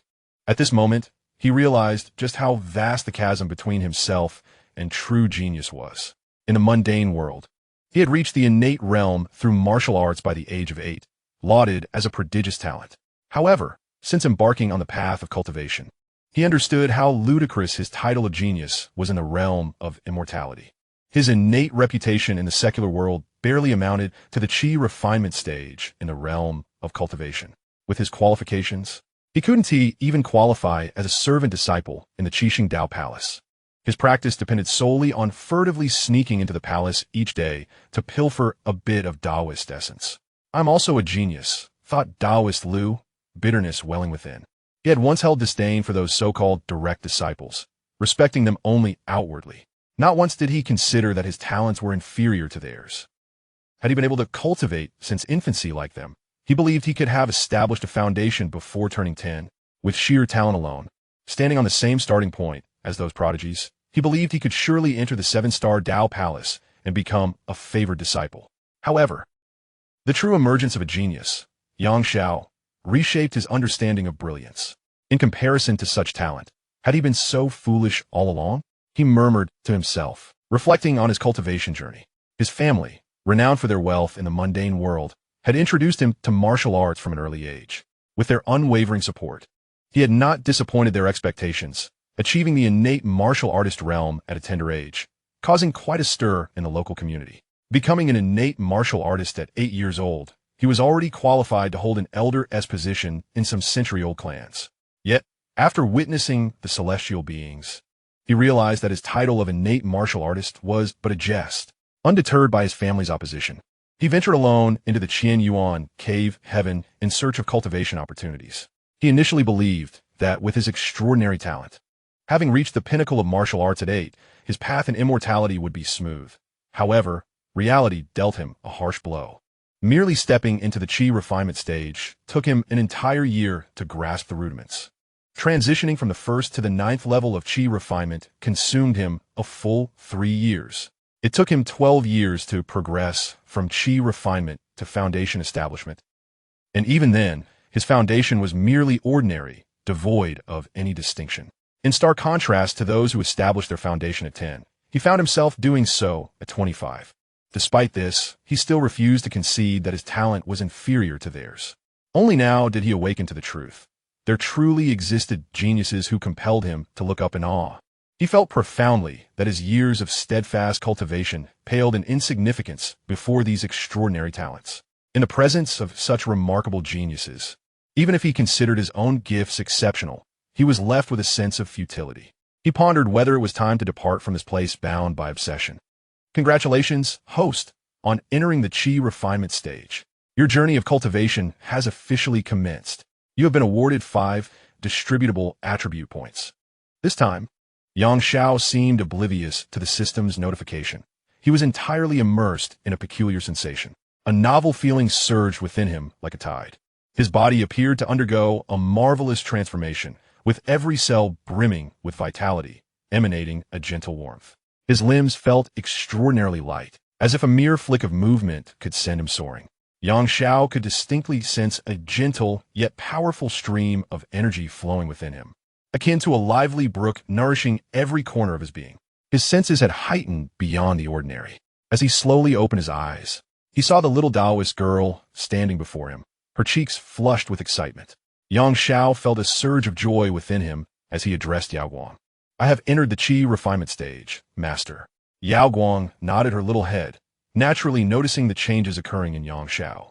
With a gentle smile, she corrected him. "You may call me little Taoist priest. I prefer a more endearing title." Xianxia nodded in agreement, feeling that addressing her as little Taoist priest was indeed more natural than calling her master. Just as they were basking in their joy, a faint voice from Yuheng drifted over, stating, "Having just embarked on the chi refinement stage, do not become overly complacent. You still have 9 steps to traverse in this period. This is merely the first step. The path ahead will become increasingly arduous. Do not forget, you must successfully establish your foundation within 2 years, and you must at least achieve a low-grade Dao foundation to truly enter your master Taoist temple. Her words fell like a bucket of cold water, dousing Yao Guang's earlier excitement. Xianxia, however, dismissed Yu Heng's admonition and turned to Yao Guang, asking, "Little Taoist priest, do you possess any techniques that could assist in cultivation?" Yao Guang slightly nodded and promptly retrieved a book titled Pure Heart Method from her spatial ring, handing it to Xianxia. This Pure Heart Method is a composition of mind, crafted to avoid disturbances from Brother Kai Yang while I read. It is immensely beneficial for meditation and does not require any prior cultivation level, making it perfect for you at this moment. Xianxia felt a surge of joy within. The very spell he yearned for was precisely what the little Taoist priest possessed. Once he mastered this spell, he could complete his task and obtain the foundation establishment pill. With the pill in hand, he would achieve a flawless foundation. At that point, he would relish the moment when this cold, unyielding woman could no longer find excuses to obstruct his entry into the Xiao Yao Temple. Chapter 70. What do you intend to do to me? While Xianxia was lost in his reverie, he remained oblivious to Yu Heng's approach from behind. Yao Guang, unable to issue a timely warning, watched in dismay as Yu Heng effortlessly lifted Xianxia with a single hand. A chilling voice echoed mere inches from Xiao's ear. "Are you secretly cursing me in your thoughts?" Xiao's body stiffened, pondering whether this woman possessed the ability to read minds. When Yu Heng's indifferent voice resonated again, "I cannot read minds." Xianxia regarded Yu Heng with skepticism, only to see her delicate index finger tracing an intricate pattern in the air before his forehead, conjuring symbols that left him dizzy. As he focused on the symbols Yu Heng was inscribing, a wave of intense vertigo washed over him. In his dazed state, he became aware of a bitter medicinal scent emanating from himself. This odor was far from pleasant, reminiscent of decaying animal carcasses mingled with floral notes, assaulting his senses and exacerbating his already overwhelming nausea.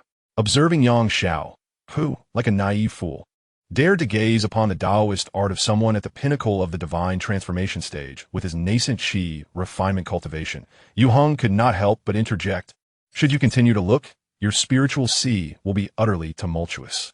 Xianxia hurriedly averted his gaze, and the intense dizziness and nausea gradually subsided. However, at the very moment when Xianxia turned his head away, Yu Heng forcefully infused the previously inscribed rune into Xiao's body. Xianxia felt as though he had been stung by a venomous scorpion, the pain searing through him. Immediately thereafter, he sensed an invisible confinement quietly materializing deep within the ocean of his soul. "What are you intending to do to me?" Xianxia questioned, his consciousness gradually clouding over, his once vibrant body rendered completely uncontrollable as if it had been laced with a potent drug. He felt his eyelids grow heavy, and, in the next instant, he succumbed to unconsciousness. At the moment the incantation was thrust into Xiao's being, Yu Heng's stern visage turned slightly pale. She clenched her fists tightly, striving to maintain an expression of calm. Subsequently, she casually tossed Xianxia into Yao Guang's embrace and spoke. The rune just now was the Wunyan spell, designed to suppress the boy's original enchantments. However, this spell can only last for 2 years, if he successfully establishes his foundation within that time. I shall return to lift the spell. Yao Guang's heart surged with joy, and she quickly inquired, "Sister, have you truly agreed to release the spell on the child?" Yu Heng regarded her younger sister's delighted expression and replied coolly, "Let us see if he can complete the foundational cultivation of at least low grade within 2 years." As Yu Heng turned, Yu Rao followed closely behind. Though the two had merely taken a few steps forward, they vanished from the sight of the crowd in an instant.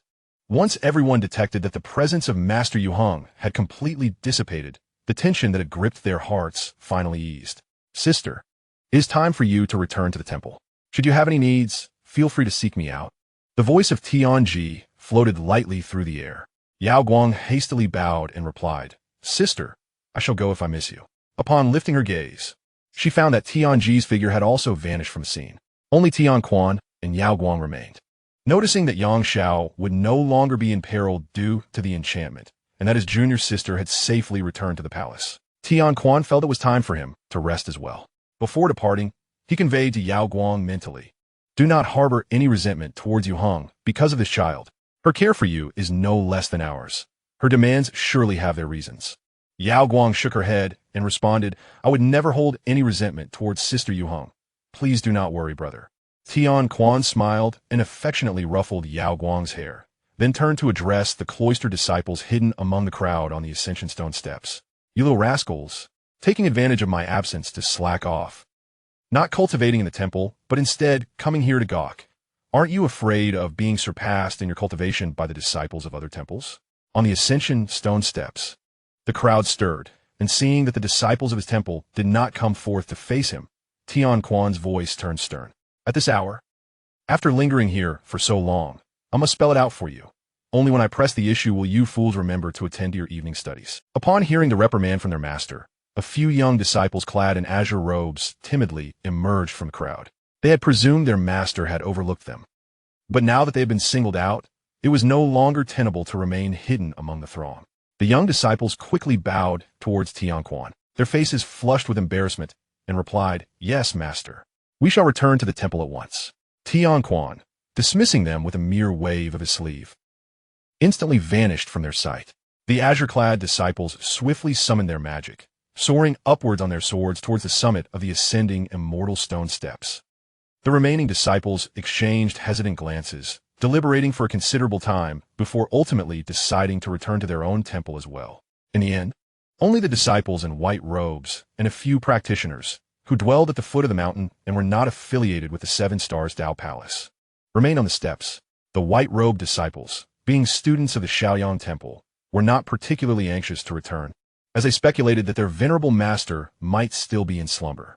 One petite disciple timidly inquired, "Brother, when shall we return to the temple?" To which her elder brother replied, "There is no rush. When Master awakens, he will surely strike the cloudboard.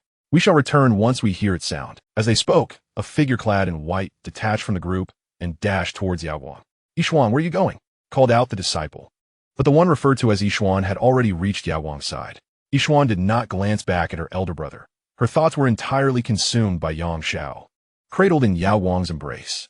With the stern elders previously present, she had refrained from any overtures, but with only the amiable master present now, she felt emboldened to approach the young disciple. She respectfully addressed Yaoguang, "Little master, may I hold this young brother?" To her surprise, Yaoguang did not decline the request. Having been similarly cradled by her own seniors in her youth, she saw no harm in it. In her view, such gestures would foster familiarity among the young disciples. Yaoguang handed Xianxia to the eagerly excited girl, whose eyes sparkled with joy as she received him.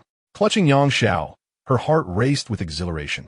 Noticing that her master's gaze was elsewhere, she cautiously leaned in, pressing her nose against Xiao's neck, greedily inhaling the fragrant aroma of medicinal herbs that enveloped him. She sensed that the scent emanating from Xianxia possessed remarkable therapeutic effects for her spiritual wooden body. The closer she nestled against him, the calmer her turbulent spirit became. Eventually, her entire face was buried against Xiao's chest. The more she inhaled the fragrant aroma, the more entranced she became, until, in a state akin to intoxication, she collapsed onto the ground. Observing the rosy cheeks of his young disciple, Yaoguang sensed an unusual occurrence. Likewise, the several Taoist apprentices from Xiaoyang, standing at a distance, widened their eyes at the sight of their usually inconspicuous junior sister exhibiting signs of inebriation. Yixian, typically quite demure, had never presented herself in such a manner, fearing that she might engage in some indecorous behavior while intoxicated.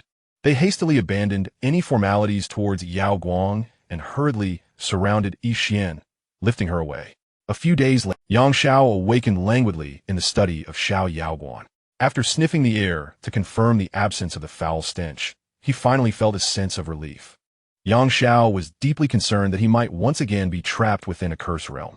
In his recent dream, he found himself once more in the Lifu Inn of that cursed environment, which still appeared much the same as before, dark and putrid.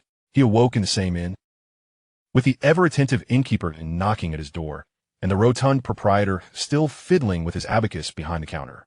However, this time, the experience lacked the vividness of his previous encounters. Upon realizing he was once again in a cursed domain, he employed psychological suggestion to awaken himself.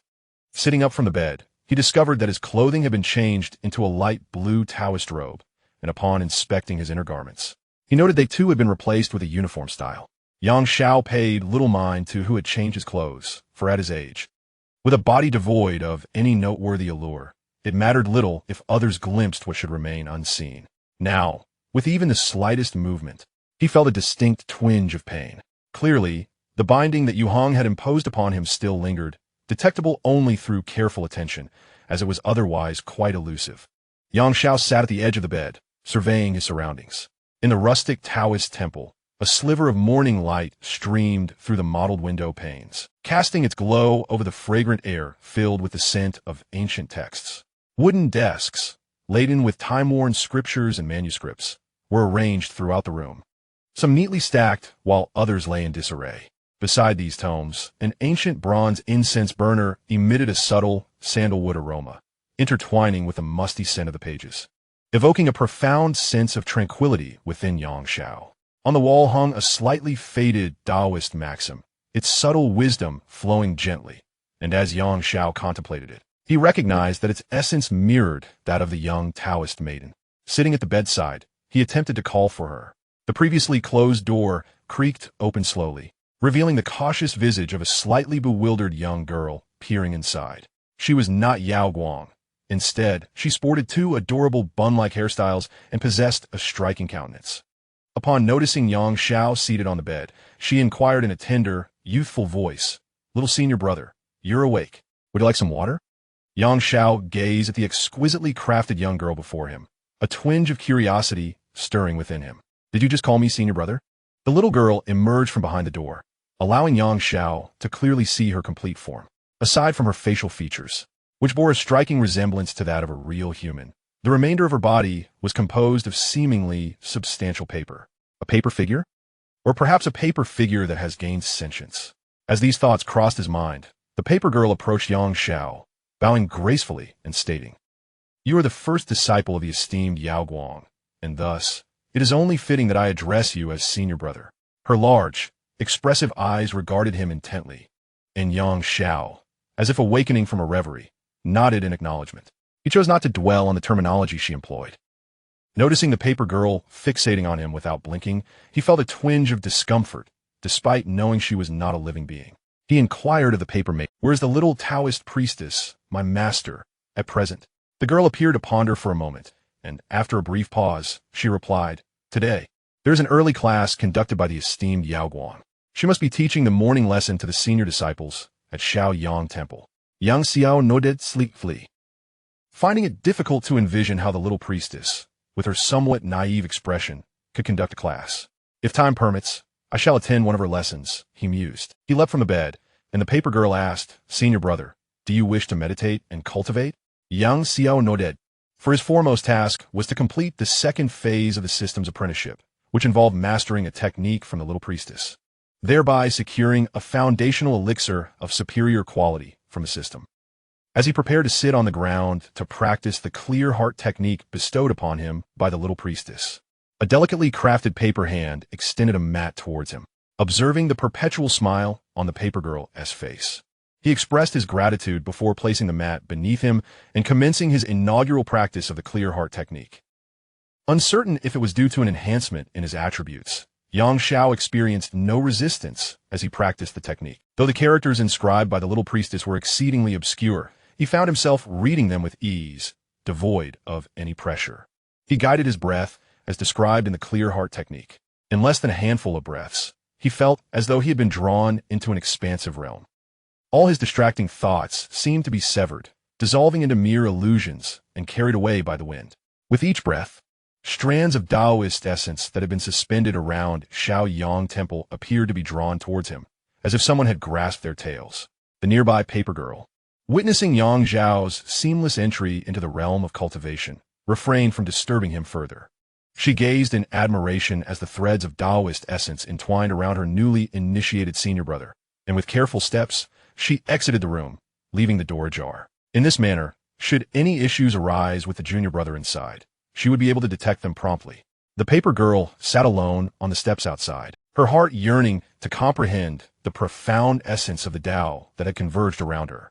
Yet, she was apprehensive that the junior brother might disapprove of her unauthorized exploration of the Tao that she had unwittingly summoned. Thus, she could only rest her chin on her small hand, passing the time by observing the cranes soaring in the sky. Several hours later, Xianxia emerged from the enigmatic realm of the Clear Heart Sutra. before he could fully appreciate the wondrous nature of his meditation practice. The mechanical voice of the system resonated. Congratulations to the host for mastering the self-created technique of Yaoguang, the Clear Heart Sutra. Task: all requirements for apprenticeship have been fulfilled. Congratulations to the host for completing the task. Apprenticeship. Task rewards: directed attributes, comprehension of Tao. 10. Reward sword sheath, 7-star sword, human level. Reward technique: Carefree Longevity Sutra. Spirit summoning record, reward skill, 2 instruments and 4 symbols fist. Reward elixir, Foundation Establishment Pill. Note: Foundation Establishment Pill has been placed in the second system space. Detected 7-star sword sheath. The 7-star sword can be issued to the host sword sheath. Xianxia, hearing the system's announcement, felt little disturbance in his state of mind under the influence of the Clear Heart Sutra. He was merely curious about the nature of the Foundation Establishment Pill provided by the system, wondering if it would evoke any celestial phenomena. Filled with intrigue, he retrieved the Foundation Establishment Pill from the system space. However, to his disappointment, the elixir appeared utterly unremarkable, lacking even the fragrance of medicinal herbs. Were it not for the system's interface that materialized the moment he took out the pill, he might have genuinely mistaken it for a mere pellet fashioned from dirt. Name: Foundation Establishment Pill. Quality: system grade, exclusive for the host. Effect: significantly increases the success rate of Foundation establishment. There were no further descriptions. To be frank, upon witnessing such an unremarkable introduction, Xianxia felt a tinge of disappointment. Let us hope that this seemingly ordinary Foundation Establishment Pill is not as mundane as it appears. As a system-grade elixir, it must not let me down. Chapter 72. The newcomer surpasses the old. Junior uncle, have you stopped loving us? Now is not the opportune moment to consume the Foundation Establishment Pill. Xianxia returned it to the system space, deciding to wait until the Foundation Establishment faced the lightning tribulation before taking it. With this thought in mind, he shifted his gaze to the other rewards. Name: 7-star sword. Quality: human level. Special effect: holding this sword significantly enhances the sword arts of the 7-star Tao Palace. Special description: this sword does not possess the form of a traditional sword. Usage requirement: this sword must be attached to another sword during use. The sword thus attached shall be referred to as the 7-star sword, can be attached indefinitely. Initially, Xianxia felt elated upon seeing the special effect of the human-level divine sword, but upon reading the effect, he suddenly found it rather lackluster. The sword in question, if one were to articulate its essence, resembles more of a tool utilized during the cultivation practices within the 7 Stars Palace. In stark contrast to the casual wielding of the unadorned sword, this blade embodies a sense of abstraction. Xianxia, however, found little interest in this weapon and shifted his gaze towards another reward. Xiaoyao Eternal Life Technique, Unknown. Upon encountering the term unknown, Xianxia momentarily fell into a stupor, unable to suppress his inquiry. System, what does this unknown signify? Does it imply that it cannot be cultivated? At this juncture, Xianxia distinctly sensed that the system appeared to be in contemplation. Just as he began to wonder whether the system had once again lost connection, the monotonous mechanical voice of the system resumed. Unable to clarify for the host, no specific information regarding this technique has been retrieved from the system's database. Xianxia felt an ineffable exasperation. It dawned upon him that his system resembled a truncated version, with numerous functionalities hastily bestowed upon him without thorough testing. With a resigned sigh, he ceased his inner turmoil and directed his attention to another system reward. Name: Divine Communication Record. Quality: mid-level profound grade. Description: enables communication with deities within a 100-mile radius. A certain cost must be paid to allow a deity to possess the host, thereby enhancing the host's corresponding attributes with the attributes of the deity. Xiaoxiao's eyes gleamed with interest. This technique seemed rather intriguing. As for deities, the only one he had encountered thus far was the river goddess, while the young Taoist maiden could be considered a celestial being, right? Contemplating this, Xiaoxiao suddenly chuckled. I wonder what attributes the river goddess possesses, prideful or aloof. Shaking his head, he dismissed such thoughts and focused on the final system reward. Skill name: 2 instruments and 4 symbols fist. Mastery requirement: physical value greater than 20. Description: a profound martial art that integrates the principles of yin and yang and the transformations of the 4 symbols. It balances hardness and softness, allowing for myriad changes.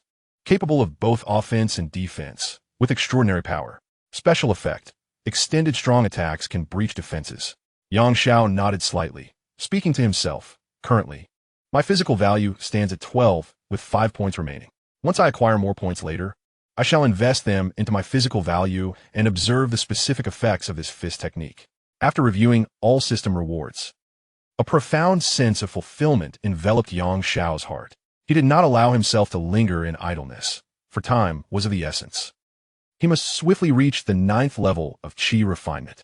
Once more, he activated the clear heart technique, achieving a state of complete tranquility, and then proceeded to employ the Qi absorption technique.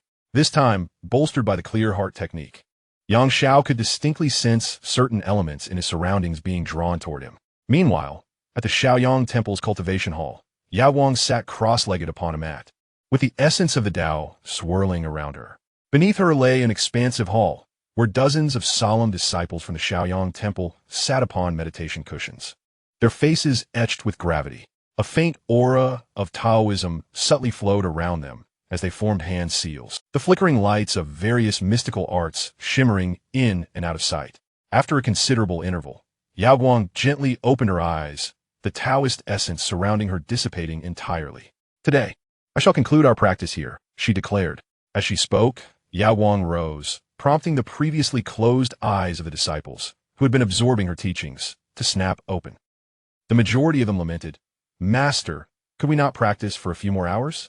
In just a few months, the triennial Taoist examination is upon us. We are still rather unpracticed in many of our arts, and should we be outperformed by the disciples of other temples, our master will surely punish us." In times past, under such heartfelt entreaties, their benevolent and beautiful master would have acquiesced. However, today, Yaowang exhibited no intention of lingering. As she prepared to depart, one young girl feigned tears, exclaiming, "Master, have you forsaken us for your newly accepted disciple?" Yaowang shook her head in denial. Her early dismissal of the teachings was for reasons beyond mere instruction of the young ones. "I have matters to attend to today. I shall return to guide you another time." Despite the disciples' desperate pleas, their esteemed master ultimately departed. Outside the hall, those disciples who had been lurking in the shadows, hoping to glean some of the Taoist essence, felt a twinge of regret. Typically, when Yaowang imparted her wisdom, the surplus of Taoist energy generated would allow them to secretly cultivate for a while longer. Yet, these recent days had been particularly taxing for her.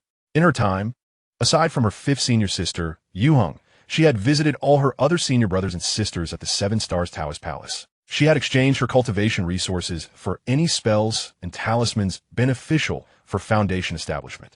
The resources she had amassed for this purpose could even equip a small sect in the mortal realm. Nonetheless, she remained concerned about the stability of the young disciple's foundation, for she possessed not a single foundation pill, the most crucial element for such establishment. Within the 7 Stars Taoist Palace, the finest pills were exclusively produced by the Kueheng Temple. After much internal deliberation, she resolved to visit them that very day. In less than the time it takes to burn a stick of incense, Yaowang's figure appeared before the entrance of the Kueheng Temple. The imposing stone door stood half ajar, exuding an air of aloofness and detachment from worldly affairs. While other temples echoed with the chants of disciples during the day, Kueheng Temple felt as though it were devoid of life, enveloped in profound silence. Whether it was merely an illusion, Yaowang sensed an ever-present coolness in her surroundings. Summoning her courage, she approached the temple door and softly called out, "5th senior sister, I have come to find you." Almost simultaneously, the door creaked open, revealing a slender figure stepping forth, none other than Yurao. Compared to a few days prior, her vitality appeared considerably diminished, and dark circles had formed around her eyes. The once elegant black robe, which she could still wear, now resembled a beggar's garment, charred by the flames of the Samadhi true fire. She bowed respectfully to Yaowang and softly said, "I humbly welcome my junior uncle. The master has awaited you for quite some time."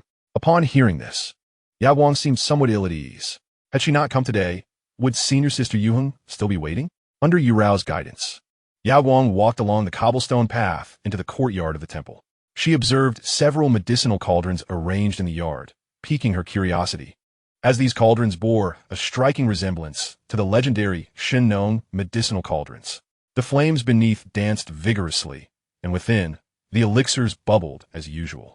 Beside each cauldron sat a drowsy young acolyte, Upon seeing Yao Guang, the sleepy acolytes struggled to sit upright, bowing to her before slumping back beside the cauldrons. Thud, thud, thud. A rhythmic sound emanated from one of the cauldrons. Just as Yao Guang's curiosity intensified, one of the drowsy acolytes jolted awake. He swiftly lifted the lid of the large cauldron, and immediately a figure leaped out from within. Clad in the robe of the chief disciple of the Huaiheng Temple, the individual appeared to be around 18 years old. His face was flushed, and blood oozed from the corners of his mouth. He grasped the hand of the acolyte who had opened the lid and exclaimed, "Record the 16th failure. Excessive potency. The subject could not endure." Having uttered these words, the youth promptly fainted. Chapter 73. What? Do you also aspire to establish a sect? Yao Guang regarded this scene with a sense of familiarity and could not help but inquire, "Junior nephew, what are you all doing?" Yurao bowed in response, "I apologize. Senior Aunt Yao Guang, the master did not specify the reason, so I am unable to provide you with an answer. The master merely instructed us to replicate the process of brewing the medicinal bath that our junior brother undertook a few days ago." Yao Guang feigned understanding, nodding without dwelling on the matter. Her visit today was certainly not to scrutinize the daily tasks of the Huaiheng Temple. Rather, it was to seek elixirs. Following Yurao's lead, Yao Guang arrived at the main hall of the Huaiheng Temple. The interior was adorned with an air of ancient elegance. The incense altar was laden with fresh fruits and an incense burner, from which wisps of smoke ascended. As the doors swung open, the tendrils of smoke were disrupted, beginning to disperse throughout the hall. Beneath the altar, Yuheng sat cross-legged on a meditation cushion, her breath subdued. Upon sensing Yao Guang's entrance, she slightly opened her eyes. Yao Guang quickly clasped her hands in greeting. "I pay my respects, senior sister." Yuheng remained silent, awaiting Yao Guang's next words. Noticing Yuheng's prolonged silence, Yao Guang finally stammered, "Senior sister, may I request some foundation establishment pills?" Yuheng merely gazed at Yao Guang with indifference, stating, "I have already mentioned that as long as your young disciple does not enter my Huaiheng Temple, I shall not provide him with any of the elixirs he requires." Yao Guang struggled internally before finally speaking. "However, within the entire 7 Stars Dao Palace, only my senior sister's elixirs possess the finest quality. Without the nourishing potency of these pills, even an exceptionally gifted young acolyte would find it arduous to establish their foundation in just 2 years." She approached Yu Hong. Mere inches apart, her large, glistening eyes gazing at Yu Hong with a pitiful expression. "I only require a few hundred superior quality foundation-building pills. Consider it as if they were given to someone else. I desire no other elixirs." At the mention of 500 superior quality foundation-building pills, Yu Hong nearly lost her composure. She felt an overwhelming urge to seize the feathered duster nearby and strike the naive expression off the girl's face. It is worth noting that Yu Hong tirelessly refined elixirs day and night, exclusively crafting foundation-building pills, and even then, could only produce a little over 300 pills of varying quality in an entire year. Yet now, this little junior sister had the audacity to demand 500. Has the indulgence of the 7 Stars Dao Palace rendered this junior sister oblivious to the realities of the world? Such audacity to request 500 foundation-building pills. She fixed Yao Guang with a cold smirk, a hint of ironic laughter escaping her lips. "Are you hoping to establish a sect in a mundane world like Sister Xianxia with such a lofty demand for elixirs?" Sensing the disdain in Yu Heng's gaze, Yao Guang's body trembled involuntarily, and she instinctively moved closer to the door. Realizing that she may have been too harsh, Yu Hong endeavored to calm herself. "Step a little closer, come before me," she instructed Yao Guang. Yao Guang shivered slightly, hesitating before taking a small step forward, still maintaining a considerable distance from Yu Hong. Observing this, Yu Heng's fists involuntarily clenched. Were it not for the fact that this individual was her junior sister, she would have already dealt with her harshly. Closing her eyes, she averted her gaze from Yao Guang. "Sister." The soft address caused Yu Heng's heart to soften. With a sigh, she activated her storage ring, and a wooden box materialized in her previously empty hand. Placing the box on the ground, she addressed Yao Guang. "There are no foundation-building pills. However, considering your special visit today, I shall not let you leave empty-handed. This box contains the fragrant condensation pill, which can temporarily suppress the scent of the medicinal furnace essence." Yao Guang's eyes brightened. She had been troubled by the scent emanating from the young acolyte in recent days, yet she had no means to isolate it. She attempted to retrieve the box containing the fragrant condensation pill from a distance, but it remained unmoved. "Come and take it yourself." Hearing her sister's voice, Yao Guang hesitated several times before finally approaching Yu Heng. Just as she was about to reach out, Yu Heng's voice echoed once more. If ever you find that the acolyte you have taken in will bring you unbearable consequences, send him to Kuei Heng Temple. I shall bear those consequences for you.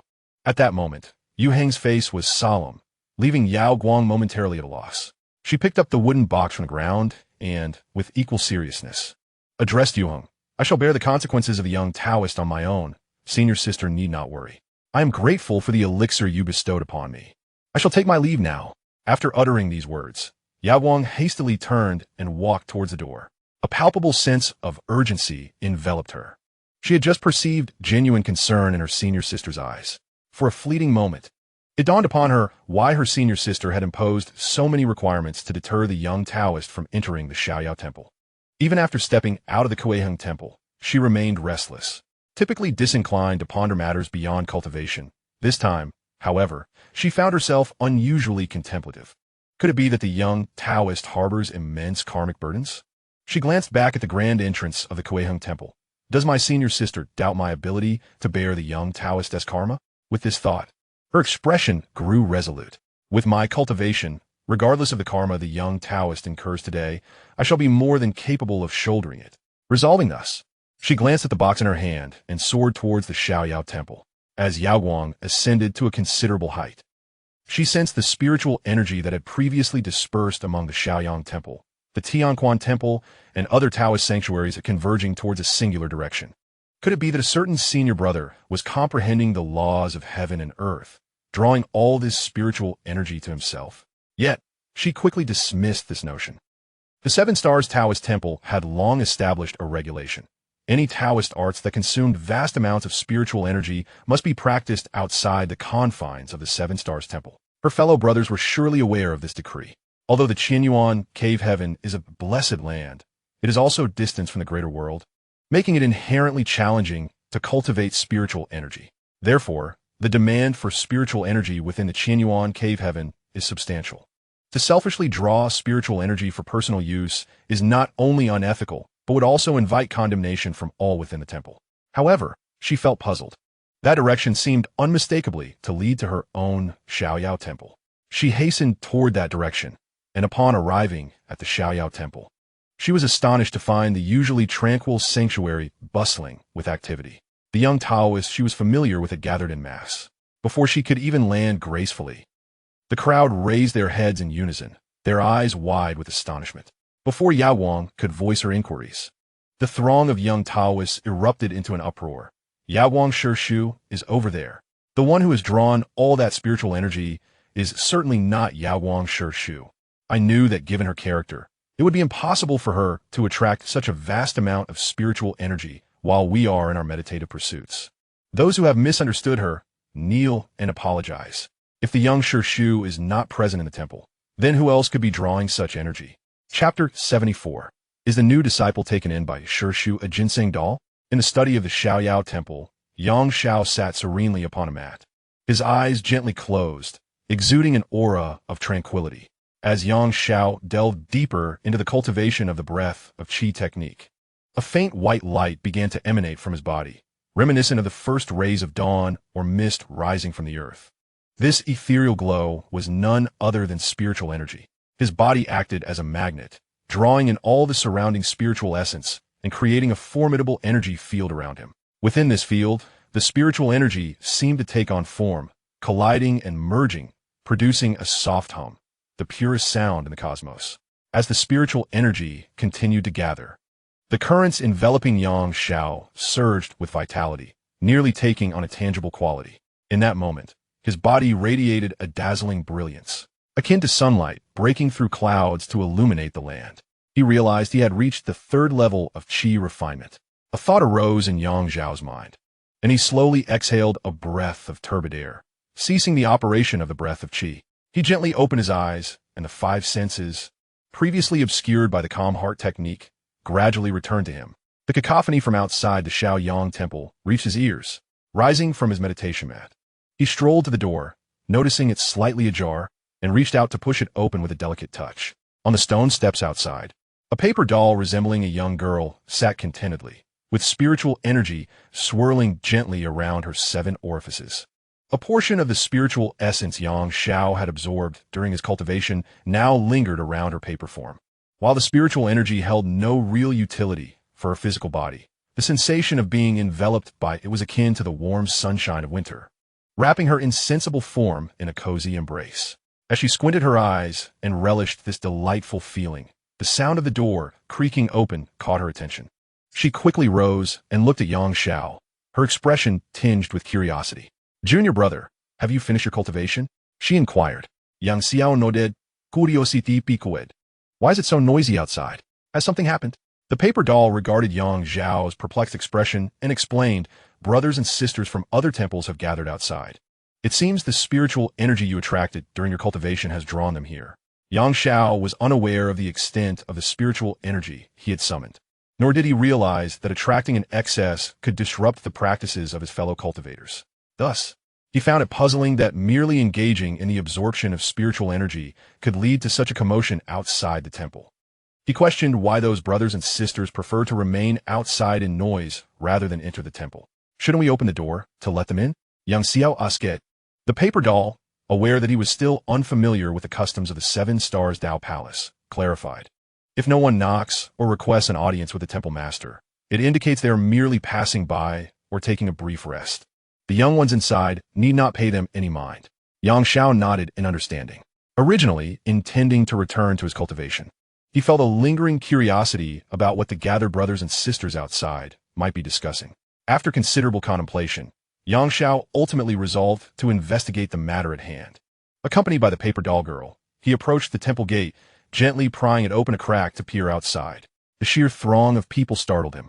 So many indeed. The paper doll girl, however, peered through the crevice without surprise, lifting her head to inquire, "Little senior brother, if you feel that these senior brothers and sisters outside might disrupt your cultivation, should I ask them to leave?" Xianxia shook his head. Fortified by the Clear Heart Sutra, the clamor at the entrance had no effect on him.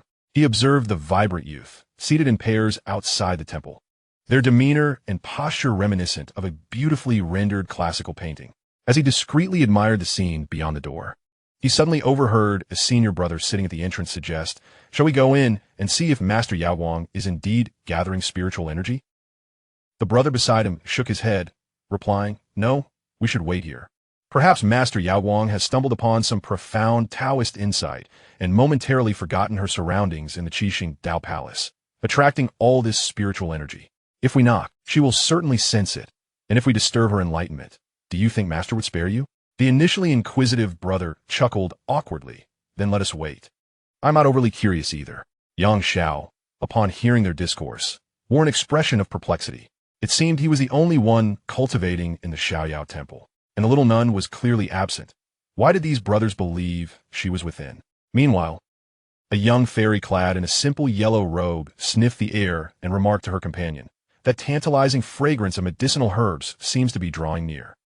As she spoke, she tugged her companion toward the temple entrance. Sensing someone's gaze upon him, Xianxia quickly shut the door, careful not to leave even a sliver of a gap. Hearing the sister approach the door, Xianxia stealthily stepped back. The alluring scent appeared to emanate from behind the door. How delightful! She made to push open the temple door, but her quick-witted companion seized her arm, cautioning, "The spiritual energy within hasn't fully dissipated. The elder may be nearing the conclusion of her practice. Knocking now could disturb her." The sister sniffed eagerly, reluctantly retreating to sit beside her friend. Having observed the 2 fairies from the sidelines, the temple acolyte of Xiaoyao stepped forward to explain. It seems the 2 sisters are unaware that this calming, ethereal fragrance is emanating from the newly accepted acolyte of Master Yaowang, who has been exuding this peculiar scent. The 2 sisters, clearly intrigued, looked on with curiosity. "A few days ago, while we were engrossed in our cultivation, we were unaware that Master Yaowang had taken on a disciple. Based on what my junior brother mentioned, could it be that Master Yaowang's newly accepted acolyte is a charming little spirit akin to a ginseng doll?" At this juncture, she shifted her tone and inquisitively inquired, "Is the ginseng doll that Master Yaowang accepted adorable?" The acolyte from Xiaoyang Temple found himself momentarily taken aback by this sister's whimsical thought. Just as he was about to clarify that Master's disciple was not merely a ginseng doll, a commotion erupted from afar. "Look, It is Master Yaowang descending from the heavens. Everyone turned their gaze, witnessing clouds billowing at her feet as she approached. The surroundings erupted once more. I had anticipated that someone with Master Yaowang's character would never attract such a vast amount of spiritual energy while we were in contemplation. Those who have misunderstood Master Yaowang should kneel and offer their apologies. If the little master is not present within the temple, who else could be responsible for absorbing this much spiritual energy? The scene was quite raucous until they beheld Master Yaowang land gracefully, at which point silence fell. They all performed a respectful bow to her, and she reciprocated the gesture. Curiosity washed over her as she wondered why these younger disciples had gathered outside the temple, with none daring to enter. Just as she suspected that perhaps the little ones had not heard their own knocking, the temple doors quietly swung open, revealing two adorably candid little heads peeking out from within. Chapter 75, A New Perspective After 3 Days of Separation. As the gates of Xiaoyang Temple opened slowly, everyone peered curiously inside. To their surprise, apart from a paper acolyte and a child radiating the fragrance of herbs, there was no one else in sight. Had the esteemed elder who attracted the spiritual energy already departed? Some of the male disciples pondered this, while the remaining female disciples, who had never encountered Xianxia, were transfixed by his presence. The little fairy clad in a simple yellow robe observed with a glimmer of intrigue in her eyes and questioned her companion. This fragrant little fellow seems to be of the human race. He must be the new disciple accepted by our master, right? Qing Tong examined Yang Zhao's cultivation level with her mystical eyes, perplexed, and murmured to herself, with merely the 3rd level of qi refinement, how could he possibly become Master Yaowang as disciple?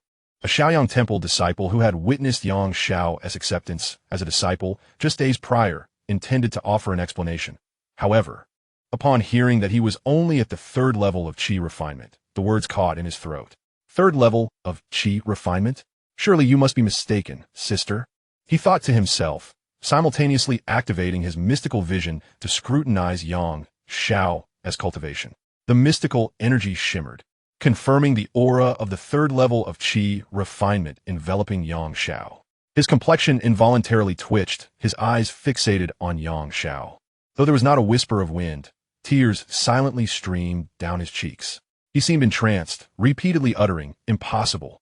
The unusual behavior of the Taoist boy from Xiaoyang captured the attention of others, who discreetly activated their spiritual sight to observe Yang Xiao. Those disciples who were witnessing Yang Xiao for the first time felt little in terms of the 3rd layer of qi refinement, while the others who had previously encountered him wore expressions mirroring that of the earlier Taoist boy.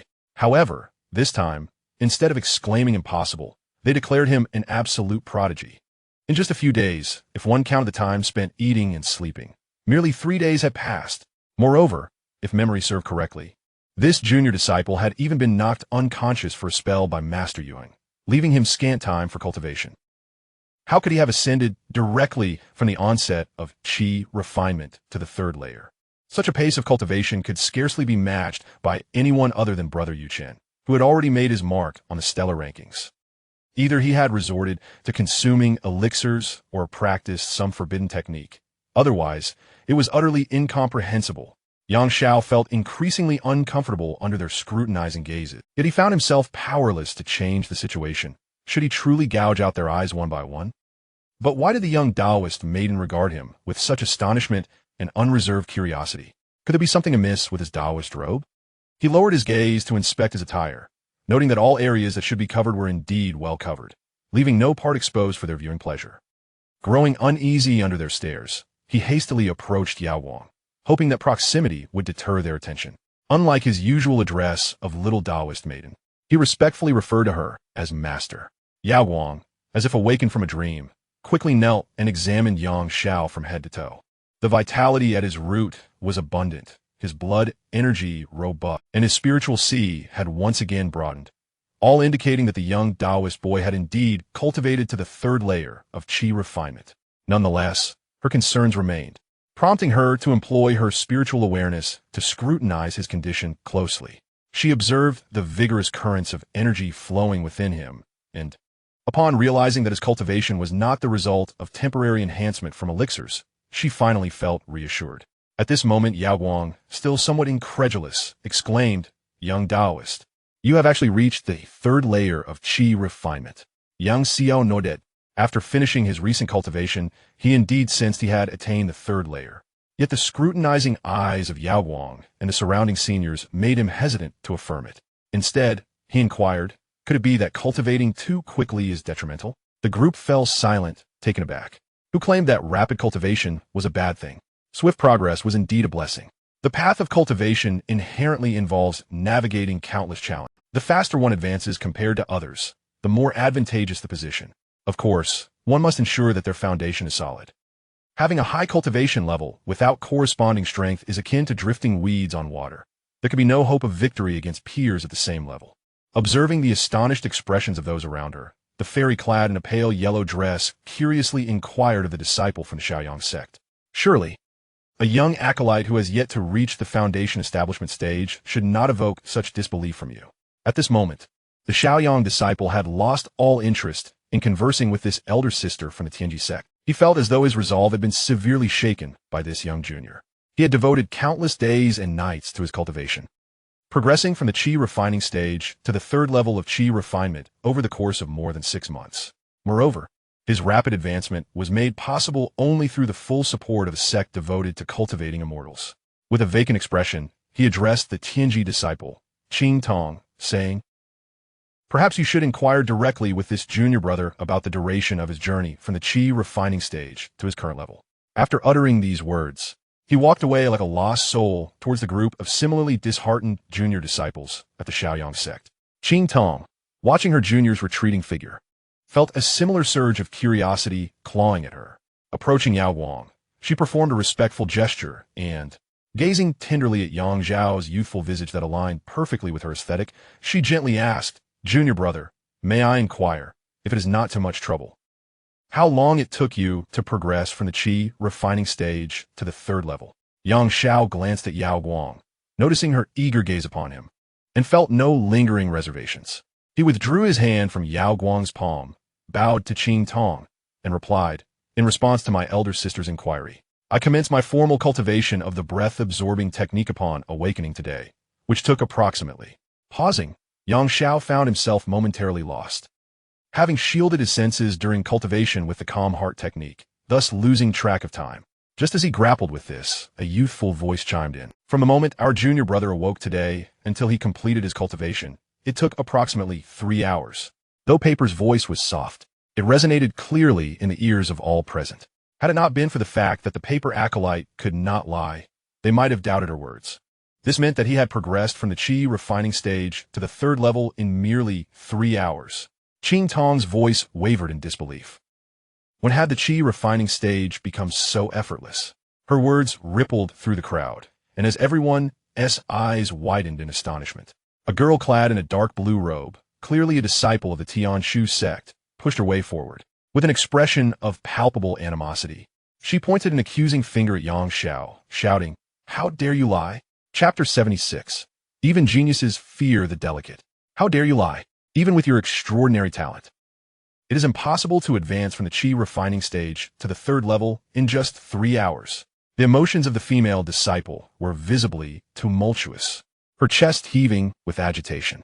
As she appeared on the verge of lifting Yang Zhao, a youth clad in a dark blue Taoist robe swiftly emerged from the crowd. This young man intended to pull the female disciple down, yet she remained unmoved, her gaze fixed intently on Yang Zhao, as if she sought to uncover the flaws of a lie etched upon him. Unfortunately, Yang Zhao maintained a serene expression, his bright, piercing eyes rendering her increasingly uncomfortable. The youth in the dark blue robe observed his junior sister seemingly anchored to the ground, regardless of his efforts to budge her. Simultaneously, he felt the weight of the onlooker's scrutiny, a sudden heat washing over his face, akin to flames igniting within him, leaving him exceedingly uneasy. He softly implored the young woman, "Junior sister Xuanra, our esteemed uncle is present. Such a display of disorder is profoundly disrespectful. Apologize to him at once, lest our master learn of your outburst today and impose punishment upon you."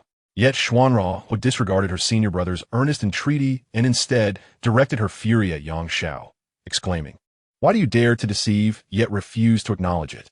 Observing her relentless demeanor, Yang Zhao remained undaunted. He stepped forward, raising his head to inquire, "Why are you so certain that I am lying?" Xuanrua gazed down at Xianxia, and upon seeing his lack of trepidation, she retorted, when senior brother Yuchen. With his remarkable talent now ranking within the top 30 of the starry rankings, required half a month to progress from the chi refinement stage to the third layer. How is it that you can achieve a comparable level in merely 3 hours? Upon hearing Xuanrua's assertion, those who had previously felt disheartened by Yang Zhao's rapid ascent to the third layer of chi refinement in just 3 hours lifted their heads in astonishment. They were well aware of senior brother Yuchen, the highest-ranked disciple in the 7-star Dao Palace aside from the 7 esteemed masters. Ignoring this junior brother, who had yet to formally join the 7-star Dao Palace, Yuchen was regarded as the most exceptional disciple since the palace's establishment millennia ago. Though he hailed from the Tianshu view, he was universally acknowledged as the elder brother among all within the 7-star Dao Palace. Despite having moved on to further his studies beyond the palace's confines, the legends surrounding him within the 7-star Dao Palace persisted. When he was still a member of the palace, he oversaw the well-being and foundational instruction of the latest batch of disciples, among whom Xuanrua undoubtedly stood out as the most astute. Her lively eyes and quick wit consistently distinguished her among her peers. Yuchen took particular interest in her, always appearing promptly to provide patient guidance and warm support, whether she faced challenges in her cultivation or trifles in daily life. As time passed, under the attentive care of brother Yuchen, Xuanrua's naive heart began to nurture an unusual affection. She started to pay close attention to brother Yuchen's every gesture, each smile. Each glance stirred ripples within her heart.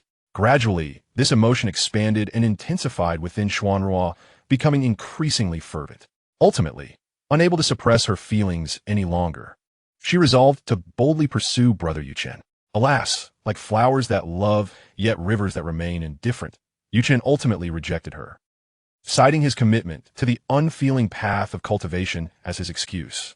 Despite the decisiveness of his refusal, Xuanrua never contemplated giving up. She remained steadfast, even descending into a near-manic pursuit. Whenever a suitable female cultivator approached brother Yuchen, she would not inquire into the circumstances afterward, but would certainly confront and punish those women harshly. Even though the Tianshu sect imposed several punishments upon her, she remained obstinate, clinging tightly to Yuchen. Over time, Yuchen gradually distanced himself from her due to her relentless nature.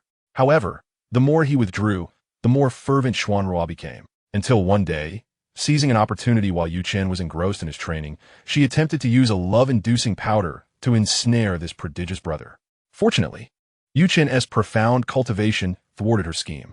Eventually, it was rumored that Yuchen, overwhelmed by Xuanrua's relentless pursuit, forcibly broke through to the Golden Core stage one night, and then chose to cultivate in seclusion among mortals. He even dared not attend the farewell gathering before departing from the 7 Stars Dao Palace. After Yuchen's departure from the Dao Palace, Xuanrua finally regained her composure. However, she began to compare everyone she encountered to her brother Yuchen, be it in cultivation or any other aspect. Naturally, those comparisons left others appearing wanting. Yet now, with the emergence of someone like Xianxia, who surpassed Yuchen in cultivation speed, Xuanrua's heart could not accept such a possibility. In her mind, there could never be another man like brother Yuchen. No boy could ever measure up. She gazed at Xianxia, coldly questioning him. Our 7 Stars Dao Palace has yet to produce a technique capable of elevating a novice in the chi refinement stage to the 3rd layer in such a short time. Such rapid cultivation, without apparent detriment to one's foundation, can surely only be attributed to the arts of the demonic sect. Upon her words, all eyes in the room were instantly fixed upon Xuanrua. Even Yaoguang, known for her gentle temperament, revealed a hint of coldness upon hearing the mention of the demonic sect. Xianxia found himself at a loss for words. Xuanrua's argument was so coherent that he began to doubt whether the breath-gathering technique was not merely a modified demonic art. Seeing Xianxia momentarily speechless, Xuanrua prepared to mock him as usual, but this time, the typically naive expression of Master Yaoguang turned notably stern as she regarded her. In the Qixing Dao Palace, I have always harbored a deep disdain for the nefarious practices concocted by malevolent outsiders. Should anyone be discovered engaging in the cultivation of demonic arts, the Qixing Palace shall undoubtedly show no mercy. You now assert that my disciple of the Shaoyang Temple has been secretly practicing such dark techniques, yet without substantial evidence. This accusation amounts to a slander against a fellow sect member, which warrants severe repercussions. No one had ever witnessed Master Yao Wang display such an expression, leaving everyone momentarily bewildered and at a loss. A few disciples from Shaoyang Temple, who usually enjoyed a close rapport with Master Yao Wang, sensed that she might genuinely be displeased this time. As they prepared to approach her to offer comfort, Yang Xiao had already placed a small hand back into Yao Wang's.